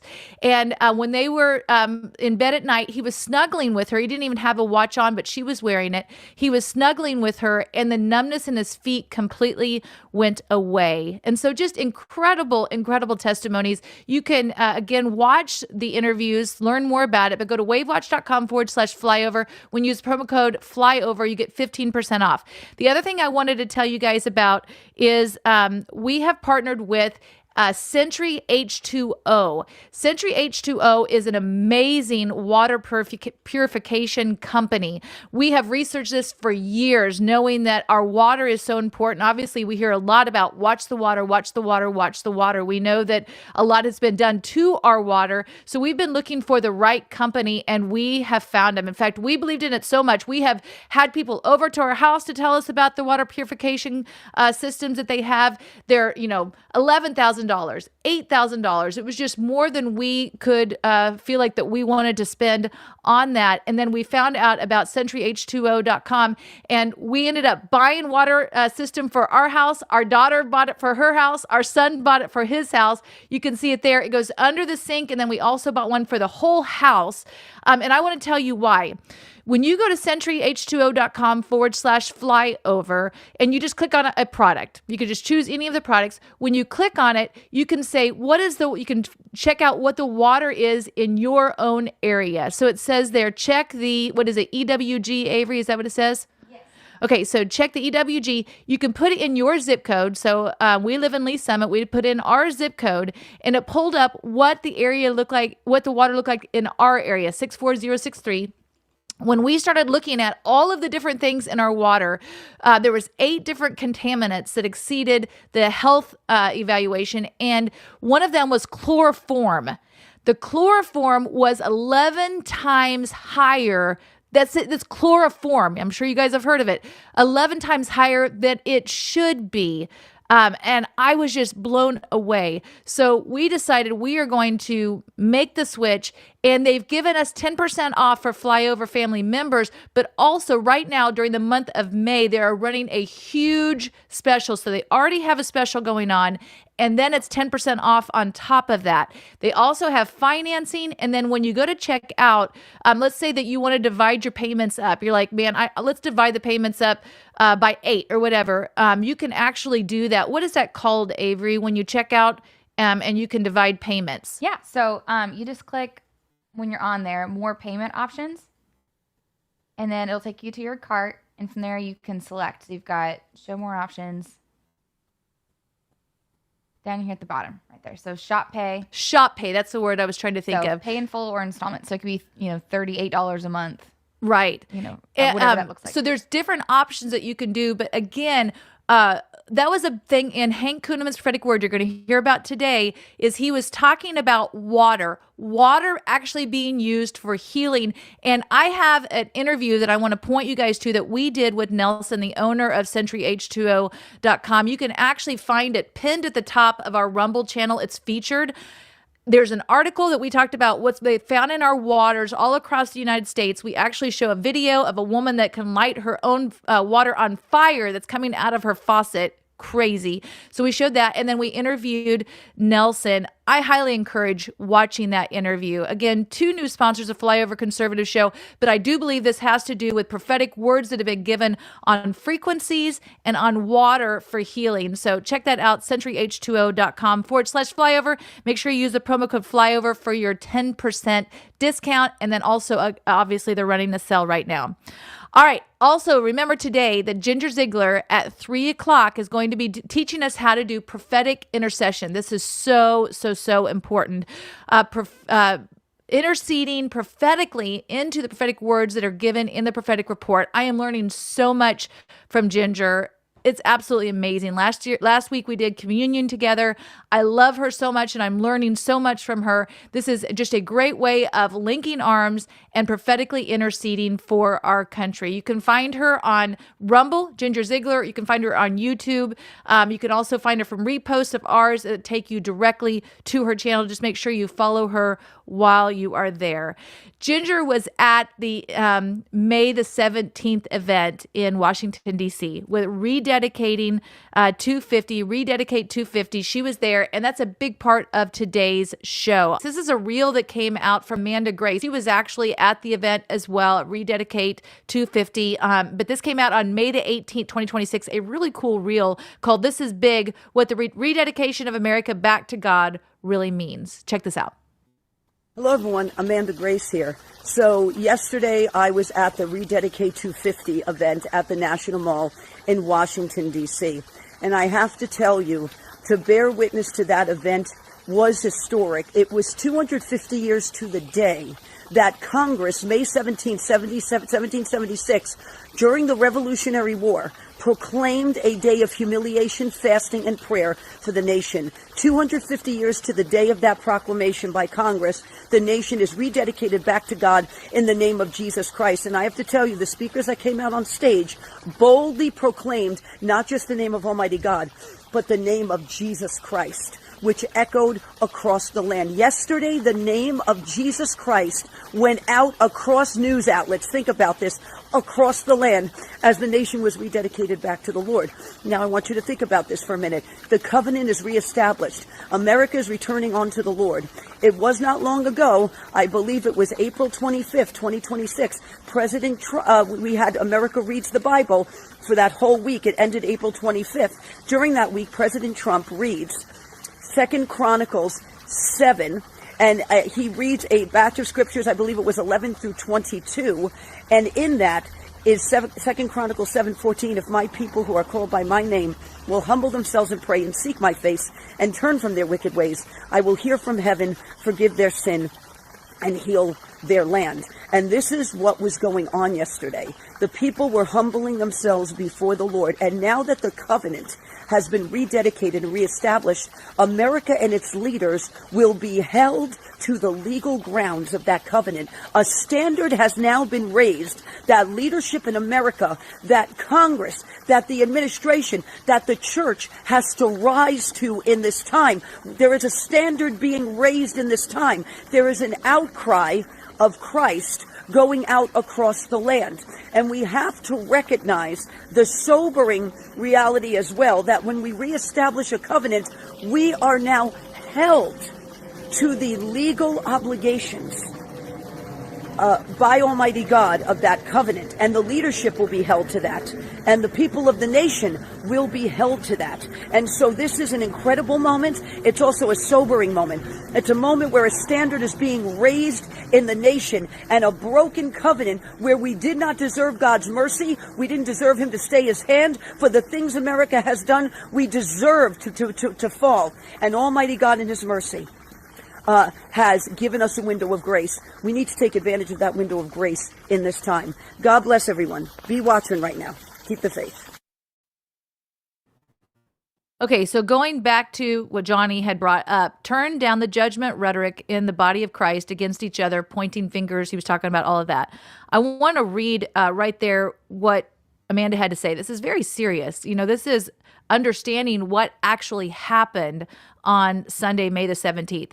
America and its leaders will be held to the legal grounds of that covenant. A standard has now been raised that leadership in America, that Congress, that the administration, that the church has to rise to in this time. There is an outcry of Christ going out across the land. We have to recognize the sobering reality as well that when we reestablish a covenant, we are now held to a legal obligations by the Almighty God of that covenant.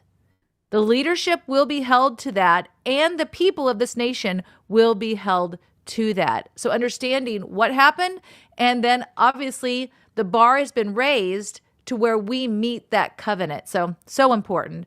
I want to now take you to Robin Bullock. This is really cool. He was also at the Rededicate 250. I saw him in pictures with Amanda. I saw him in pictures with Ginger Ziegler. It was so cool. But he was also interviewed on Flashpoint when they were there. This came out on 11th hour, May the 19th, 2026. But talking about Jubilee. Check this out. Right now on Media Row, Flashpoint. You haven't seen him for a little while. Robin Bullock, welcome to Flashpoint. Oh, it's an honor, my brother, to be here. God bless you, man. So what do you're just coming in here. What do you think of this crowd? I was here when it came apart, and I'm here when it came back together. So as you see this crowd here, what are you feeling in your spirit? The Lord spoke to me last night and this morning, and this is what he said, Kurt. He said 250 years, 5 jubilees. 5 jubilees, he said, I've given to America. And get this, he said, today I'm offering them a 6th one if they'll reach out and take over. Hallelujah. But it's something you just said that, yeah. Robin, because all the guests that we've been talking with, yeah. We've been talking about the people here. Yeah. What will they do once they leave? Yeah. Well, I think today they're going to have a sense of that rededication in their heart. You know, I had somebody interview me from France out here earlier. This is what they said. They said, what do you make of all these people dedicating the nation back to God? I said, it belongs to him. That's why they're dedicating it back to God. Yeah. It's his. And I think that's what they're going to leave here with too. But I'll tell you something, Kurt. We need to leave knowing that we've had 5 unprecedented jubilees, and we're about to be offered a 6th one by the Almighty. Do you realize that no nation on the earth has been offered 6 consecutive jubilees? And America, without a break in it. But Flashpoint, are you hearing what Robin is saying right now? I'm going to take you now to Andrew Whalen. This came out on May the 18th, 2026, but he actually had a dream on May the 16th about Jubilee. Check this out. Let me jump right in. I had a dream May 16th, 2026. So literally a day before the Rededicate gathering. And in my dream, I remember being on a pull-up bar. So I really do in real life, I do enjoy working out. But God uses these kinds of things to just, be prophetic. They have prophetic meaning as well. So I remember being on a pull-up bar, like, the pull-up bars, you're pulling yourself up, and many people were watching in this dream. And I knew that I was strong, like I could do some pull-ups. I had the ability to do several pull-ups, but not as many as I suddenly found myself doing like a number of pull-ups beyond what I have ever done or could, physically ever do. Because these weren't just like fake half pull-ups. These were all the way down, all the way up. And I'm pulling myself up, and I was doing more than I think was like physically possible, at least for me. And somehow I made it to around 40 pull-ups. And I felt that if in the dream, I had this knowing, if I could just make it to 50, that it would be like reaching the most impossible and world-changing goal ever. Like, that's the feeling I had. Like, I knew if I could just get to 50, everything's going to shift. And I don't even know what everything was. So that's how I felt about it. I knew that 50 pull-ups would somehow signify a change and a breakthrough of some magnitude, but I did not actually know what specifically.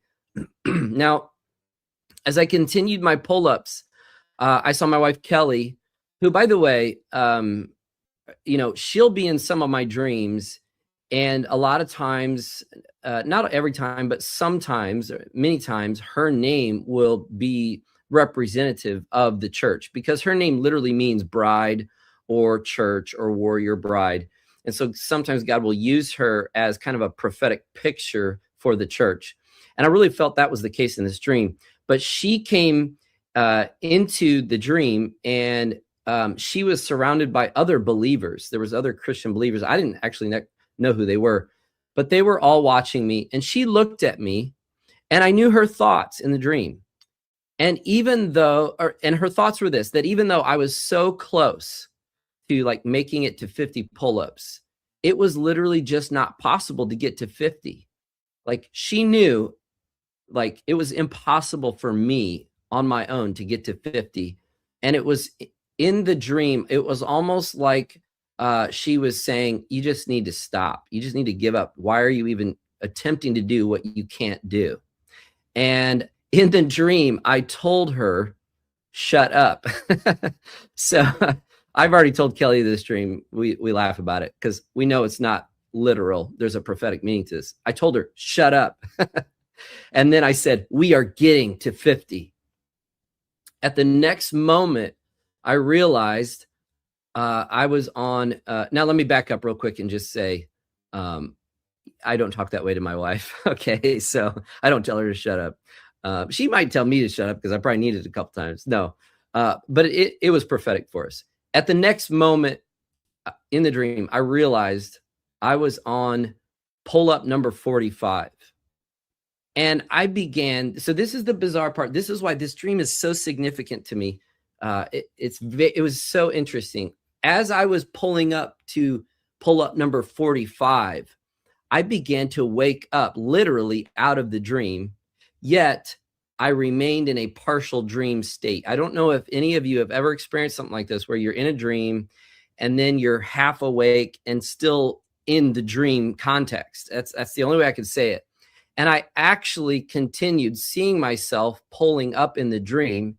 And then physically in real life, I'm literally laying in bed and I'm pulling up. I'm not even aware fully that I'm doing this, but I know, like, I'm literally seeing my physical arms pulling up. So I'm literally in the bed, continuing to pull up as if I'm doing the exercises in the bed. And I was pulling up with my arms and I was counting out loud. I said 45, 46. And I know it was out loud because I continued to kind of wake myself up as I'm doing it. 47, 48. And I finally got to 50 pull-ups. And just as, wait, where'd it go? Oh, yeah. And I counted to 50. After I reached 50, I finally completely woke up and I realized I had just been in an awakening kind of like dream state from 45 to 50. So from pull-up number 45 to 50, it was like I was in this awakening, progressive awakening. So upon waking, this is what I heard the Lord say. Just as you began to awake at 45 pull-ups, so Donald Trump, number 45, was the sign and the catalyst of a new awakening. Then I heard the Lord say, this is the hour to tell my church that awakening has only just begun.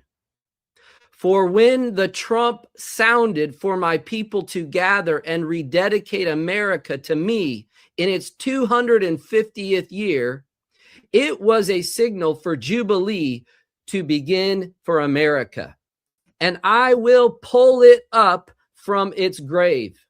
And just as you fully awoke at 50 pull-ups, so America shall enter a time of great awakening for this Jubilee. As I began to write down this dream and what I heard, I immediately heard in my spirit the Lord say, I woke up from that, guys, and then I went to my notebook. Actually, I don't know if it was my notebook. No, I was writing on my computer.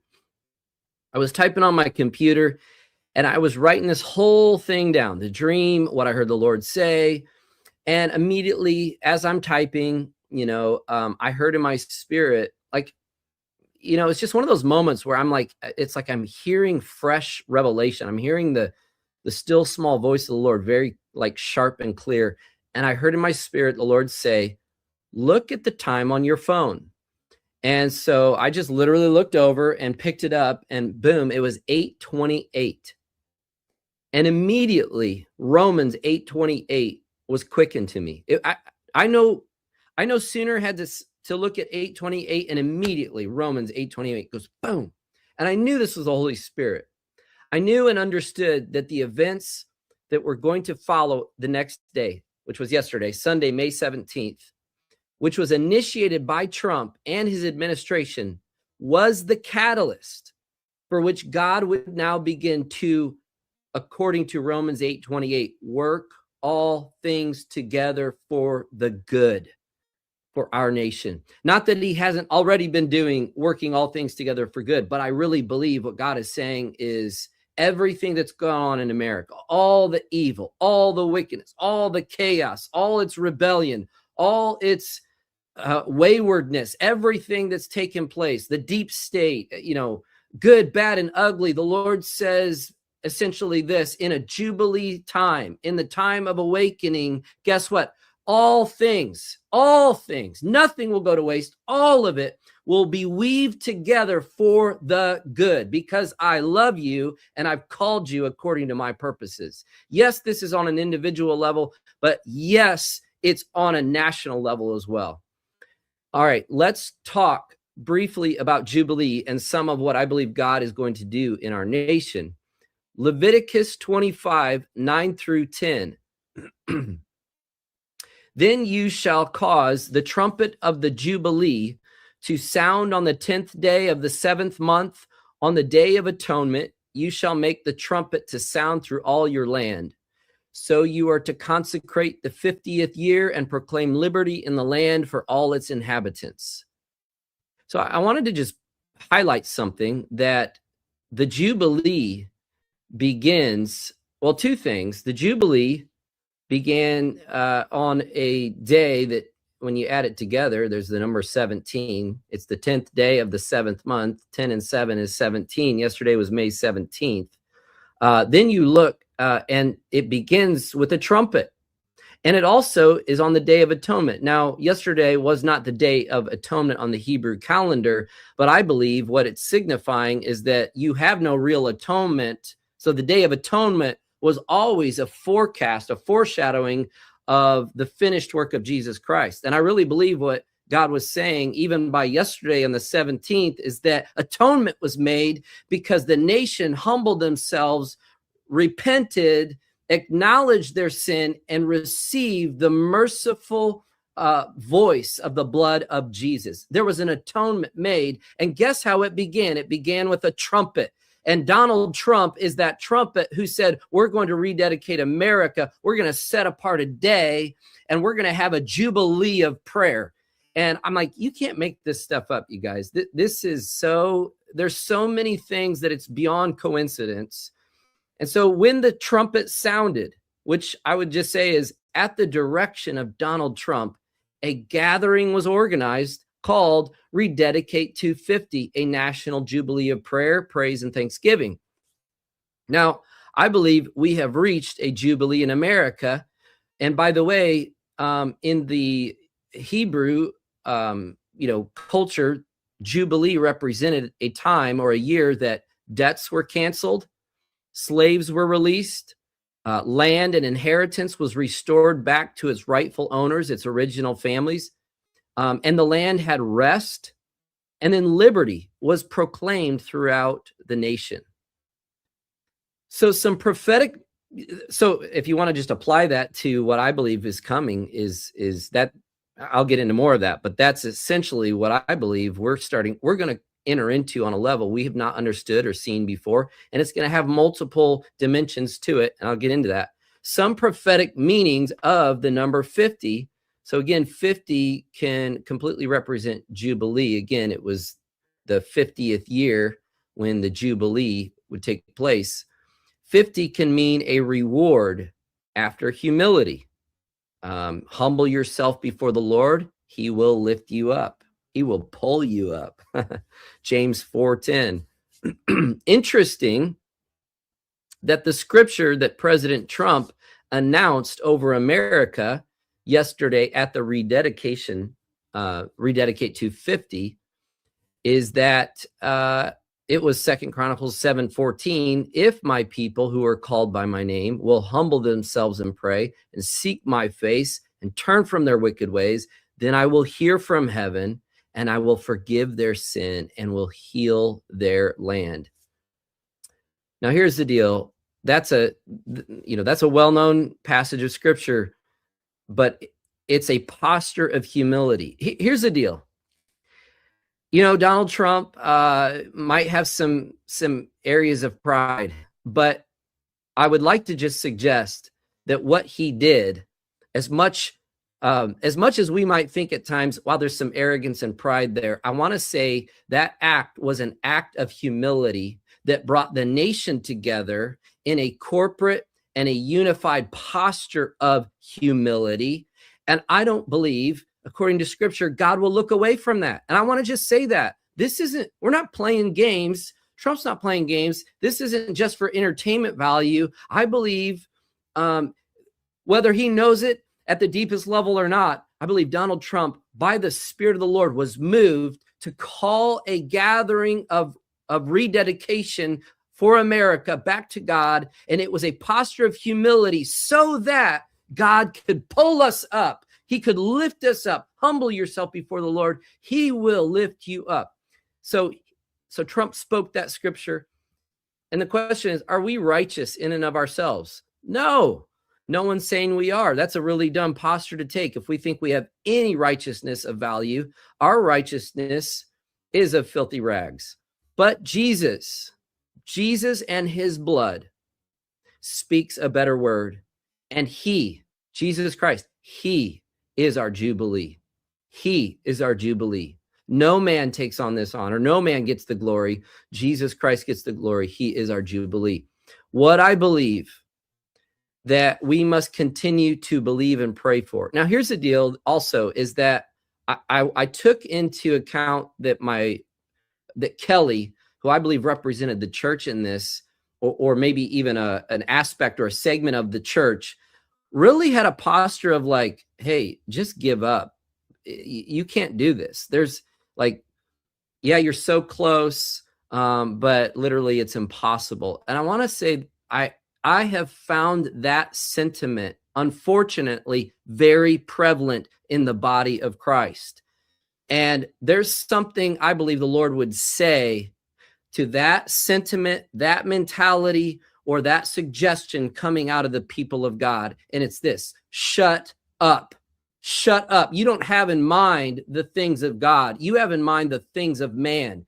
And what man would posture itself to do is to give up and align more with what Satan has in store for the nation than what God has. And I want to say the best days are yet ahead for America. And to the unbelieving church, to the church that's full of complaint, to the church that's gone and black-pilled itself in hopelessness and despair and afraid of the giants and where we're headed, I have a word from the Lord, and it's this: shut up. And that doesn't mean God doesn't love you. It means shut down those thoughts. Take captive those thoughts. Make them obedient to Christ. Stop your unbelief. Stop your wavering. Stop doubting, because God's in this. And what's impossible with man is not impossible with God. All things are possible for them that believe. And I believe we're in a time where God is saying, I have such a jubilee for this land that's going to impact the nations if my people would just rise up and pray and agree and believe. One event, I believe, sets a tone of where we're headed, but it doesn't. I'll say this: our future cannot just rely on one event, The future of the nation can't rely on just one day of consecration, one day of rededication. That is, I believe, a breakthrough moment that begins to set a trajectory. But the fact is, now we have to be the people of God that rise up in faith, looking into what's ahead, into the promises, into the inheritance that God has for us. And we have to be unafraid of the giants, and we have to begin to start to lay waste to the things that have been devouring our land and our nation. Man, that was powerful. Selah. Stop, pause, think about what he had to say. It's so, so, so good. So on May 17th, I was spending time with the Lord, and he gave me a word that I wanted to share with you today because I thought it was so powerful. I was so excited. I was actually not with David, and after God gave me this word, I called him because I was so excited. I'm going to share with you what he had to say to me on May the 17th, 2026. He said, "Are you ready for a turnaround? It is coming. Today, May 17th, 2026, is a huge day, all capital on huge. I am so proud of President Trump and all he is doing to rededicate this country to me.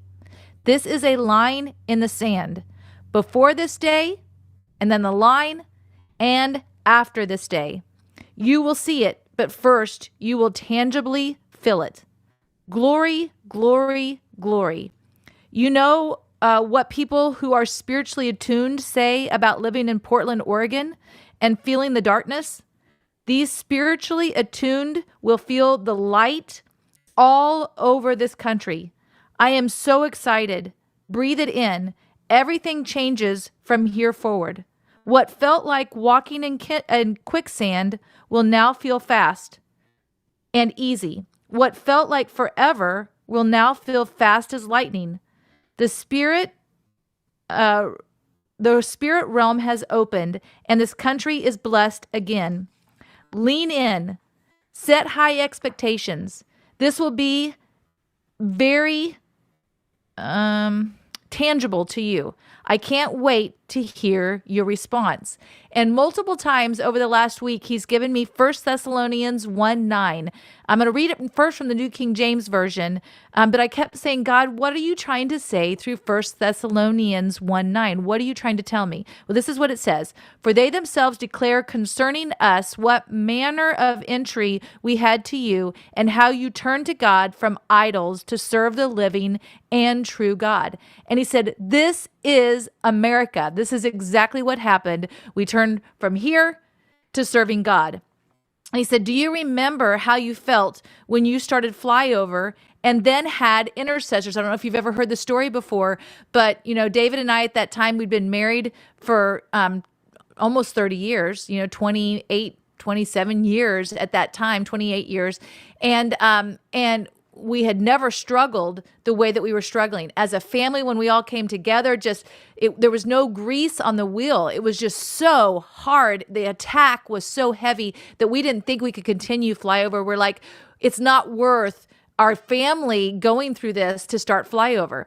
And so I was at an event in California, and someone came up to me and said, I'm not trying to scare you or anything like that, but they said, do you have intercessors praying for you?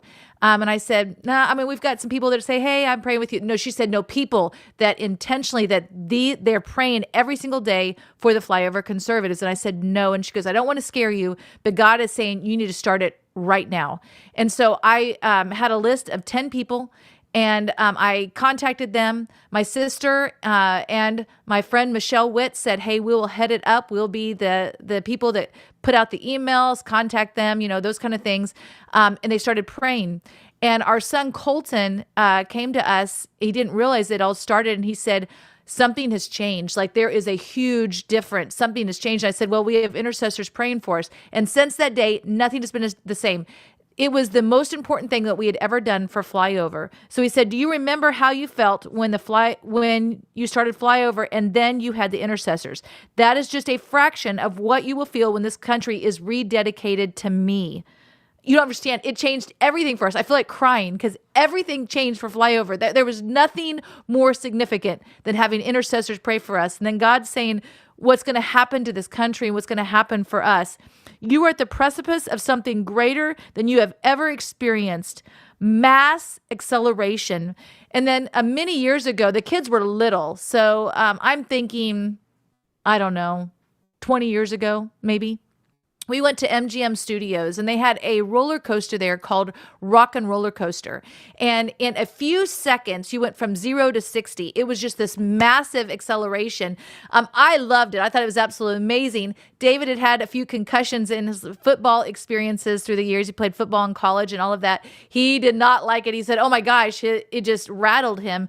I absolutely loved it. And God said, remember Rock and Roller Coaster? You'll experience this in the natural. So exciting. That is where we are right now. There was a before this event and after this event. There is a line in the sand, major acceleration. And God is saying, be expectant because I have amazing things for you. I'm so excited about what happened on May the 17th in our country. I want to now take you to Carolyn Dennis. This came out on May the 16th, so this was actually before the rededication, but she received the word on May the 14th, and it's called God is Coming Back to the USA. Check this out. It's called God is Coming Back to the USA. The Father gave this to me May 14th, 2026, and you're seeing this on May 16th. 2026. I am going to move in each of your lives, and it will be swiftly and many and suddenlies. We have moved into a time of sudden exposures, real miracles, real signs, and real wonders. The church era is coming to a close. And you, my kids, are going to be in amazement, awe, and wonder. You are expecting dramatic boom, boom, boom. But I can make everything and then some happen subtly. The great and the terrible day will not be a subtle day. But most of everything that I am doing is subtle. You will see things, you will see changes in your family, changes in people, and changes in my world. Sunday, May 17th, is going to cause the biggest eruption of my goodness pouring into my earth.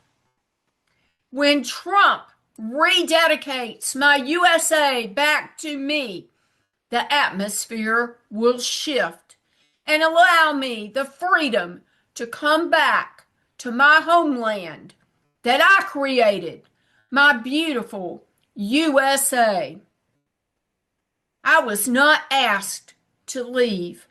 I was forced out through evil men and women who pushed for separation of church and state. Men and women seeking their own, possessed by demons, and pushing a demonic agenda. They fought me. They fought to get me away from my children, out of the schools, hospitals, prisons, and corporations. These evil ones' agenda has made it difficult to be a Christian in most of corporate America and in many places.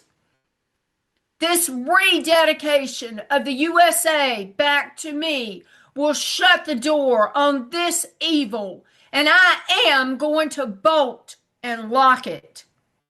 I've had enough of their evil, and I am coming back on Sunday to recover the USA, my people, and to keep all, yes, all of the promises that I have made to each and every one of you.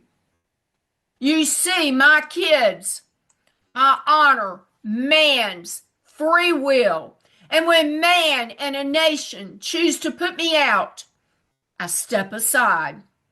I am a gentleman, not a stalker. My ways are not the ways of man and the world. My heart is always on you, and I am pursuing you.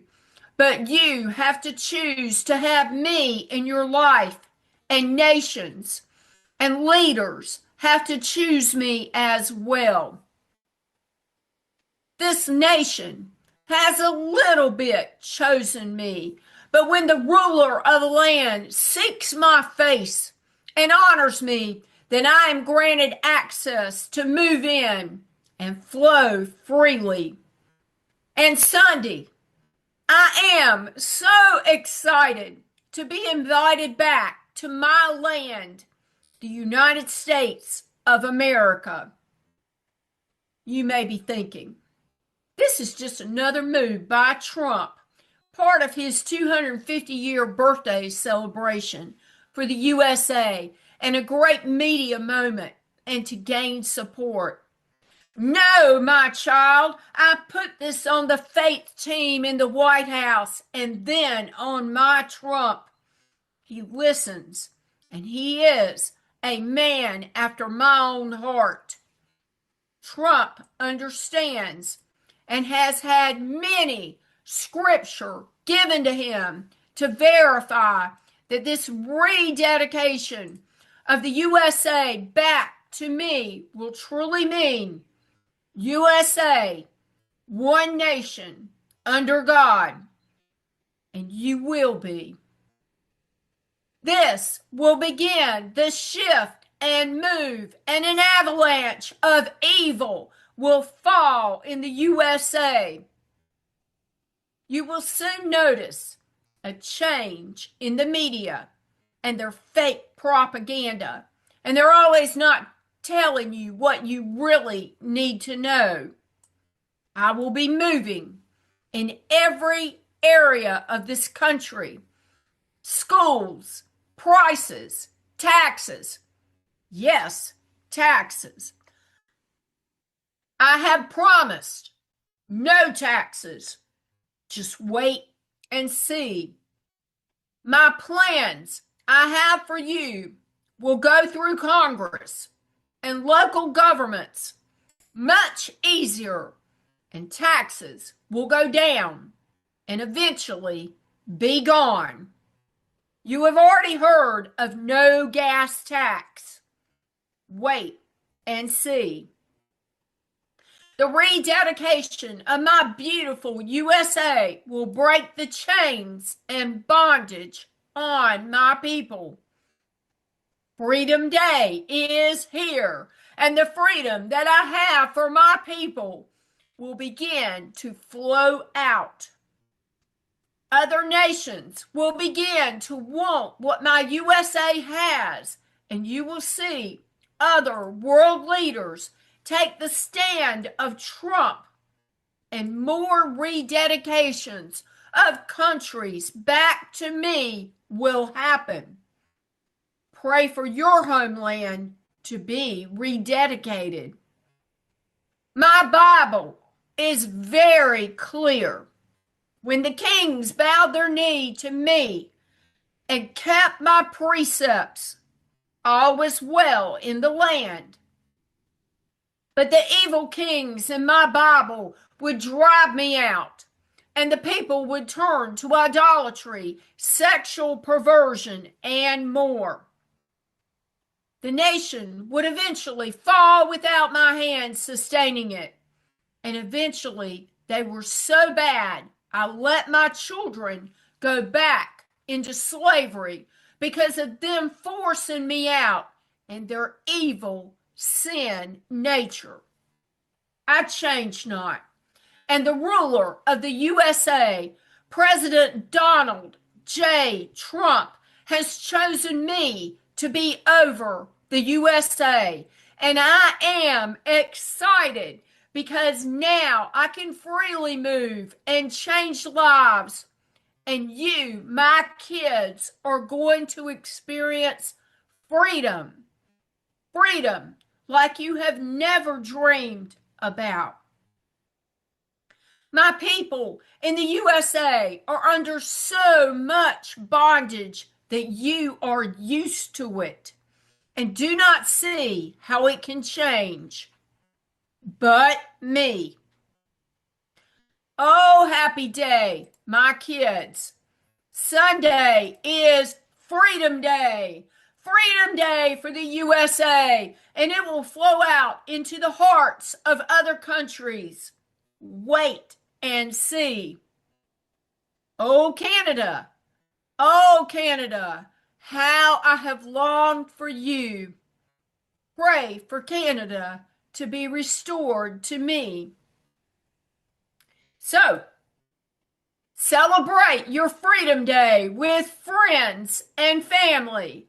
Celebrate, my kids, because this is the very beginning of everything that I have foretold that is going to come to pass. So, smell my pretty flowers today and check out my clouds. I made them all for you to enjoy. I love you. Adonai, woo! I'm so excited. I want to now take you to Julie Green. She received this word on May the 8th, 2026. She delivered it on May the 18th, 2026, and it's called A Mass Exodus of Political Positions is Coming. Check this out. A mass exodus of political positions is coming. A mass exodus of political positions is coming. My children, pray for those in your nation and in your government who are against me. The time is running out. Many arrests are coming, and many will not live through the judgment that is coming. This is a time in Washington and with the politicians in your states who are against me. Their minds will fail. Many will start to say something. They cannot complete their sentences. Many of them will forget what they are saying, and they will ask to repeat the question when they are just in the middle of answering. I've told you that many will be cursed, just like the Biden. As you saw him lose his mind rapidly in the public's eye, so will you see these political puppets, even the actors and actresses playing their parts, even if they are younger than the ones they're portraying. They will still lose cognitive function in this time. This is also the time when your enemies will say things on air they never intended to say. Many of them will misspeak and tell the truth regarding fraud when they meant to tell a lie. Because I've told you, the ones that are against you, their tongues would be their worst enemy.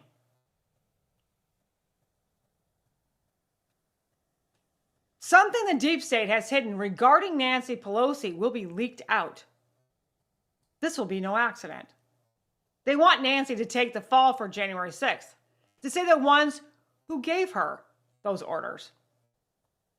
There will be a leak out of the FBI, how Nancy helped pass on the orders to fulfill that day. I told you, her laptop is coming, and it will be another trump card that will be used very soon. My children, don't you see it yet? Your enemies are losing control everywhere you look. Financially, politically, spiritually. Everything they control is being ripped from their blood-soaked hands. The sacrifices they made to take over this nation are being destroyed by the blood of Jesus.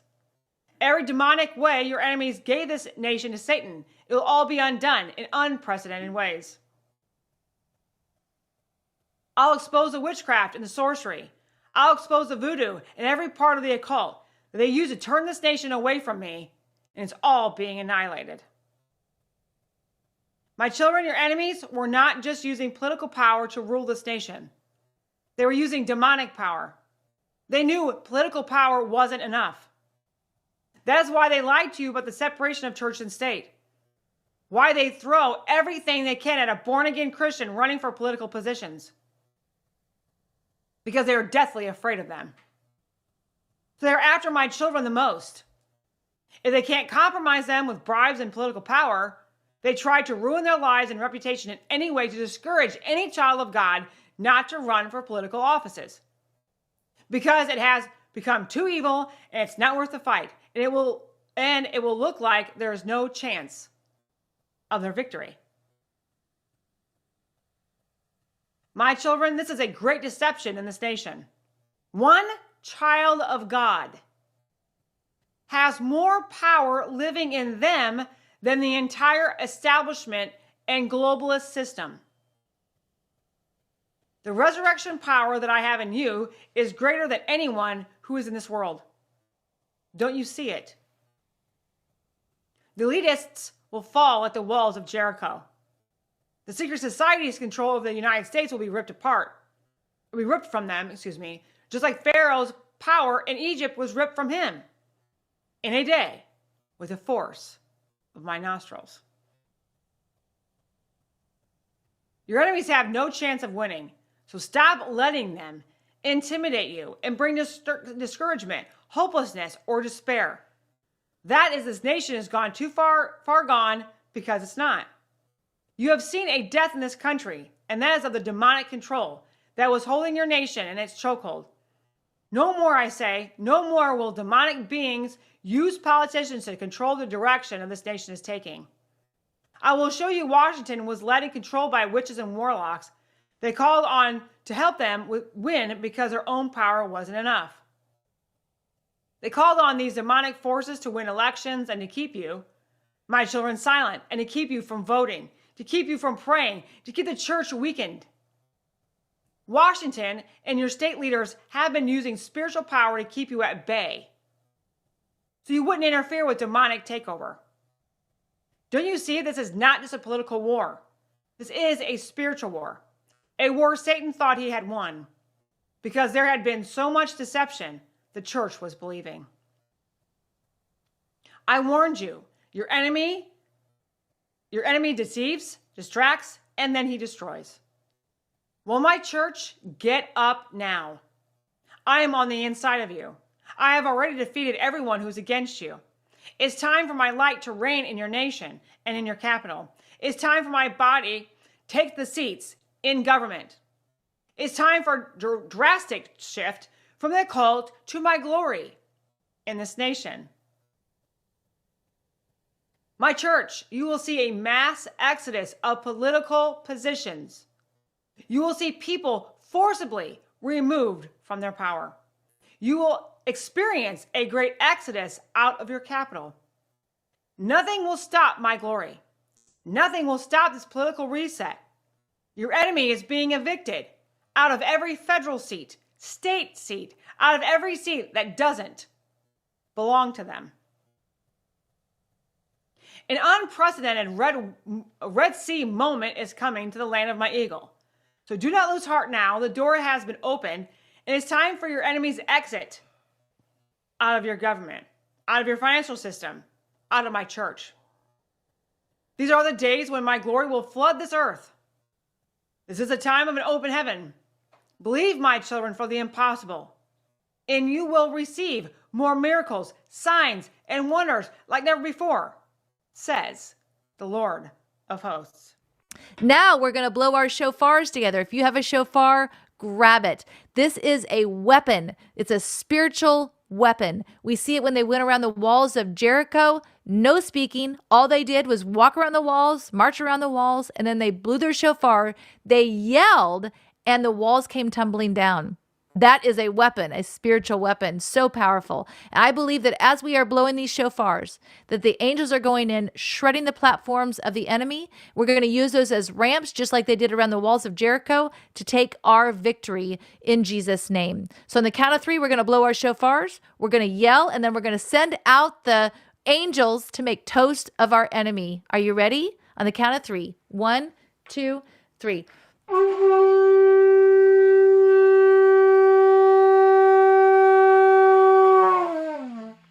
Woo! Go host, make toast. Thank you so much for joining me today. I bless you. I bless you to realize you were born for such a time as this. I bless you to realize your future is brighter than your past. And I bless you to wake up, speak up, and show up. Thanks again for joining me today. Make sure you jump on with Ginger at 3 p.m., and we'll see you back here next week. We hope you've enjoyed this episode of the Flyover Conservatives podcast with David and Stacy Whited. Please subscribe, hit the notification bell, and leave us a comment below. Lastly, if you enjoyed today's podcast, share with those who came to mind. Be blessed and make it a great day.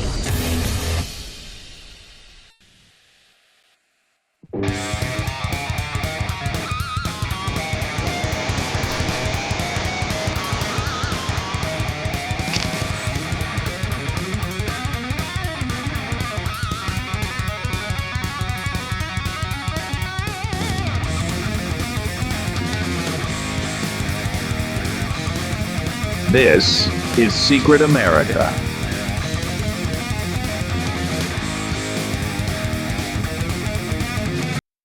Welcome, everybody. I am Jack Danger along with Jay Gatling, and we have a lot of crazy things. A lot of crazy things have happened over the last 24 hours. You know, we got a beloved NASCAR person who died unexpectedly from an illness 10 days after calling to his pit crew in the middle of a race, telling him that he needs the doctor right after to give him some kind of a shot. 10 days after that, he's dead. Very crazy. We have somebody that was formerly offered the National Security Advisor job wearing a full latex mask. You thought the body doubles was a conspiracy theory. You thought the Biden latex mask, even though we showed you the video where it divided his face. You can question that. You can call it shadows, whatever you want. But what I'm going to show you, you can't question. You will see that it is a 100% realistic latex mask. It's insane. But first, I want to talk about our sponsor real quick, maxassociates.etsy.com. They are the #1 place for USA Pride gifts and patriotic apparel. I am putting up their QR code. You can scan the QR code, or you can go to maxassociates.etsy.com. Now's the perfect time. You got Memorial Day on Monday. Feel good about yourself. You know, order you some patriotic stuff. There's a lot of fallen heroes, veteran stuff on there too, which is really cool. You've got, you've got Father's Day coming up, and you've got the 250th anniversary of the United States. So you want to make sure that you're prepared for those things. And this website will prepare you. 20% off. I mean, 20% off basically any order, because, it's $20 or more. So it's basically 20% off every order, and, free shipping anywhere in the United States. You can't beat that. I mean, going anywhere else, you'll get the same product, but you won't even get the same product. You'll get the same generic stuff that Max Associates sells, but Max Associates also goes deeper and sells things that actually are individually show what you're about and what you support. And yet you won't get 20% off and free shipping anywhere else. I can promise you that much. So make sure you visit maxassociates.etsy.com. Okay, Jay. All right.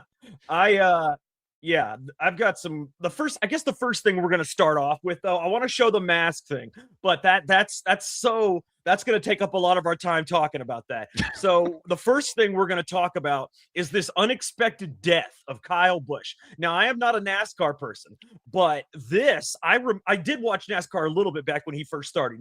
He was, when he was a rookie, he took the whole NASCAR by storm, winning every race in his M&M's car, So it's weird to see somebody. This is akin to me to the Dale Earnhardt death. It's not as traumatic because Dale Earnhardt died during the race, and it's not as unexpected because, it's still unexpected, but it's been 10 days, that he's had this illness. So it's not totally out of nowhere. He was in the ICU. Illness was out of nowhere. He was in the ICU, Jack, wasn't he today? Or I think he was in intensive care. They canceled all of his former or future stuff. Yeah. But the illness is out of nowhere, unless they just didn't tell us about it. Because he said, listen to this. I want you to hear this. Jay, I want you to hear his audio. I have the audio of the day that he said he needs a doctor to his pit crew. I think, at least from my perspective, I can hear him say, I need a shot. Okay. I don't know what he's talking about, but diabetic, maybe? I want you to take a listen to this, Jay. Maybe diabetic. Who knows? It could be, but even then, 10-day death after it just doesn't compute, it just doesn't, it doesn't make any sense to me. Let me try to pull this up real quick. I'm trying to get to the video part where we can actually, okay, here we go. All right, so I want you to take a listen to this, and tell me what you think. Tell me what you hear. All right. Kyle Busch has been suffering from a sinus cold all week. Sinus cold is what they call it. That's what he's telling them, at least. Lost 5 spots on that pit stop. He has asked to have medical attention available after the race. Here's his radio. And can somebody try to find Bill Heisel? He's the Hendrick doctor guy. Tell him I need him after the race, please. Hey, do you want Mr. Bill at your car or at your bus after the race? Bus. I'm gonna need a shot. Copy. He'll be at your bus. I'm gonna need a shot. I don't know what that means. Not for a sinus cold. I can promise you that. Yeah, I don't know either. I'm sure an autopsy. He's 41 years old, young. That is weird, though, man. Sinus cold, needs a shot, dead. 10 days later, very strange. I don't know. That's horrible. I don't know. 2-time Cup champion. I mean, I'm not a big vaccinated? NASCAR. That was my first thought. Was he vaccinated? Yeah, I don't know. Yeah, I mean, you always think of that, right? When somebody this young, like Deborah's saying Deborah's maybe right, though, Jay. B12 is a common B12. shot given to people with colds and sinuses. Could be. It's but still, and 10 days later, he's gone. Does he think he had a cold and maybe it was something else? Maybe. I don't know. Was it a tick? Was it one of those ticks? Is that what it was? I don't know. I hope we find out because, as I said, anybody that age, obviously in good shape. People don't know. To be a NASCAR driver, you have to be in very good shape to be in that car and driving that car for as long as they are at those speeds and handling that vehicle and that heat. Those guys are in phenomenal shape. The heat is unbelievable. Oh, yeah. People don't realize. Yeah. So I hope we find out. I mean, condolences to his family. A young guy. I mean, it's that's horrible. I'm not a big NASCAR fan, but I've heard of Kyle Busch. I know who he is. He was a big star for a while. I've heard of him 100%. So it's just terrible. That's very young. Dale Earnhardt, I remember that. I mean, Dale Earnhardt was an icon when he was alive. Well, he was the best. He was the best driver. I mean, and he died. I think it was the last lap of the Daytona 500. That year. It was horrible. The last it didn't even look like a bad crash, Jack. It wasn't like it was. Seatbelt broke. That was the problem. Yeah, he crashed like into the wall. It looked like regular crash you see all the time in NASCAR.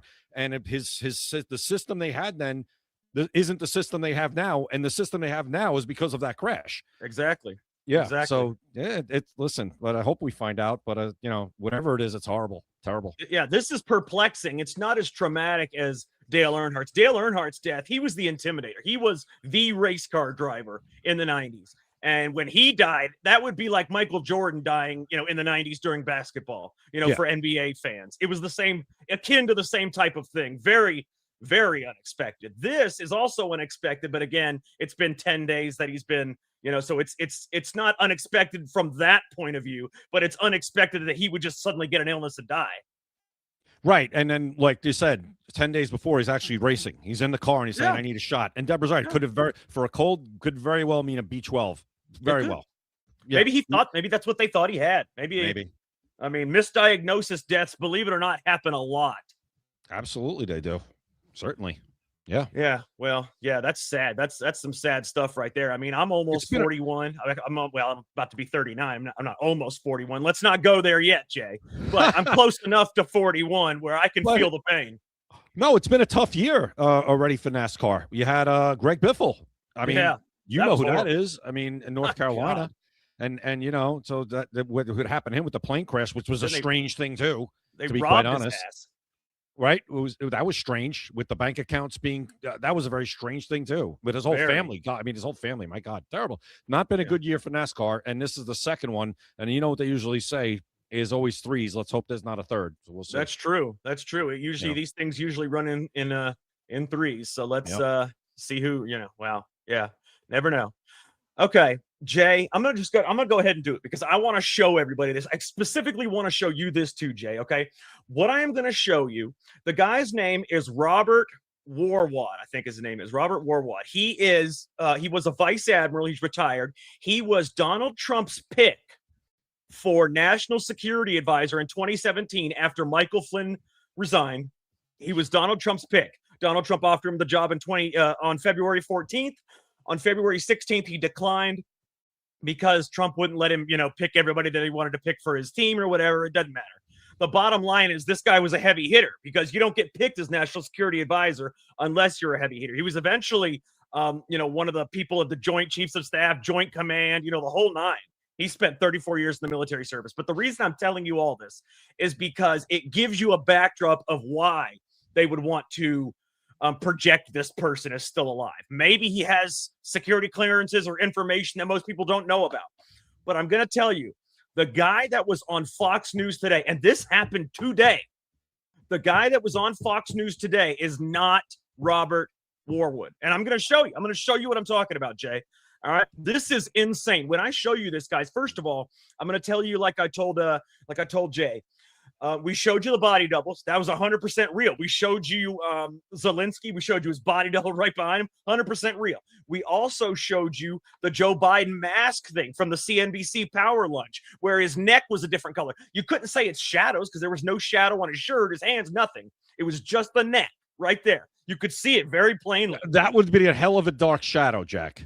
Yeah, exactly. And I mean, the reason that it was like that, and I'm going to tell you, it's the same reason that this one is at the neck too, because they thought he was going to button it up, but instead it was opened up and then the mask didn't go down far enough. But this one, Jay, and this one, everybody else watching, this man right here, you can see his real neck underneath the fake latex mask. That's the crazy part. The other ones you can explain away as bullshit if you want to. I don't even care. But this one, there is no denying this man is wearing a realistic latex mask. I want you to see this, okay? I want everybody to see this because this is insane. This is not something not something that you see all the time. Let me go ahead and pull it up because I can promise you one thing. It's going to it's not believable unless you knew, unless you could tell that it was on it was on Fox News. This happened live on Fox News. All right, here it is. Let me go ahead and pull it up because this is insane. I mean, this is wow. All right. And is anybody on Fox News even acknowledging it?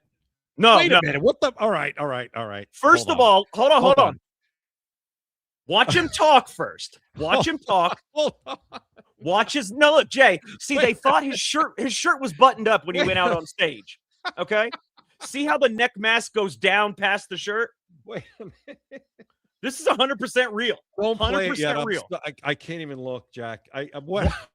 Watch him talk. No. Watch his neck. In the eyes of the Iranian Look at the neck. people, but the world global economy, which they're holding all hostage to, the more everybody comes to realize this is all about the IRGC. That is real. This is not altered footage of any kind. I'm going to show you the real footage and this is zoomed in. I'm going to show you the 100%. It's not altered of any kind. That's a neck mask. That is a full latex mask. Yemen, Syria, and as well. That is a 100% latex mask. And before anybody says that it was fake, before anybody says that wasn't real footage, I want to show you the actual 100% footage that you can see. I am going to show you the footage. It was on Fox News earlier today, and it is unbelievable. All right, let's take a look. Let's take a look, Jay. I want everybody to see this. Let's get some analysis. Vice Admiral Robert Harwood, former CENTCOM deputy commander. Thanks for coming back, sir, and good morning to you.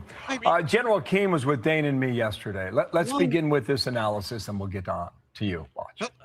The president has exhibited a huge amount of patience here since the ceasefire on April 8th. Let's fast forward. And we've tried to work it. I think the general is exactly right about the point he makes. Here we go. Iran has a vote in this as well. They've reconfigured a number of things, I am certain. What do you think the next best move is today? Watch. Well, I agree with the general completely with one caveat. It's 100% real. You can see the neck moving underneath the mask. Why isn't anybody asking him? The president has time on because they know about it. I mean, they obviously have known about this for a long time. It's not something that they're supposed to ask about. It's something they've known about for a long time. As we've said before, the whole world is a stage, okay? And we are the audience. We are the audience. Hold on. Okay, even if they're supposed to know about it, there are producers there watching, which probably go, cut the feed, cut the feed, cut the feed. The guy looks like he has two mouths because his mask is coming down. But before anybody says that it's him wearing his own latex mask, first of all, why the hell would you do that? But second, let me show you this. Take a look at this. Look at the eye color. Does that look like him? No. That doesn't look like him. No. Where's his teeth, I mean, Jack? Yeah, and people don't have two separate eye colors. It doesn't happen. Why are his teeth completely gone with his mouth open like that? I have no idea. I can't you do can't that. see anything. It's weird. I mean, if I'm talking, do my teeth disappear? No. And look Completely? how tanner his skin is on the left and on the right because it's a latex mask. What is going on? Why would he be wearing his own mask? He's definitely not, and I don't know why. I mean, that's why I wanted to tell you guys beforehand why they would want to put him in the mask, because he has been a really heavy hitter in the military. He has a lot of juice and a lot of information and a high security clearance. This is insane. This is real. This happened today. I mean, who is anybody alive at Fox News when you're watching that? Like when they have him on the air, is anybody on Fox News alive? They have to see that. and Bill Hemmer, whatever. But the people in the booth, like, running the show, that guy comes on the air. Jack, as soon as you put the picture up, I was like, what the hell's going on with his throat? There's a hole in his throat. I'm going to mute this again. I'm going to mute it, and we're going to play it so we can just, analyze this. Take a look at this, okay? You can see, look at that. Come on. You see his neck moving underneath the mask because he's talking. His neck is moving. Come on. I mean, that's what I'm saying. Is anybody alive at Fox News? It doesn't get any more obvious. You cannot say that's not a latex mask. I don't care. You could explain away the other ones. You can't explain this. Jack, is it? It looks like it's moving like his mouth is. Yeah, because his throat. When you talk, your throat moves like your jaw. Yeah. So that's why it's going up and down like his mouth. I don't even know what to. But notice how the latex mask stays still. When you're talking, your throat moves. His throat does not move because it's a latex mask. And again, it's like covering his teeth. Yeah. Look at that. The real guy had big. Jack, zoom in. Go back to the other picture. Put the side by side again. The other guy had big teeth. Look at his teeth right there. You can barely see them. But it's not even the teeth. I'm going to point something else. I want to see. Wait a minute. Hold on. Are those teeth? I don't know what that is. It's like gums. Whoa, that is weird. Okay, yeah. Look at this. Go to the side, but does this guy have any? Like his lips are not red. What's going on? There's no pigmentation in his lips. No, he looks like an albino. It's crazy. It is crazy. That neck thing. Is somebody going to tell us that that's a video glitch? Is that what we're going to hear about this? I mean, it's viral right now. Somebody's going to have to answer for that. They have to. Yeah, it happened today. They're going to have to answer for that. They're going to have to answer for that. There's no way that they cannot answer that question. Like, yo, what's going on here? And there's no way they can say that that's not a mask, because the throat doesn't move except underneath the mask where you can see it. Yeah. Who lets him? First of all, I mean, maybe he's sitting down. It could very well be that he's sitting down in his house. It's a fake background behind him, obviously, right? It's a backdrop. Oh yeah. So he might be by himself. Like if somebody was going to interview you or me, we would just, get the thing and we'd go on our camera, right? Yeah, that's probably what it's like. He's probably just like that. Yeah. That's probably what it is. He's probably there by himself. But nobody at Fox News that's watching that goes, hey, cut the feed. Cut it. Do something. What I wonder, Jay? You bring up an interesting point. What if a lot of these interviews that you see are this same person putting on different latex masks and nobody knows that these people aren't actually alive? Or maybe they're in Guantanamo Bay or something. We don't know that. Or maybe, I don't know. There's no way to say that's true or not true. Right? I don't know. You can't. But I mean, I've never seen something so obvious. Yes. That's why this is it's undisputable that he's wearing a latex mask. That's obvious. Jack, you have to see the movie They Live. You have to see it. Watch it this weekend, please. But that's crazy, man. You have to see the movie They Live. Wow. You have to see the movie. You have to. I don't know. Man, that is just, when you see that, it's shocking, because even if you think, there's people who are wearing latex masks, even if aliens exist, to see it is shocking. I don't have an answer for you other than as soon as you put it on the screen, I was like, wait a minute, right away. Even if it was a Instantly. picture, you could tell. Yeah, no, before you even hit play, I said Yeah. that there's something going on in his neck. Let's look at this. I want to look at this one more time. Take a look at this. Look at his eyes. Look at his skin, his pigmentation. Look at his neck. Okay. First of all, Jay, the man has 2 of those veins going down his neck on the right. On the Right. left, he only has 1. Right. And big and you're right, he's got big teeth. Yeah, huge teeth. But when he's talking on the other show, you can barely see them. There are no teeth. Yeah. It looks like gums almost. Right. It is crazy. I don't know. They need to answer for that. Yeah. It's very weird. Wow. Wow. Okay. Yeah, that's something that you just do not expect.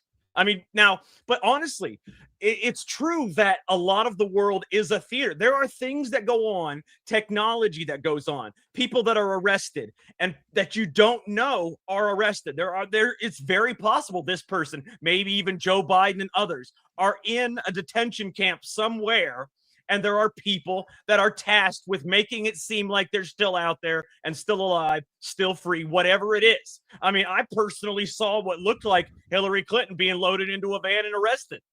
And then the same day, I saw her looking like somebody else when I saw that picture of her coming out of her apartment. That day after the 9/11 memorial. Yeah. When she, that same day, somebody snapped a picture of her out of that apartment. Yeah. Looked like a completely different person.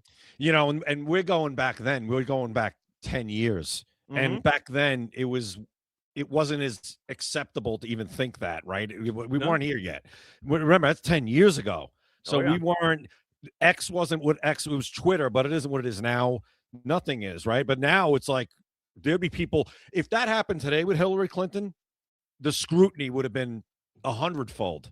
Oh, yeah. 100-fold. I might even have to tweet out side by sides just to freaking, to try to get it moving, man. I might have to tweet out after this episode. Now I think I'll do it tomorrow morning when there's more people. But in the morning, I think I'm going to tweet that out. I'm going to do the side by side of her face from the 9/11 memorial that day, and then later that day coming out of the apartment.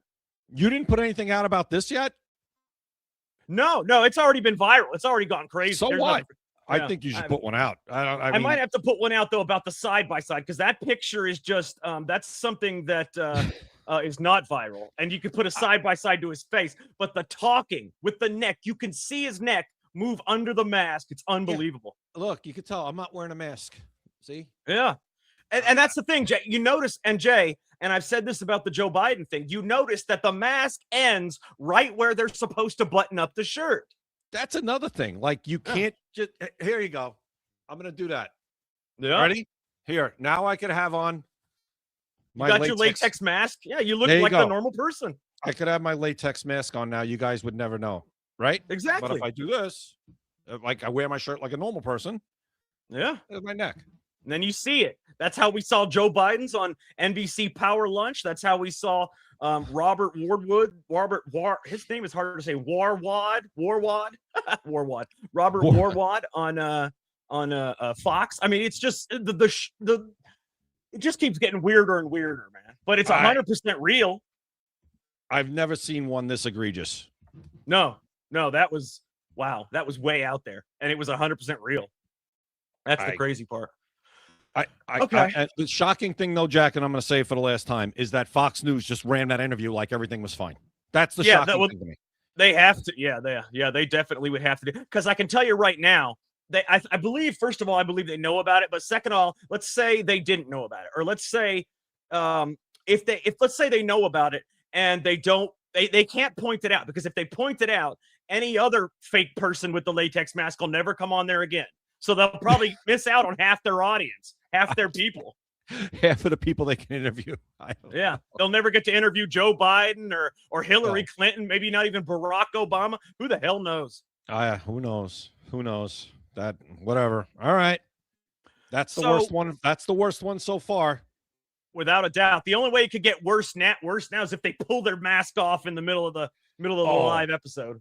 That would be like an episode of Scooby-Doo. Yeah. That would be so cool, though. If they did that, they would be legends and remembered forever. If you're out there and you're the one putting on these latex masks, pull it off during a live show. I know you're probably going to be killed, but do it anyway. You will be a legend, a martyr. No, listen, your X account would blow up into the millions instantly. Oh, yeah. For sure. But you'd be a legend in history book. You would be in the history books, and you'd wake up half the world. And, I mean, your death would be a small price for that. Easy for us to say. But True that. If it was me, I wouldn't be doing that shit. I'm not pulling that damn mask off. They ain't going to blow my head off. Yeah, and I would have gotten away with it if it wasn't for you rotten kids.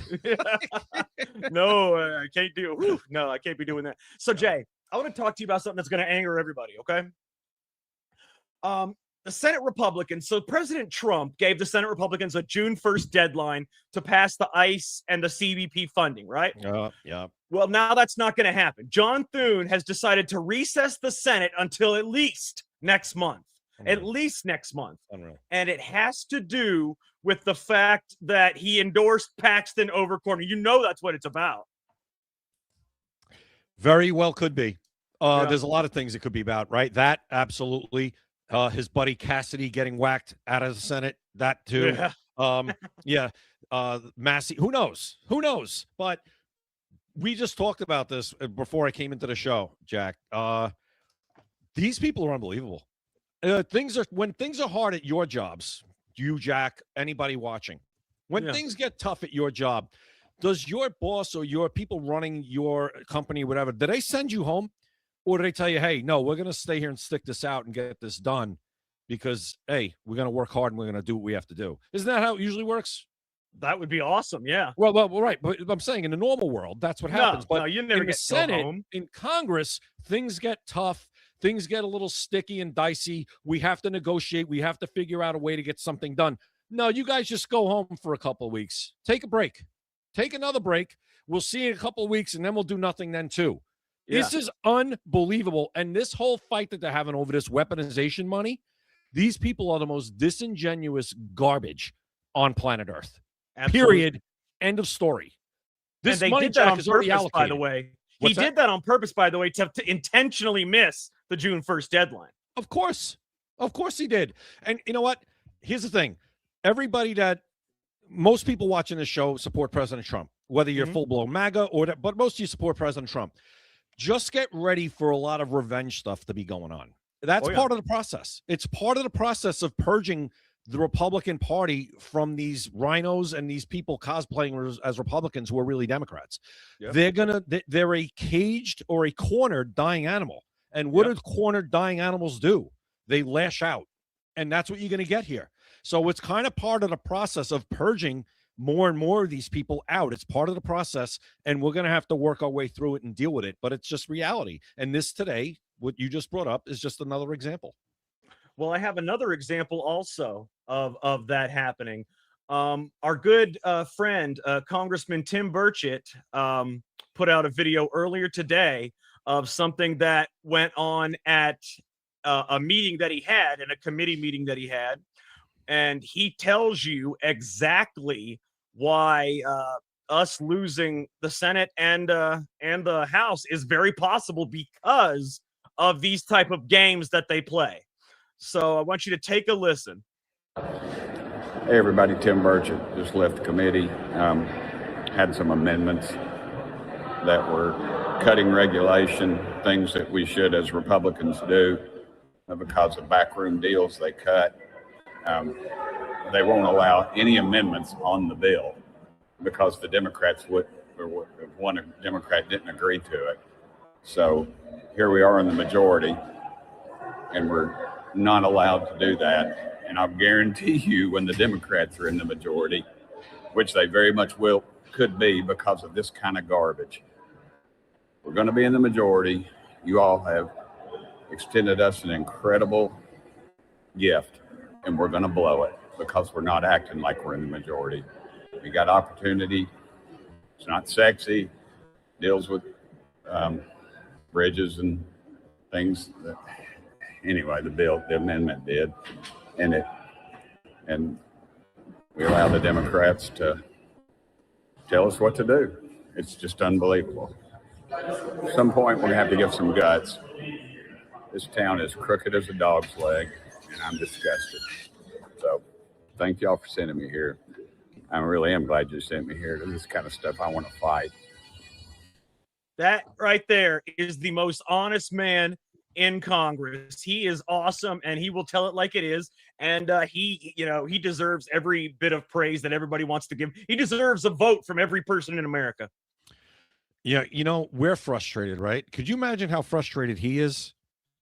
I mean, yeah. He gets to be there and actually see these people, these mutants that they are, operate the way they operate, these swamp creatures, whatever you want to call them, this establishment uniparty. He sees it operate, and he's trying to do the right thing. He says it all the time, thank you for sending me here. He knows that he's working for the people who elected him. Mm-hmm. He might be one of the few people in Congress that actually get that concept, that you aren't there to benefit yourself. You went there to help the people who elected you. And he's one of the few people that just actually gets that. Well, Jay speaks to you honestly every day. Every day. I gotta say though, man, I read a post earlier. Before I read this post, I thought that every congressman had, either free will or a little bit of pressure on them, maybe some blackmail, some of them. But it seems to me that after I read this post, these guys are handcuffed in what they're allowed to vote for. We think they're allowed to vote yes or no on their own free will. We think that because we are allowed to vote yes or no on our own free will in America. But when you are at DC, it is basically not a part of America. It is not the same thing. You do not have the freedom in there that you have out here. And believe it or not, there are congressmen right now that have not voted no on an amendment in years. And it's not because they don't want to. It's because they know that if they do, they will have to write a $30, $40 million check if they want to stay in Congress. It's just not possible. That's when it comes to that, the money that's controlled, right? Mm-hmm. By the top. That's problem. Why when I say John Thune the Save America Act, if John Thune wanted to pressure the senators to kill the filibuster and pass the Save America Act, he could do it very easily. Oh, he could manipulate the money that they're going to get for their reelection campaigns. That's how how do you think Nancy Pelosi, all right? We hate Nancy Pelosi, but you know what Nancy Pelosi knew how to do? Win. She knew how, when they had the power, Nancy Pelosi knew how to get everybody in line when it mattered. She did. And she didn't back down. Republicans, well, the problem is, I think the people in leadership, they just don't believe it the way Tim Burchett leads it. What did he say to us, Jack, when you said, why aren't you the Speaker of the House? He's like, because I get 2 votes and one of them wouldn't be me or something like that. Yeah, exactly. Because he would actually he just said it. Act like you won. Use the power you have been given by your constituents. Use the power the voters have given to you. We're begging you. But see, that's the thing, though, Jay. They are not given the power by the constituents. They are given the power by the money. Correct. But you know what I mean, right? Yeah. Like he wants the Republican Party to act like you won. And like he just said, you have Democrats telling you what to do. And they're in a minority. But they're acting like they won. This is why they won, because they were given the money to do these things. The Democrats went as far as they could with being terrible and being the majority. So what do they get to do? They send the Republicans to be the majority and just go along with what the Democrats want. So that way the Democrats don't get shit canned for being the majority. It's the same thing, only it's flip-flop. The Democrats still get to do what they want to do. Yeah, the Democrats, the Republicans, what we've noticed, and this is especially true before President Trump came along, all they would ever do if, say, they won, and even when they won big majorities, they would kind of put everything on pause, right? They would never sledgehammer the Democrat agenda. They would never set the Democrats back down into their end of the field. They would just put it on pause. President Trump is trying to actually sledgehammer their agenda a little bit, but he needs Congress to codify it, right? With immigration, with the Department of Education. He's trying to sledgehammer the Department of Education, which is a huge part of the Democrat machine. But he needs actual legislation to really make it stick. He understands that once you have this power, if you don't yield it, you're going to get crushed by these people. He said today, Jack, that if the Democrats take over in the midterms, he said the country's finished. President Trump said that today. He said the country is finished if they take over in the midterms. If they take over both, they're going to remove him. I don't think they will take over both just because the map is so bad for them in the Senate. Mhm. The House is obviously at risk, very much. Obviously, President Trump still has a mandate from the voters. He went 37-0 in his primary endorsements the other night. He wiped out people in Indiana. He's all over the country. His primaries, he's wiping people out. People still believe in his message and understand that he's the leader of the party. That's obvious just by the vote and the numbers, right? But at the same time, he needs some help. You got to get some help, John Thune. You got to give him some help, John Thune. You got to do it. But now John Thune's got more of an axe to grind. He's been an establishment uniparty figure for forever. And now like today, like you said, this was obviously part of a revenge tour. And like I said, we're going to have to kind of live with it and see what we could do to overcome it. And you know how you're going to overcome it, Jack? Regardless, and we've banged on this drum and we're going to keep doing it. Get out and vote in November. Get out and vote. We show up and vote, we win. And it's that simple. I know it's hard to swallow, but you're going to have to, or else we're done. Like President Trump said, the country's finished. You know what I'm looking at here? What do you got? I am just looking at, I asked Grok real quick. I just said, read the Senate rules and tell me a point of order that a senator can use to force a vote on a bill. And there are many things that a senator can do to force a vote on a bill, including the absence of a quorum, including all those people like those 5 senators that rammed that bill through that night, that funding through that night that there was nobody there. In the middle of the night, 5 senators were able to get something passed through the Senate. Same thing. They can do it. They can do it. Take 5. They won't do it because, like you just said, they're not going to have their money cut off. Exactly. And that's the point. That is the point. That is why I said when I read that post earlier today, that is why I said the guy that wrote the post, it was brilliant. It literally talked about how he didn't even realize that he had not voted no on a bill in 14 months. He said that the card that he uses to push in there and vote was worn out smooth on the yes side, but the no side on the back was completely texturized like it was brand new. And he said he didn't realize it, but he still votes yes on everything, even after he realized it, because he doesn't have a $30 or $40 million check to write. Is that the long post you sent me? I just not have time to Brilliant post. Brilliant. I did not have time. Freaking, I mean, my God. That I'll was, read it. you know, wow. Good stuff. It's why they call it the swamp, I guess. And it's frustrating to purge these people. It takes time. We are making progress, but it just takes time. The people who are against President Trump on this weaponization money, it's the usual suspects. It's Tom Tillis. It's Bill Cassidy. It's Susan Collins. It's John Thune. It's Lisa Murkowski. It's Fitzpatrick in the House from Pennsylvania, whose fiance is Jackie Heinrich from Fox News, who I can't stand. It's the same over and over again. And yeah, eventually we will try to get rid of them, vote them out, but it takes time. It's a slow process, but the only way we're going to be able to keep doing it is to keep it. It's kind of weird, Jack. It's a catch-22. The only way to get rid of them is to keep them in power, because if Democrats take over, it's done. They are going to absolutely change everything. You know what they're going to do to the Supreme Court. They're going to pack the Supreme Court. Well, see, you know they're going to why- nuke the filibuster, and they're going to ram through everything they want. That's why what happens now, what's very important, the SAVE Act is extremely important, obviously. But for me, I think the most important thing is the Supreme Court Citizens United ruling. Do you know what the Citizens United ruling is? Go ahead. The Citizens United ruling is where it says that you can basically spend as much money as you want in a super PAC or whatever else on somebody's elections. It's why you get $30, $40 million on an election. They need to overturn that ruling. Somebody needs to challenge the Citizens United ruling. They need to overturn it, and they need to set some boundaries, you know? If there's already boundaries here, you can't just spend unlimited amounts of money. What they need to do is if there's a certain person can only spend $5,000 or whatever, maybe that needs to be the amount that a super PAC, or each person can only spend, every person that's connected to that super PAC can only do $5,000. It doesn't need to be where you have unlimited money coming from a PAC. Listen, get all the money, get all the foreign money. Well, AIPAC's not foreign money. That's also part of the problem. It's not foreign money. It's from the United States. The people that are donating to AIPAC are United States citizens. That's well, those that's people are idiots, but it comes But from my point is, Israel. get all the money out. I don't care if it's from AIPAC. I don't care if Yeah. it's from CARE. I don't care. Get it all out. Kill it all. All right. But Some that, very that standard Citizens rules. United ruling is what killed us.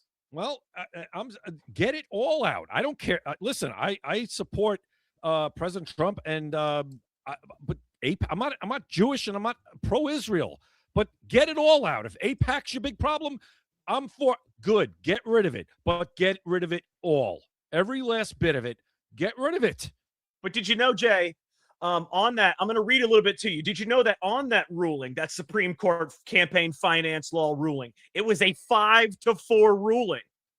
5-4. If we challenged it now, we could probably get it overturned. When was that ruling, Jack? It was in 2010. Let's look at Citizens United versus the FEC. And basically what it said was the group wanted to air a documentary film called Yada, Yada, Yada. And I don't know, it says the Supreme Court held that these restrictions on independent expenditures, spending not coordinated with candidates or parties by corporations, union, or other organizations, violate the First Amendment's free speech protections. Basically, what it said was these restrictions on campaign financing that is not officially part of the campaign violate these corporations' First Amendment free speech laws. That's what it's saying. Money violates your free speech. You can't make the documentary without a lot of money, so it violates your free speech. That's what they're telling you. But it was a 5-4 ruling. Well, now the court's different, right? Maybe if it's refiled, just kind of like Roe v. Wade, maybe it gets overturned. Somebody's got to challenge it, man. I don't know. It's just as bad as the SAVE Act. It is just as bad. That right there literally turned everything into being bought. You can buy any seat you want if you have enough money now. It helps. It absolutely helps to have a lot of money. It doesn't always work, but it helps. It definitely helps. Money is very important. And it also just discourages good people, or it just doesn't give them a chance. You know, good people who are very smart, who want to get in, maybe take a House seat, maybe run for a Senate Absolutely. seat. They just can't do it. It's just, they just, from even if their ideas are way better, nobody's going to know about them because they can't get them out there. It's just, it's not a level playing field. It's just no. Let me tell you exactly what this ruling did. Okay. Well, actually, first I'm going to tell you the majority view, even though it was only 5-4. I'm going to tell you the majority view. They say that it limits the limits on independent spending amount to a prior restraint on speech. The only compelling government interest for regulating campaign money is preventing quid pro quo corruption, direct bribery. Independent expenditures do not create that risk. That's what they said, as these are not coordinated with candidates. So as long as you say that you're not coordinated with that candidate, you can spend whatever the hell you want. What this did was it led to the rise of super PACs, groups that can raise and spend unlimited money from corporations, unions, and individuals on independent political advertising as long as they don't directly coordinate with the candidates. Dramatically increased outside spending in U.S. elections, often called dark money, when routed through nonprofits with less disclosure. Highly, highly controversial ruling. Who was the John Roberts? He was the Chief Justice then. Yeah. Who was on the court, Jack? Real quick, I'm just curious. I believe it was a conservative court. I'm going to tell you why. I think that. I'll tell you what, I'll pull it up in just a second, but I'm going to, before I look at it, I want to tell you why. Citizens United was a conservative nonprofit organization. Let me go ahead and look real quick. Who was on the Supreme Court? Yeah, I'm going to say it was Scalia, John Roberts. Scalia was actually really good. Oh, of course. No, Scalia was great. So Scalia, John Roberts. Who else was on the court then? Was Alito there then? No, was that probably a little before Alito. So yeah, you're right. Roberts was the chief justice. Yep. Yeah, Ginsburg. John Paul Stevens. Okay. He retired later that year, by the way. He was there just for that ruling, by the way. Okay. Souter? What the hell is a Souter? Souter was Souter. Was he gone already? No, I've never even heard that name in my life. Yeah, John Paul Stevens, Antonin Scalia, Anthony Kennedy, Clarence Thomas, Ruth Bader Ginsburg, Stephen Breyer, Samuel Alito, and Sonia Sotomayor. Wow, she was there, Sotomayor. That might have been her first year. Yeah, yeah. And believe it or not, the dissent were the people that you would not expect. I told you the reason it won was because the Citizens United was a conservative nonprofit organization, had nothing to do with campaign finance. This was a conservative nonprofit organization. Majority, Roberts, Scalia, Kennedy, Thomas, Alito. Dissent, Stevens, Ginsburg, Breyer, Sotomayor. And believe it or not, this is the one time where I would err on the dissent. I think any logical person would err on the dissent in this particular thing. It's got nothing to do with politicism. Of course, you know, for the court it did. But for me, I don't care if it's Republican or Democrat. This is not right. Yeah, you know what? At the time, maybe they thought it was right, but then you have the unintended consequences. And look what massive unintended consequences. Yeah, and look what it gave rise to. And now it's just, you know, money rules. It definitely helps, no doubt. Absolutely. And I agree with Deborah also. Senators should not have dual citizenships. None of them should. I don't care if you have a dual citizenship to any country. I don't care if it's, you know, you shouldn't have a dual citizenship. I don't care if you have a dual citizenship to Puerto Rico, even though it's part of America. Well, part of America, but no, I don't care. Jack, House and Senate. If you're none of you should. None of them should. No, none. It doesn't make any sense. You shouldn't have allegiances to two countries. Absolutely and not. You have to pledge your allegiance to get the citizenship. Yeah, I pledge allegiance to the flag of the United States of America. End. So now they're still allowed to have dual citizenships in Congress. Oh yeah, believe it or not, and this is the God's honest truth. I'm not just saying this because I'm against Israel. I'm not against Israel. I'm against the Israeli government. But I got nothing to do with Israel and Jewish people. It doesn't bother me one way or the other. But I will tell you, most of them that have a dual citizenship, it is Israel that they are dual citizens with. I'm going to look right now. I want to see how many members of Congress have dual citizenships.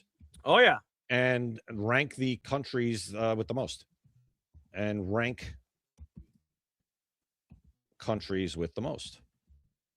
Yeah, that'll be something interesting to see there. Least.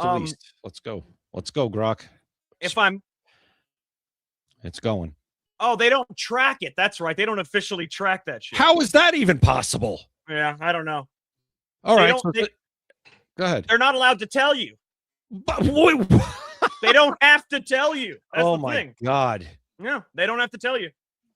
Well, public cases are rare and self-reported. Ted Cruz, Canadian, until he renounced it in 2014. Yep. Michelle Bachmann, wait a minute, wasn't he born in Canada? He renounced Canadian after being born in Canada? Yeah, he says it says right here, born in Canada, held Canadian citizenship until he renounced it in 2014. I can understand if you were born in that country. How about that? If you have a dual citizenship, you were born in that country, that's one thing. I still think you have to renounce it if you're going to serve in the United States Congress. Yeah, but that's rough, though, man. Renouncing your birth country is... Hey, Jack, you know what? It's rough, but then if you want to be in politics, then go be in politics in the country you were born in. I'm sorry. Maybe just make it to where you can't be not born in America and be in Congress.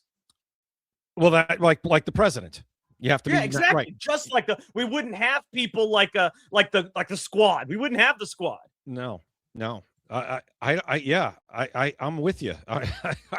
I don't see any problem with it. You want to represent at the federal level as an elected official in this country, you should have to be a natural born American citizen. I have no problem with that.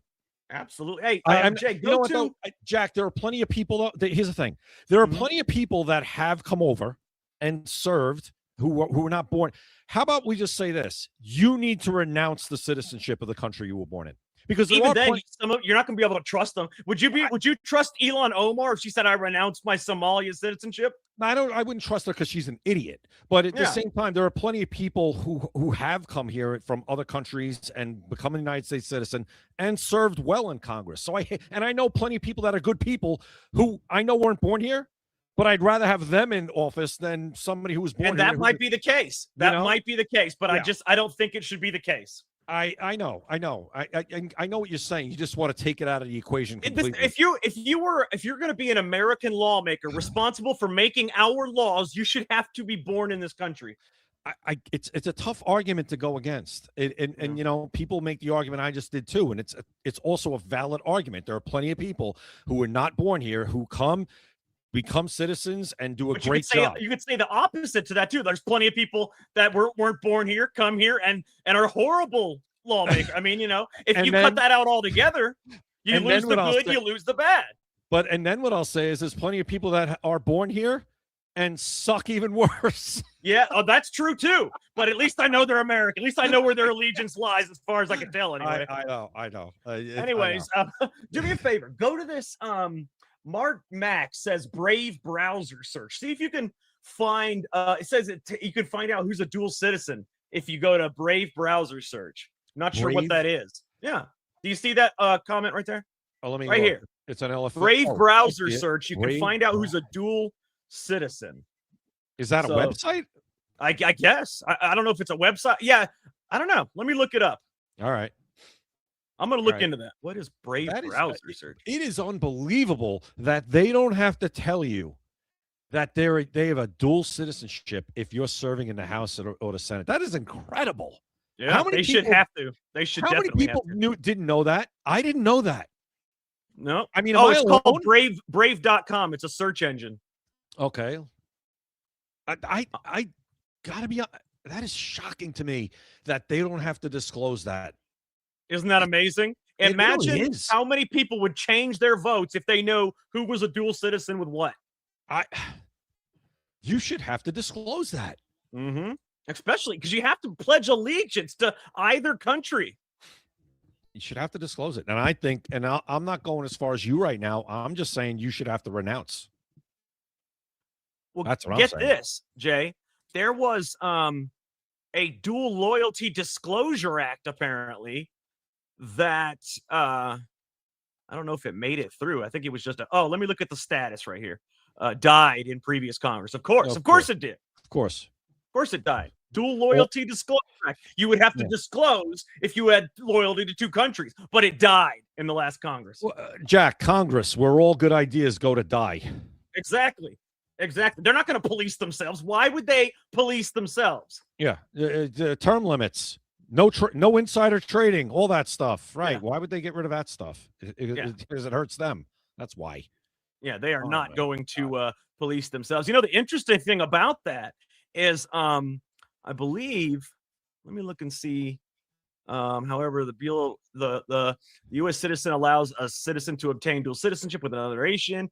Some prominent Congress members. Yeah, okay, I was just talking about that. Yeah, Ted Cruz renounced his Canadian citizenship in 2014. Even Michelle, whoever the hell Michelle Bachmann. Yeah, I've heard of her. I remember her. Yeah, she apparently is dual citizen with Switzerland. And I can't, for some reason, it won't let me read the rest of it. I'm trying to read the rest of it. I can't see it. Jack, I got a few good ones for you. Foreign-born, no confirmed current dual citizenship. But ready for these beauties? Ready?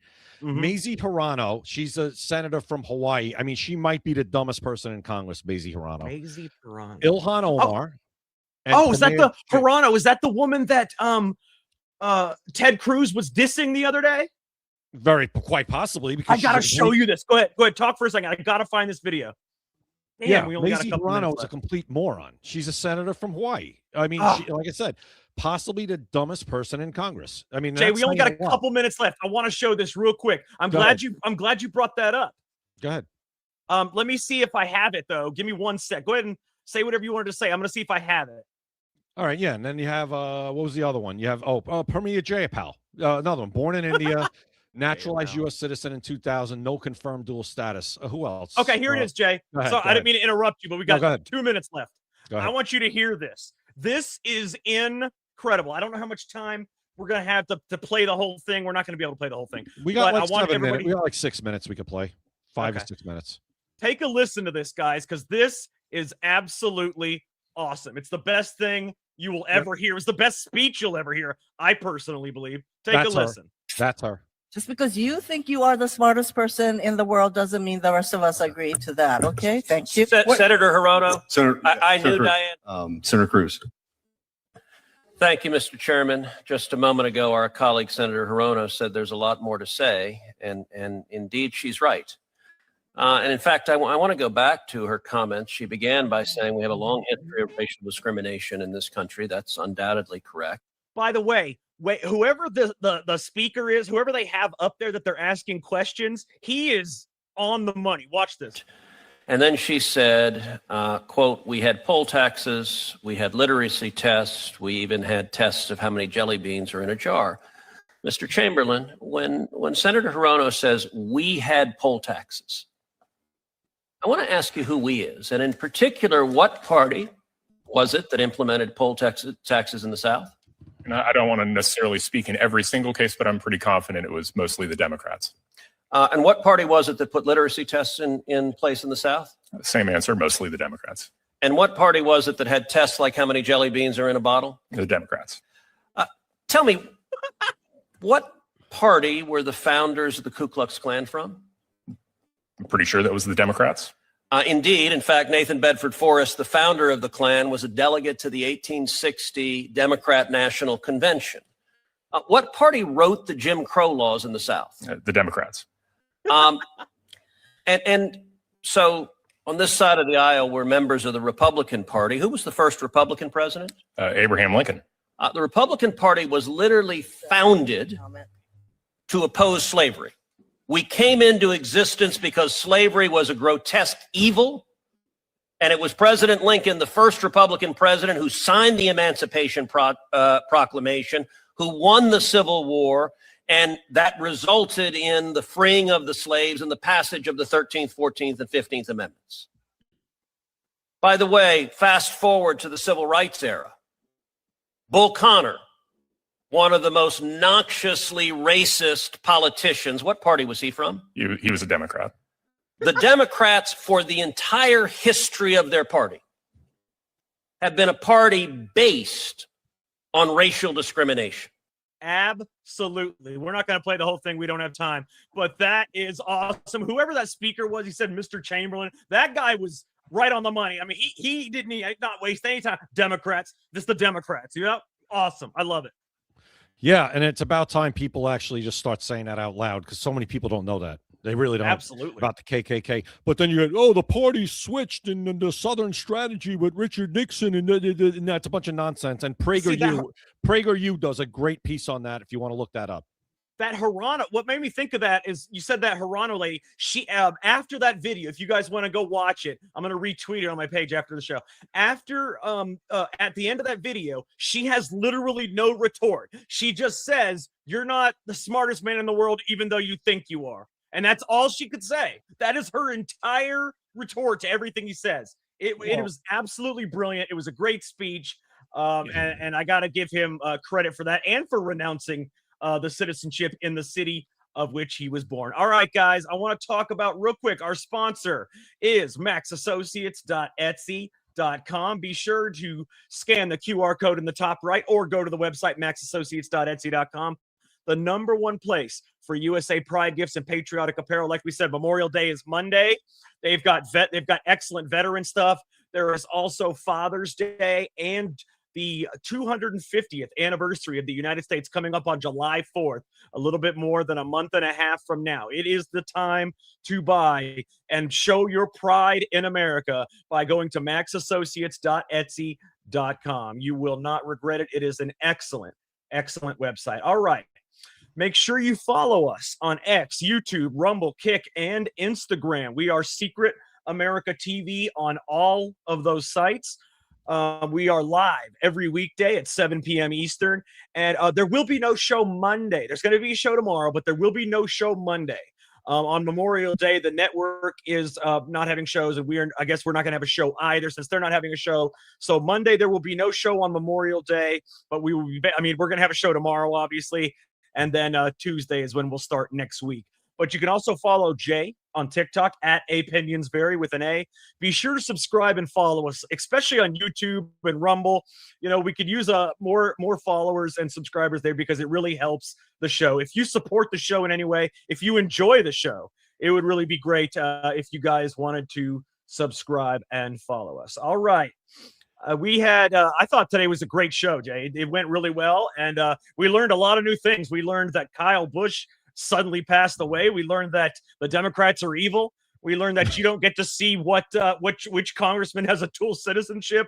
And we also learned that there are actually latex masked people walking around here wearing latex masks. There's no more. You can't refute it anymore. Yeah, I want to see somebody debunk that one. Listen, I'm not the, Jack is way more, conspiratorial minded than I am. I'm coming. I'm getting there, Jack. But at the same time, there's no way somebody could deny that is there's something going on, and that's a mask. Go ahead, Absolutely. Jack. We got to get out of here.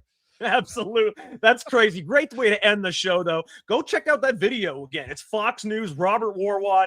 It is unbelievable. Go look for yourself one more time. For Jay Gatling, I am Jack Danger. Thank you for watching Secret America. You've been listening to Secret America.